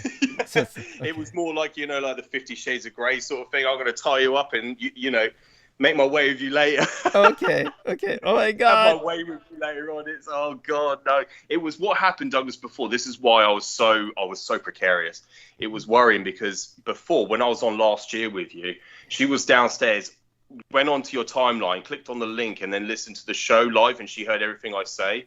And then, my God, when I went downstairs, she goes, have you been on the show with Douglas? And I said, well, no, I've been on Skype with him. And she goes, you've been on YouTube, haven't you? And I just looked, well, yeah, it is being broadcast live. And she goes, yeah, I've just listened to everything you said. And she had the 10-year-old, the daughter I've inherited and taken on as my own. Yeah. She even had a go at me. She goes, yeah, you can't be doing that. I was like, because she knows whatever the mum says, So, oh, my Lord. Oh my God, they know who's in charge. Oh my God. Yes. Oh my Lord. Yeah. So that's what I was worried about Monday when I came on. I was like, oh God, I wonder if she's listed it in now. And then she even checks if I've liked anything on your timeline. She goes, yeah, I saw you heart it. Oh my Lord, it's just like one thing after another, but I can understand why she's worried. And this is the thing, Douglas, there's something I need to go into. What I was going to talk to you about in private was her with a bit of a past with her previous partners. And so there is that sort of, she is insecure about certain things and she doesn't want things out in the public so much. So she's very secretive about her past. She doesn't want people knowing anything about her. What she's lived through and what she's gone through, which I can understand, which is why she's worried about me doing things with you online, because she thinks that everyone's going to know. So this is why she's worried. And I could go into that, something that, I'll do in private with you, just to explain. Yeah. So I need to go into private conversation with both yourself and at a different time with Sammy Romero. I owe both of you that. And certainly, oh my God, because that's understandable. And but the one thing that I know there's no point. I mean, you just even bringing up the subject, I know is just going to be enough to trigger her and kind of get around to the sensitive ground. So it's probably best not to even bring up the sensitive subject of myself. But like, has she shared with you, just out of curiosity, I'm kind of like, what's her impression when she takes a look at my timeline? It's obvious that she doesn't think of me, as a moral threat to her children or something. It's more like, but she must find it odd. She must find, what does she think? Does she express, what the fuck is he about? Yeah, thank you. You have just, because I was just thinking then, no, she hasn't said anything. She hasn't said anything whatsoever on terms like, of you as a person or or your appearance either, Douglas. But I remember showing her a video of you going back, because she asked me how I knew so much, and I explained to her that I learned everything from yourself. And then, a lot of people's first impressions of you is, whoa, he looks like a vampire. And so I have to kind of bring up a little bit of a backstory in the history behind you. And so I have to go into that. And they still don't understand, but that's their first impressions. They go, wow, he looks just like a vampire. And I was like, well, doesn't that make him more interesting rather than like, you haven't got nothing to worry about? But no, it was, and what I fell in love with you straight away, Doug, was the first video. And this is like, it was going through my head earlier, what am I going to come on and say? And I was going to what I've reiterated like over and over again, that I was doing a lot of my own research before, going, down that route of, investigating about the world itself and about history. And there's not very many people out there that you can actually get factual information from. But when I discovered yourself, what I could verify straight away was I did enough research on my own to verify everything you said in the video that was uploaded by that 911.org YouTube channel. Obviously, they've deleted those videos now, but thankfully they're on your YouTube, your personal YouTube channel. Thankfully, I've saved them as well. But yeah, I could verify everything you said, and so I knew, wow, this guy's telling the truth. And that was what made me fall in love with you straight away. And you were just full of information, and that's when eventually I reached out to you, and that's when that was probably one of the best things I've ever done. And now people, I don't think, and this is a lot of the time when I go out personally with friends, they don't want to dive into any conversation so much. Luckily, last week, actually, Douglas, I went out Friday night with my friends, because obviously I'm getting married this year on the 9th of July. Oh, congratulations. No, thank you, Douglas. Yeah, so we were discussing like the event with the stag do. And so I had a few friends there. And then they brought up the conversation, because I don't bring up any conversations about anything that I know about. I don't bring up the subjects. So they were talking about, he didn't even mention, what's his name? He was talking about a book, and it was about quantum physics, just about the universe. And they were talking about, like, they're both electricians, two of my mates are. And they were just talking about the universe itself. And it brought me up to it. I was talking about dark matter and dark energy. And I was saying that the majority of the universe is made up of dark matter and dark energy. And I actually started bringing up eventually about Sundarmani and Chandrasekhar. And that's where the term Daoism came from, that the SS used that the black sun, where the center of at the center of every galaxy, with a star that is one, it's like 1 to 2 times the size of its own mass will infinitely collapse in on itself. You have to correct me on that, Douglas. No, you're doing great. yeah, thank you. And so, yeah, if I do say anything that's, not correct, and if I do sound incoherent, then please just correct me. No, you're doing fine. I was explaining and to for him. people who I was having a few drinks. I was explaining about this man, Subramanian Chandrasekhar, who was an Asian Indian who was really, when he approached the British government, he was going to Sir Thomas Edison, and he literally referred to him as a yellow nigger and just like defamed everything of all his work in brilliancy and everything he discovered with his equations. Later on in the 1980s, he got his Nobel Peace Prize. Yeah. Eventually, he got his recognition for all the hard work he did, and actually, like, his equations actually were fundamentally working. They were actually quite substantial, and so they only realised that later on in life, after close to the end of his life. And I was explaining that to him, and they're like, the other part of the universe is made up of helium and hydrogen. And then you've got invisible particles, visible atoms, and then you've got a very small percentage, which is all the stars and all the planets and all the seas and all the mountains and everything else that is made up of atoms itself. It's like it's the equivalent of 0.001% of the entire universe. Is us, and yes, or the material universe that we can see that ultimately becomes us. Yeah, just to correct you on one thing only, and this is so easy to happen. I do this sort of thing all the time. You're speaking of Sir Arthur Eddington was the individual who was condemning, basically dismissing Subramanian Chandrasekhar. And by the way, you remembered Subramanian's first name. I couldn't even remember his first name earlier. I was lucky to come up with Chandrasekhar when, Sir Arthur Eddington, of course, was, and what you said was, basically Thomas Edison. So easy enough mistake to make. Yeah, so go on. Yeah. Oh, no. Thank you very much, Douglas. Yeah, if I do that, just like, we all do that. We all do this sort of thing. Because thank you.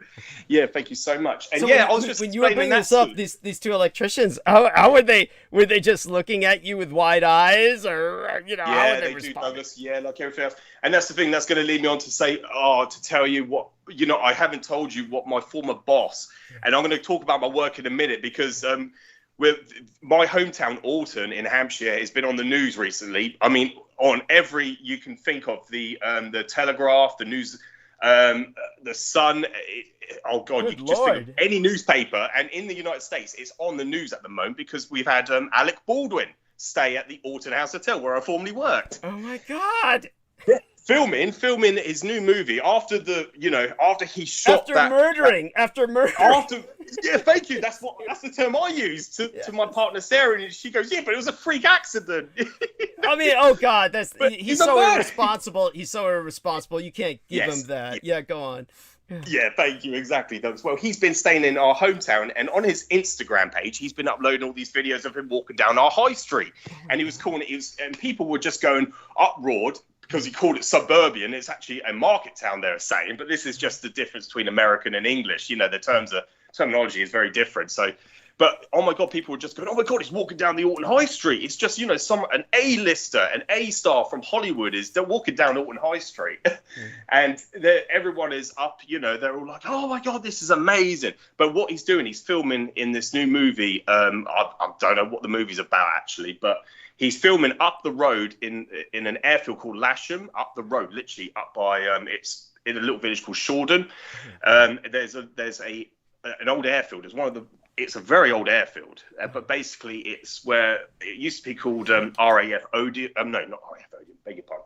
It used to be called Lasham Airfield, where, excuse me, I'm trying to go into the history of it a little bit, but now it's taken over by a company called 2XL, which we used to have all the engineers stay at the hotel. But basically up there is a studio called Black Hanger Studios, which is the largest CGI green screen in the UK. It's the third largest in Europe. So that's why a lot of people come and stay in Alton. Last year, I remember during the pandemic, when I was working, we had the Jeepers Creepers series franchise stay with us. A lot of the actors, I think it's for the fourth movie. So, but up at Black Hanger Studios, they've got this big green screen. I was looking at pictures. They were showing me some of the cast and the prop makers and the makeup artists were showing me pictures of what they were doing. And just the set is huge. It's humongous. You could get a full-size Olympic swimming pool in there. And so that's what they've done. And so that's why Alec Baldwin's staying at the Alton House Hotel. Okay. Yeah, and just so people understand, if you talk to Sarah about this, let her know that Alec Baldwin, what makes him so despicable is that honestly, he was just basically that there was. It's almost at the point where there's no way it could have been a freak accident. There were just too many factors in what happened. It's almost as if he intended to kill her. I mean, that's what I would say as somebody who's just familiar with crime. And even when I told my cosmetologist V that's the first thing she said was, he had to have intended to kill her. There must have been something going on there where he just thought, I can get away with this. I'll say it's an accident and shit. And so far, that's what happened. But we'll see what happens in the future. The fact that he's just casually going around and trying to continue filming and everything, it just makes it all the more appalling. He's despicable. But yeah, so go on, please. I'm so glad you're educating. Yeah, I'm so glad you're educating us about the green screen and everything. So go on. Yeah. Oh yeah, no, thank you very much, Douglas. Yeah, much appreciated. Yeah, that's so that's why he was filming that. Now, what they've done, because he's been publicised so much over the last few days, they've basically said, well, you can no longer stay at the All-House Hotel because everyone knows where you're staying. It was full. I literally drove past there last night. It's only 2 minutes down the road from where I live. Right. That's where I used to work. You used to just walk to work. You used to just and tell people how you were one of the few people who, throughout the pandemic, you were still bartending. I mean, that in England, that was where. Tell people about how in England, just the rest of the bars closed down effectively at, is it 10 p.m. or midnight? But it's. Yeah, it was 9. Yeah, curfew started at 9 o'clock. Oh shit! Right. Oh fuck! People must have been howling. Go on. Yeah, absolutely. Yeah, but I was the only barman working in my hometown and probably in the surrounding towns because it was a private hotel. Right. It could be done like that because all the rest had to follow legislation, follow the rule of law. But because the hotel was international and was serving an international clientele, it was almost like they were on a different level of law. Go on. Yes. Yeah, exactly. Yeah. Yeah, just like Boris Johnson, the law doesn't apply to him. He can that's right. Do whatever he wants. But the Queen, she's not allowed to have anyone. But they tried to pardon her of that. But he did offer that. But that's probably because of he could be looked upon as a hypocrite by her. Thank you. That's what that was about. He was trying to implicate the Queen in his own hypocrisy and crime. That's so despicable. Yes. Oh God. Well, they say he doesn't have much longer. How much longer do you give him before before he's booted out? Yeah, exactly. Well, always Tory. The opposition have all told him he needs to resign, understandably so. But yeah, all his Tory buddies. All of them are now either they're defected to the other side, the opposition, which happened a couple of weeks ago. I don't know what his name was. But yeah, they just published that, and one of his members of Parliament switched sides, literally just like that, in the House of Commons. Just walked over to the other side, sat on the other oppositional benches, like that. But no, it won't be long now. It will not be long now, and he's going to ease off all restrictions next month. No, actually, the end of February, this month. Beg your pardon. Shit. Yeah, so he's actually talking about there's no isolation period. But of course, the what I read earlier, just very briefly, was the scientific advisors for health is I forgot which organisation it was. There's so many. It's like Cobra and all that. There's so many of them. But one of them said specifically, well, no, that's a huge threat to our national health security, because if people are allowed to now freely travel and not isolate, then you're literally going to have a rapid spike in the infection rate. So, yeah, understandably so. This guy is just thinking about his popularity and his position as the Prime Minister. So that's what he's worried about the most. Yeah, and even the compulsive liar, he's just lied over and over again. For some reason, he's got it in his head that he's going to stay in power. He's in denial. He's in denial mode. Yeah. Yeah. It's just like when sorry, Douglas. No, by all means, go on, please. I mean, people need to hear this. It's just like when people start to believe, they say something over and over again, they start to believe their own lies, but then the rest of the people just like shudder and like look at me and no, this is not right. Yeah. It's oh my God, Douglas, yeah. And so what was I talking about before Boris, actually? Sorry, beg your pardon. it was. You were talking about how Alec Baldwin was right up the road, so to speak. You used to work there. We were talking about the bartending. You were active while everyone else was shut down, and so go on. Yeah, whatever comes to your mind. Yeah, thank you, Douglas, because I could just go off on a tangent about something else. Yeah, and I don't want to waste any. Oh, I started the tangent. I brought up the tangent, of course, so don't blame yourself. Thank you. No, I'm glad. I'm so glad. Yeah, there's just so much to talk about. This is why I love this opportunity to come on and speak freely. There's, with Alec Baldwin, during the pandemic, I was the only barman that was working probably in the local area, to be honest with you, because there was nowhere else that was open. It was literally just a full lockdown. And because we got a private bar, well, the bar that I worked at had no shutters. So the shutters, every bar in England will have these shutters that will come down. You know, you ring the bell, call us orders, and then you'll pull the shutters down. It will close for the night, and you reopen them at 10 in the morning. But like with the Yùhuáng Hotel, it was a 24-hour bar. There was someone manning it at all times. But I would only ever do like between 8 to 12-hour shifts. So I wasn't there the whole time. Then you have a night watchman or a night porter that would take over. But yeah, during the pandemic, I was the only person working essentially and selling alcohol, and I could do that, you know, freely. It was brilliant actually in some ways. But I'd always, you know, it was room service only. You could take it to the room, leave outside. They'll give you a tip, and then you say thank you very much, and then you get on with the rest of your shift. You know, that was how it was running. It ran like that for ages. Oh my God. And so yeah, if I was still there, I would have met Alec Baldwin, and I would have. Yeah, I've got a PDF file which I saved on my iPad. When Jeffrey Epstein, after the FBI seized his little black book, they released the PDF file of all the contacts he had in his little black book. Jeffrey Epstein, and Alec Baldwin is in there. He is one of them. And so I would have asked him, well, why are you in his little black book? Yes, there we are. Oh my God, he's disgusting. Yeah. Yes, I didn't even know that. I did. Yeah, I've got it, Douglas. I've got it saved. I can always send it to you. Yeah, but obviously the FBI, what they do is, like, as you know, they censor out, so they black out any, you know, information that's sensitive. So his telephone number and contact details was highlighted out. So it looks like a black ink basically on these PDF files. But yeah, it's Alec Baldwin. And then I remember showing Sarah that, and she goes, yeah, but how do you know it was Alec Baldwin? I said, well, because it's spelled A-L-E-C. It's not Alec. Yes. It's the same as the actors. Yes. Thank you. Thank denial. you. People live in total denial. Yes. It's oh my God. Your wife is so innocent. I mean, in so many ways, she's just very innocent of the world, and that's very touching. It's very touching, and in terms of her children are very loyal to her. That's touching as well. Unfortunately, exactly, Douglas. So I've literally got my hands full, and it was amazing because I think Mandy earlier was and James and Reese were talking about their pets losing their pets, and we unfortunately lost our doggy last week. Oh, I'm so sorry. Tell us what happened if you're willing to share that. Yeah, absolutely. But this is the thing, and I want to bring up my boss, my former boss. Oh, please. I want to bring her up because that's something I wanted to mention, that because she mentioned your name, Douglas, and I'd never spoken to her about you because going back a few years ago when I had a guy who was quite close with, he was obviously like, you know, he was really into his World War II games, video games. So he would always propagandize what he has learned over the years. Whereas, you know, my perspective is completely different. And when I discovered yourself, I learned a hell of a lot more. Right. And so when he was basically regurgitating his video game education. Go on. Video game indoctrination. Go on.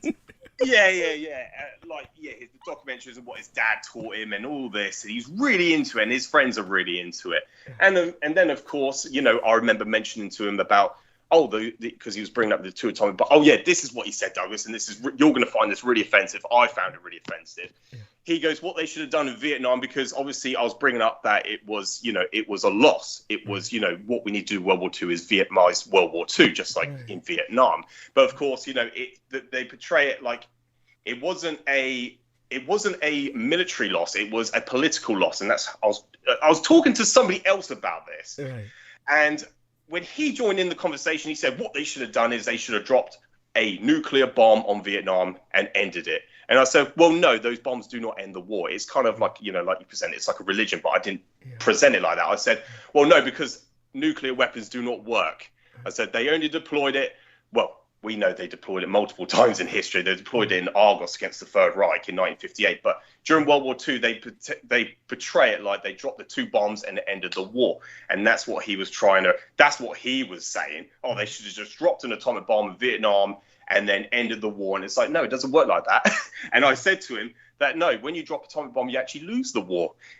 Because when the Americans did it, the Japanese forced the Americans to go and clean up Hiroshima and Nagasaki. And I said, if they'd done the same thing in Vietnam, and they learned their lesson from World War II, they never deployed it again. That's why they never used it in Vietnam. They never used it in Iraq or Iraq or anywhere else in the world. In Bosnia, they never used it anywhere else. And the reason why would be, and the reason why it's important to express to people is that they never used it again, certainly not because of any moral compulsion. They're not restricted by some sense of moral ethics. They simply knew that it would expose the lie, because the moment that they dropped it and the war did not end, and then people continued, then people would suddenly realize, well, it was all a lie, that they were saying that this is what ended the war. Beyond that, of course, we could go on for hours and hours talking, deconstructing. We can. Deconstructing. So go on. Yeah. I am sort of segueing off a little bit. Sorry, Douglas. Oh, no, that's fine. But that's understandable, because it's like you said, when somebody says something like that, it is offensive because, of course, this is the thing that we don't want to go down too deeply, because that could take an entire transmission. But honestly, when the guy says something like drop the bomb on Vietnam, okay, where? Where would you drop it? If he says, Hanoi. In the south, in the north? If he says like Hanoi, then say, for instance, okay, then what happens? It's a guerrilla war. So you've destroyed a centralized capital area, but how does that stop, etc., everything else? Guerrillas coming up.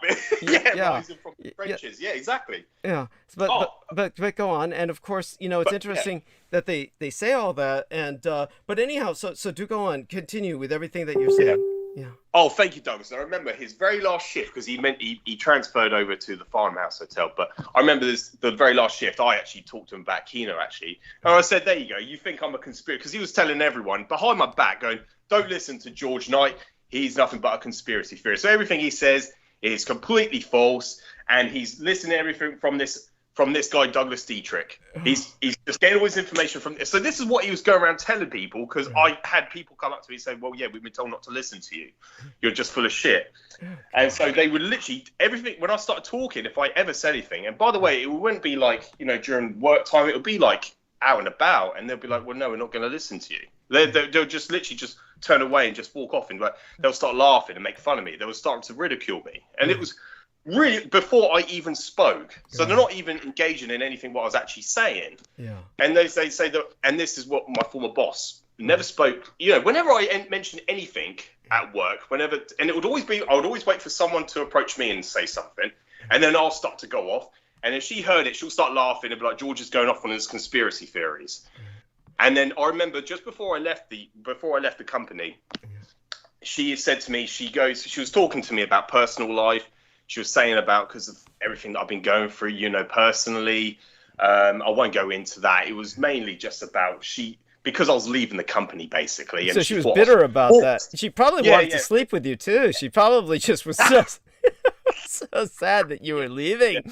Go on. Thank you, Doug. She told me, she said to me, she goes, yeah, you don't want to do this, you want to do that. She was telling me, she was giving me advice, so to speak. Right. But I will tell you what she said about the animals in a minute. I'll tell you what she said a couple of years before that. But yeah, she basically said to me, don't listen to Douglas Dietrich. That's delightful. And by the way, and like I said, I never mentioned you to her at all, because there's no point, because she obviously got in her head I was a conspiracy theorist. So if I tried to engage, she'll tell me to fuck off. Sorry, I didn't mean to swear, but yeah, she'll tell me to F off. Yeah. So I knew, don't worry about swearing. We swear all the time here. Go on. Yeah. And I remember, basically the owner's son came to work with us, and then he basically made fun of me as well, right in front of her, because he would listen to what I'll say, but in front of her, he would go, oh yeah, George, I like listening to your conspiracy theories. And I said, no, they're facts. They're facts. Yeah. And then what she turned around to me, this was a couple of years ago. She said to me, no, George, a fact is something you can see with your own two eyes, something you can hear with your own two ears. That is what a fact is. That could be so easy to turn around on those people. It's like, well, did you see the atomic bombs land on Hiroshima and Nagasaki? Did you see a surrender ceremony in which the Japanese turned over their swords? I mean, you could go on. Of course, they can't take it. They're just all, No, thank you, Doug. Well, I was like, oh, there was no point me even. I didn't even respond to it because it was just there's no point. I was thinking, if that's your definition of a fact, I don't want to know what any of you. I don't want to listen to you ever again because you're obviously. This is. I mean, if what you see with your own two eyes was a fact, then it would hold up in court with whatever eyewitnesses see, because apparently it's interpretation. People, when you see people that look up into the sky and they think they can see these apparitions, they can see anything. But obviously, people, Well, let's just put it this way: if there were facts that were being followed, Alec Baldwin would be in jail for murder because everybody saw him kill a woman. But that's not how it operates. Come on. That's a perfect example, Douglas. Thank you so much. Yeah. That's a perfect example. Thank you. Yeah, exactly. So I was just like, no, there's no point. And obviously, my definition of a fact is something you can verify to be true. That's as simple as that is. It's not even, oh, God. Well, the problem is these people would be forced. This is what I said to Peter Moon. The problem is that people are being forced to think by what we're saying, and they don't like to think. They just, that's too much of a challenge to them. It makes their heads hurt, so they just want to be told something. But, it all comes down to basically this. It's a question of mass receptivity. In other words, what you see in the case of George Knight is that he's locked in a room with 20 people who all believe the moon is made of green cheese. And because he disagrees with their assessment, he's crazy. But, if you get enough people together ultimately who understand the moon has a rind of regolith and various other minerals, then you can lock the other people up who say that the moon is made of green cheese. It really just comes down to majority rule and whoever has the guns. And in the end, the reality, the entire paradigm and axiom changes. We will ultimately be at that point where the paradigm and reality that I've exposed will be accepted. Right now, the problem is that George Knight is just too far ahead of his time, too far ahead of the curve. But a great example of this would be when he relates the fact that Britain now has no option other than war to basically renormalize its economy. And of course, everybody just looks at him and just kind of like laughs. And honestly, but Britain's in the same conundrum as America. It's either war or civil war or both. And likely it's going to be kind of like a combination of both as history continues. And everybody's going to find out the hard way. But at that point, then people will be turning to you for facts at some point. And certainly that's what's going to happen. And certainly, of course, you're going to have to make the choice at that time how far you're willing to go with that, because obviously you have a family and you have responsibilities. But then again, it depends on how bad the situation gets. And, obviously the only good thing we can say is you've got an excellent amount of training. You're in a strategic job, and you've got a family who's a nurse, which is an enormous advantage in the sense that she at least has training in medical techniques. The problem will be whether she has enough technology to work with. How far, can we go with that? But, by all means, go on and give us a little hint about the National Health Service and how that's, declined. She must have seen that. You don't want to go too far with that, but just give us a little hint, and then we'll get back onto the main points you've been making, because they are so important. And with this other friend who left, the guy who was, I don't know if I could call him a friend, when he left, and, he was a guy who was always Mr. Video Game indoctrinated. Ultimately, something happened where you pointed out to him, so you say this is a conspiracy. Something happened that must have been brought to his attention concerning the war or concerning other historical situations, right? Yeah, absolutely. Thank you, Douglas. Yeah. And I remember I even told him about the American Army flu. And he goes to me, when I mentioned about it being H1N1, hemagglutinin 1, Neuromodius 1, he went on to Google, Wikipedia, and it said about 2009. I said, no, not 2009. First World War, 1989. He goes, no, you're talking about 2009. It's not the first. He couldn't find anything about it. And so I had to turn around his computer monitor and actually just type in myself, there you go, that's what I'm talking about. It's like, it's just like... See, if you don't know what to look for, then... No! Yeah. No! And it could be, of course, and subconsciously, of course, I believe that the problem with most of these people is subconsciously they don't want to find it. That's exactly, Douglas. Yeah. And that's the thing. That's why. And do you know what? It was when when I started to really, dive into researching everything you had said, and this is what it's so offensive. Whenever I've heard anyone's, I don't want to mention that bloke's name, the primary gang stalker, I don't even know about. But yeah, he was actually in the chat room earlier tonight. He hasn't been there in a long time. Sugar, yeah. Well, when he used to say, well, Douglas is a liar, this is what initially had to make me start, responding to him. I was like, well, no, it doesn't matter what I've looked up, but I can verify everything Douglas is saying. Everything he's saying is true. The historical fact is there. Obviously, he doesn't want to present it like that. He presents it in a totally different way, which is contradictory. So there's nothing he says that makes any sense. No, everything, what he does is he perverts everything that I say into something I didn't say, but that's the insanity. Yes. That's the insanity of this individual. I can't even imagine what it must be like to live like that, where you're just focusing on something that somebody is saying and you twist everything they say. That's got to drive a person crazy. Of course, the person's already crazy. Yeah, absolutely, Douglas. Yeah. My God. So when you showed this person, the American Army and Navy flu, or what was probably easier to access as the Spanish influenza, when he was confronted with that, how did he respond? Oh, nothing. Just completely blank. And that's the thing. People either do one of 2 to 3 things. They either uphold it, observe it, or they just simply ignore it. They'll do one of the 3 things, the above. And this guy just simply blanked it, and he just went around and he started ridiculing. When I remember speaking to somebody else about it, it was actually a receptionist's husband with his boys that came in. They were talking about the First World War, and I was telling him how it ended. And he was behind the reception laughing. And I could see him, he was just laughing everything. And I couldn't obviously make out if it wasn't audible what he was saying. I couldn't make out what he was saying, but I knew he was laughing about it. It was just like, and it was a really horrible, and I felt like, Well, how do they think World War I ended? I mean, that's the stupid thing. How do they think it ended? That's whatever they learned from TV. But if you asked them to explain, they couldn't explain it. They would say something. Yeah, thank you, Douglas. Exactly what I said last week. Sorry, Monday just gone. Yeah.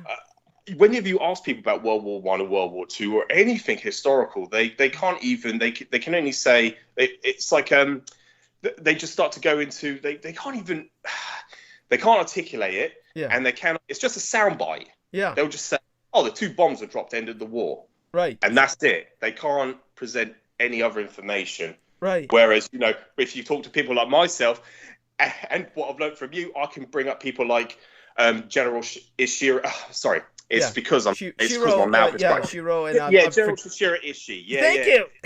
Shiro, Ishishiro. I can bring up the bio warrior of World War II and how he went on to run the Japanese pharmaceutical companies, and I talk about the Peng Feng complex in which was known as Conan.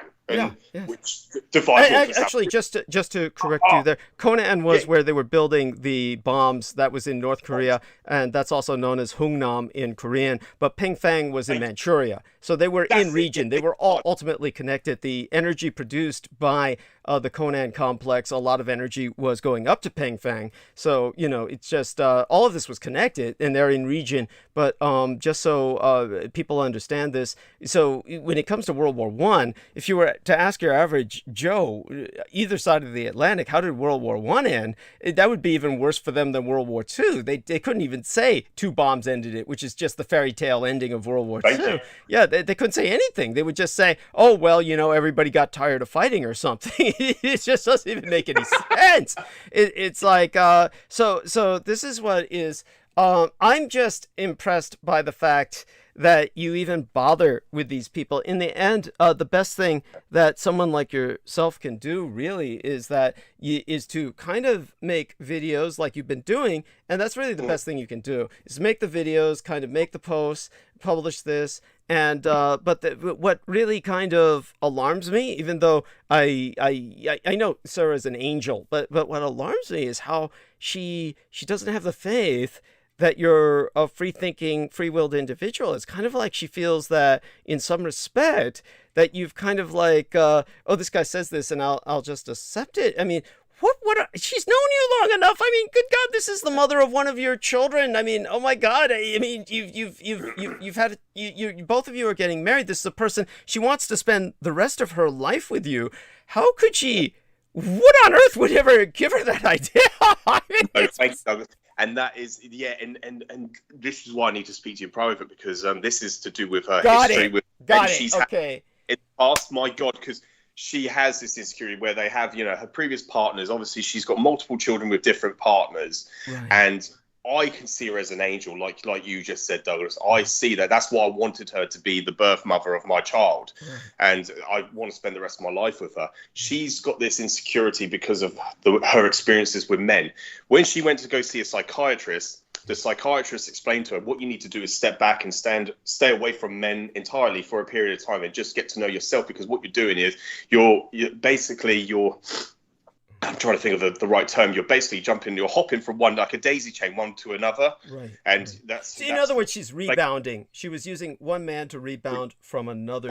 So you and I will speak about this privately. Yeah, but go on. Yeah, no, Douglas. Yeah, I can say this freely now. Yeah. So she was jumping from one man to another, and they were exactly the same person. They had different names, different, you know, they were different people, but they were But they had an abusive personality profile that they all fit the template. They were basically like, if there were a lineup of cookie cutter personality type asshole, they would be that cookie cutter asshole.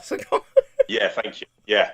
So in other words, this is like, you know, when I remember this one woman who was hanging out with some guy, and I had nothing against either of them, but, you know, I said, so how did the two of you meet?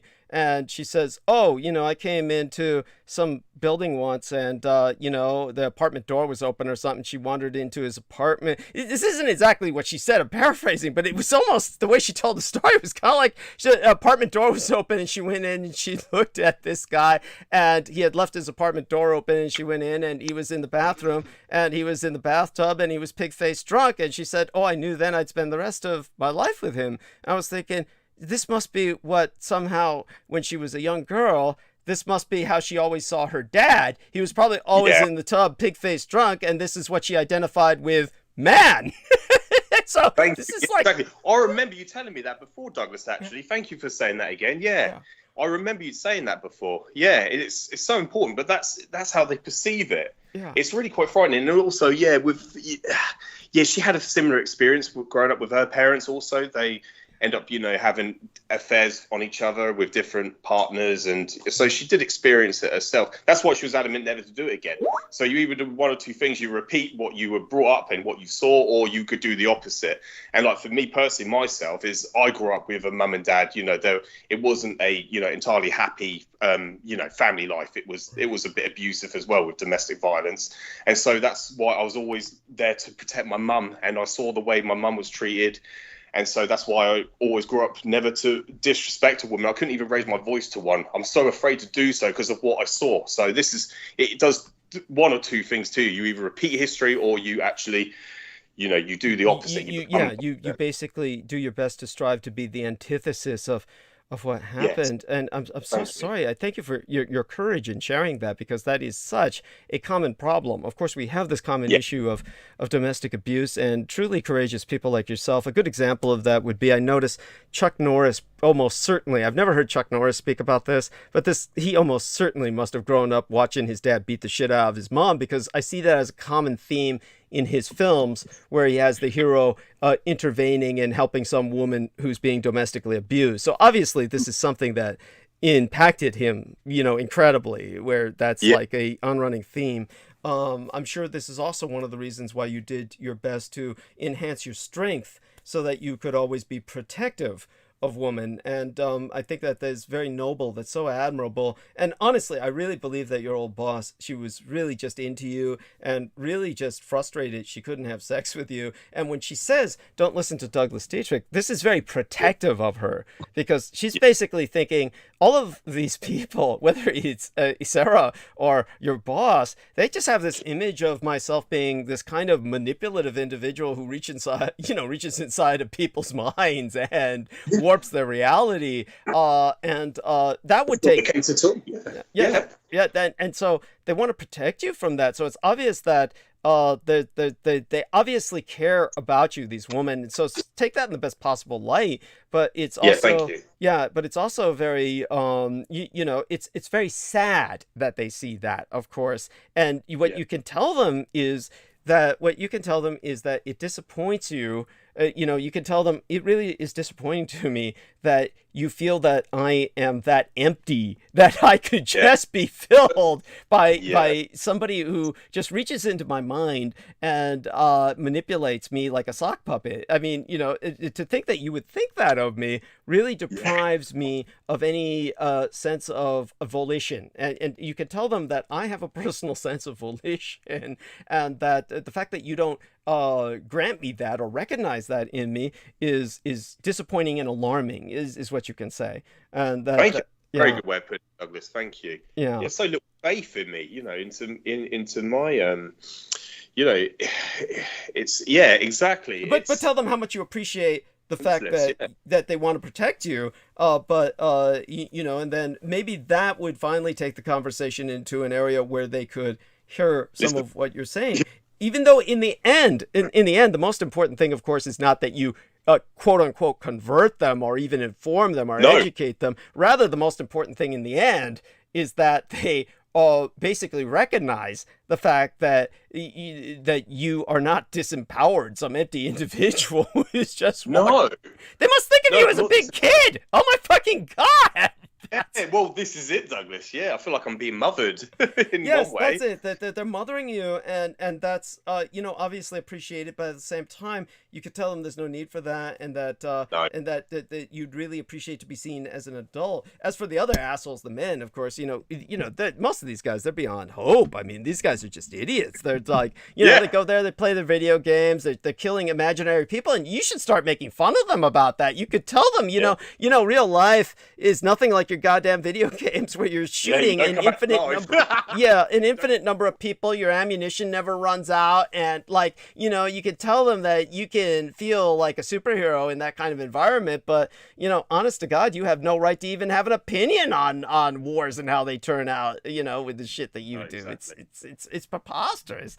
So I was just curious. So Mr. Video Game Indoctrination, we're not going to overdwell on him, but did he like have a father in the military or something? Some shit like that? Did he? Oh, no, not even that, Douglas. That just makes it even more profound. It's just nothing at all like that. They're basically just, they're just indoctrinated. Okay, they're just idiots. They're like armchair patriots and shit. It's pathetic. Fucking pathetic. Yeah, and so in terms of with what's with other things that have been going on, of course. Now you had, of course, this incident with Facebook. Share that with us. So what was going on? And this is like a profound, shall we say, a portfolio that you've been assembling for quite some time, right? So go on. Yeah, exactly, Douglas. Thank you. And I have hundreds more. It can be compiled up to 1,000 images if I really went out and threw everything I have at it. Yeah. But you know, it might just draw me to more bans. Yeah, it would just that would just get you banned, you know, permanently and shit. Yes, thank you. Oh, it was just like it was basically they reviewed my video of it's just the title was The 1,000-Year Reich in Exile, and it's just a compilation of all authentic, genuine footage of discraft, of Reich's discraft that human beings have been seeing since post World War II, in the conventional sense as we know it, post prosecution of hostilities. So so that was basically, I got a message and I was able to appeal it. So I refuted it and I said, well, no, actually, I think this does it, because they tried to get me banned on violating the community standards, right? Community standards. That's it. That's the term, Douglas. Yeah, the community standards on Facebook. It was just basically, but bearing in mind, it was just basically just says The 1,000-Year Reich in Exile. That was it, and it's just a compilation of clips that's been compiled into a single video, and like you said, Douglas. Like what I do is I present factual evidence that people could see with their own eyes, just like what my boss said. What you see with your own two eyes is a fact. Well, there you go. I'm showing you. Yes. Obviously, you're turning away. You don't want to look at it. This is what, not her, but this is what people do. But it was reported on Facebook, so they reviewed it, and then they basically had it up for they were monitorizing it, and they said, well, you've now restricted from certain number of days. You cannot post anything for a number of days, but I appealed it and I won, and they apologized, and so then I'm able to continue to publish whatever I want to.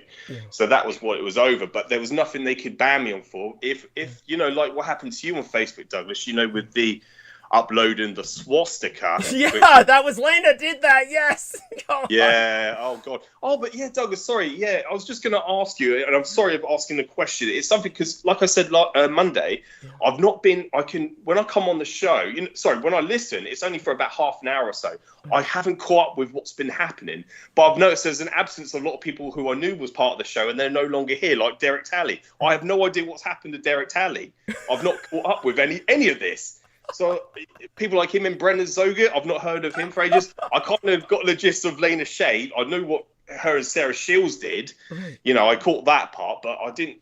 I was like, where's Brendan Zoget? By the way, in all fairness, Sarah Shields was fine, and Sarah Shields, she's with us in a sense that she's she follows us and is possibly listening. It's what had happened was Sarah Shields had a problem with Derek Talley, and Derek Talley was like, as long as he was on, she was avoiding us. That's what was going on in that case, and that was because she was talking to Derek Talley at some point, and they got into a hostile conversation, which had nothing to do with politics or anything to do with myself. It was more or less that they got upset with each other, and then we still had Talley on for a long time. He started basically, quote unquote, I have cancer, and then he quote unquote went on dialysis and all that shit, and it just. But he started panhandling. That's what happened. He started panhandling on the show. And I was telling him, dude, you've got this quote unquote job that you claim that they keep holding your position for you. And every once in a while he'd be saying, oh, I'm at work, I'm in the truck or something. I mean, like, without even joking or being too sarcastic, he was supposed to be a professional truck driver. And there might have been like only maybe a few times that he was ever driving a truck. It was bizarre. It was absolutely bizarre. And I remember that, Douglas. Thank you. And then what had happened was that when he started panhandling, I just told him that, look, you've got you don't have money problems. I said, there's no way you can be having money problems because first off, you're insured by your work, you're insured by the VA.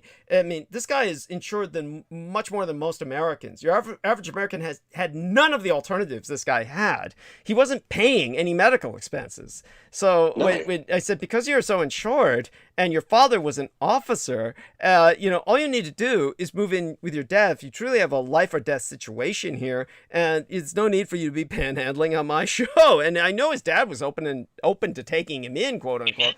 And so then it turned out it was all a lie, because then what Brendan Zoget did was Brendan Zoget went to his timeline and took some screenshots.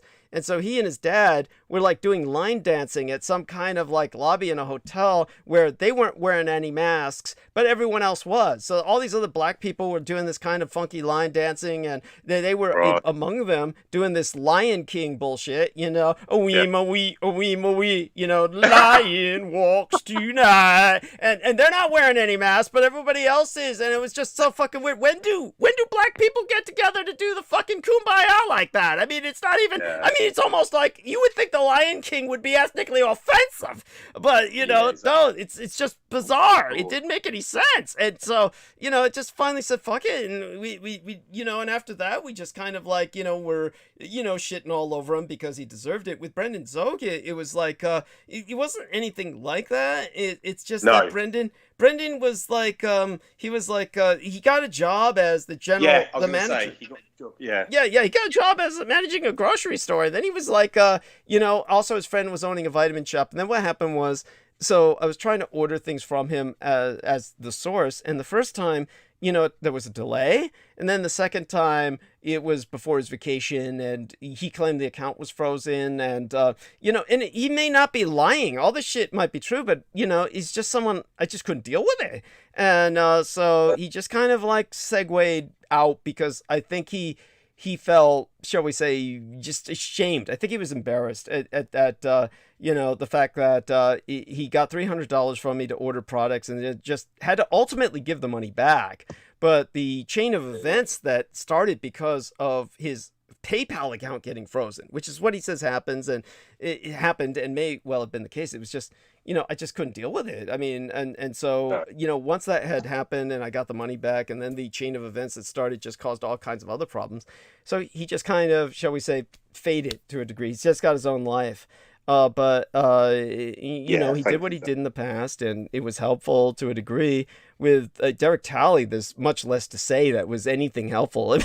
He was just more of like, he's just slow, and he was stupid, and he was like constantly, you know, here's what made it sinister. What made it sinister, and I'll share this with you because it'll bring us back on track, was he told me that, oh, I read, you know, because you were talking about the Cult of the Constitution, which is the actual title of a book. He said, and we were talking about gun rights and, of course, the appalling level of violence in America. And so he says, oh, I've read the Cult of the Constitution, which talks about how the free speechers and the gun cultists, and they're all exploiting the Constitution, and they've turned it into a cult. And so he said he read that book and was going to do a review of it on my show. And then when he came on, he started doing this review of the Rape of Nanking, which so you remember this? I think I do know this. Yeah. Of course, I'm aware of the book. Of course. Which it's not that there's anything wrong with the book per se. It's that this is not what he said he was going to review. So this was obviously what you'd call an ambush. And so basically, so when he did the Rape of Nanking, he was bringing up all the same kind of World War II stereotypes, you know, and the Japanese were indoctrinated to hate the Chinese as subhuman. And I'm like telling him, well, then, dude, how do you explain myself? How do you explain my mother, who's half Chinese and half Japanese and was born in 1923, you know, in Tokyo, no less? And then how do you explain, you know, myself as a child? Obviously, there's Japanese and Chinese marrying each other. So, you know, what the fuck is this bullshit? And so, you know, he's just, so he was basically doing this weird shit. And then, so it was obvious he was very much, you know, manipulated. And then it basically came out because, you know, Richard K. Cole Jr. was publishing all kinds of pictures of the children in his family. I remember that bit. And so, and he refused to report Richard K. Cole Jr. I said, why don't you report this to the FBI? The guy's publishing pictures of all the children in your family. And he said, well, I don't feel threatened, and I'm not going to report a fellow Marine. And it's like, who matters more to you? Some stupid fellow Marine cultists or your goddamn family? And it's I remember you telling him that. Thank you, Douglas. Yeah, thank you. And so the guy, when he finally reported Richard K. Cole Jr., then that's how Richard K. Cole Jr. got knocked off the regular internet and had to go over to this private internet where only invited guests could talk to and shit. So that was like, you know, and that was the one convert that Richard K. Cole got was my cosmetologist, Vanessa Ann Clark, who just believes he's God on earth and shit because she loves abusive veterans and shit, and so she just believes everything he says is gospel. But this is like talk about an empty mind that just gets taken over by someone. That would be a true example of that because she's never matured or for some reason normally women mature faster than men and most men never mature. In her case, somehow it's just the opposite. It's not even from being spoiled. It's just something stopped maturing at a certain point. So that kind of catches you up on those people. Was there anyone else that you were curious about? No. It was literally just that, Douglas. And that's why I don't understand it because I could never do that. I was thinking, you know, if anyone wants me to stop listening to you, they've got to find someone or become someone better than you. They have to know more than you. That's the only way anyone's ever going to convert me away from Douglas is because Douglas is his not only is his background, how, you know, you work for the Department of Defense, you not only incinerated the most sensitive subject and work that has ever been, you know, it's our history that's been, so you're the only person with that information, and what you say is all true and factual. Yeah, in other words, the circumstantial evidence is available for anyone who looks it up, which I've constantly emphasized. And repeated that over and over.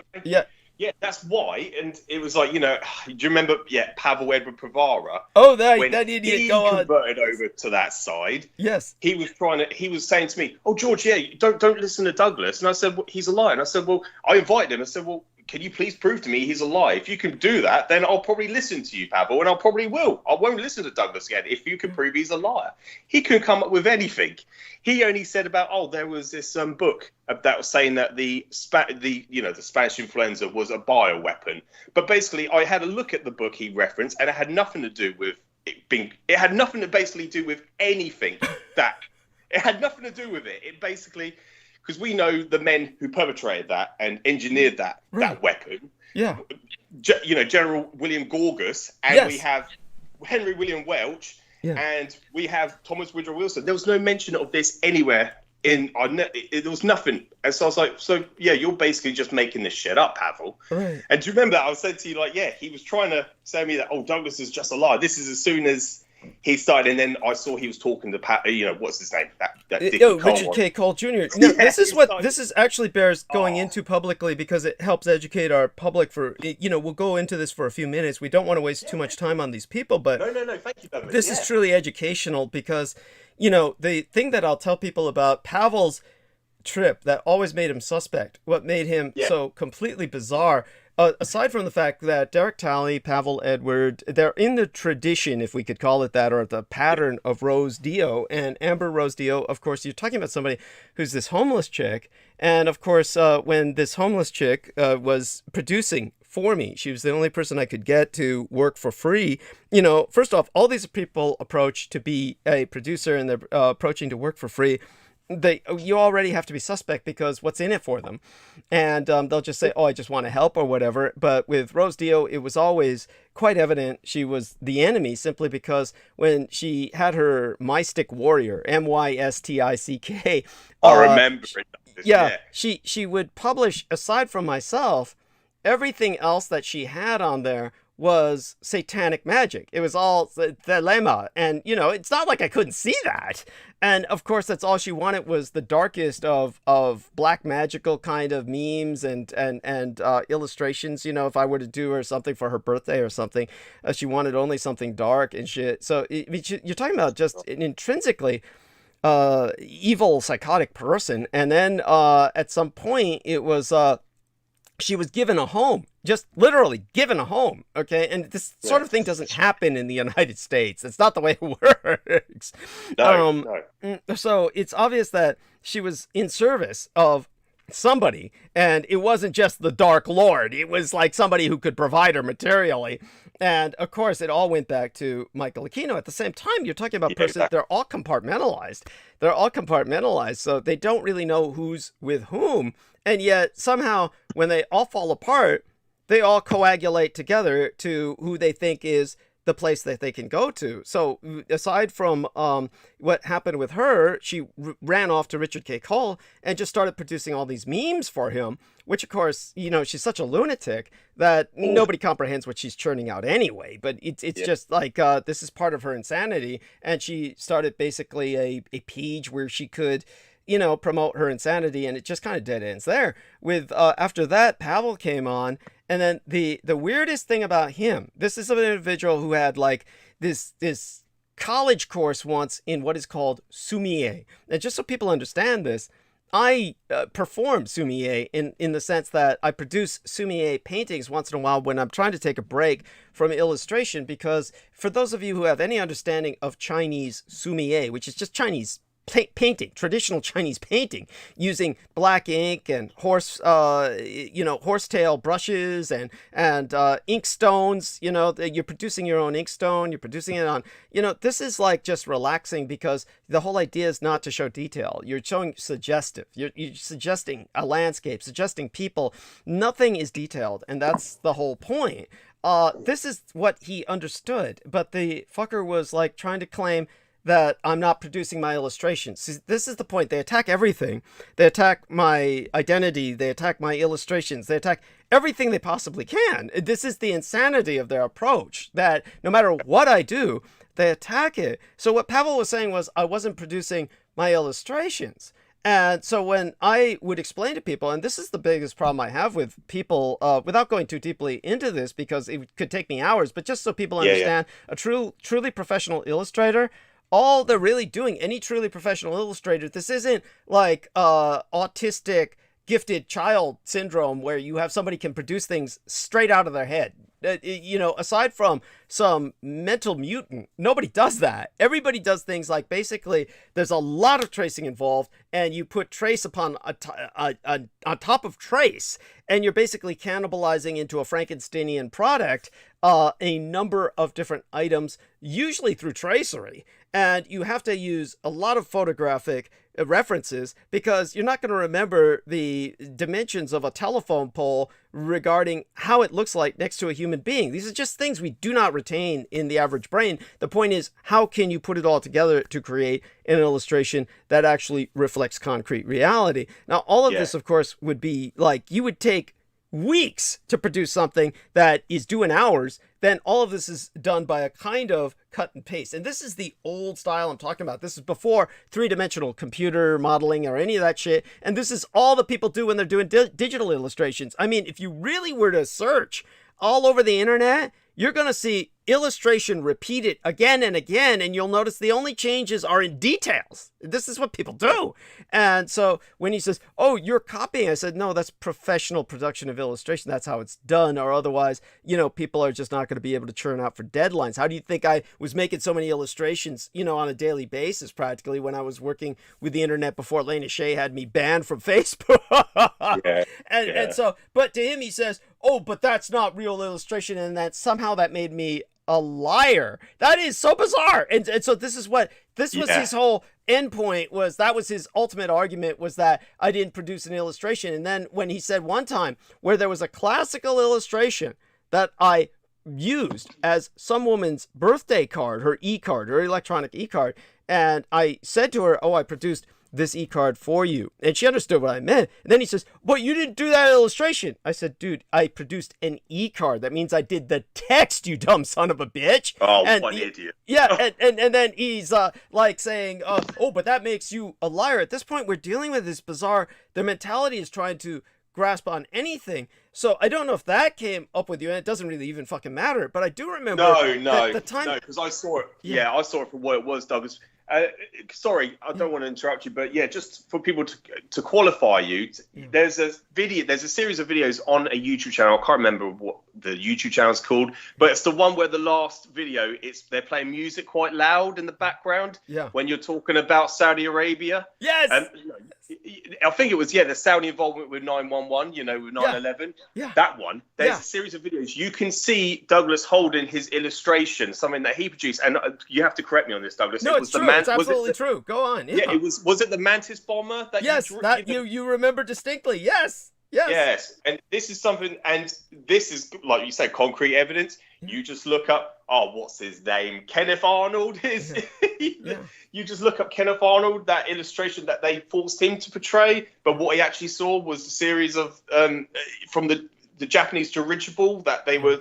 This was the week before the Roswell incident, you know, which I'm trying to basically, when I'm sorry, Kenneth Arnold, when he did his own illustrations, he's producing this rough outline of this flying flapjack kind of Zimmerman skimmer kind of plane that the Japanese had pirated. And then they forced him to show this German type illustration of the kind of flying wing. And it was just, so that's totally different from his illustration. We actually, I think I have that in the book, The Roswell Deception. So that might be in the book.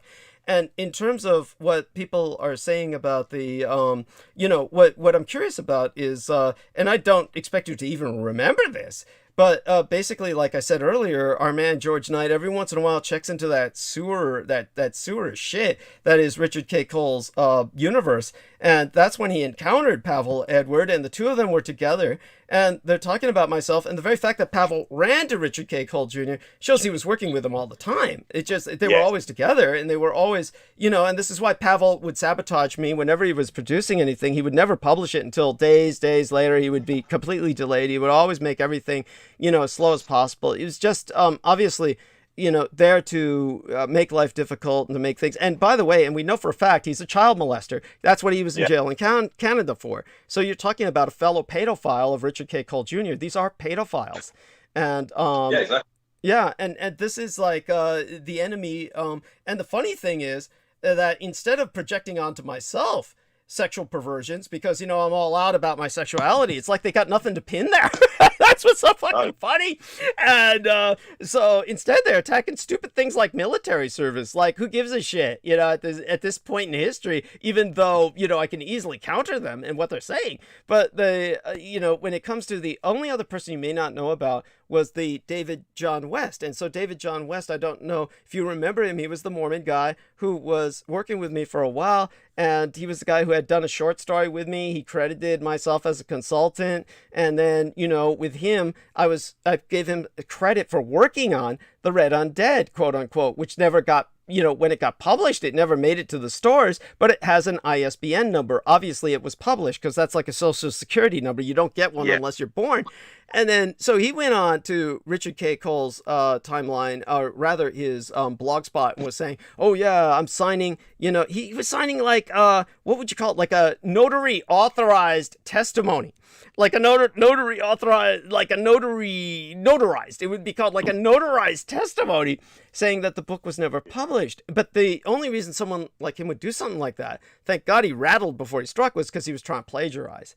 Obviously, he was just trying to take all the contents of the book and say, Douglas Dietrich never published this. And then that way he could say my name was on it and it's all mine.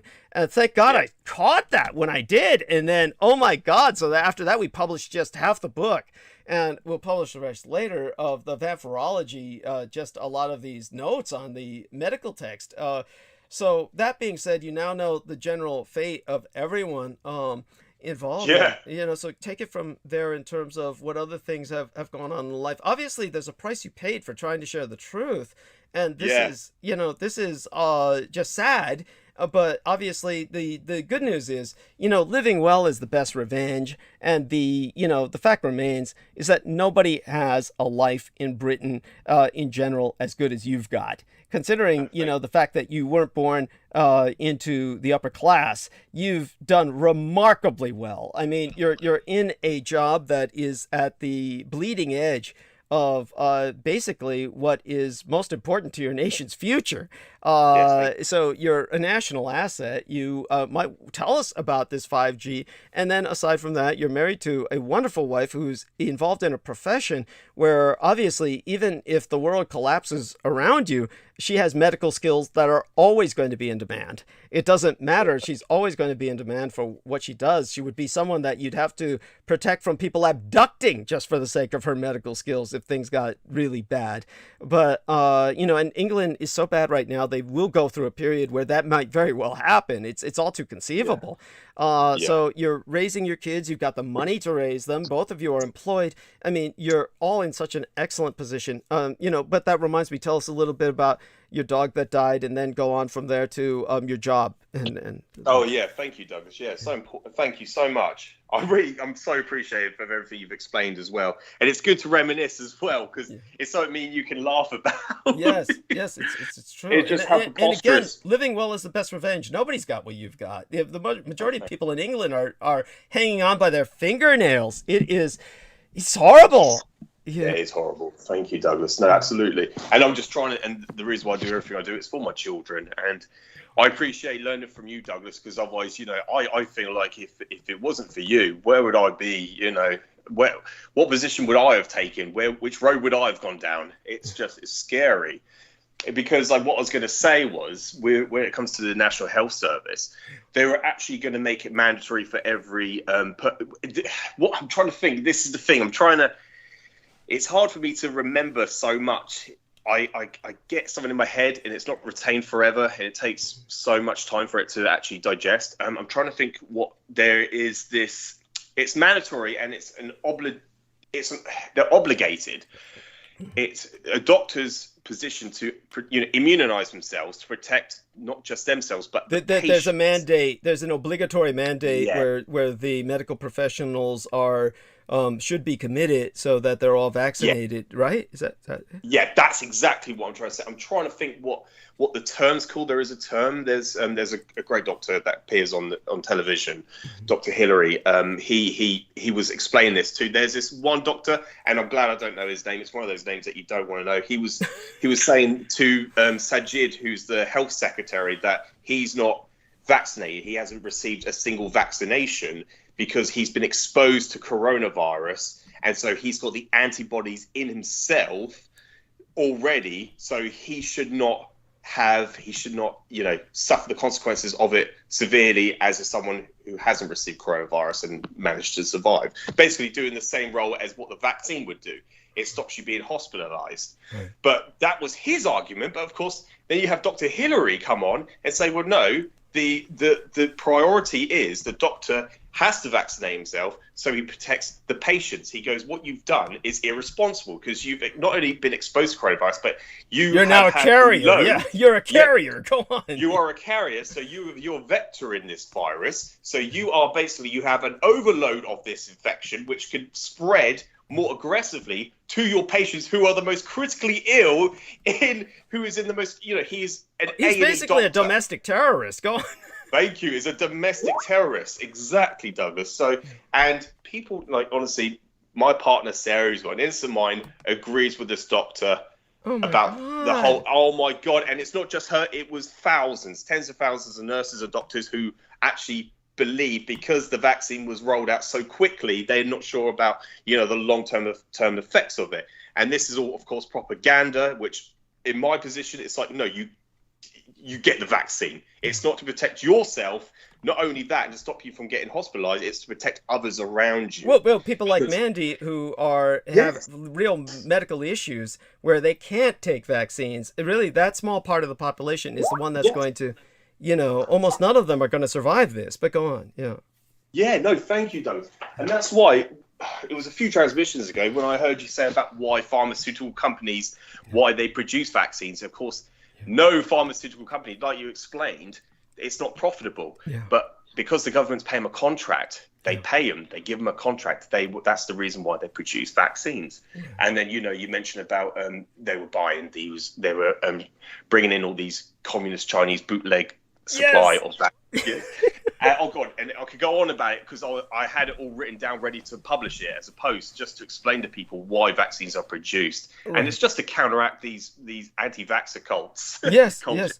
Yeah, no, understood. And what important. Yeah.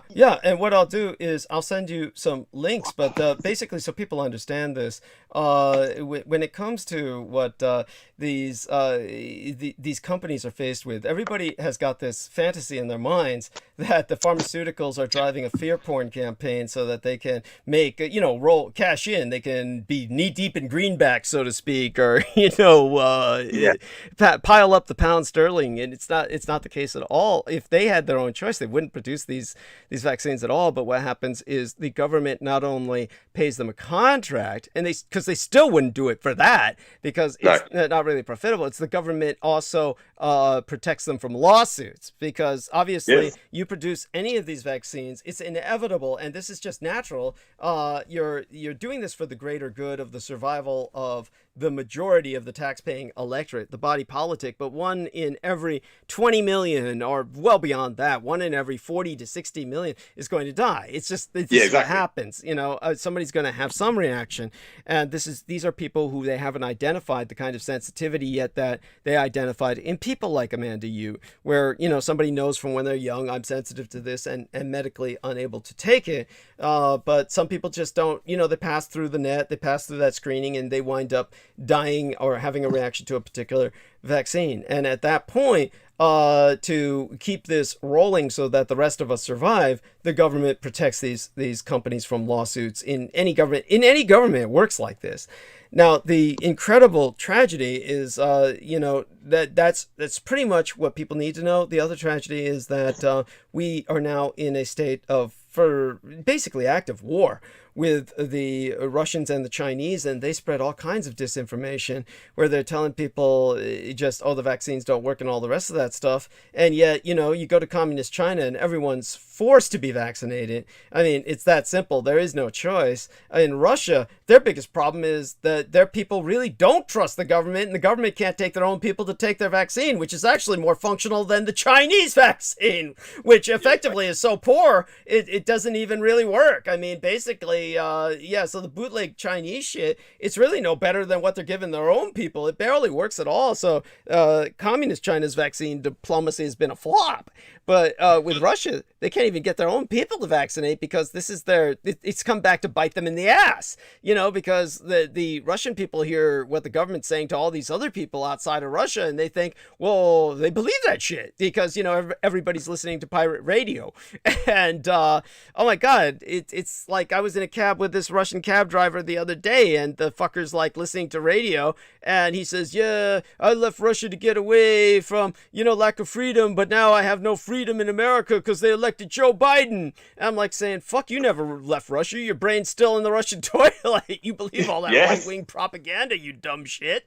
It's like somebody who comes over to America from some Islamic state and straps on a suicide bomb and just decides I'm going to blow people up in America because I attended a strip joint and they all pissed on me. And, no one wanted to dance on my lap. It's like, at that point, it's like, why'd you even leave? Any rate, so this is pretty much the situation. I'll send some links your way that will give you some perspective on that. You can share that with the anti-vaxxers out there.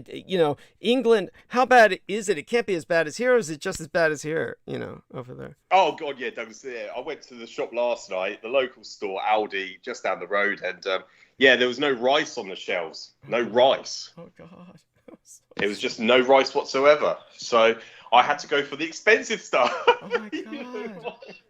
I wanted rice. I had a curry last night for dinner, and this is what I mean. I've been eating whatever I want. I've not been eating my diet, so I've just been going out eating what I want, and I just fancied a curry last night. There was no rice on the shelves. So that's just one example recently, and it's just you look at fruit and veg, and it's just all empty.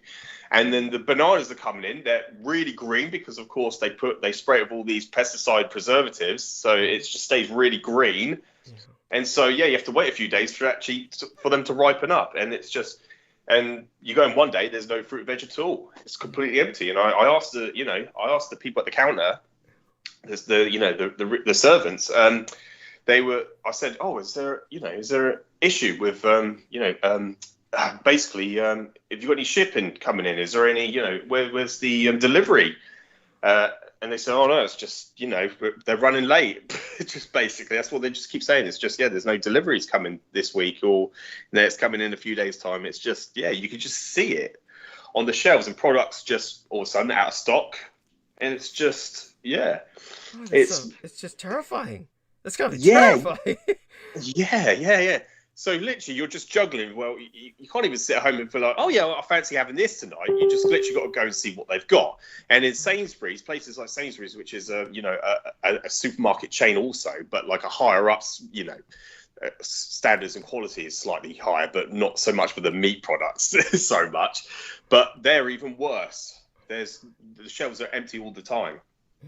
It's So this is just a situation, and that's just with wholesale foods, and just with food products in total. But it's not just that; it's like other things as well. There's plenty of alcohol.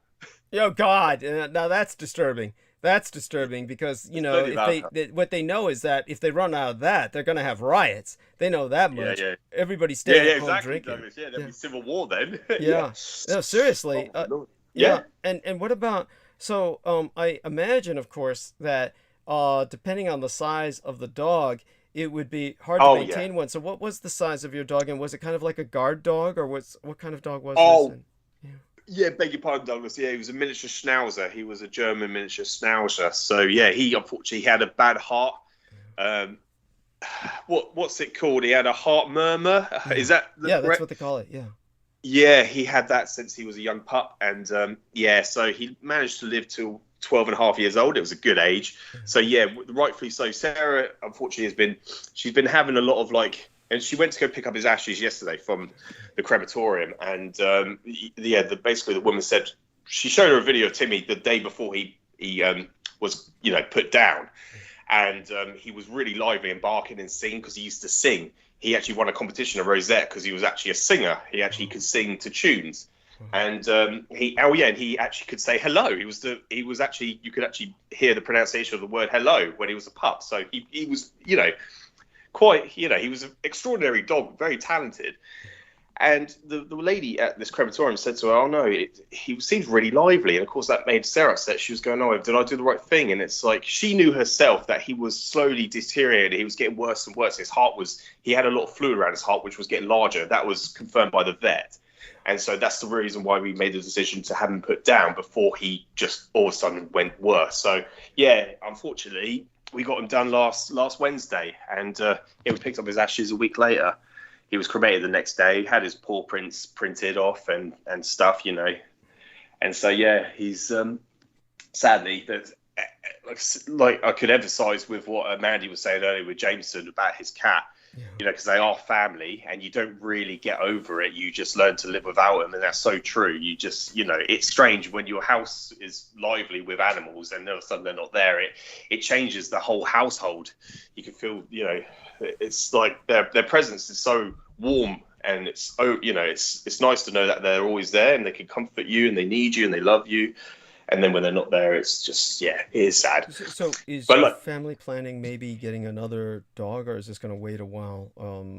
Probably wait a while just for us. I'm quite happy to leave it. I said, you know, I'm very happy to have a dog because it would be good for little Everly when she grows up to have her. She loves dogs. When she sees them run around, she starts giggling and laughing her head off. So it is wonderful to have a companion around just for that. It's a family unit, family member. Yeah, it's nice. So yeah, I'll definitely would eventually in a few years when the other girls are ready, because I don't think they're ready for one anytime soon, which I understand. All right, that's thank you for the courage sharing that. So go on. I remember, what I was going to say, but that boss, my former boss who I was mentioning earlier, when I lost my dog going back 4 years ago, and I came to work and I was crying my eyes out, and you know, my mum actually said to me, you shouldn't actually really go to work, you actually take the night off. But I was like, no, I'm going to go, and it might make me feel better. It made me feel worse because like my boss didn't like sympathize with it. She had no empathy, and she said, well, when we lost our dog, my husband cried and my daughter cried, but she goes, I was strong, I didn't cry at all.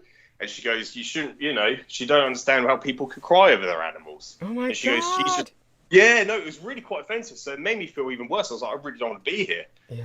And when she started moaning at me, because I was not myself that night, and we had a function where we were serving 2 guests, and she had a go at me, and I remember just telling her, I can't even remember the words I used, but I didn't want to be there. Yeah, just told her. Yeah, I wanted to say that. Yeah, and of course, I didn't. I was just. I didn't know. It was just awful. Yeah. But yeah, that it's just with people like I've never understood how people cannot have that love for their animals. Thank you. No, that's touching, and oh my God, I'm so sorry. But yeah, that's an experience. Yeah. And no worries. And in terms of so with all of this going down, tell us a bit about when it came to Brexit, and you obviously saw this from the beginning. This was just something that was riding on this pathological nostalgia, and so much of it was based on a bunch of crazy people thinking that Europe was somehow depriving them of their rights. I mean, you could point out just there are now, like you said, there was a website where they were asking people, what benefits have come from Brexit, and nobody could say anything. Oh yeah, that's it. Yeah, the LBC. There's a radio show. Yeah, but it's on YouTube as well. People can welcome people to watch it. But yeah, there's a guy called James O'Brien, I think, that hosts the show, and another gentleman actually. But yeah, it's quite amusing because like I can relate to. Obviously you got all the alt-right cultists that come on and they say, oh yeah, about the vaccine, about mask wearing, and they come on, but they can't. Basically, and what the presenters ask them is, well, can you just explain your opinions of why you think wearing a mask is wrong, or why do you think Brexit is bad? And that no one could come up with anything. No. That's what's so shocking. It's just like I can relate to that because of course of what I present to people, the information that I've learned, and I present to people, and it's like, you just. You shake your head in frustration. By the way, what you meant to say is they're asked to explain what benefits have derived from Brexit, or why they think Brexit is good, and they have nothing to say. No, they can't mention one. All the laws, what laws in Europe are imposed on us that you think are not good for us, and what you think that we can do to make it better.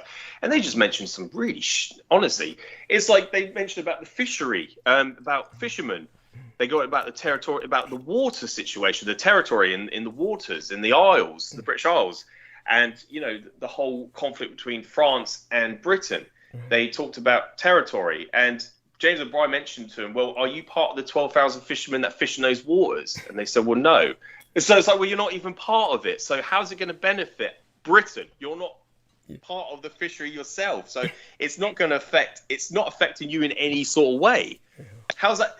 12,000 fishermen are going to, benefit in one way, but how's it going to benefit Britain? Right. And that was the question, and they can't answer that. But there's not a lot they can say. They mention about it. Oh, now we've got rights to our waters. Well, no, that's not how it works. That's not going to benefit Britain. It's just going to benefit the 12,000 fishermen. Yes, thank you. It's nothing to do. That's not going to benefit our economy. Oh, that's what I'm trying to. Yeah. Oh my God! Yes, it's so frustrating, and so there's this just painful, pathological patriotism. It's so auto-destructive, so crazy, and so in terms of what else is going on in your world? I mean, so give us some other perspectives on things that have been going on. Oh yeah, there's so much to talk about, Douglas. All right, I'm trying to think now where to go to next. And anything you're willing to share. Yeah, go on. Anything. Thank you, Douglas. Yeah, you mentioned with Derek Talley earlier, and he was going to do a review on the book, with the free speech about the Constitution. But he mentioned about the rape of Nanking. Of course, the author of that was Iris Chang, wasn't it? Yeah, a Chinese woman. That's right. Yeah, go on. Who was murdered because of she then later on after that released a book about the silk. What's it called? The Trail of the Silkworm. Trail of the Silkworm. Yes, thank you. Yes, and of course I've learned all this from you, Douglas. This is how I know it. But I remember watching a very good interview with her, and it goes into the attack on the Yangtze River of the HMS Ladybird and the USS Panay. Yeah. And she mentions at the end of this interview, I have to send it to you because it just confirms everything you said, how Franklin Delano Roosevelt covered up by actually having the video destroyed because there was a videographer who was filming the attack from the Japanese, the aerial bombardment onto the US Panay. There was a man videoing it, and Franklin Delano Roosevelt actually got that destroyed to cover the evidence that there was an attack on that river. Yeah. He tried to cover it up, and Iris Chang is on this interview saying that Franklin Delano Roosevelt actually covered this up. He got that video destroyed. So, and she did an interview with the person that she was like a family member of it. But it's a great interview. I haven't watched it for a few years, so that's why I can't recollect it so well in my mind. But there's a great interview with her, and she just confirms that he covered up in 1937. That's such an important point. Does she try to contextualize what her impression was? Does she try to say why she thinks he might have done that? Or she probably just didn't go that far? Probably. No, but there was definitely a cover. Yeah, obviously, she was just confirming there was a cover-up. Yes, thank you, which is very important because that, of course, was... Yeah, that of course was when the Pacific War truly started, and that was when America had entered a state of war with Japan, along with the British Empire, effectively. And as you say, the cover up thereby confirms everything that I say. And so people like Iris Chang, they did the best, and then they're trying to work with what they can as outsiders looking in, and then she was ultimately murdered. I mean, basically, she's in a car that suffered a torch job. She just blew, the car blew, and then they said, oh, well, she killed herself. I mean, it's like, holy fucking shit. Yeah, like, that's what your average woman does when she kills herself, is gets into the car, right? And just, blows herself up. Yeah, self-immolating. Yeah. And self-immolation. Yeah, it's just so predictable. And also her husband was a sleaze bucket too. So they're all like, that is what it is. And her husband was like trying to back up the suicide story, saying, yeah, she was leaving suicide notes around the house. That's what Derek Talley was saying when I confronted him about that. That's what he was saying. Yeah, her husband was saying she was leaving suicide notes around the house. And he didn't do anything. You know what I mean? Yeah, exactly. He was just finding them and then just thinking, oh, nothing of it. Yeah, right. Yes, yeah, right. Really? Yeah. That was me. My God. Yeah. Jesus Christ. And it's so sensitive. Yeah. It's really. It's offensive. Yes, it's offensive because these people are too stupid to see it, even when it's right in front of their noses. But So aside from that, when we were talking about the other aspects of history, tell people a bit about what you were noting about the famine in North Korea, and you were noting about you were asking myself about the low Earth orbital satellites, and you know, so you put up a post on that recently, and what provoked that? What brought that to your mind? Yeah.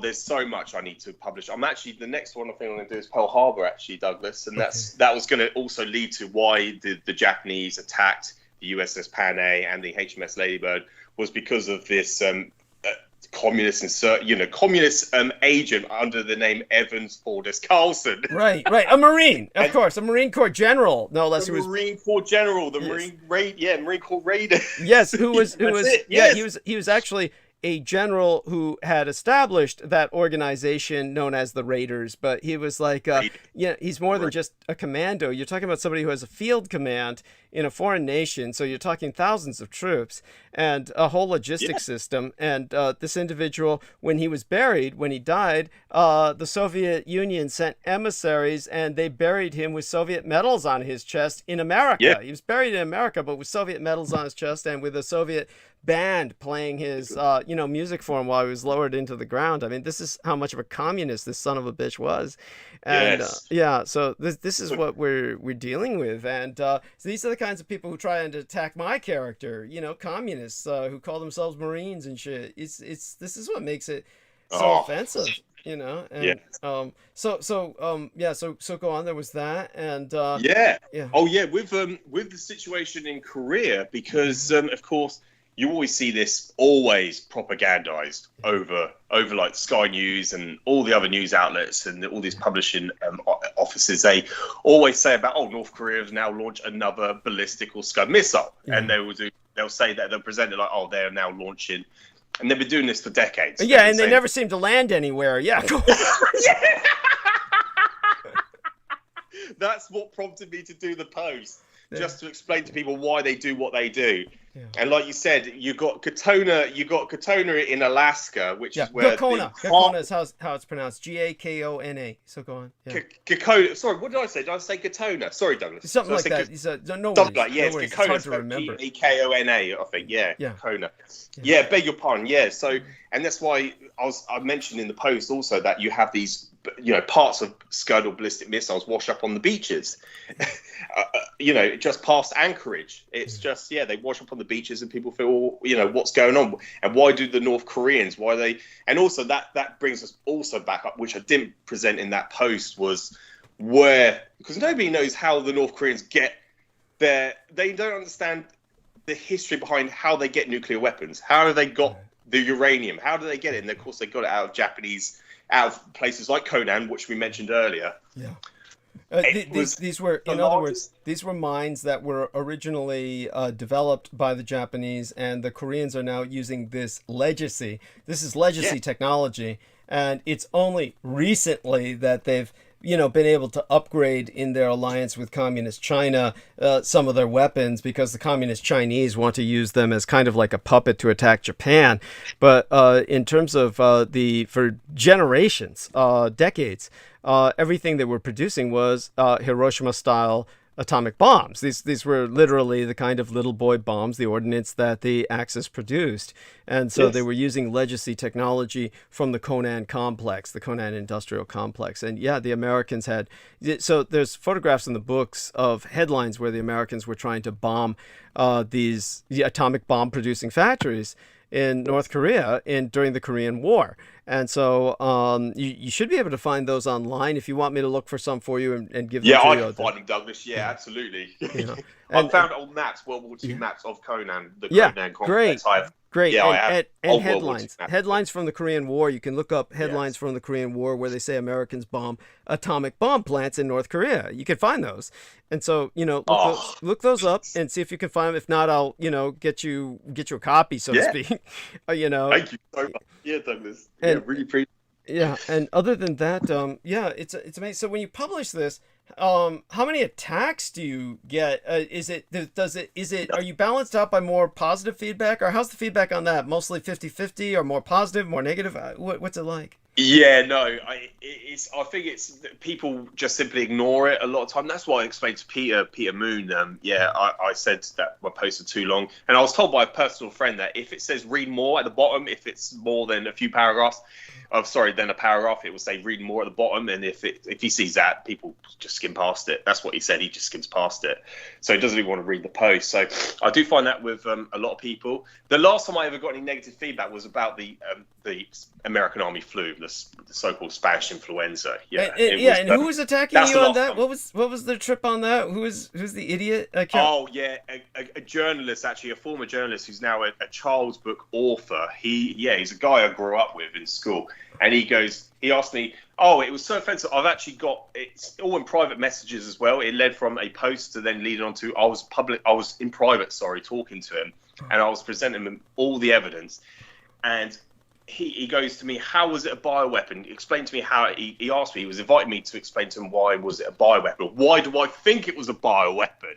And I said, well, that's because it was artificially generated. It was not natural because it never existed before. It was something that was completely artificial.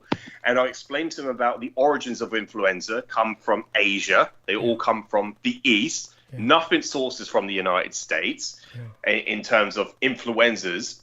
So to speak. So I was only, talking about influenza viruses. So I explained to him about how I explained about the Letterman Army Medical Center, LAMSI, and I explained to him about the draftees, the prisoners that were sent over to places such as Camp Funkston and Fort Leavenworth, and I showed him pictures of it, and I said to him, well, look at the pictures of all these men who are in these quarantine areas.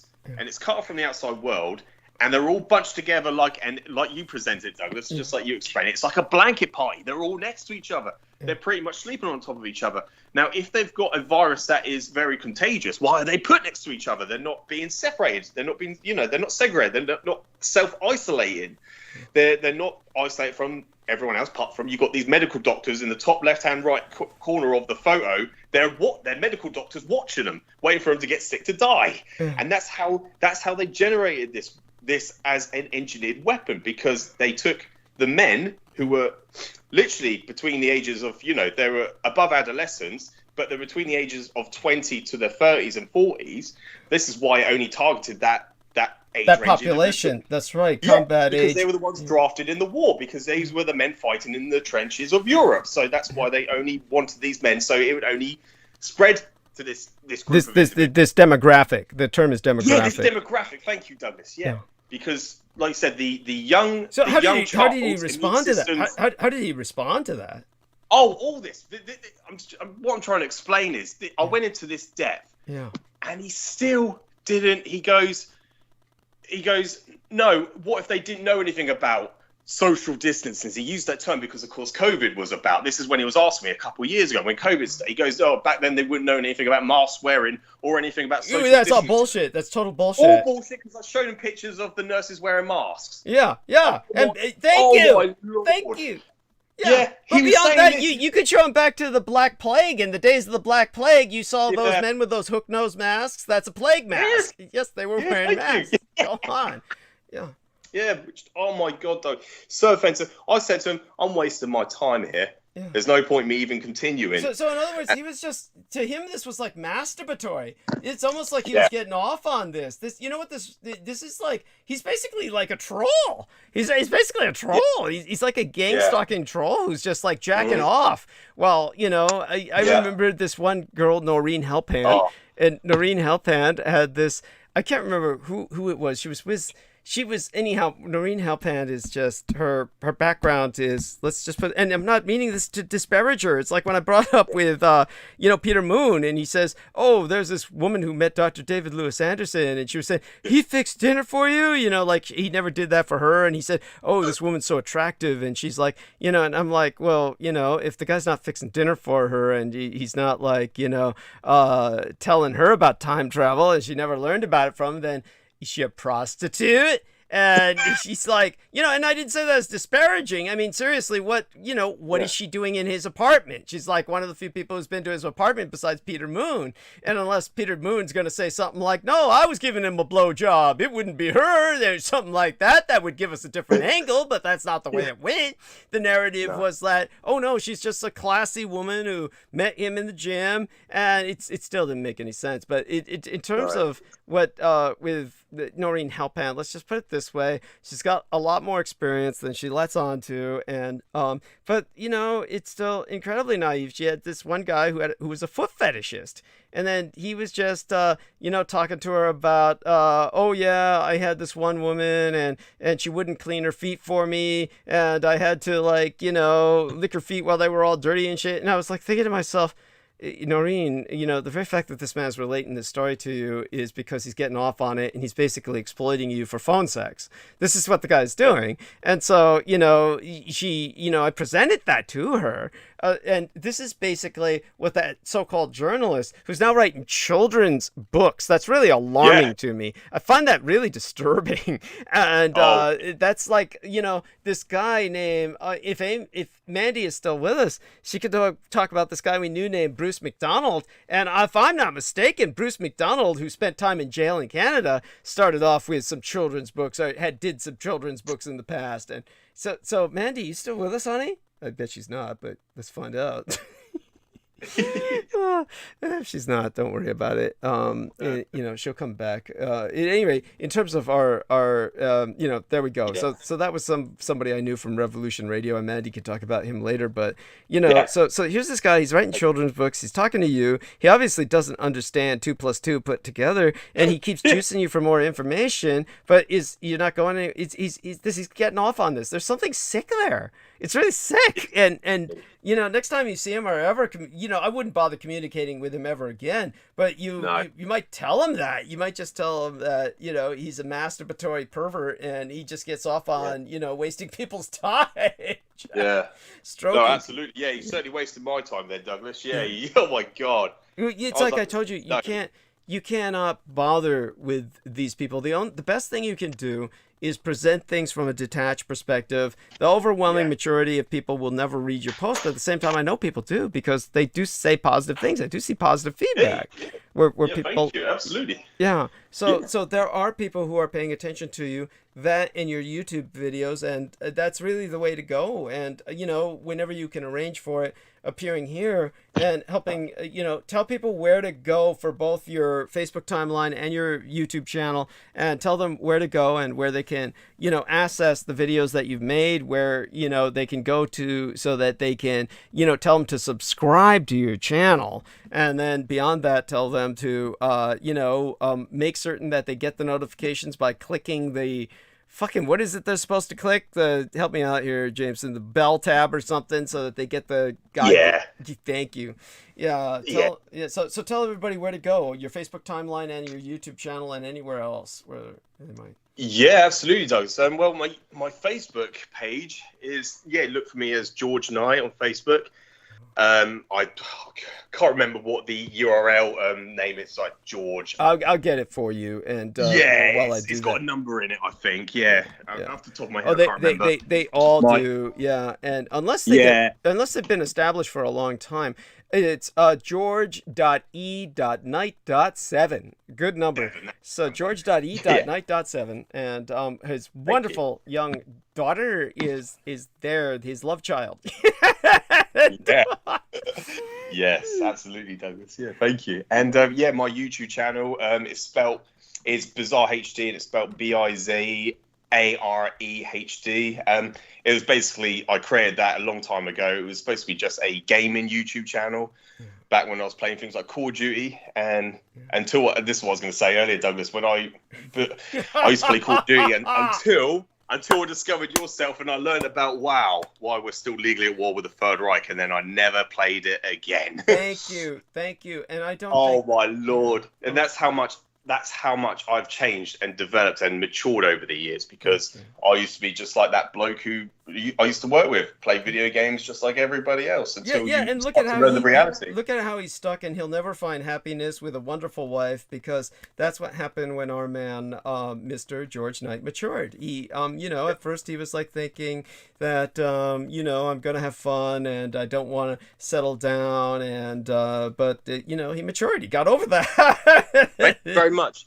Thank you, Douglas. And that's exactly what my mum says as well. He's grown up now. He's an adult now. You're so lucky your mother's still alive. May I ask her how old she is? May I ask her? Yeah, she's 63, Douglas. Oh, God, she's young. Fuck, you've got decades while she's still alive. Oh, my God. No, you're so fortunate. Jesus Christ, how old was she when you were born? 12? What the 28. fuck? She was 28. Yeah, I was 28 when she was 28 when I was first born. Oh, my God. I can't believe that. That's incredible. How the fuck? Yeah. It's like, so you must be like, what, 14? What the fuck? How old are you?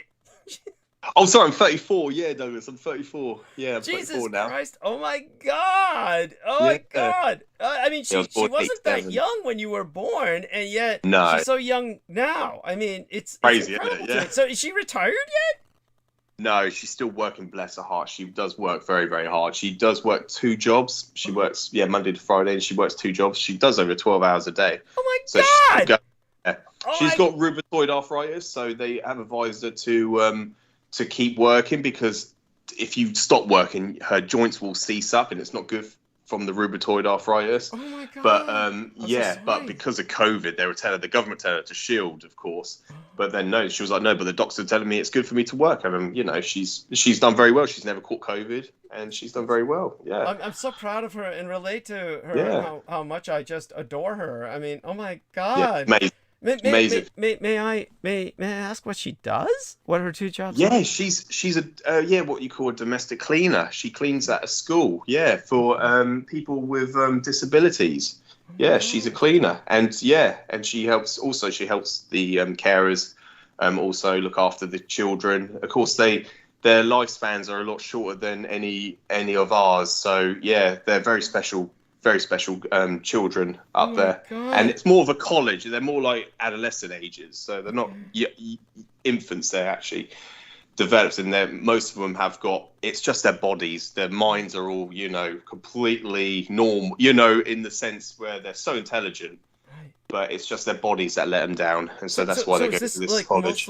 Mostly like Methuselah syndrome or something?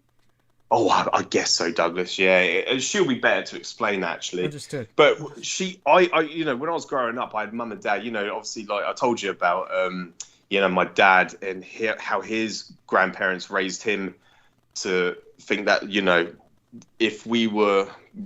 if Germany had won the Second World War, our lives would have been so much better. So I grew up with that belief also.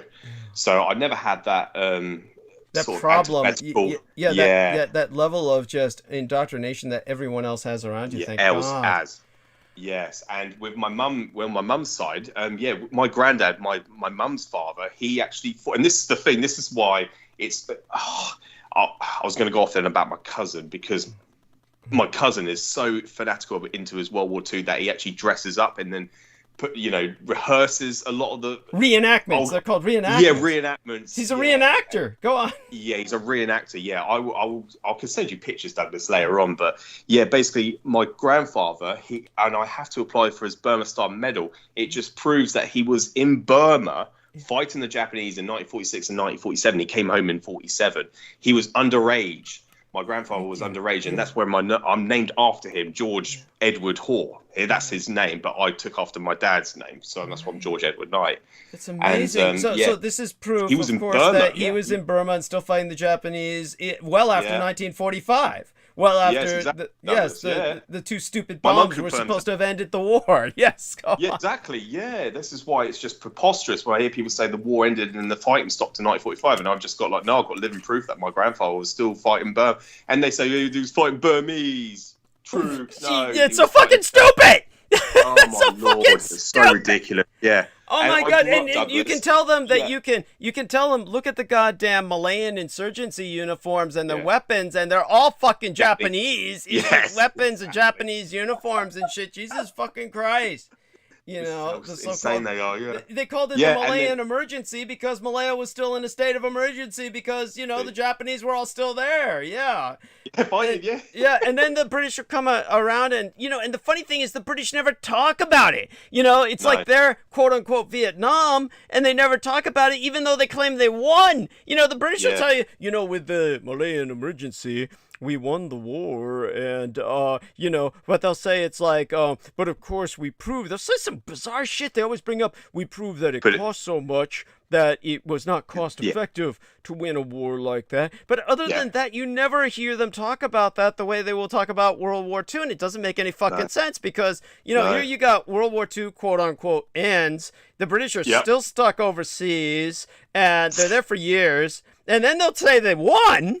And yet they never talk about it. If you won, you have every reason to talk about it, right? So why doesn't it? It's just so there you go. It's because they're fighting the Japanese and they didn't win. It's because they didn't win. They're still fighting the Japanese, and they can't say that because that would destroy the stupid story that Churchill agreed to promote with the Americans that the bombs ended the war and that's we saved millions of lives and that's what George Norrie was trying to get me to say when I was on Coast to Coast AM. He was trying to get me to say, we did save lives by the bombs at the end of the war, right? And I wasn't gonna fight for that bullshit. No, exactly, Douglas. Thank you. Yeah, and that's a good point you mentioned George Norrie because George Norrie was on that Bob Lazar documentary. He's on there talking about Bob Lazar.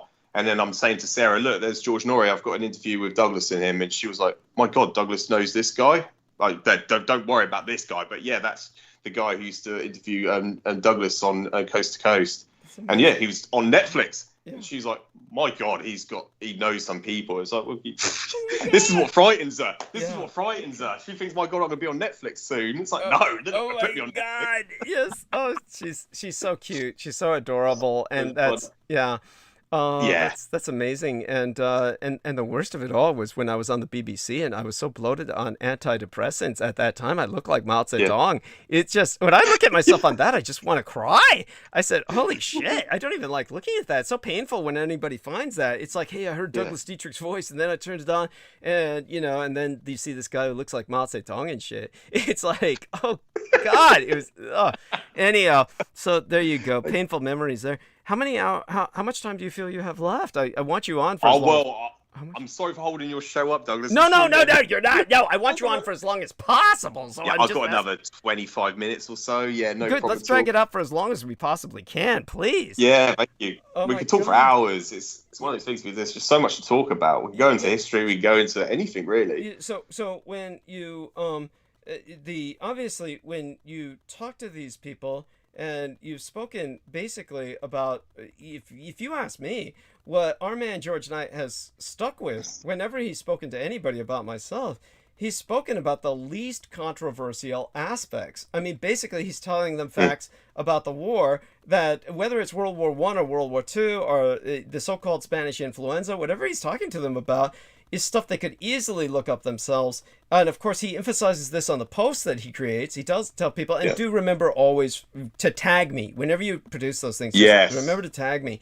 But whenever or whatever you feel is relevant. And but when it comes to what I am impressed with is obviously you have a sense of social sophistication where there's no point bringing up the more controversial aspects like Aquino's black magic, etc. No. And things that would truly alarm them. So it's amazing to me how they are so offended by what they do here.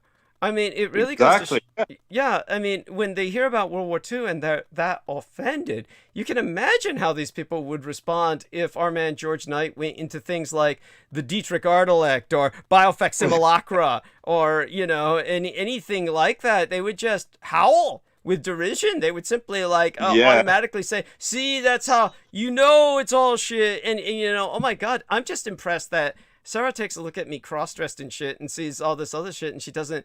It's amazing that doesn't freak her out or rush her to judgment. She never speaks about that as really speaks a lot about, she has a certain sense of cosmopolitan sophistication. So there's but then again, it's like you said, it wasn't like she was without experience. She's not like an old maid or some kind of, stay at home, some kind of homebody chick or something. So she's obviously, so that doesn't bother. It's incredible what bothers people. That's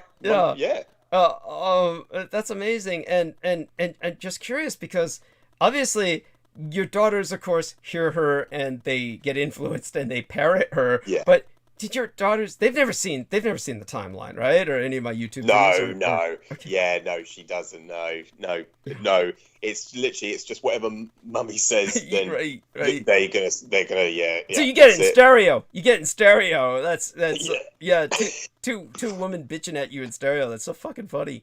That's the big one and the little one. It's like a mini me. You can tell them it's like a mini me from the Austin Powers films. You can say it is literally yeah. She's got the mini me analogy, and so aside from that, and of course the dogs were so tragic. What breed was your dog? What breed was he? It was a miniature schnauzer, so it was so that was the one that you were talking about that dog was singing, but I thought you had like a different dog that was upsetting you. So you were upset about the same dog. So both of you were truly bonded. Oh yeah. Okay. Sorry, that's where I've discombobulated. Sorry, Douglas. Yeah, my dogs that I mentioned to, I've lost both of them 3 months between each other, going back 4 years ago now, 2018. Yeah, the dogs that I mentioned to my boss, this is what I was, sorry, they were the poodles. one you were upset about they was were a standard different poodles. breed, right? He was Beg your pardon. Yeah. Beg your pardon. Yeah, the miniature schnauzer passed away had him put down last Wednesday, and then the dogs I was mentioned earlier died 4 years ago, 2018. And what breed was he again? Yeah. They were standard poodles. They were uncle. Sammy was uncle to AJ. They were both standard poodles. Sammy was the uncle, but he died 3 months after AJ. AJ was 12 and Sammy was 14. Right. So yeah, they tragic. AJ had a tumor, which is why I had him put down. And then Sammy just deteriorated. He couldn't live without Asia. Yeah, exactly. Yeah, he was mourning all the time. Yeah, understandably, because they were par and par next to each other. They would never leave each other's side. So when he noticed, and that's the thing. If I can go back and then change things, I would have had AJ he was basically put under, and I hate, this is where you need to correct me, under anesthetic. Is that correct? Where they get put to sleep. Euthanasia. Sarah can correct me on this one. Yeah, he was basically put to sleep, and because they were going to check his tumor in his mouth. Right. And so then in other words, he was anesthetized and had a reaction to that's it. Yeah, that's it, Douglas. Yeah, and then the vet asked me, do I want to do it? He could have given the injection there, and then where he wouldn't have felt anything, it would have been more humane. I said, yeah, do it like that. But I wish I brought him home so Sammy could have said goodbye to him, his uncle, because that would have made him come to terms and knew where AJ was, because he wouldn't have had a clue where he disappeared to. He never would have saw him again. So I wish I brought him home just for that reason. But I knew it was the right thing to do at the time. But I felt sorry for Sammy, and that's what made him worse. He was under a lot of stress. Understood. And the vet confirmed that. Yeah. Oh my God. Yeah. And thank you for sharing their breeds, because usually what I see with British couples that I notice is that usually the men are I'm even surprised you had poodles. Most of the time I notice most British men, it's like they have to have a manly dog, and they've got to have a big dog, and what they get is this little boys club with their big dog, and the women get the smaller dogs, and then it's just this bizarre, shall we say, it's just gender role, rut. They're in a rut, and so they do. I'm so glad you were so secure that you were able to, have these two wonderful poodles, and that's beautiful. And oh my God, thank you for sharing what breed they were. Yeah, so I knew there was something else going on there, and I'm just appalled that your boss there's something psychotic about that. Yes, when somebody doesn't have the ability to empathize concerning the loss of an animal, when she says simply that I stayed strong or something, there's actually kind of a pathological inability to emote, and so and that's another reason why she's probably unable to express herself other than by kind of the way she does, which is kind of like needling you, which was like needling you, as opposed to, it's like the only way they're left with is exposing themselves like that. And Douglas. That's very true. Yeah, and Yep. so aside from all of that, with the when you were growing up, of course, and the kind of experiences you had in childhood, I'd like to hear a little bit about that. Did you go to a public school in England? It was Yeah. public, right? Yeah, it was a public school. Yeah, Douglas. Yeah, it was a public school, and yeah, I think I mentioned Andy mentioned a little bit of that to Peter Moon actually. Yeah, only the other day. But yeah, it was all public school, and then I went to college, and then I was a bar manager then. Well, a barman first, and then bar manager for 16 years at the hotel. So that's what I did for half my life. Right. After that point, after school and education, that's what I went on to do.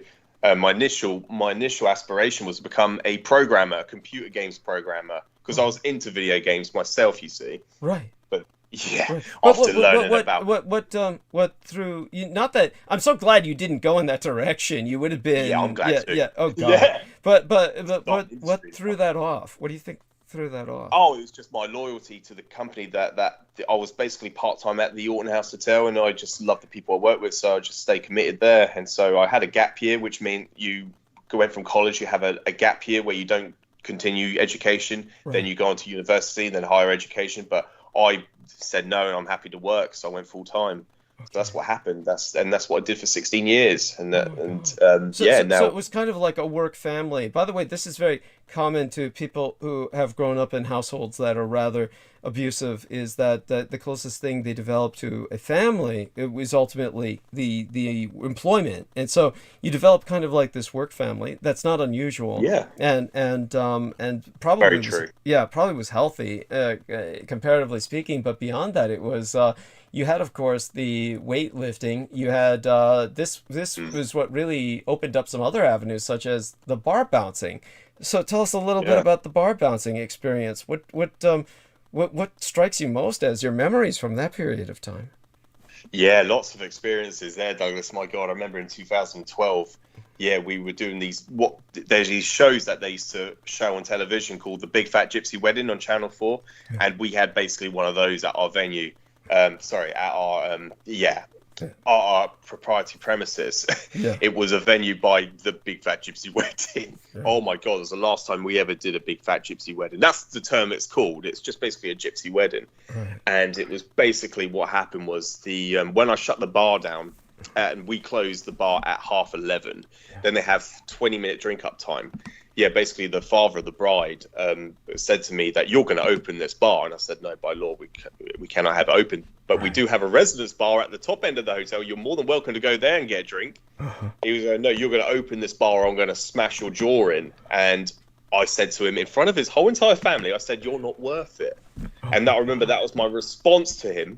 And then, oh my God, I had his wife and then his daughter stepping right in my face and said, that's my father, that's my brother, or that's my husband. He is worth it. And I said, well, I do apologize I didn't mean to be disrespectful, but he just threatened to break my jaw in. Right. So I said, I have to close this bar. Yeah. And what happened was they were trying to cause problems and fights with people. But of course, they're notorious for this. Of course, they're not all like this. Right. They're not all of them like this. I'm not trying to paint a culture that are entirely all like this.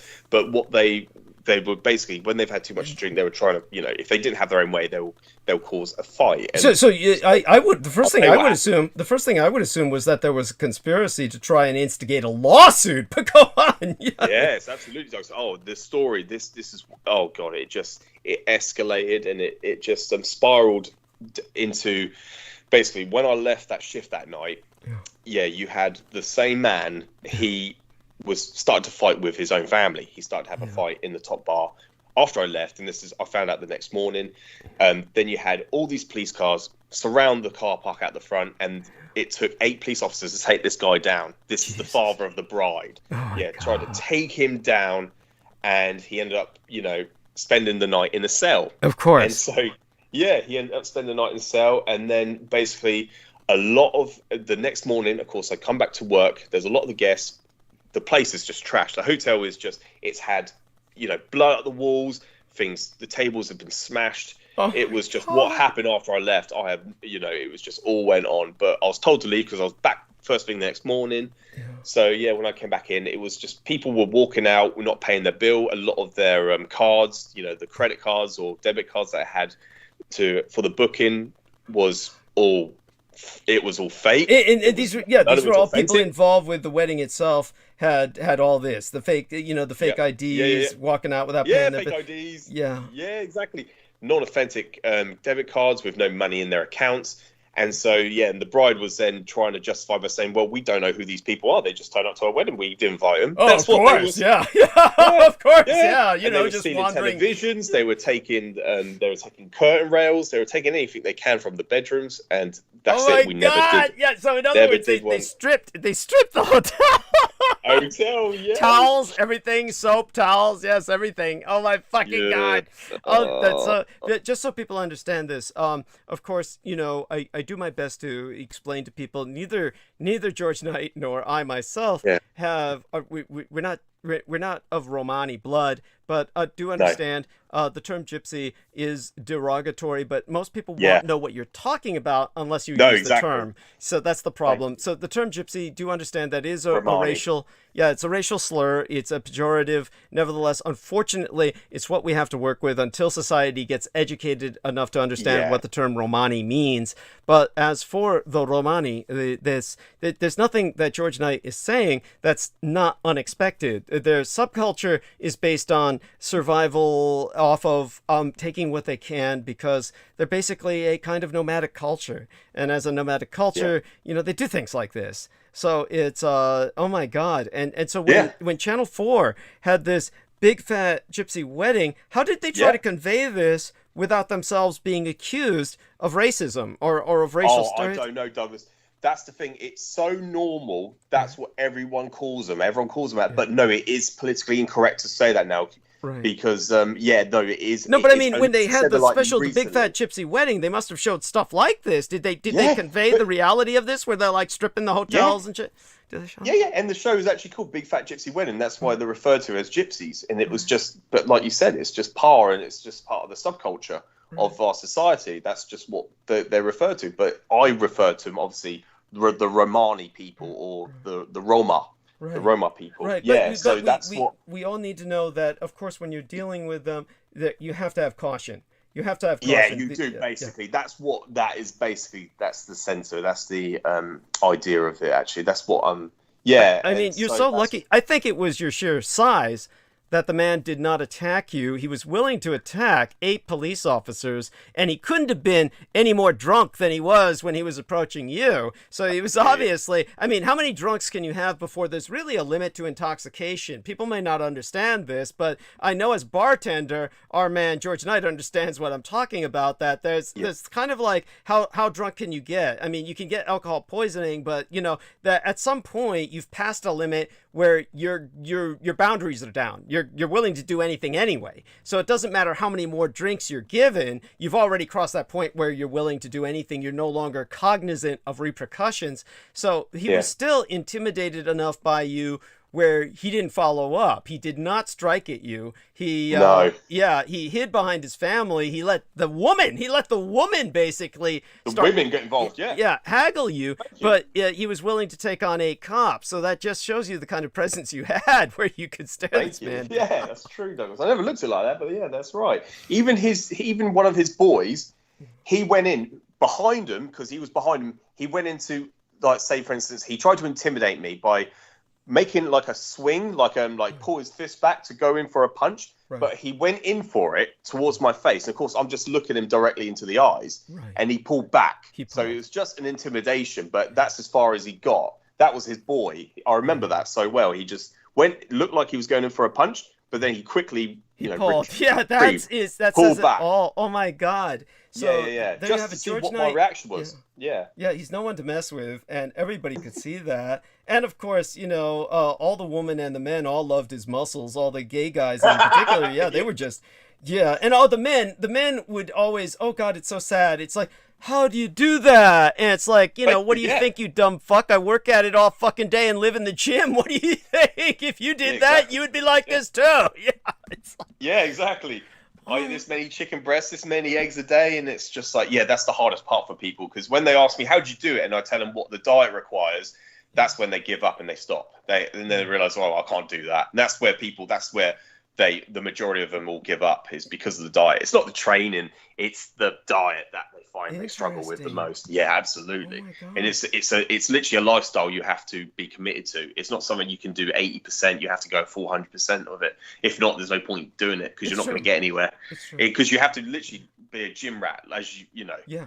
That's what, that was the term my lycanthrope friend used, and it's a applicable term. You're living in the gym. I mean, this basically is going to be your life if you want to look like that. And, you know, and the benefits that our man George Knight got was he was obviously the man they chose as the bouncer. By the way, I don't know if you remember, so obviously John Warrington grew up with much more of a, shall we say, intimacy or familiarity with many of these famous British comics, and I'm sure you remember all of the standards, but the big company back in the day, and I don't know if they ever changed their name, the only person who would know these things would be somebody like John Warrington. I don't expect you to know this, but it was 2000 AD. Back when they thought the year 2000 was never going to arrive, the big British, comic books company, their version of Marvel or DC was 2000 AD, or that was like the line of, all their comics fell under that title, what you would call like, I forget, like their trademark,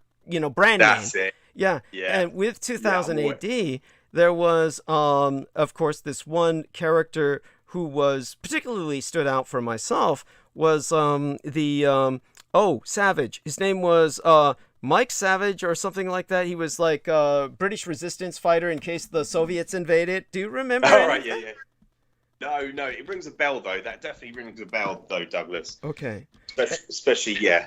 And when it came to so let me look up Savage Resistance Fighter British comic and see something about this. Make certain I get the name right. The only reason I bring that up is because when they reintroduced Bill Savage, that was his name, comic anthology 2000 AD Resistance Fighter, and in the Free European Army, or FEAR, a nice acronym. But with Bill Savage, the way they presented it when they reintroduced him later on for kind of like, what do they call it, a reboot, then his brother was portrayed as a bouncer. And that was, they were bringing that up, and just, it was not that his brother was ever a part of the comic, but they brought that up almost just as a kind of reintroduction. So that was interesting. And so there you go. You were too cool a kid to be into all those comics. You weren't geeky enough, so you don't need to worry about that. so I am curious when, it's funny you were talking to Peter Moon about this, because basically what I told our man George Knight and Peter Moon the other day, basically it was right after transmission, and of course I'm totally burnt. And Jameson, as soon as George Knight came on, then or was it Peter Moon? I think it was who came on first. Was Peter on when you came on, or did you come on? You came on next. Oh, I came on. Yeah, I came on, and he then eventually he joined. He joined after. I don't want to interrupt you. Yeah. So what happened was that our man Jameson Reese, as soon as George and I came on, Jameson said, "Oh, I'm totally burned. I'm going to go to sleep," which is understandable. Yeah. So when he retreated, and then George Knight and I were speaking for a few minutes, and Peter Moon came on, and then basically I told them both the truth. I said, I'm going to be gone for several minutes. You gentlemen, please continue talking. I just let them know at that point. I said, I'm going to have a bowel movement, because I didn't want them to worry. Like, if I'm gone for about 15 minutes, both of them are going to say, what the fuck happened to that guy? Did he collapse? Should we call for a welfare check? I don't need anything like that. So I just let them know, I'm going to have a bowel movement. I'll be a while. And that's when Peter, of course, he wasn't going to let that go. He was saying that, we need a troop of monkeys to be clapping while you do that. It's a terror. It was quite funny, really. But so during the time that I was gone and doing my business, what exactly did the two of you talk about? Just curious, whatever you want. Oh yeah. We mentioned. I remember we went into the whole the posts that I published and how they're too long and people won't spend the time to read them, to review them. Most people, but there are people who do. There's always people who do. Thank you. Yeah, that's what I said to him. I said no, but Douglas has told me that there will. It's not trying to convert or convince everyone to believe everything I say. It's the ones that take the time to actually read it. That's who it's targeted to. It doesn't matter if it's one person. It doesn't matter if it makes one person read it. I've done my job correctly. It doesn't matter if it's two people. As long as it's one person that reads it, it's worth doing. Right. Because then that person learns something, and eventually that person might, eventually talk about it with somebody else, and that's how information gets about. And and we mentioned that, and then mentioned about the 5G telephone masts. That's right. So you were telling him about 5G. So tell us a bit about that. You haven't told our listeners about that yet. And before I forget, let me see if I can remember this. There was this one idiot who was posting on your posts, and this is just so people understand this. Obviously, fascism has its roots in the ancient Roman Empire, and the very term comes from the Roman fasces, the bundle of rods, which shows that as singular rods we are weak, but bundled we are strong. As a collective, a united front. But one of the things that we were speaking of years and years ago, like a decade ago, George Knight was learning from me about how the fascists reintroduced the adlocutio, the Roman salute, because of the Spanish influenza, the weaponized American Army and Navy flu. And because that had killed so many Europeans in particular and people all over the world, the Asians developed bowing because of that. So that, I mean, not because of that particular wave of flu, but because all the influenzas come out of Asia anyway. So just, millennia ago, the Asians developed the process of bowing as a hygienic way to greet each other, so they're not clasping hands and pressing the flesh and spreading disease. But the British and other Europeans have that tradition, and what the fascists did was they introduced the hygienic adlocutio, reintroduced it so that everyone could hail each other without infecting each other, and this was a social response that was obviously logical and made perfect sense. So there was this one idiot who was like, he wrote on one of your posts, "Are you still trying to convince people to do the Heil Hitler so that during the plague, so they don't shake each other's hands or something?" And who was this individual, and did you know him? Was he a schoolmate or something?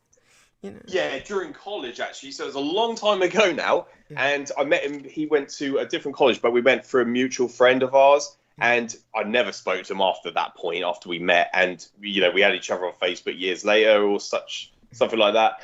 And, something you don't engage in. But, he was saying, I thought it was just preposterous what he was, he was trying to, deny this historical reality, what actually happened. And he was trying to say that I'm trying to explain that people should be doing this. And that's not what I was doing. I was just explaining the historical reality. Right. In other words, historical context. His approach was completely destructive. All he was trying to do was belittle it.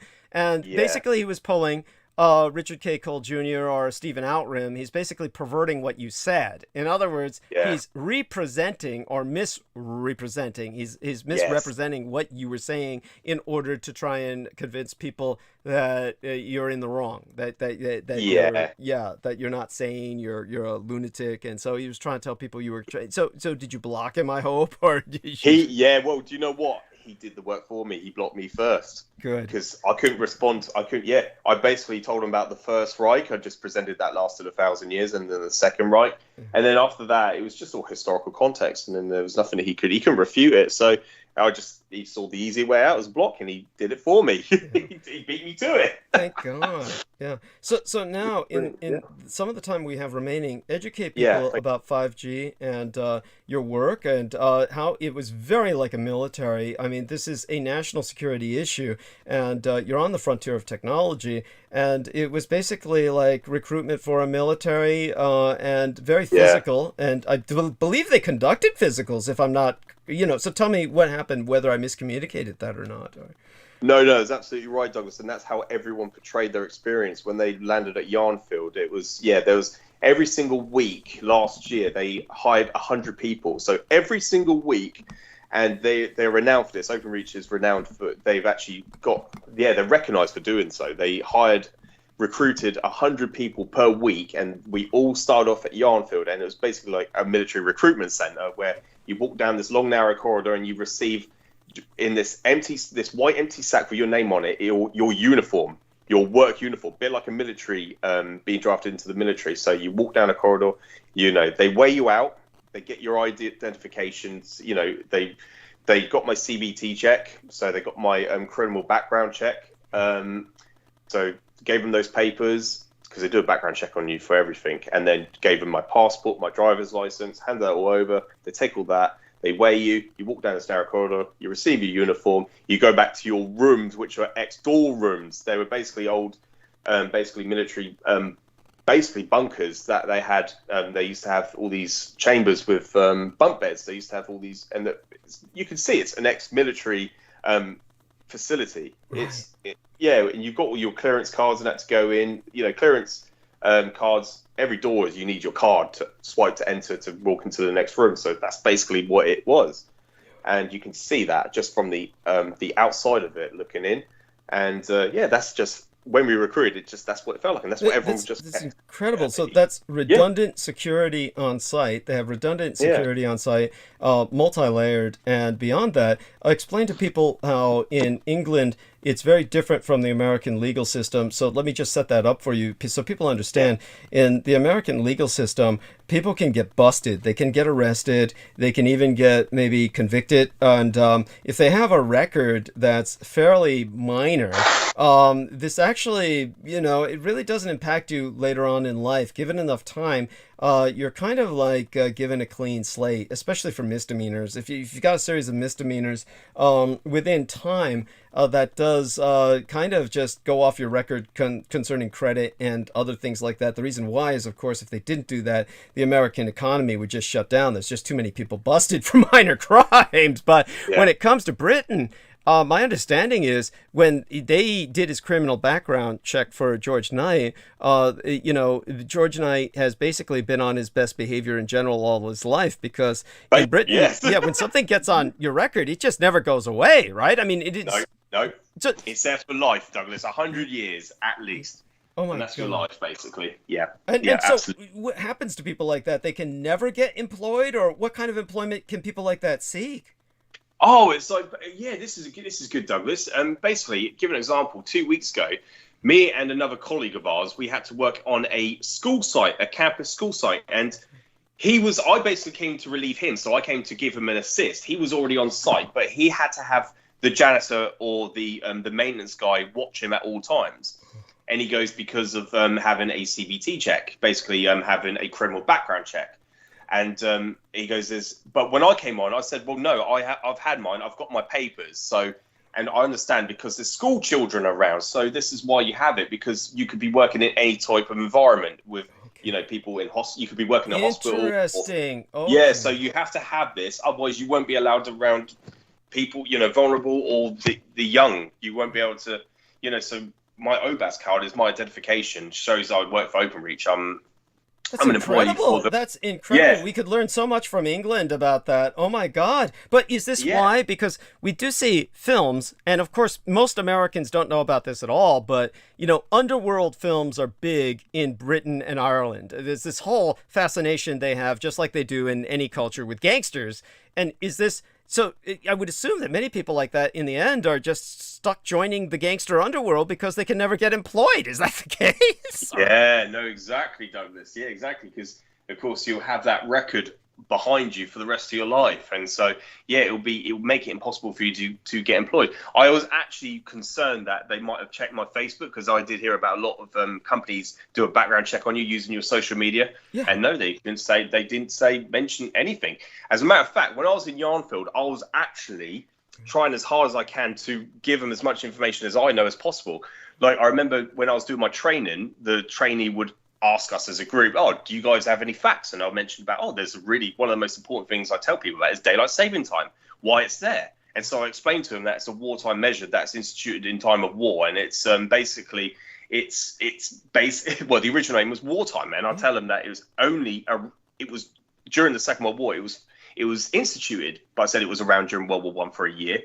So I just give them a little bit of a history on it. And I said, the reason why we're still on it is because we're still legally at war. We're still in World War II. And what did they say? How did they respond to that? Yeah, no, and it wasn't, and not just that, Douglas. Also, I was mentioning about excise war taxes on our telephone bills. I was mentioning that also, which none of them had any. I was even though they're a telephone company, of course, it's a government regulated tax. Yeah. So they are not aware of this, what's been monetized, what's been monopolized.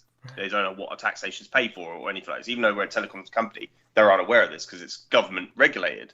So yeah, I'll just present it to them like that. And it was really interesting, the response. Some people didn't say anything, and a lot of them just moved on to something else. But I was like, these are facts. But I remember being in Yarnfield.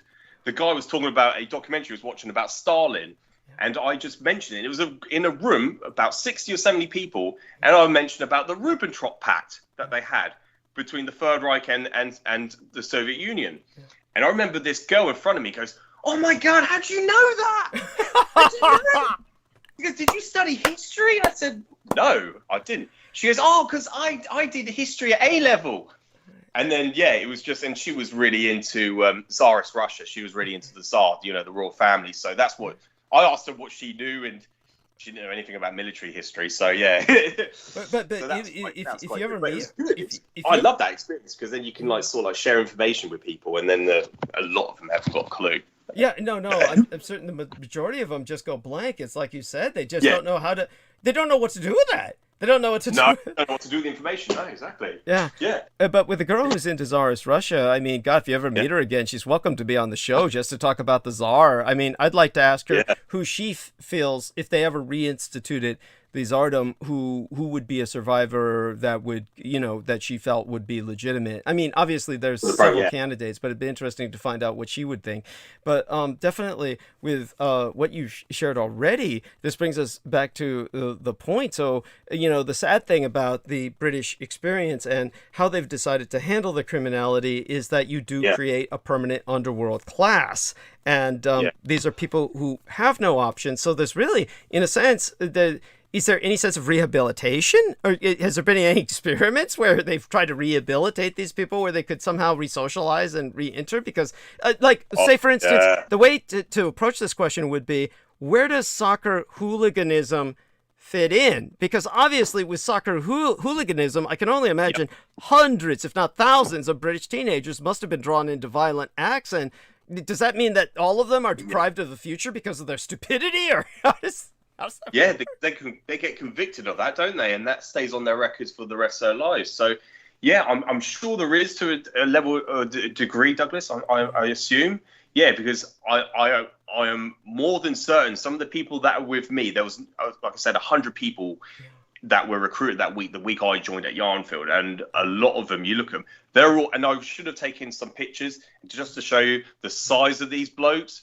And the majority of them are all blokes, and they're all massive. And that's the one thing. And I remember speaking to you just before I joined. They're going to have to hire a lot of big people for this, and they all look like they're ex-convicts. There we are. I figured that. Huge. I figured that. Huge. So this is incredible. This must be, so they must be, like you said, the one guy had that criminal background check that wasn't conducted yet or something, and you said the janitor had to watch him, and so maybe some of them have some level of offense that they passed up because they needed them on the front line, so to speak. Yes, Douglas. Yes, exactly. Okay. And it's a bit like, I can actually talk a bit personally, because my cousin's also employed by OpenReach. It's one of the reasons why I joined. It's because I knew how good they were. He's been with them for 19 years, but that's why I wanted to join them, because I knew they were just a fantastic company to work for. And he's got a record. He's got a criminal record, which means he's not allowed to go in people's houses. He's not allowed. Whereas I'm allowed to go into people's homes. I have the authority to go into people's homes. Whereas he's not allowed to approach because of his background, because of the violence he's committed. So, and it's all in self-defense. It's not understood. Like it was all in self-defense, basically. But because he has a record, he's not allowed to go in people's houses. So that's incredible. And so when you're allowed to go into people's houses in these situations, is it kind of like a postman where you can just even, with postmen, there's certain gates they can just open and walk in and just deliver the mail within the gate. So they're literally entering private property. So is it that level where you just don't even need to check in with anybody, or they prefer you to knock on the door and you say hi and. And if they're not home, then what do? You kind of mark it off and try to get someone else to come back later? How do they work that? Yeah, precisely that, Douglas. I've got the authority to actually go in people's houses, because what we call the NTE, the master stock, is actually in people's homes. So that's as far as we work up to. So I have to physically go into people's homes. That's incredible. That's incredible. Oh my fucking God. Yeah. So it's beyond the level of even like a postman or a delivery man. They just go to as far as the front door. We actually go to the master socket inside the house, and that can be anywhere. Right. Oh my fucking God. So you can just go in people's homes, and I mean like truly go into like their homes. I mean, this is incredible. Yeah. What have you seen? What have you seen? You must have seen some really odd shit. Yeah, you do see all sorts, Douglas. But yeah, we're only allowed to go in under the customer or the household. The person in the house, the owner has to give permission for us to enter the home. Okay. If not, then if they don't give us permission, then we don't have to do the job. We can just send it back. And then, someone else will come out later. And like you said, we'll come back and finish the job. But if they're not home, then we have to do a ring ahead. So we call them and contact them, send them a message or ring them. I prefer to ring them and talk to them directly, find out where they are and what they're doing, if it's okay. But we're not allowed to go into a home if it's just a minor child or individual under the age of 18, if it's just them in the house. So there has to be an adult premise also, and that would include seniors. On site. It's okay to go in with seniors who are alone? Yes. Okay. Yeah. We have to have someone not allowed to enter a home or property where there's someone under the age of 18. Under the age of 18. No, not allowed to. Yeah, which is glad. I'm glad. Yeah. No, because that's like, God. Who needs that? I mean, you don't want to be, in a home where some kid, like, who knows, might start vomiting or might do something like throw a firecracker at you and you want to kill them. Yeah. You know what I mean? So I mean, oh my God. But in terms of, when you so have you gone into people's homes where there just is an unbelievable stench, or there's like they are animal hoarders, or there's stacks of porn, or what is it? Oh, you see all sorts. I've been into honestly in my short career already. I've been into some fabulous homes, massive mansions. I've been into some really like old-fashioned manor houses, humongous estates. And I've been into like hoarders, people. You get all sides of the spectrum. You get both sides. You get one extreme to the other. So I've been into some horrible places where you can't even step into the front door, and I've been in houses where I wipe my feet before I leave the house. Right. Oh my God! Take the rubbish out in the street. Oh my God, that's incredible. But no, with these larger estates, have you ever encountered servants, butlers, maids? Yeah, you do. Yeah. Oh my God. Yeah, landscape gardener. This woman had a personal landscape gardener who took me in, and it was the most incredible thing because she had electric gates that run off the telephone line, and the master socket was in this. It was in this brick wall. It was like I don't know what you would call it. It's not an archway.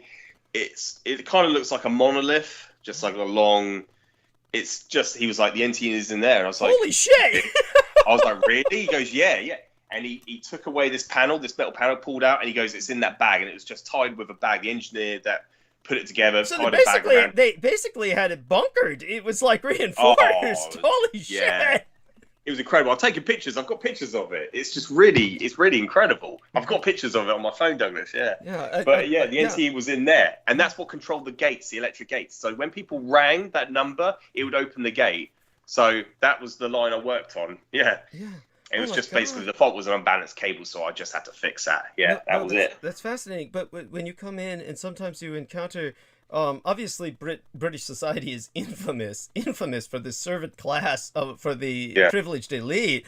Do any of these maids come onto you, or any of these, or have you noticed any of these actual classical British butlers, or are they all working overseas? Is what I mean to say. Like, what the fuck? I mean, so like, if some of these servants have to show you around, and you said this one woman had her own personal gardener. It was the gardener who showed you where the mausoleum monolith was, right? Yeah. He showed me exactly where it was. He goes, I know. Yeah, he showed me basically. Right. She gave him the orders to do so. Yeah, because she wasn't there. She was in London because I spoke to her directly. She was doing a really important business meeting in London. So holy she shit. said, oh my God, that's got to be holy shit. And I've been to another house actually. It's like you want to kind of find out what they do for a living. You kind of want to know who they are and if what their background is. And I went to this other extraordinary house, absolutely massive. And this guy was obviously a famous musician, but I tried asking some questions. He didn't want to answer a single question. I said, "Oh yeah, do you do this for a living? Is this your area? Is this your profession to do with music?" And he was like, "Yeah, this is my profession."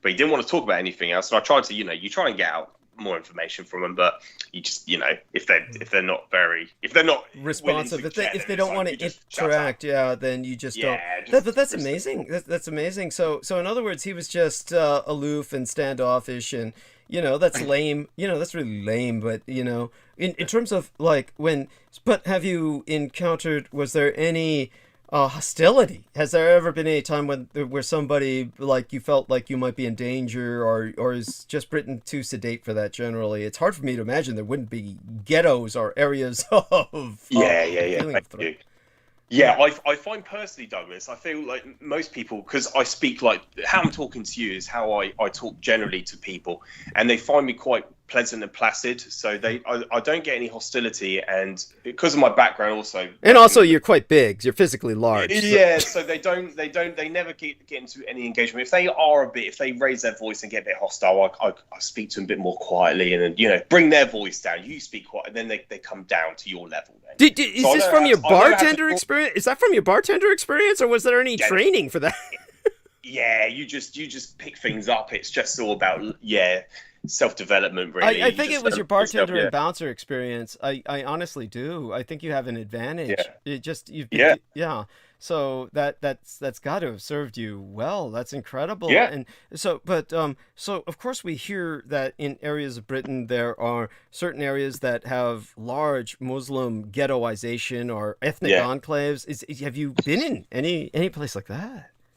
No, I haven't personally, Douglas. No, I haven't personally. But interestingly, what I wanted to say. But the week I was up at Yarnfield, they did mention that, because this is where I knew more than what anyone else in that room knew, because they were talking about behind posters they put these razor blade shards. Or they put needles. Yeah. So they have these placed behind. So they're these posters that you rip off the poster and then. Over telephone masts or over the telephone poles. So when the engineer comes along and they rip the poster off, they get cut. Stuck. Or cut and stuck. They get impaled by these needles or by all these shards of razor blades. By the way, that's a form of ambush. That's a form of ambush by saboteurs. And so go on, please. Thank you. Douglas. And of course, the ramifications of that is you could contract things like HIV and stuff. Yeah. So. Yeah, and this is what I was, when they asked the question, they go, are you guys aware of this? This is what's been going on in the news. Of course, conspiracy theorists trying to portray that, we're spreading COVID-19 through these telephone masts. And that's exactly how I mentioned it to him. I brought up and I said, I'm aware of it. And I said about what they're doing. They're putting these needles. Because what we have these needle bins in our vans. We keep them. Yeah. So if we find them in some of the green cabinets, what we call PCPs, we will pick them out and we'll chuck them in a needle bin. They supply these needle bins to us because they're everywhere in our network. So they find them in these JF4s, these joint boxes in the ground, or they find them in these primary cross connection points in the network. So they throw them, these people that are, either junkies or they're doing it deliberately, like we were just saying, sabotaging our network, trying to, the real conspiracy theorists. This is what's so offensive. These are the true conspiracy theorists that people should be angry at. It should be, and not people like me and Douglas. Instead of people like us. Yes, these are the people they should be ostracizing. This is in. So, do you feel that this is kind of like? So, is this still a clear and present danger? Obviously, it's something to be always concerned about. And these people, the Russians, are propagandizing so that people continue to do this, but. Yeah, so go on. So they did warn people about that. How did some people respond? Did they just shake their heads, or how did the people being trained? Be honest, that's what's so frightening, Douglas. There wasn't a response or reaction to it. Whether there could have been I don't know if they had, I don't know what they were feeling. Nobody really spoke about it. It was the thing that they presented to us as a group. And of course, I was the only one that was aware. I actually put my hand up to respond to it in front of everyone. And like I did with the historical facts on what the guy presented about Joseph Stalin, it was a bit like that, but it was quite. I don't know how people. It was interesting that nobody really reacted to it. Well, I think, like you said, a lot of these. Are they? Do they agree, or are they? I mean, come on, we're going into a job role where this could affect us. This is something that we could encounter. So it's something that they did the right thing to make us all aware of. Yeah, It was and obviously, if this is a fate that could possibly be worse than death. I mean, if you contract HIV through some stage, I mean, this is going to impact you the rest of your life. You're going to be on HIV cocktails. In terms of, I just think that most of these men, like you said, they're probably hardened thugs. I get, that would not surprise me if they were, took on a bunch of these guys and they just weren't surprised at it because they come from a background where something like that wouldn't faze them. That's what would make the most sense. Yeah, absolutely, Douglas. Yeah, that's what I gathered anyway. That's exactly how I perceived it. Okay. Yeah. And amazing. So when so have you ever had to work in tandem with somebody where they dispatched two of you to get a job done? How's that worked out? Yeah, you do. Yeah, because it's supposed to be a singleton job where it's just an individual, but you do get jobs where it's just easier where there's two of you. But yeah, where I have not me, but secondary, a colleague of mine, he was saying that one of the customers one of the houses he was working in, the guy got really aggressive towards him and said, "No, I don't want my NTE here. You've got to do a lead in into this room." And the colleague of mine, he said to the customer that, "Well, no, I feel like because he basically refused him to actually leave. He said, "You're not leaving until you get this job done." And so he was held captive at that point. He was a hostage. Oh shit! So then he rang the boss up, and then the boss said, "I'm sending someone there, as a secondary person there, to intervene, but also we're going to red list you. That means you can never have broadband ever again." Ooh. If you get red listed, you will never have any provider will never serve broadband to you. You'll basically be red listed. So that's the threat to the customer. You have to do it our way. If it's not, then you're going to be red listed and no one's going to deal with you ever again. And so that was, when it gets to that point, it's serious. Yeah. And so, he was at that point, my colleague felt very insecure, rightfully so. He was held captive. And because the customer said, "You are not leaving until I get what I want." Well, no, that's not how it works.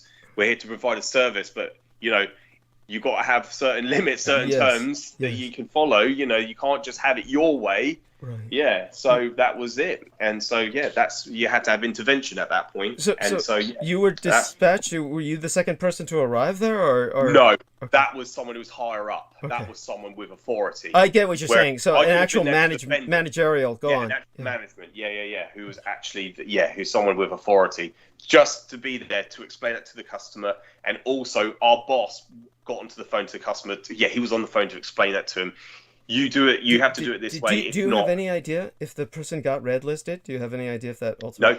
No. Okay. That's the thing. When you make that threat to anyone in the UK, it doesn't matter who they are. Yeah. If you say to them, "You're never going to have a broadband internet service ever," they're always going to comply to what you say. They're never going to refuse it, and that's what we've been told. That's how we've been trained. Right. No one is going to. If you tell them you're never going to have broadband ever again in that household, you actually have to not only that. Sorry, Douglas, but if they move. Their name is red listed. That's what it felt. Yeah, it had to follow them wherever they move because wherever they go. Yeah, they'll have to move country if they want broadband. They're never allowed to have it. So if they're red listed, it can never get revoked. Well, I'm sure someone with. If someone were truly, but of course, if someone were truly privileged, they wouldn't be acting like that. If someone were truly privileged, there would be no reason, no motivation for them to act like that.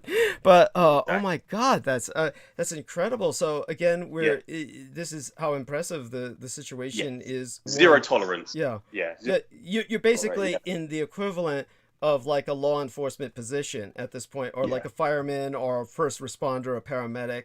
So this is how people need to understand what it is that you're doing. And in terms of the when it comes to the police, and so like you said, it took 8 men to take down that one Romani, 8 police officers. Mm-hmm. And when they respond to something like that, by the time they respond to a situation like that, how has the policy changed, or has it not? They're all unarmed, or are armed men finally called in when somebody gets shot or stabbed, and it takes something like that to bring armed men in?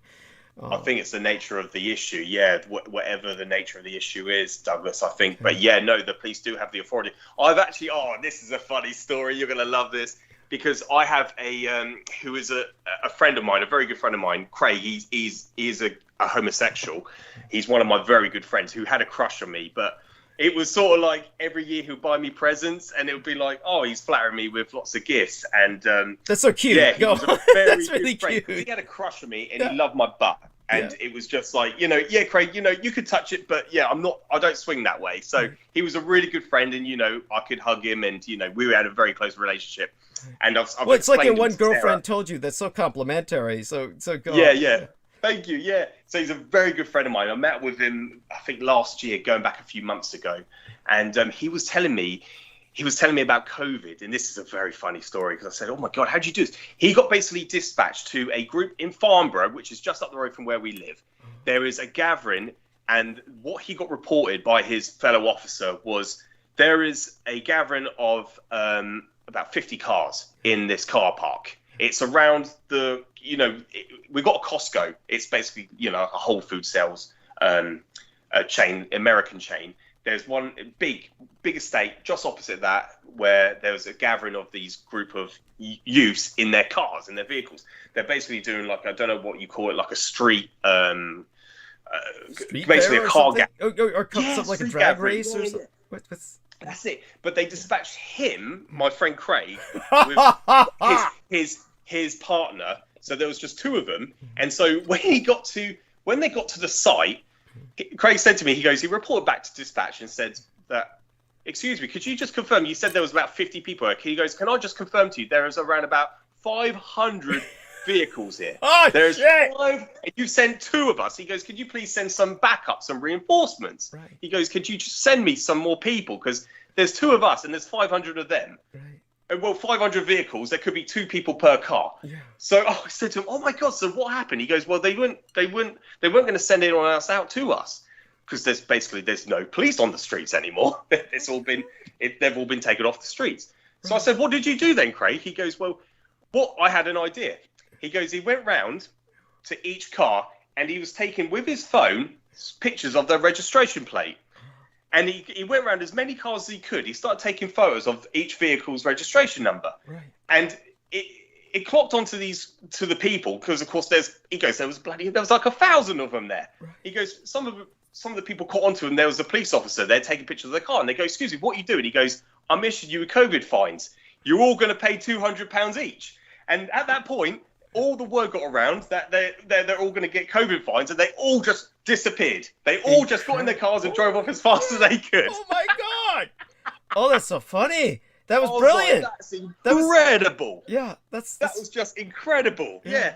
To stop during this time, it was COVID. So it's a pandemic. They're all gathering. They're not supposed to be gathering. And this is at the point where they could issue COVID fines to people if you're breaking the law, if you're breaking the COVID rules. And so, he went around to each vehicle taking pictures of their registration and told them, you're going to all get COVID fines. And that got rid of them all. They all got in there. He goes, I've never seen anyone shot off so quick in his life. And then, by the way, there was like 1,000 people. That's amazing. He goes, just 2 officers managed to get them to disappear like that. That's incredible. Oh my fucking God. He ought to be given a fucking medal.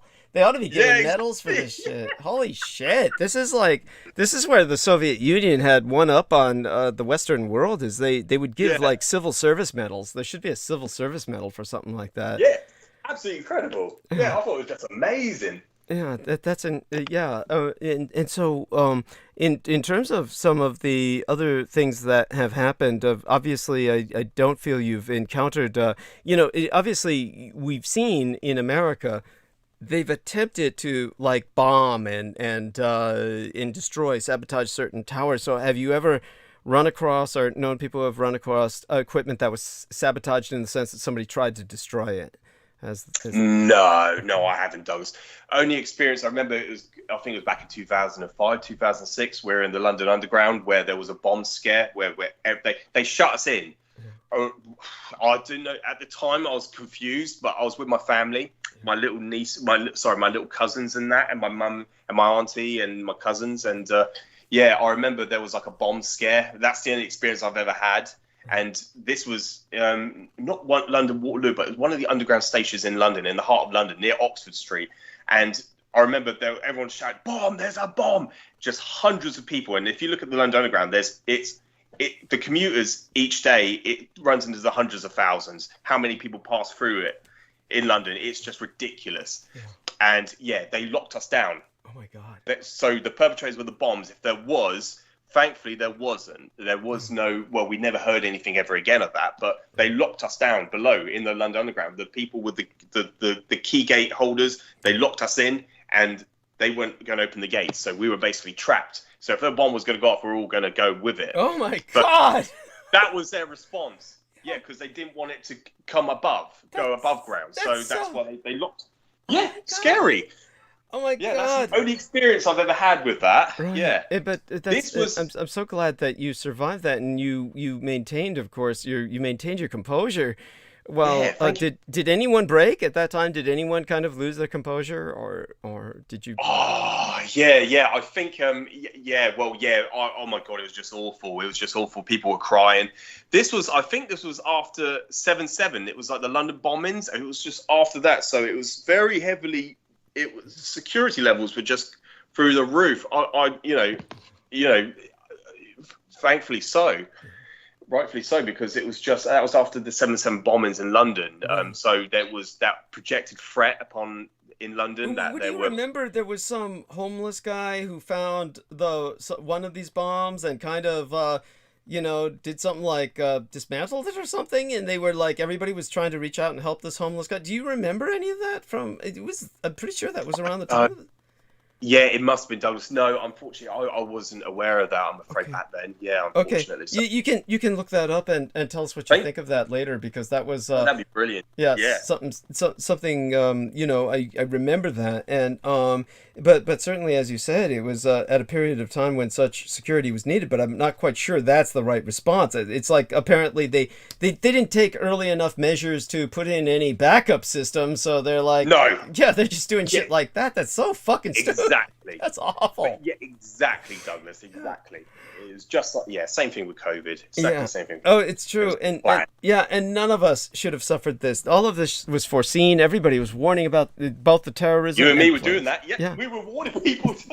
Yes. Thank you.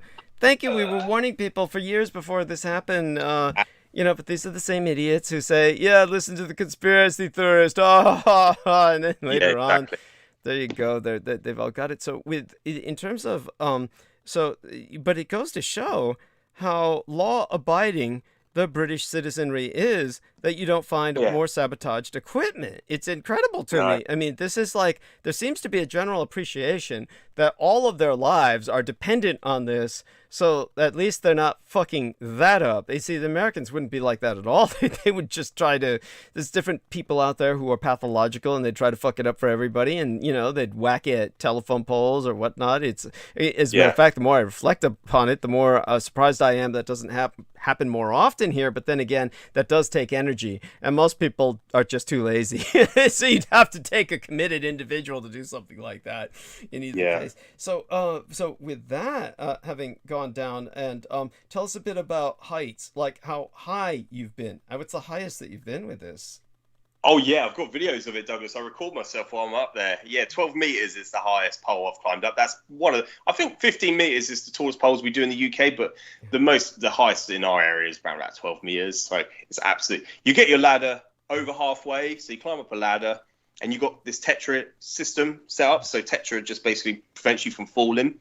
The only way you can fall is if the pole actually snapped. If it just and this is new. Tell people how you didn't have this before. This is all new. No, so everyone free climbed before. Basically, oh shit! That's crazy. Oh my god, how many people died? Rope. How many people died? Well, people would fall, and be impaled by whatever was beneath them, and they showed you horror stories. When we joined, they showed you horror stories, and people have died. People died. We're no longer allowed to work between. If there's water, anything that's above an inch or two is classed as depth, which means you can drown. Anything that's above, that's beneath true. the depth. That's true. By the way, if you which you can drown in your own puddle. You can drown in a puddle, basically. Absolutely. But they tell us you're not allowed to work anywhere between 5 meters of water. So if you're working in an area, if you're working in a proximity where there's water within 5 meters away, you're not working. You're not working near water at all. So that is one of the. So how do they handle that? Because last year, unfortunately, a fellow colleague of OpenReach of ours, he drowned in a. Yeah, I think it was sort of like I don't know if it was like a.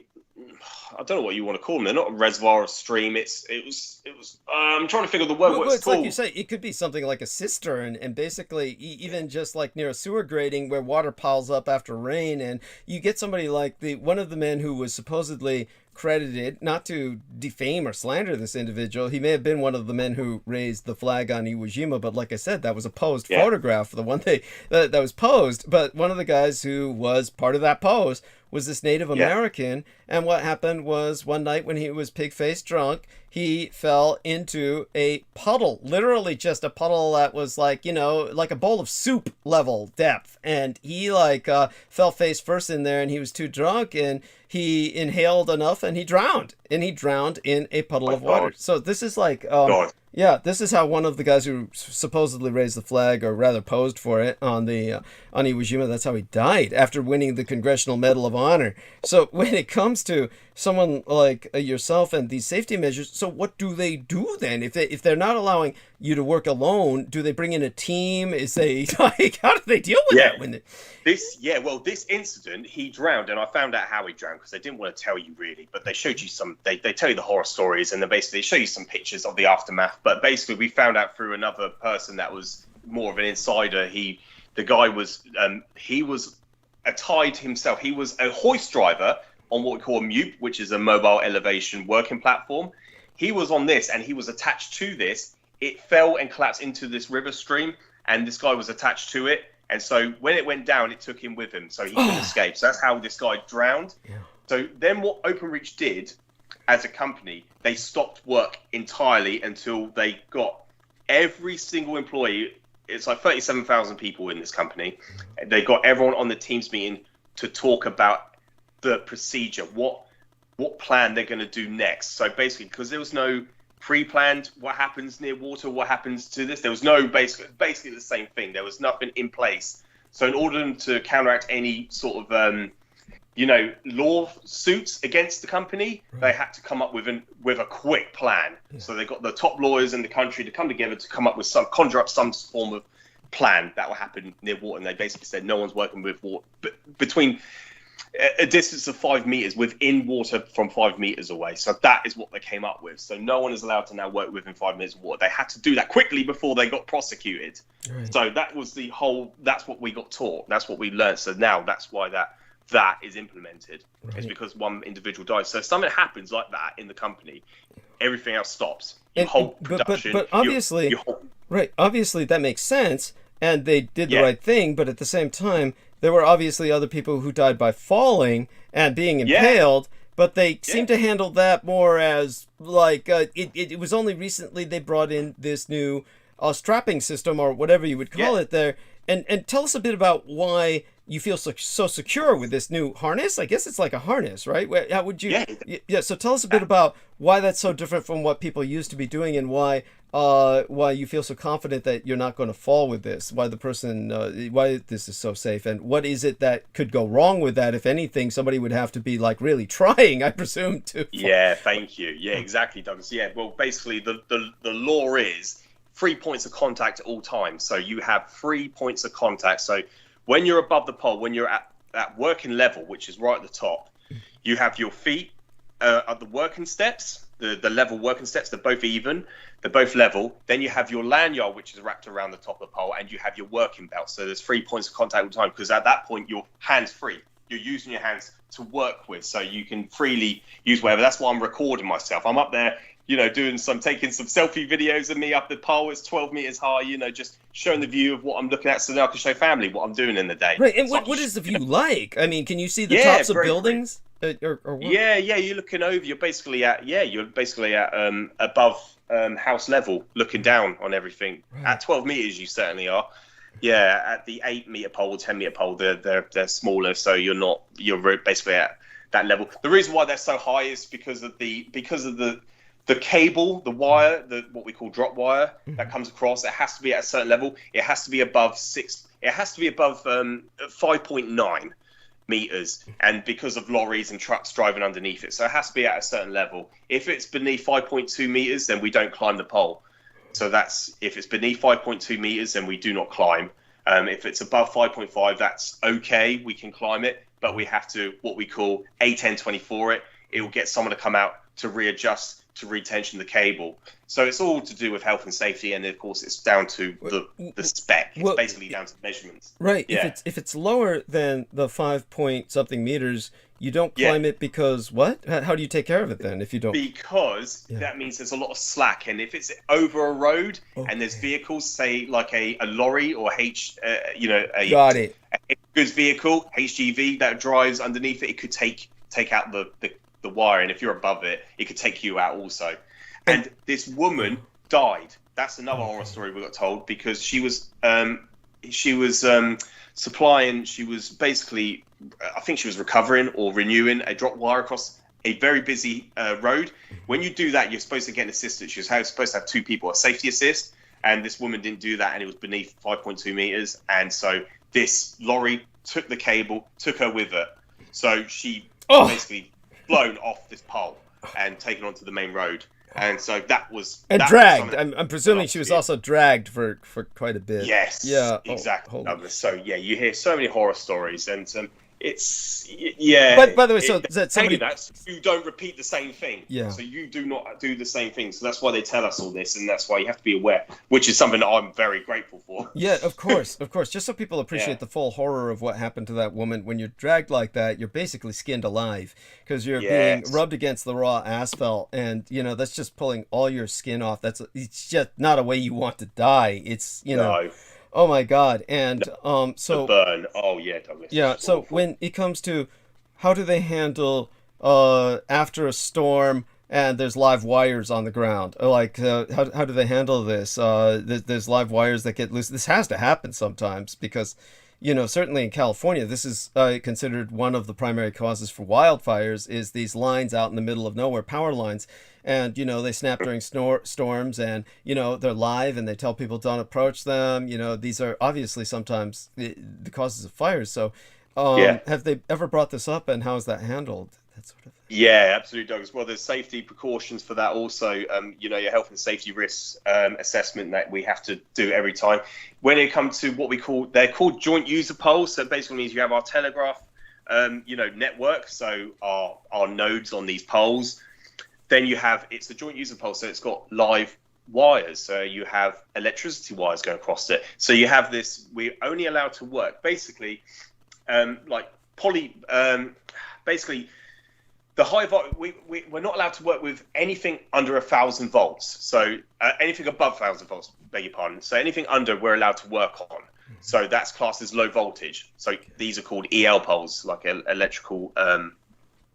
Poles that we're allowed to climb up, but we have a blue ladder as opposed to our normal stainless steel ladder.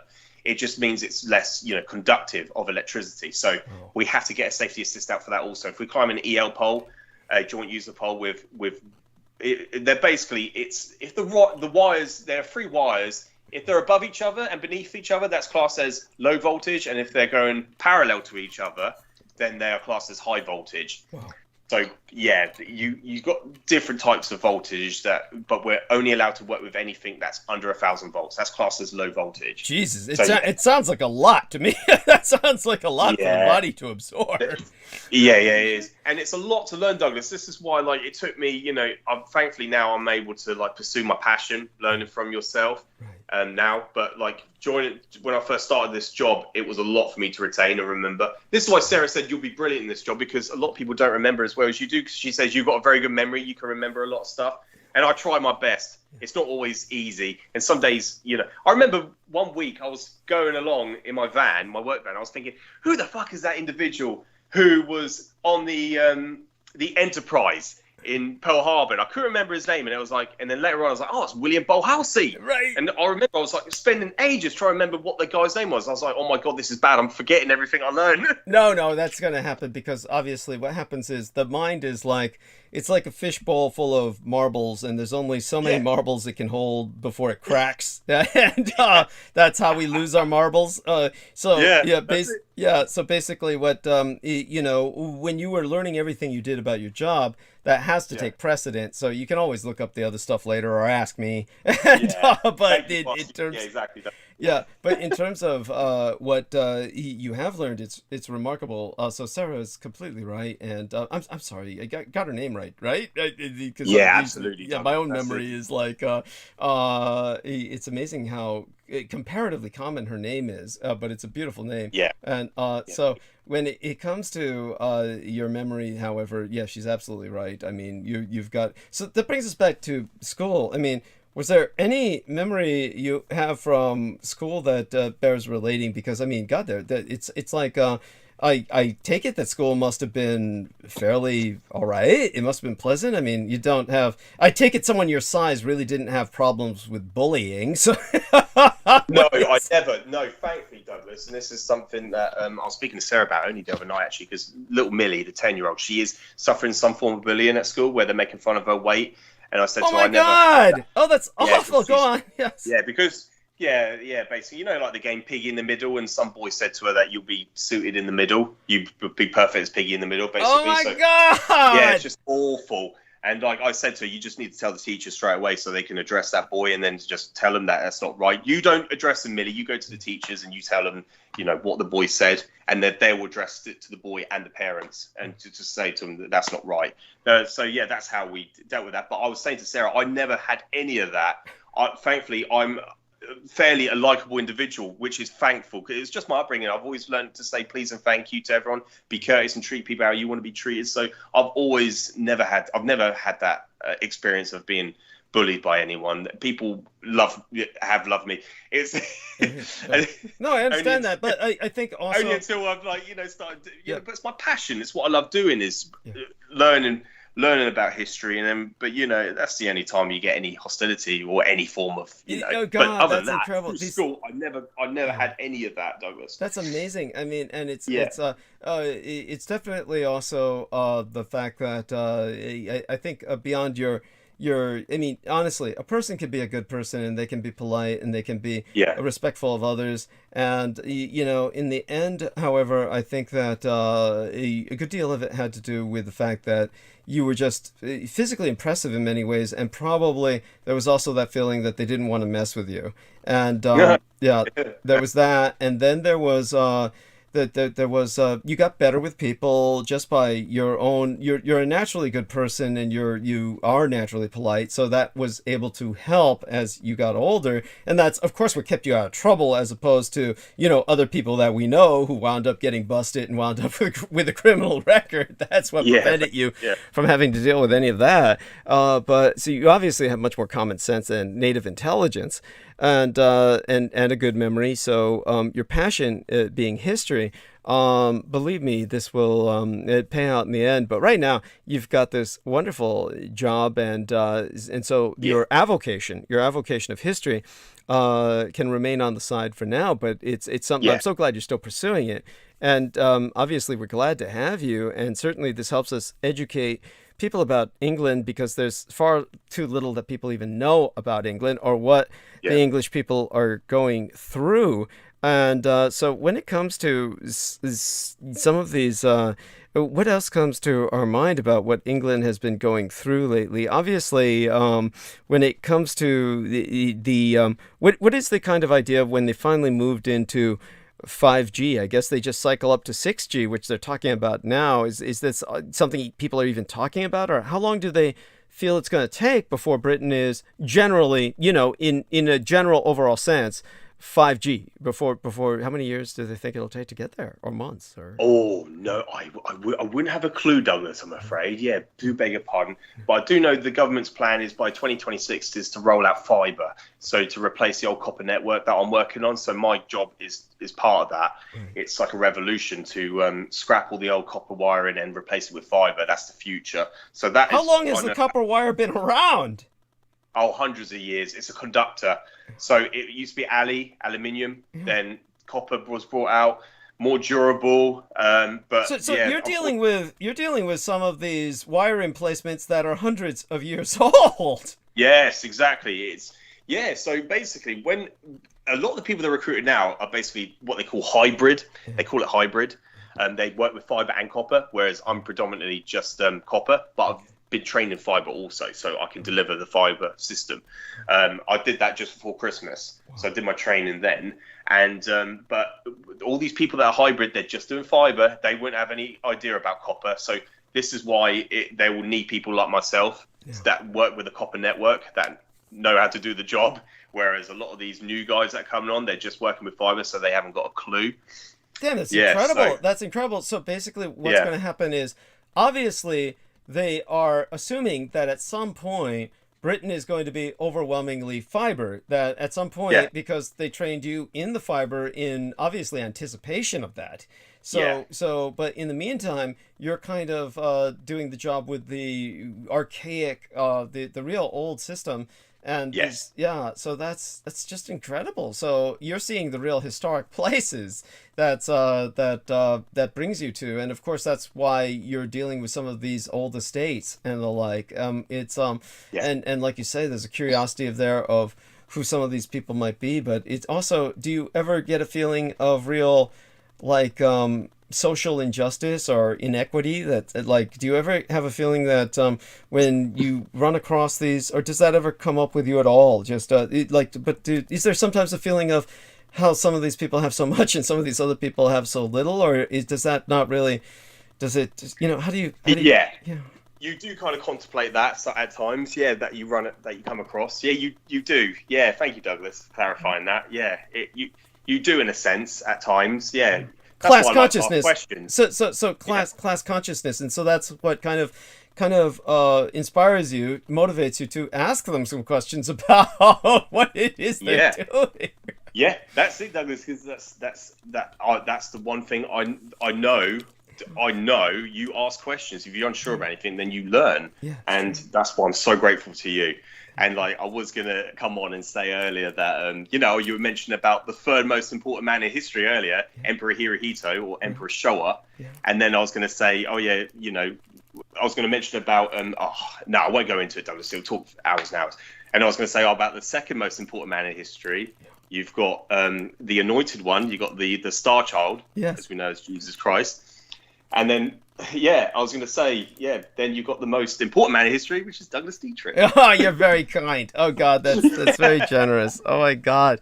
But feel free to go on for Hirohito for a while. I mean, we've got some time left. I'm just so glad to have you with us. And the fact that we could, spend time together through the majority of the transmission is fine by me. Believe me, you have no idea how happy I am.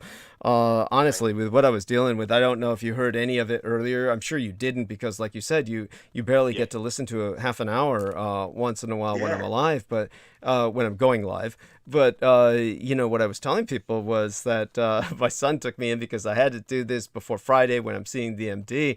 I had to get a bunch of tests today because it's a new MD and he needs all the info on me he can get. And I switched my MDs in the hope that this one will help prescribe a chiropractor. And but in terms of when we're dealing with the what I had to do, I also had to get a bunch of shots. I had to get the flu shot, the COVID booster. So I got a Moderna booster, the flu shot, and then it was recommended because I'm over 50 to get the shingles vaccination. Yes, so I got that, and so I got that all this morning, and you have no idea how sore I was. It was just like, oh my God, it was like, that's a lot of shots at once. I got 3 diseases my body is fighting. God. That's a lot in it. But you're doing really well, Douglas. You don't sound like you're doing very, very well. I'm very impressed. You're very it's gracious. Good. Yeah, you're gracious, but believe me, you helped. Oh my God, Oh, good. Going myself into monologue mode, it was just not something I was looking forward to tonight at all, and really didn't want to do. No. So believe me, you're a lifesaver. As always, you're a lifesaver. So when you were when you encountered that idiot Richard K. Cole Jr. and Pavel Edward together, and this is online, of course, so people understand this was a virtual encounter online. So when you're dealing with these people online, aside from what you've told us, was there anything else that they were saying? Like, what were they saying? No, because I remember telling you, I was like, oh, Douglas, I'm glad I'm speaking to you because it's easier to tell you. I remember being on transmission before, I told you what Pavel was trying to do to me. But then you you go back on that forum, that blog that he would do. Pavel's on there saying that me and Daniel Arola are both Nazi propagandists. So he would try and get you on their side by saying, oh, yeah, don't listen to Douglas because he's a liar. And I invited him, well, tell me how he's a liar. If you can prove it, then I'm quite happy to listen to you. I'm quite happy. You know, it's like, you know, I want to say to people, but you present it in the right way, Douglas. So if I tell people, well, you know, I've got my own will, I've got my own mind, I can make my own choices in life, you know, and I'm disappointed that you feel like that and I should be listening to this man. But if someone wants me to stop listening to you, they've got to find someone better than you. They've got to find someone that knows more than you. It's not going to happen. And you just listen to these individuals. And Richard K. Cole, obviously, I don't want to bring him any. I don't want to mention his name at all. It's okay. Yeah, you know, he's when not we worth have to, it. we have to. But go on, yeah. Yeah, we have to. But this guy initially was. This is why he was my enemy from day dot, because he was saying Douglas Dietrich's a liar. And I'm like, no, I could verify everything he's saying to be true. I can't prove Douglas to be a liar. And I've looked into this extensively more than anybody else, and I've never found anything he said not to be true. So that's an enemy of mine, someone who's not truthful, who doesn't present facts. And he was on that forum telling people, oh, this guy, Bizarre HD, he's defending him on his channel. And now Douglas is now praising him. This is when you first heard about me, Douglas, because I responded to him on my YouTube channel using that Bizarre HD, you know, my channel. That's right. I responded to him and he goes, oh, no, Douglas is praising you and you're a 13-year-old kid. I was like, this guy thinks I'm 13. So he's telling people I'm 13. No, I'm not. I'm 31. Just swap those numbers around. Then you got it right. But that's almost like on an occult level of satanic inversion. That was what they did with the American flag. They went from 13 stars to 31 stars on the upside down stars on the battleship, Missouri. It's like, that's just the kind of inversion that you expect from somebody who's just occulted. They're deeply brainwashed by the cult of the kings of Edom. There you have it. It's, oh my God. And so, go on. Please. Oh, beg your pardon. Yeah, you just jogged my memory. I could bring up so many more things now. And it's like, and then I took a screenshot of him saying, I've sent a video to, and I've got it right here, Douglas. You know, I've saved it. It's something that, you know, we published before on Facebook. It's saying that he's on that forum, Belgab, whatever it's called, saying that he sent the video to Michael Aquino and he got a response. So he was in direct contact with Michael Aquino, and he tried to delete that because I couldn't find it ever again. But thankfully, I took a screenshot as soon as I found it. Thank God. So, I mean, it's direct proof that he was in contact with him. With Michael Aquino, yes. So we are talking about a true cultist and operating under Aquino, now under Stephen Outram. But definitely, this is what we're contending with. Just so our public understand, we're dealing with the cult of the kings of Edom, the cult of the anti-gods, the Herodian insurgency, the followers of Herod, the man who would have killed your God if he had had that opportunity. This is the enemy, and understand they will stop at nothing. This is their entire life commitment. So when our man Salman Sheikh brings this up and he says, damn these people, etc., he says this with good cause. I mean, this is an individual who has every reason to say what he's saying. By the way, we have someone named I don't know how to pronounce their name. I'm going to guess at it, but Mete or Mi Sepkin, who says love from the South China Sea. So all love in return. And for all we know, of course, this could be a People's Liberation Army soldier on one of those artificial islands that communist China built up. And tell us a bit about how you feel about Britain handling these things, about how you feel Britain is obviously. Do you have any news about Hong Kong refugees that might be taken in? And how do you feel that Britain is responding to China in the South China Sea and some of the Britain's military maneuvers to show solidarity with Ukraine? Obviously in Ukraine, they're praising Britain, saying, God save the Queen. They have a hashtag, God save the Queen, because they're very heartened by the fact that the British have been so helpful. So obviously the British are still very internationally involved. And of course, this is a matter of pride. And tell us how, what you feel about this and whether you feel Britain is capable with what they have to deal with some of these emergencies. Because obviously they're all over the world. They have carrier groups, or shall we say, I don't know how the British refer to them, as kind of like these Harrier carriers, they used to call them, or the Commando carriers. But they're trying to build, or did they build, a larger carrier, and were there issues with that, or what do you know about Elizabeth. Yeah, the Queen Elizabeth, it was called. Yeah, It's a Navy ship. Like my granddad served. My granddad, he was in the auxiliary fleet. He was in the merchant navy in the Falklands War also. So after in Burma, much later on in life, in the 1980s, he then served. The Margaret Thatcher dispatched him after serving out for a year, like I think it was something like 18 months. She then sent him because he had nuclear weapons on board the on his auxiliary ship, which was known as the Austin, the Fort Austin. Anyone can look this up, but I've got all the references to it saved on my iPad. That's incredible. Go on. Yeah. He was deployed in the Falklands War, and I've got the exact route. I've got it all. So here they saved. brought nuclear weapons in theater. Go on. They had nuclear weapons. Yeah, my granddad. He was, and this is the thing, Douglas. My granddad, he recorded everything on his camcorder, and I wish I could somehow.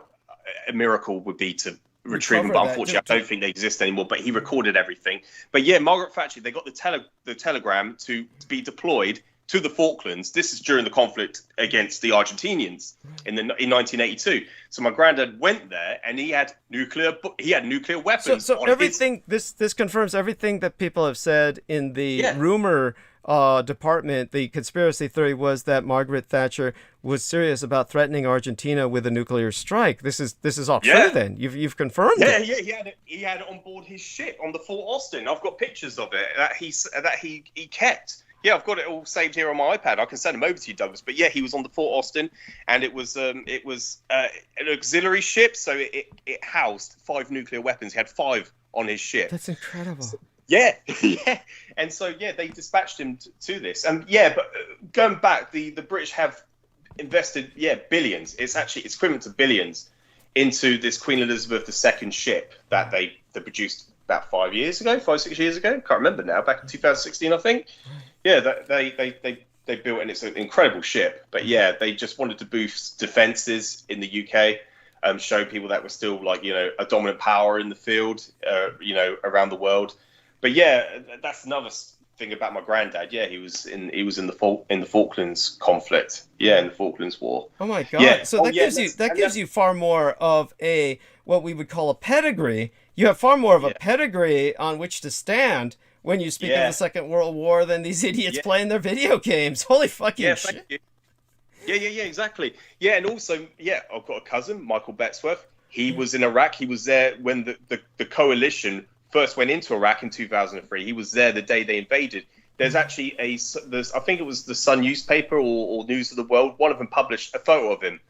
He was on the front page of the newspaper, and so I've got that saved as well. You need to rub that in people's faces when people come at you with this bullshit. How would you know what you're talking about? Rub that in people's faces, and this is something that they can't say anything against that, and they're going to have to. 20 minutes left. It says reconnection successful, so let's hope everybody can hear us. They should be able to hear us, and I'm just going to raise the screen here and make certain that we're still on. And I do want people to know tonight's a very special transmission. We were very blessed to have George Knight with us. This is something that hopefully will happen more regularly in the future, where we can, get him back on more leisurely, and we won't need to feel the kind of, shall we say, pressure that we felt tonight with trying to get a lot out of there at once. But with the kind of things that you've seen, the American, shall we say, federal response to what we've exposed, obviously it was after we published the Roswell Deception, you heard the Americans start saying, oh, well, the Pentagon's releasing information on UFOs now and all this shit. So did you get the impression that the British did anything equivalent, or what were... Oh, Douglas, I'm so glad you mentioned that, because this is something I don't think I brought up before, but I wanted to. I remember back in the year 1995, obviously such a significant year. It was under, in the United States, Bill Clinton. He was president of the United States. Obviously, you've gone into him so many times before. But I remember in that year, in our newspapers, they started to release the alien autopsy video of the Roswell crash in 1995. Obviously, that's so significant because, of course... Thank you. In Otway City, and I remember this significantly as a kid, because I was, at that time, I think I was about 7 or 8 years old, and I remember that so distinctively, because in 1995, that was when they started bringing out all these documentaries on Roswell, and that was so significant because that is also related to what was going on in between the Bill Clinton administration and what was going on in Japan, and with the sanctions that he later imposed on Japan, and that's why the Japanese divested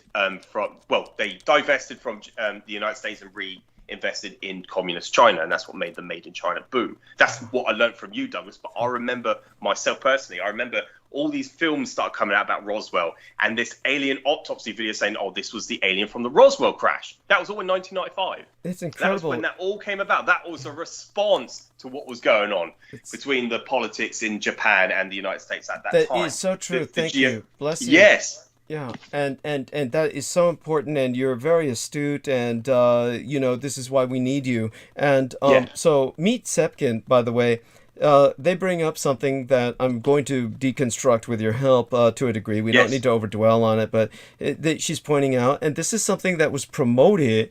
I don't know if this man originated it, but you might remember there was an Englishman who interviewed me named David Griffin, and his name was pronounced so weirdly because it was David, but he spelled the ID, the letters were in uppercase, so it was DAV and then uppercase ID, so David Griffin instead of David Griffin. Yeah. But he was the man who was running Exopolitics UK, and this was the individual who interviewed myself, and then later on, after all the hits he got using my videos, just like kind of like all these people, they use my videos to get all these hits, like Amber Rose Dio. Her entire channel, of course, was based on hits because of my videos. And then after I severed with her, then of course her channel collapsed and she had to set up a new channel because there was no hits on her channel. All of this is indicative of how these people behave. But in the case of David Griffin, who was affiliated with this Exopolitics UK,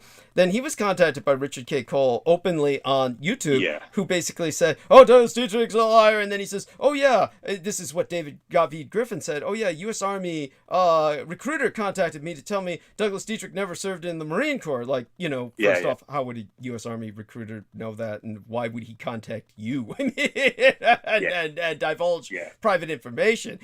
If that were even true, why would he do that? Because he's risking basically, losing his job, essentially, theoretically. But anyhow, so when he did that, and then eventually he took down the interview. So of course it was saved by our man John Warrington in England. Yes. But with this David Griffin, one time I was speaking about this with Crystal River and Peter Moon the other day. He was pushing this black goo being responsible for why they were in the Falklands. If they were in the Falklands for anything, it was to maintain a monopoly, or some, shall we say, some control over the potential for oil exploitation. But they've never really exploited that in the Falklands. They never really, you never had any increase in production from the Falklands after that war. They never took advantage of that resource, and God knows, they were, whatever went down there, you could call that black gold, black goo, but then this stupid myth, this rumor started about it's the black goo from the X-Files. And so what Meet Sepkin is saying is Falklands War, it was all about black goo. They bring B goo from there and use it in C19 black goo made from the same material, graphene oxide. Okay, but that's like, please, I mean, don't be misinformed, Meet Sepkin. It's honestly, this is like, why would they need to do that? It's a synthetic. They can manufacture synthetics, and in terms of something like that, why would you need to dig out a natural product? I mean, we have this thing called petroleum that we use to make plastic. Okay, so we don't need it. Exactly. So when have you run across any of this, or did you remember that from David Griffin? Did any of this ring a memory bell with you? No. Okay. No, it hasn't. Is it David Ray Griffin? Is that correct as well, Douglas? It may be. I never bothered to follow up. Probably. Why? Do you run across him on Facebook or see him? Is he saying anything? No. I have heard of it. I think I might have listened to one of your the broadcasts with you and him. I think that's the only way I've recalled his name. Right. Yeah. Yeah. some of your older stuff, Douglas, which I love. I love listening to some of your older stuff. Yeah, because I was a lot more passionate back then. The one thing they succeeded in doing was, over the years, they've succeeded in really just killing my passion. They've succeeded in that. I mean, because, they've managed to just, there's been enough just, shall we say, ambushes where, and it doesn't even matter if they're intentional ambushes. Like, I've talked to idiots where they won't take me seriously, where I tell them, I'm not your regular interview. If you don't take security measures, your interview is going to be wiped out.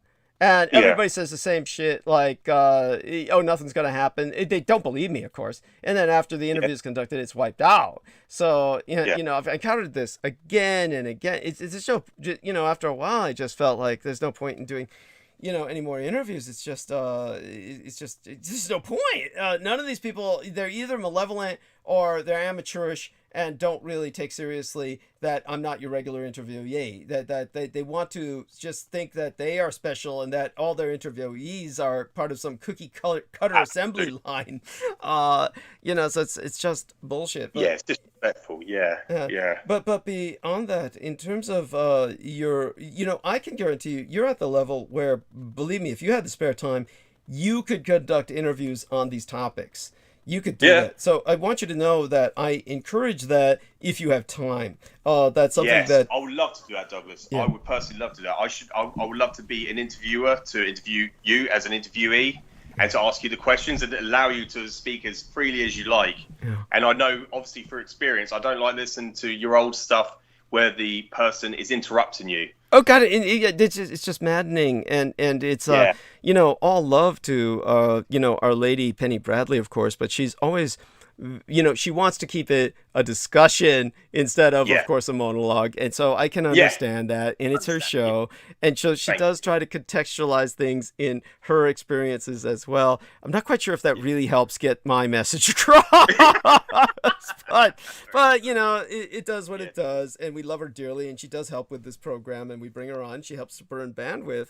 In terms of, she said she received a friend request from you, so, good thing. I was hoping she'll be on, but I will speak to her eventually, on the show, hopefully in the near future. Yeah, and you know what? Yeah. She could do an interview with you, and so could Salman Sheikh, and hopefully Salman Sheikh interviews you sometime soon, and you could speak to her about these subjects as well.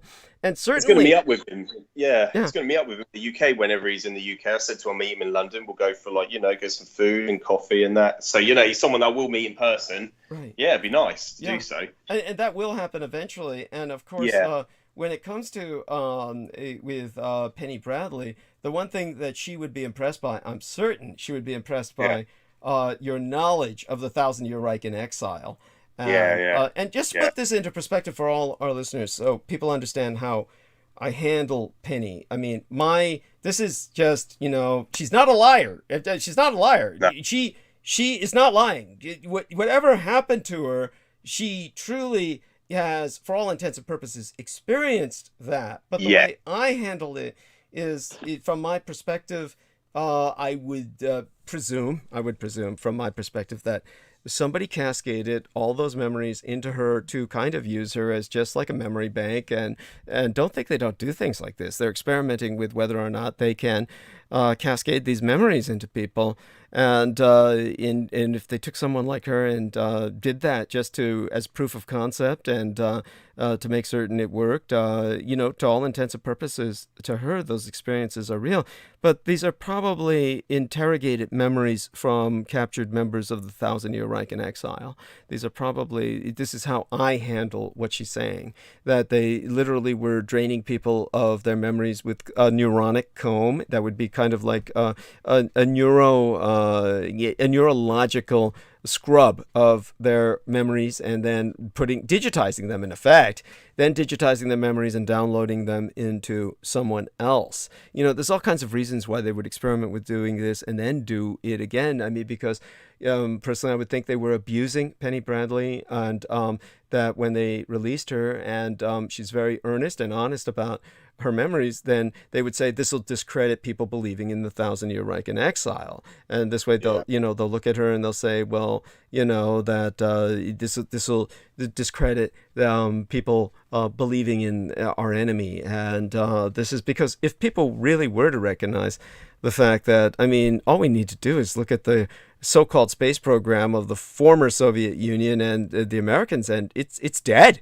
It's dead. There's nothing in space effectively. They're in this like stupid little hotel in low Earth orbit that they call the International Space Station.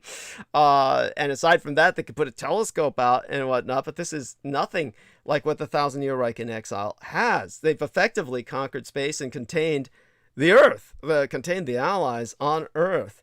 And so we have a total victory in that regard of the Thousand-Year Reich in Exile. And, until people come to terms with that, at that point, people would just say, why don't you fucking stop the war? That's the last thing they want because they lose control. And, of course, when it comes to our man, Mr. George Knight, he would be far more diplomatic than myself. He wouldn't need to mention, Cascade Memories when he's talking with Penny. If she interviews him, then he would stick with what he knows of the Thousand-Year Reich in Exile rather than talk about that. But, because he's a much more likable guy than I am.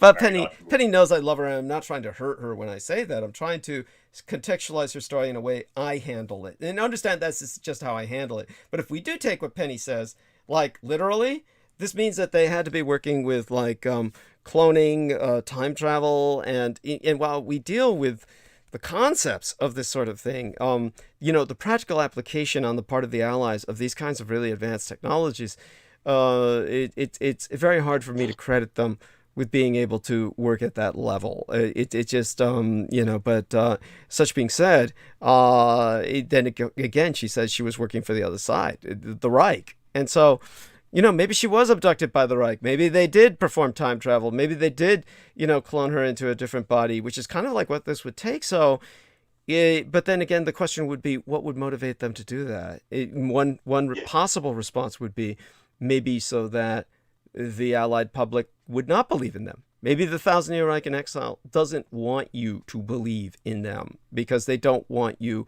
They just don't want you at all. They don't want to deal with you. Exactly, Douglas. Yeah, because that's exactly what Sarah said to me as well. Because we were driving one night, and I looked up. We saw this craft, very, very bright, and she goes, "I knew you were going to say that." And she goes, "I wouldn't be surprised if they're after you because you keep talking about them." Oh, that's so funny. Because maybe they don't want you to know about them. That's so adorable. Oh my God, she's sharp. Yeah. She's sharp. Oh, I love her. Yes. Yeah, absolutely. I said, well, no, exactly. But the reason why I do what I do is because I'm just exposing this because this is all hidden. And whether they want me to expose it or not, they could probably, if they can, I would love to know if they actually know about, mine and your existence, Douglas. But I don't know if they have any capable means of doing so. But you'd think, I would certainly know that if the British government and the Empire were going to go into a head-to-head conflict with the Thousand-Year Reich, I knew that they would want to know, they want to get everyone that knows as much as they do know about. So they would ask people like me to be advisors. So that's something I have said to Sarah, like if they knew what I knew, they might ask me to be an advisor or to get some information about what I know. But absolutely. I wouldn't think that, I would, it be, that's one of the questions that I would, because of course, people ask us the big questions. What do they want and where are they and what do they do and stuff? Of course, we're asking the question, about ourselves. What do they want? We're asking what do they want from us? Yeah. Do they want to be left alone? This is the thing that my conclusion, of course, would be that, of course, we don't know. There could be things that happen that lead to a change in regime or a change in strategy, a change in objectives, that there may come a time when the Thousand-Year Reich in Exile plans for the invasion of the surface world. I mean, certainly that's what the Allies and the United Nations have always been worried about, and this is why they maintain a watch on Antarctica as well as a hands-off policy, and also why they maintain Taiwan in the pariah state that my homeland and heartland abides, it has to thrive under, despite these impositions, this ostracization by the global community as the last Axis power on Earth, producing the majority of the world's high technology microchips. So it's got to really tell you something when the pariah state that the United Nations is still legally at war with is the one that has the highest level of technology on Earth. I mean, what does that tell us? So the 1,000-Year Reich in Exile has a contact, a connection that is maintained, however, much in parcel. It has something going on with Taiwan that I can guarantee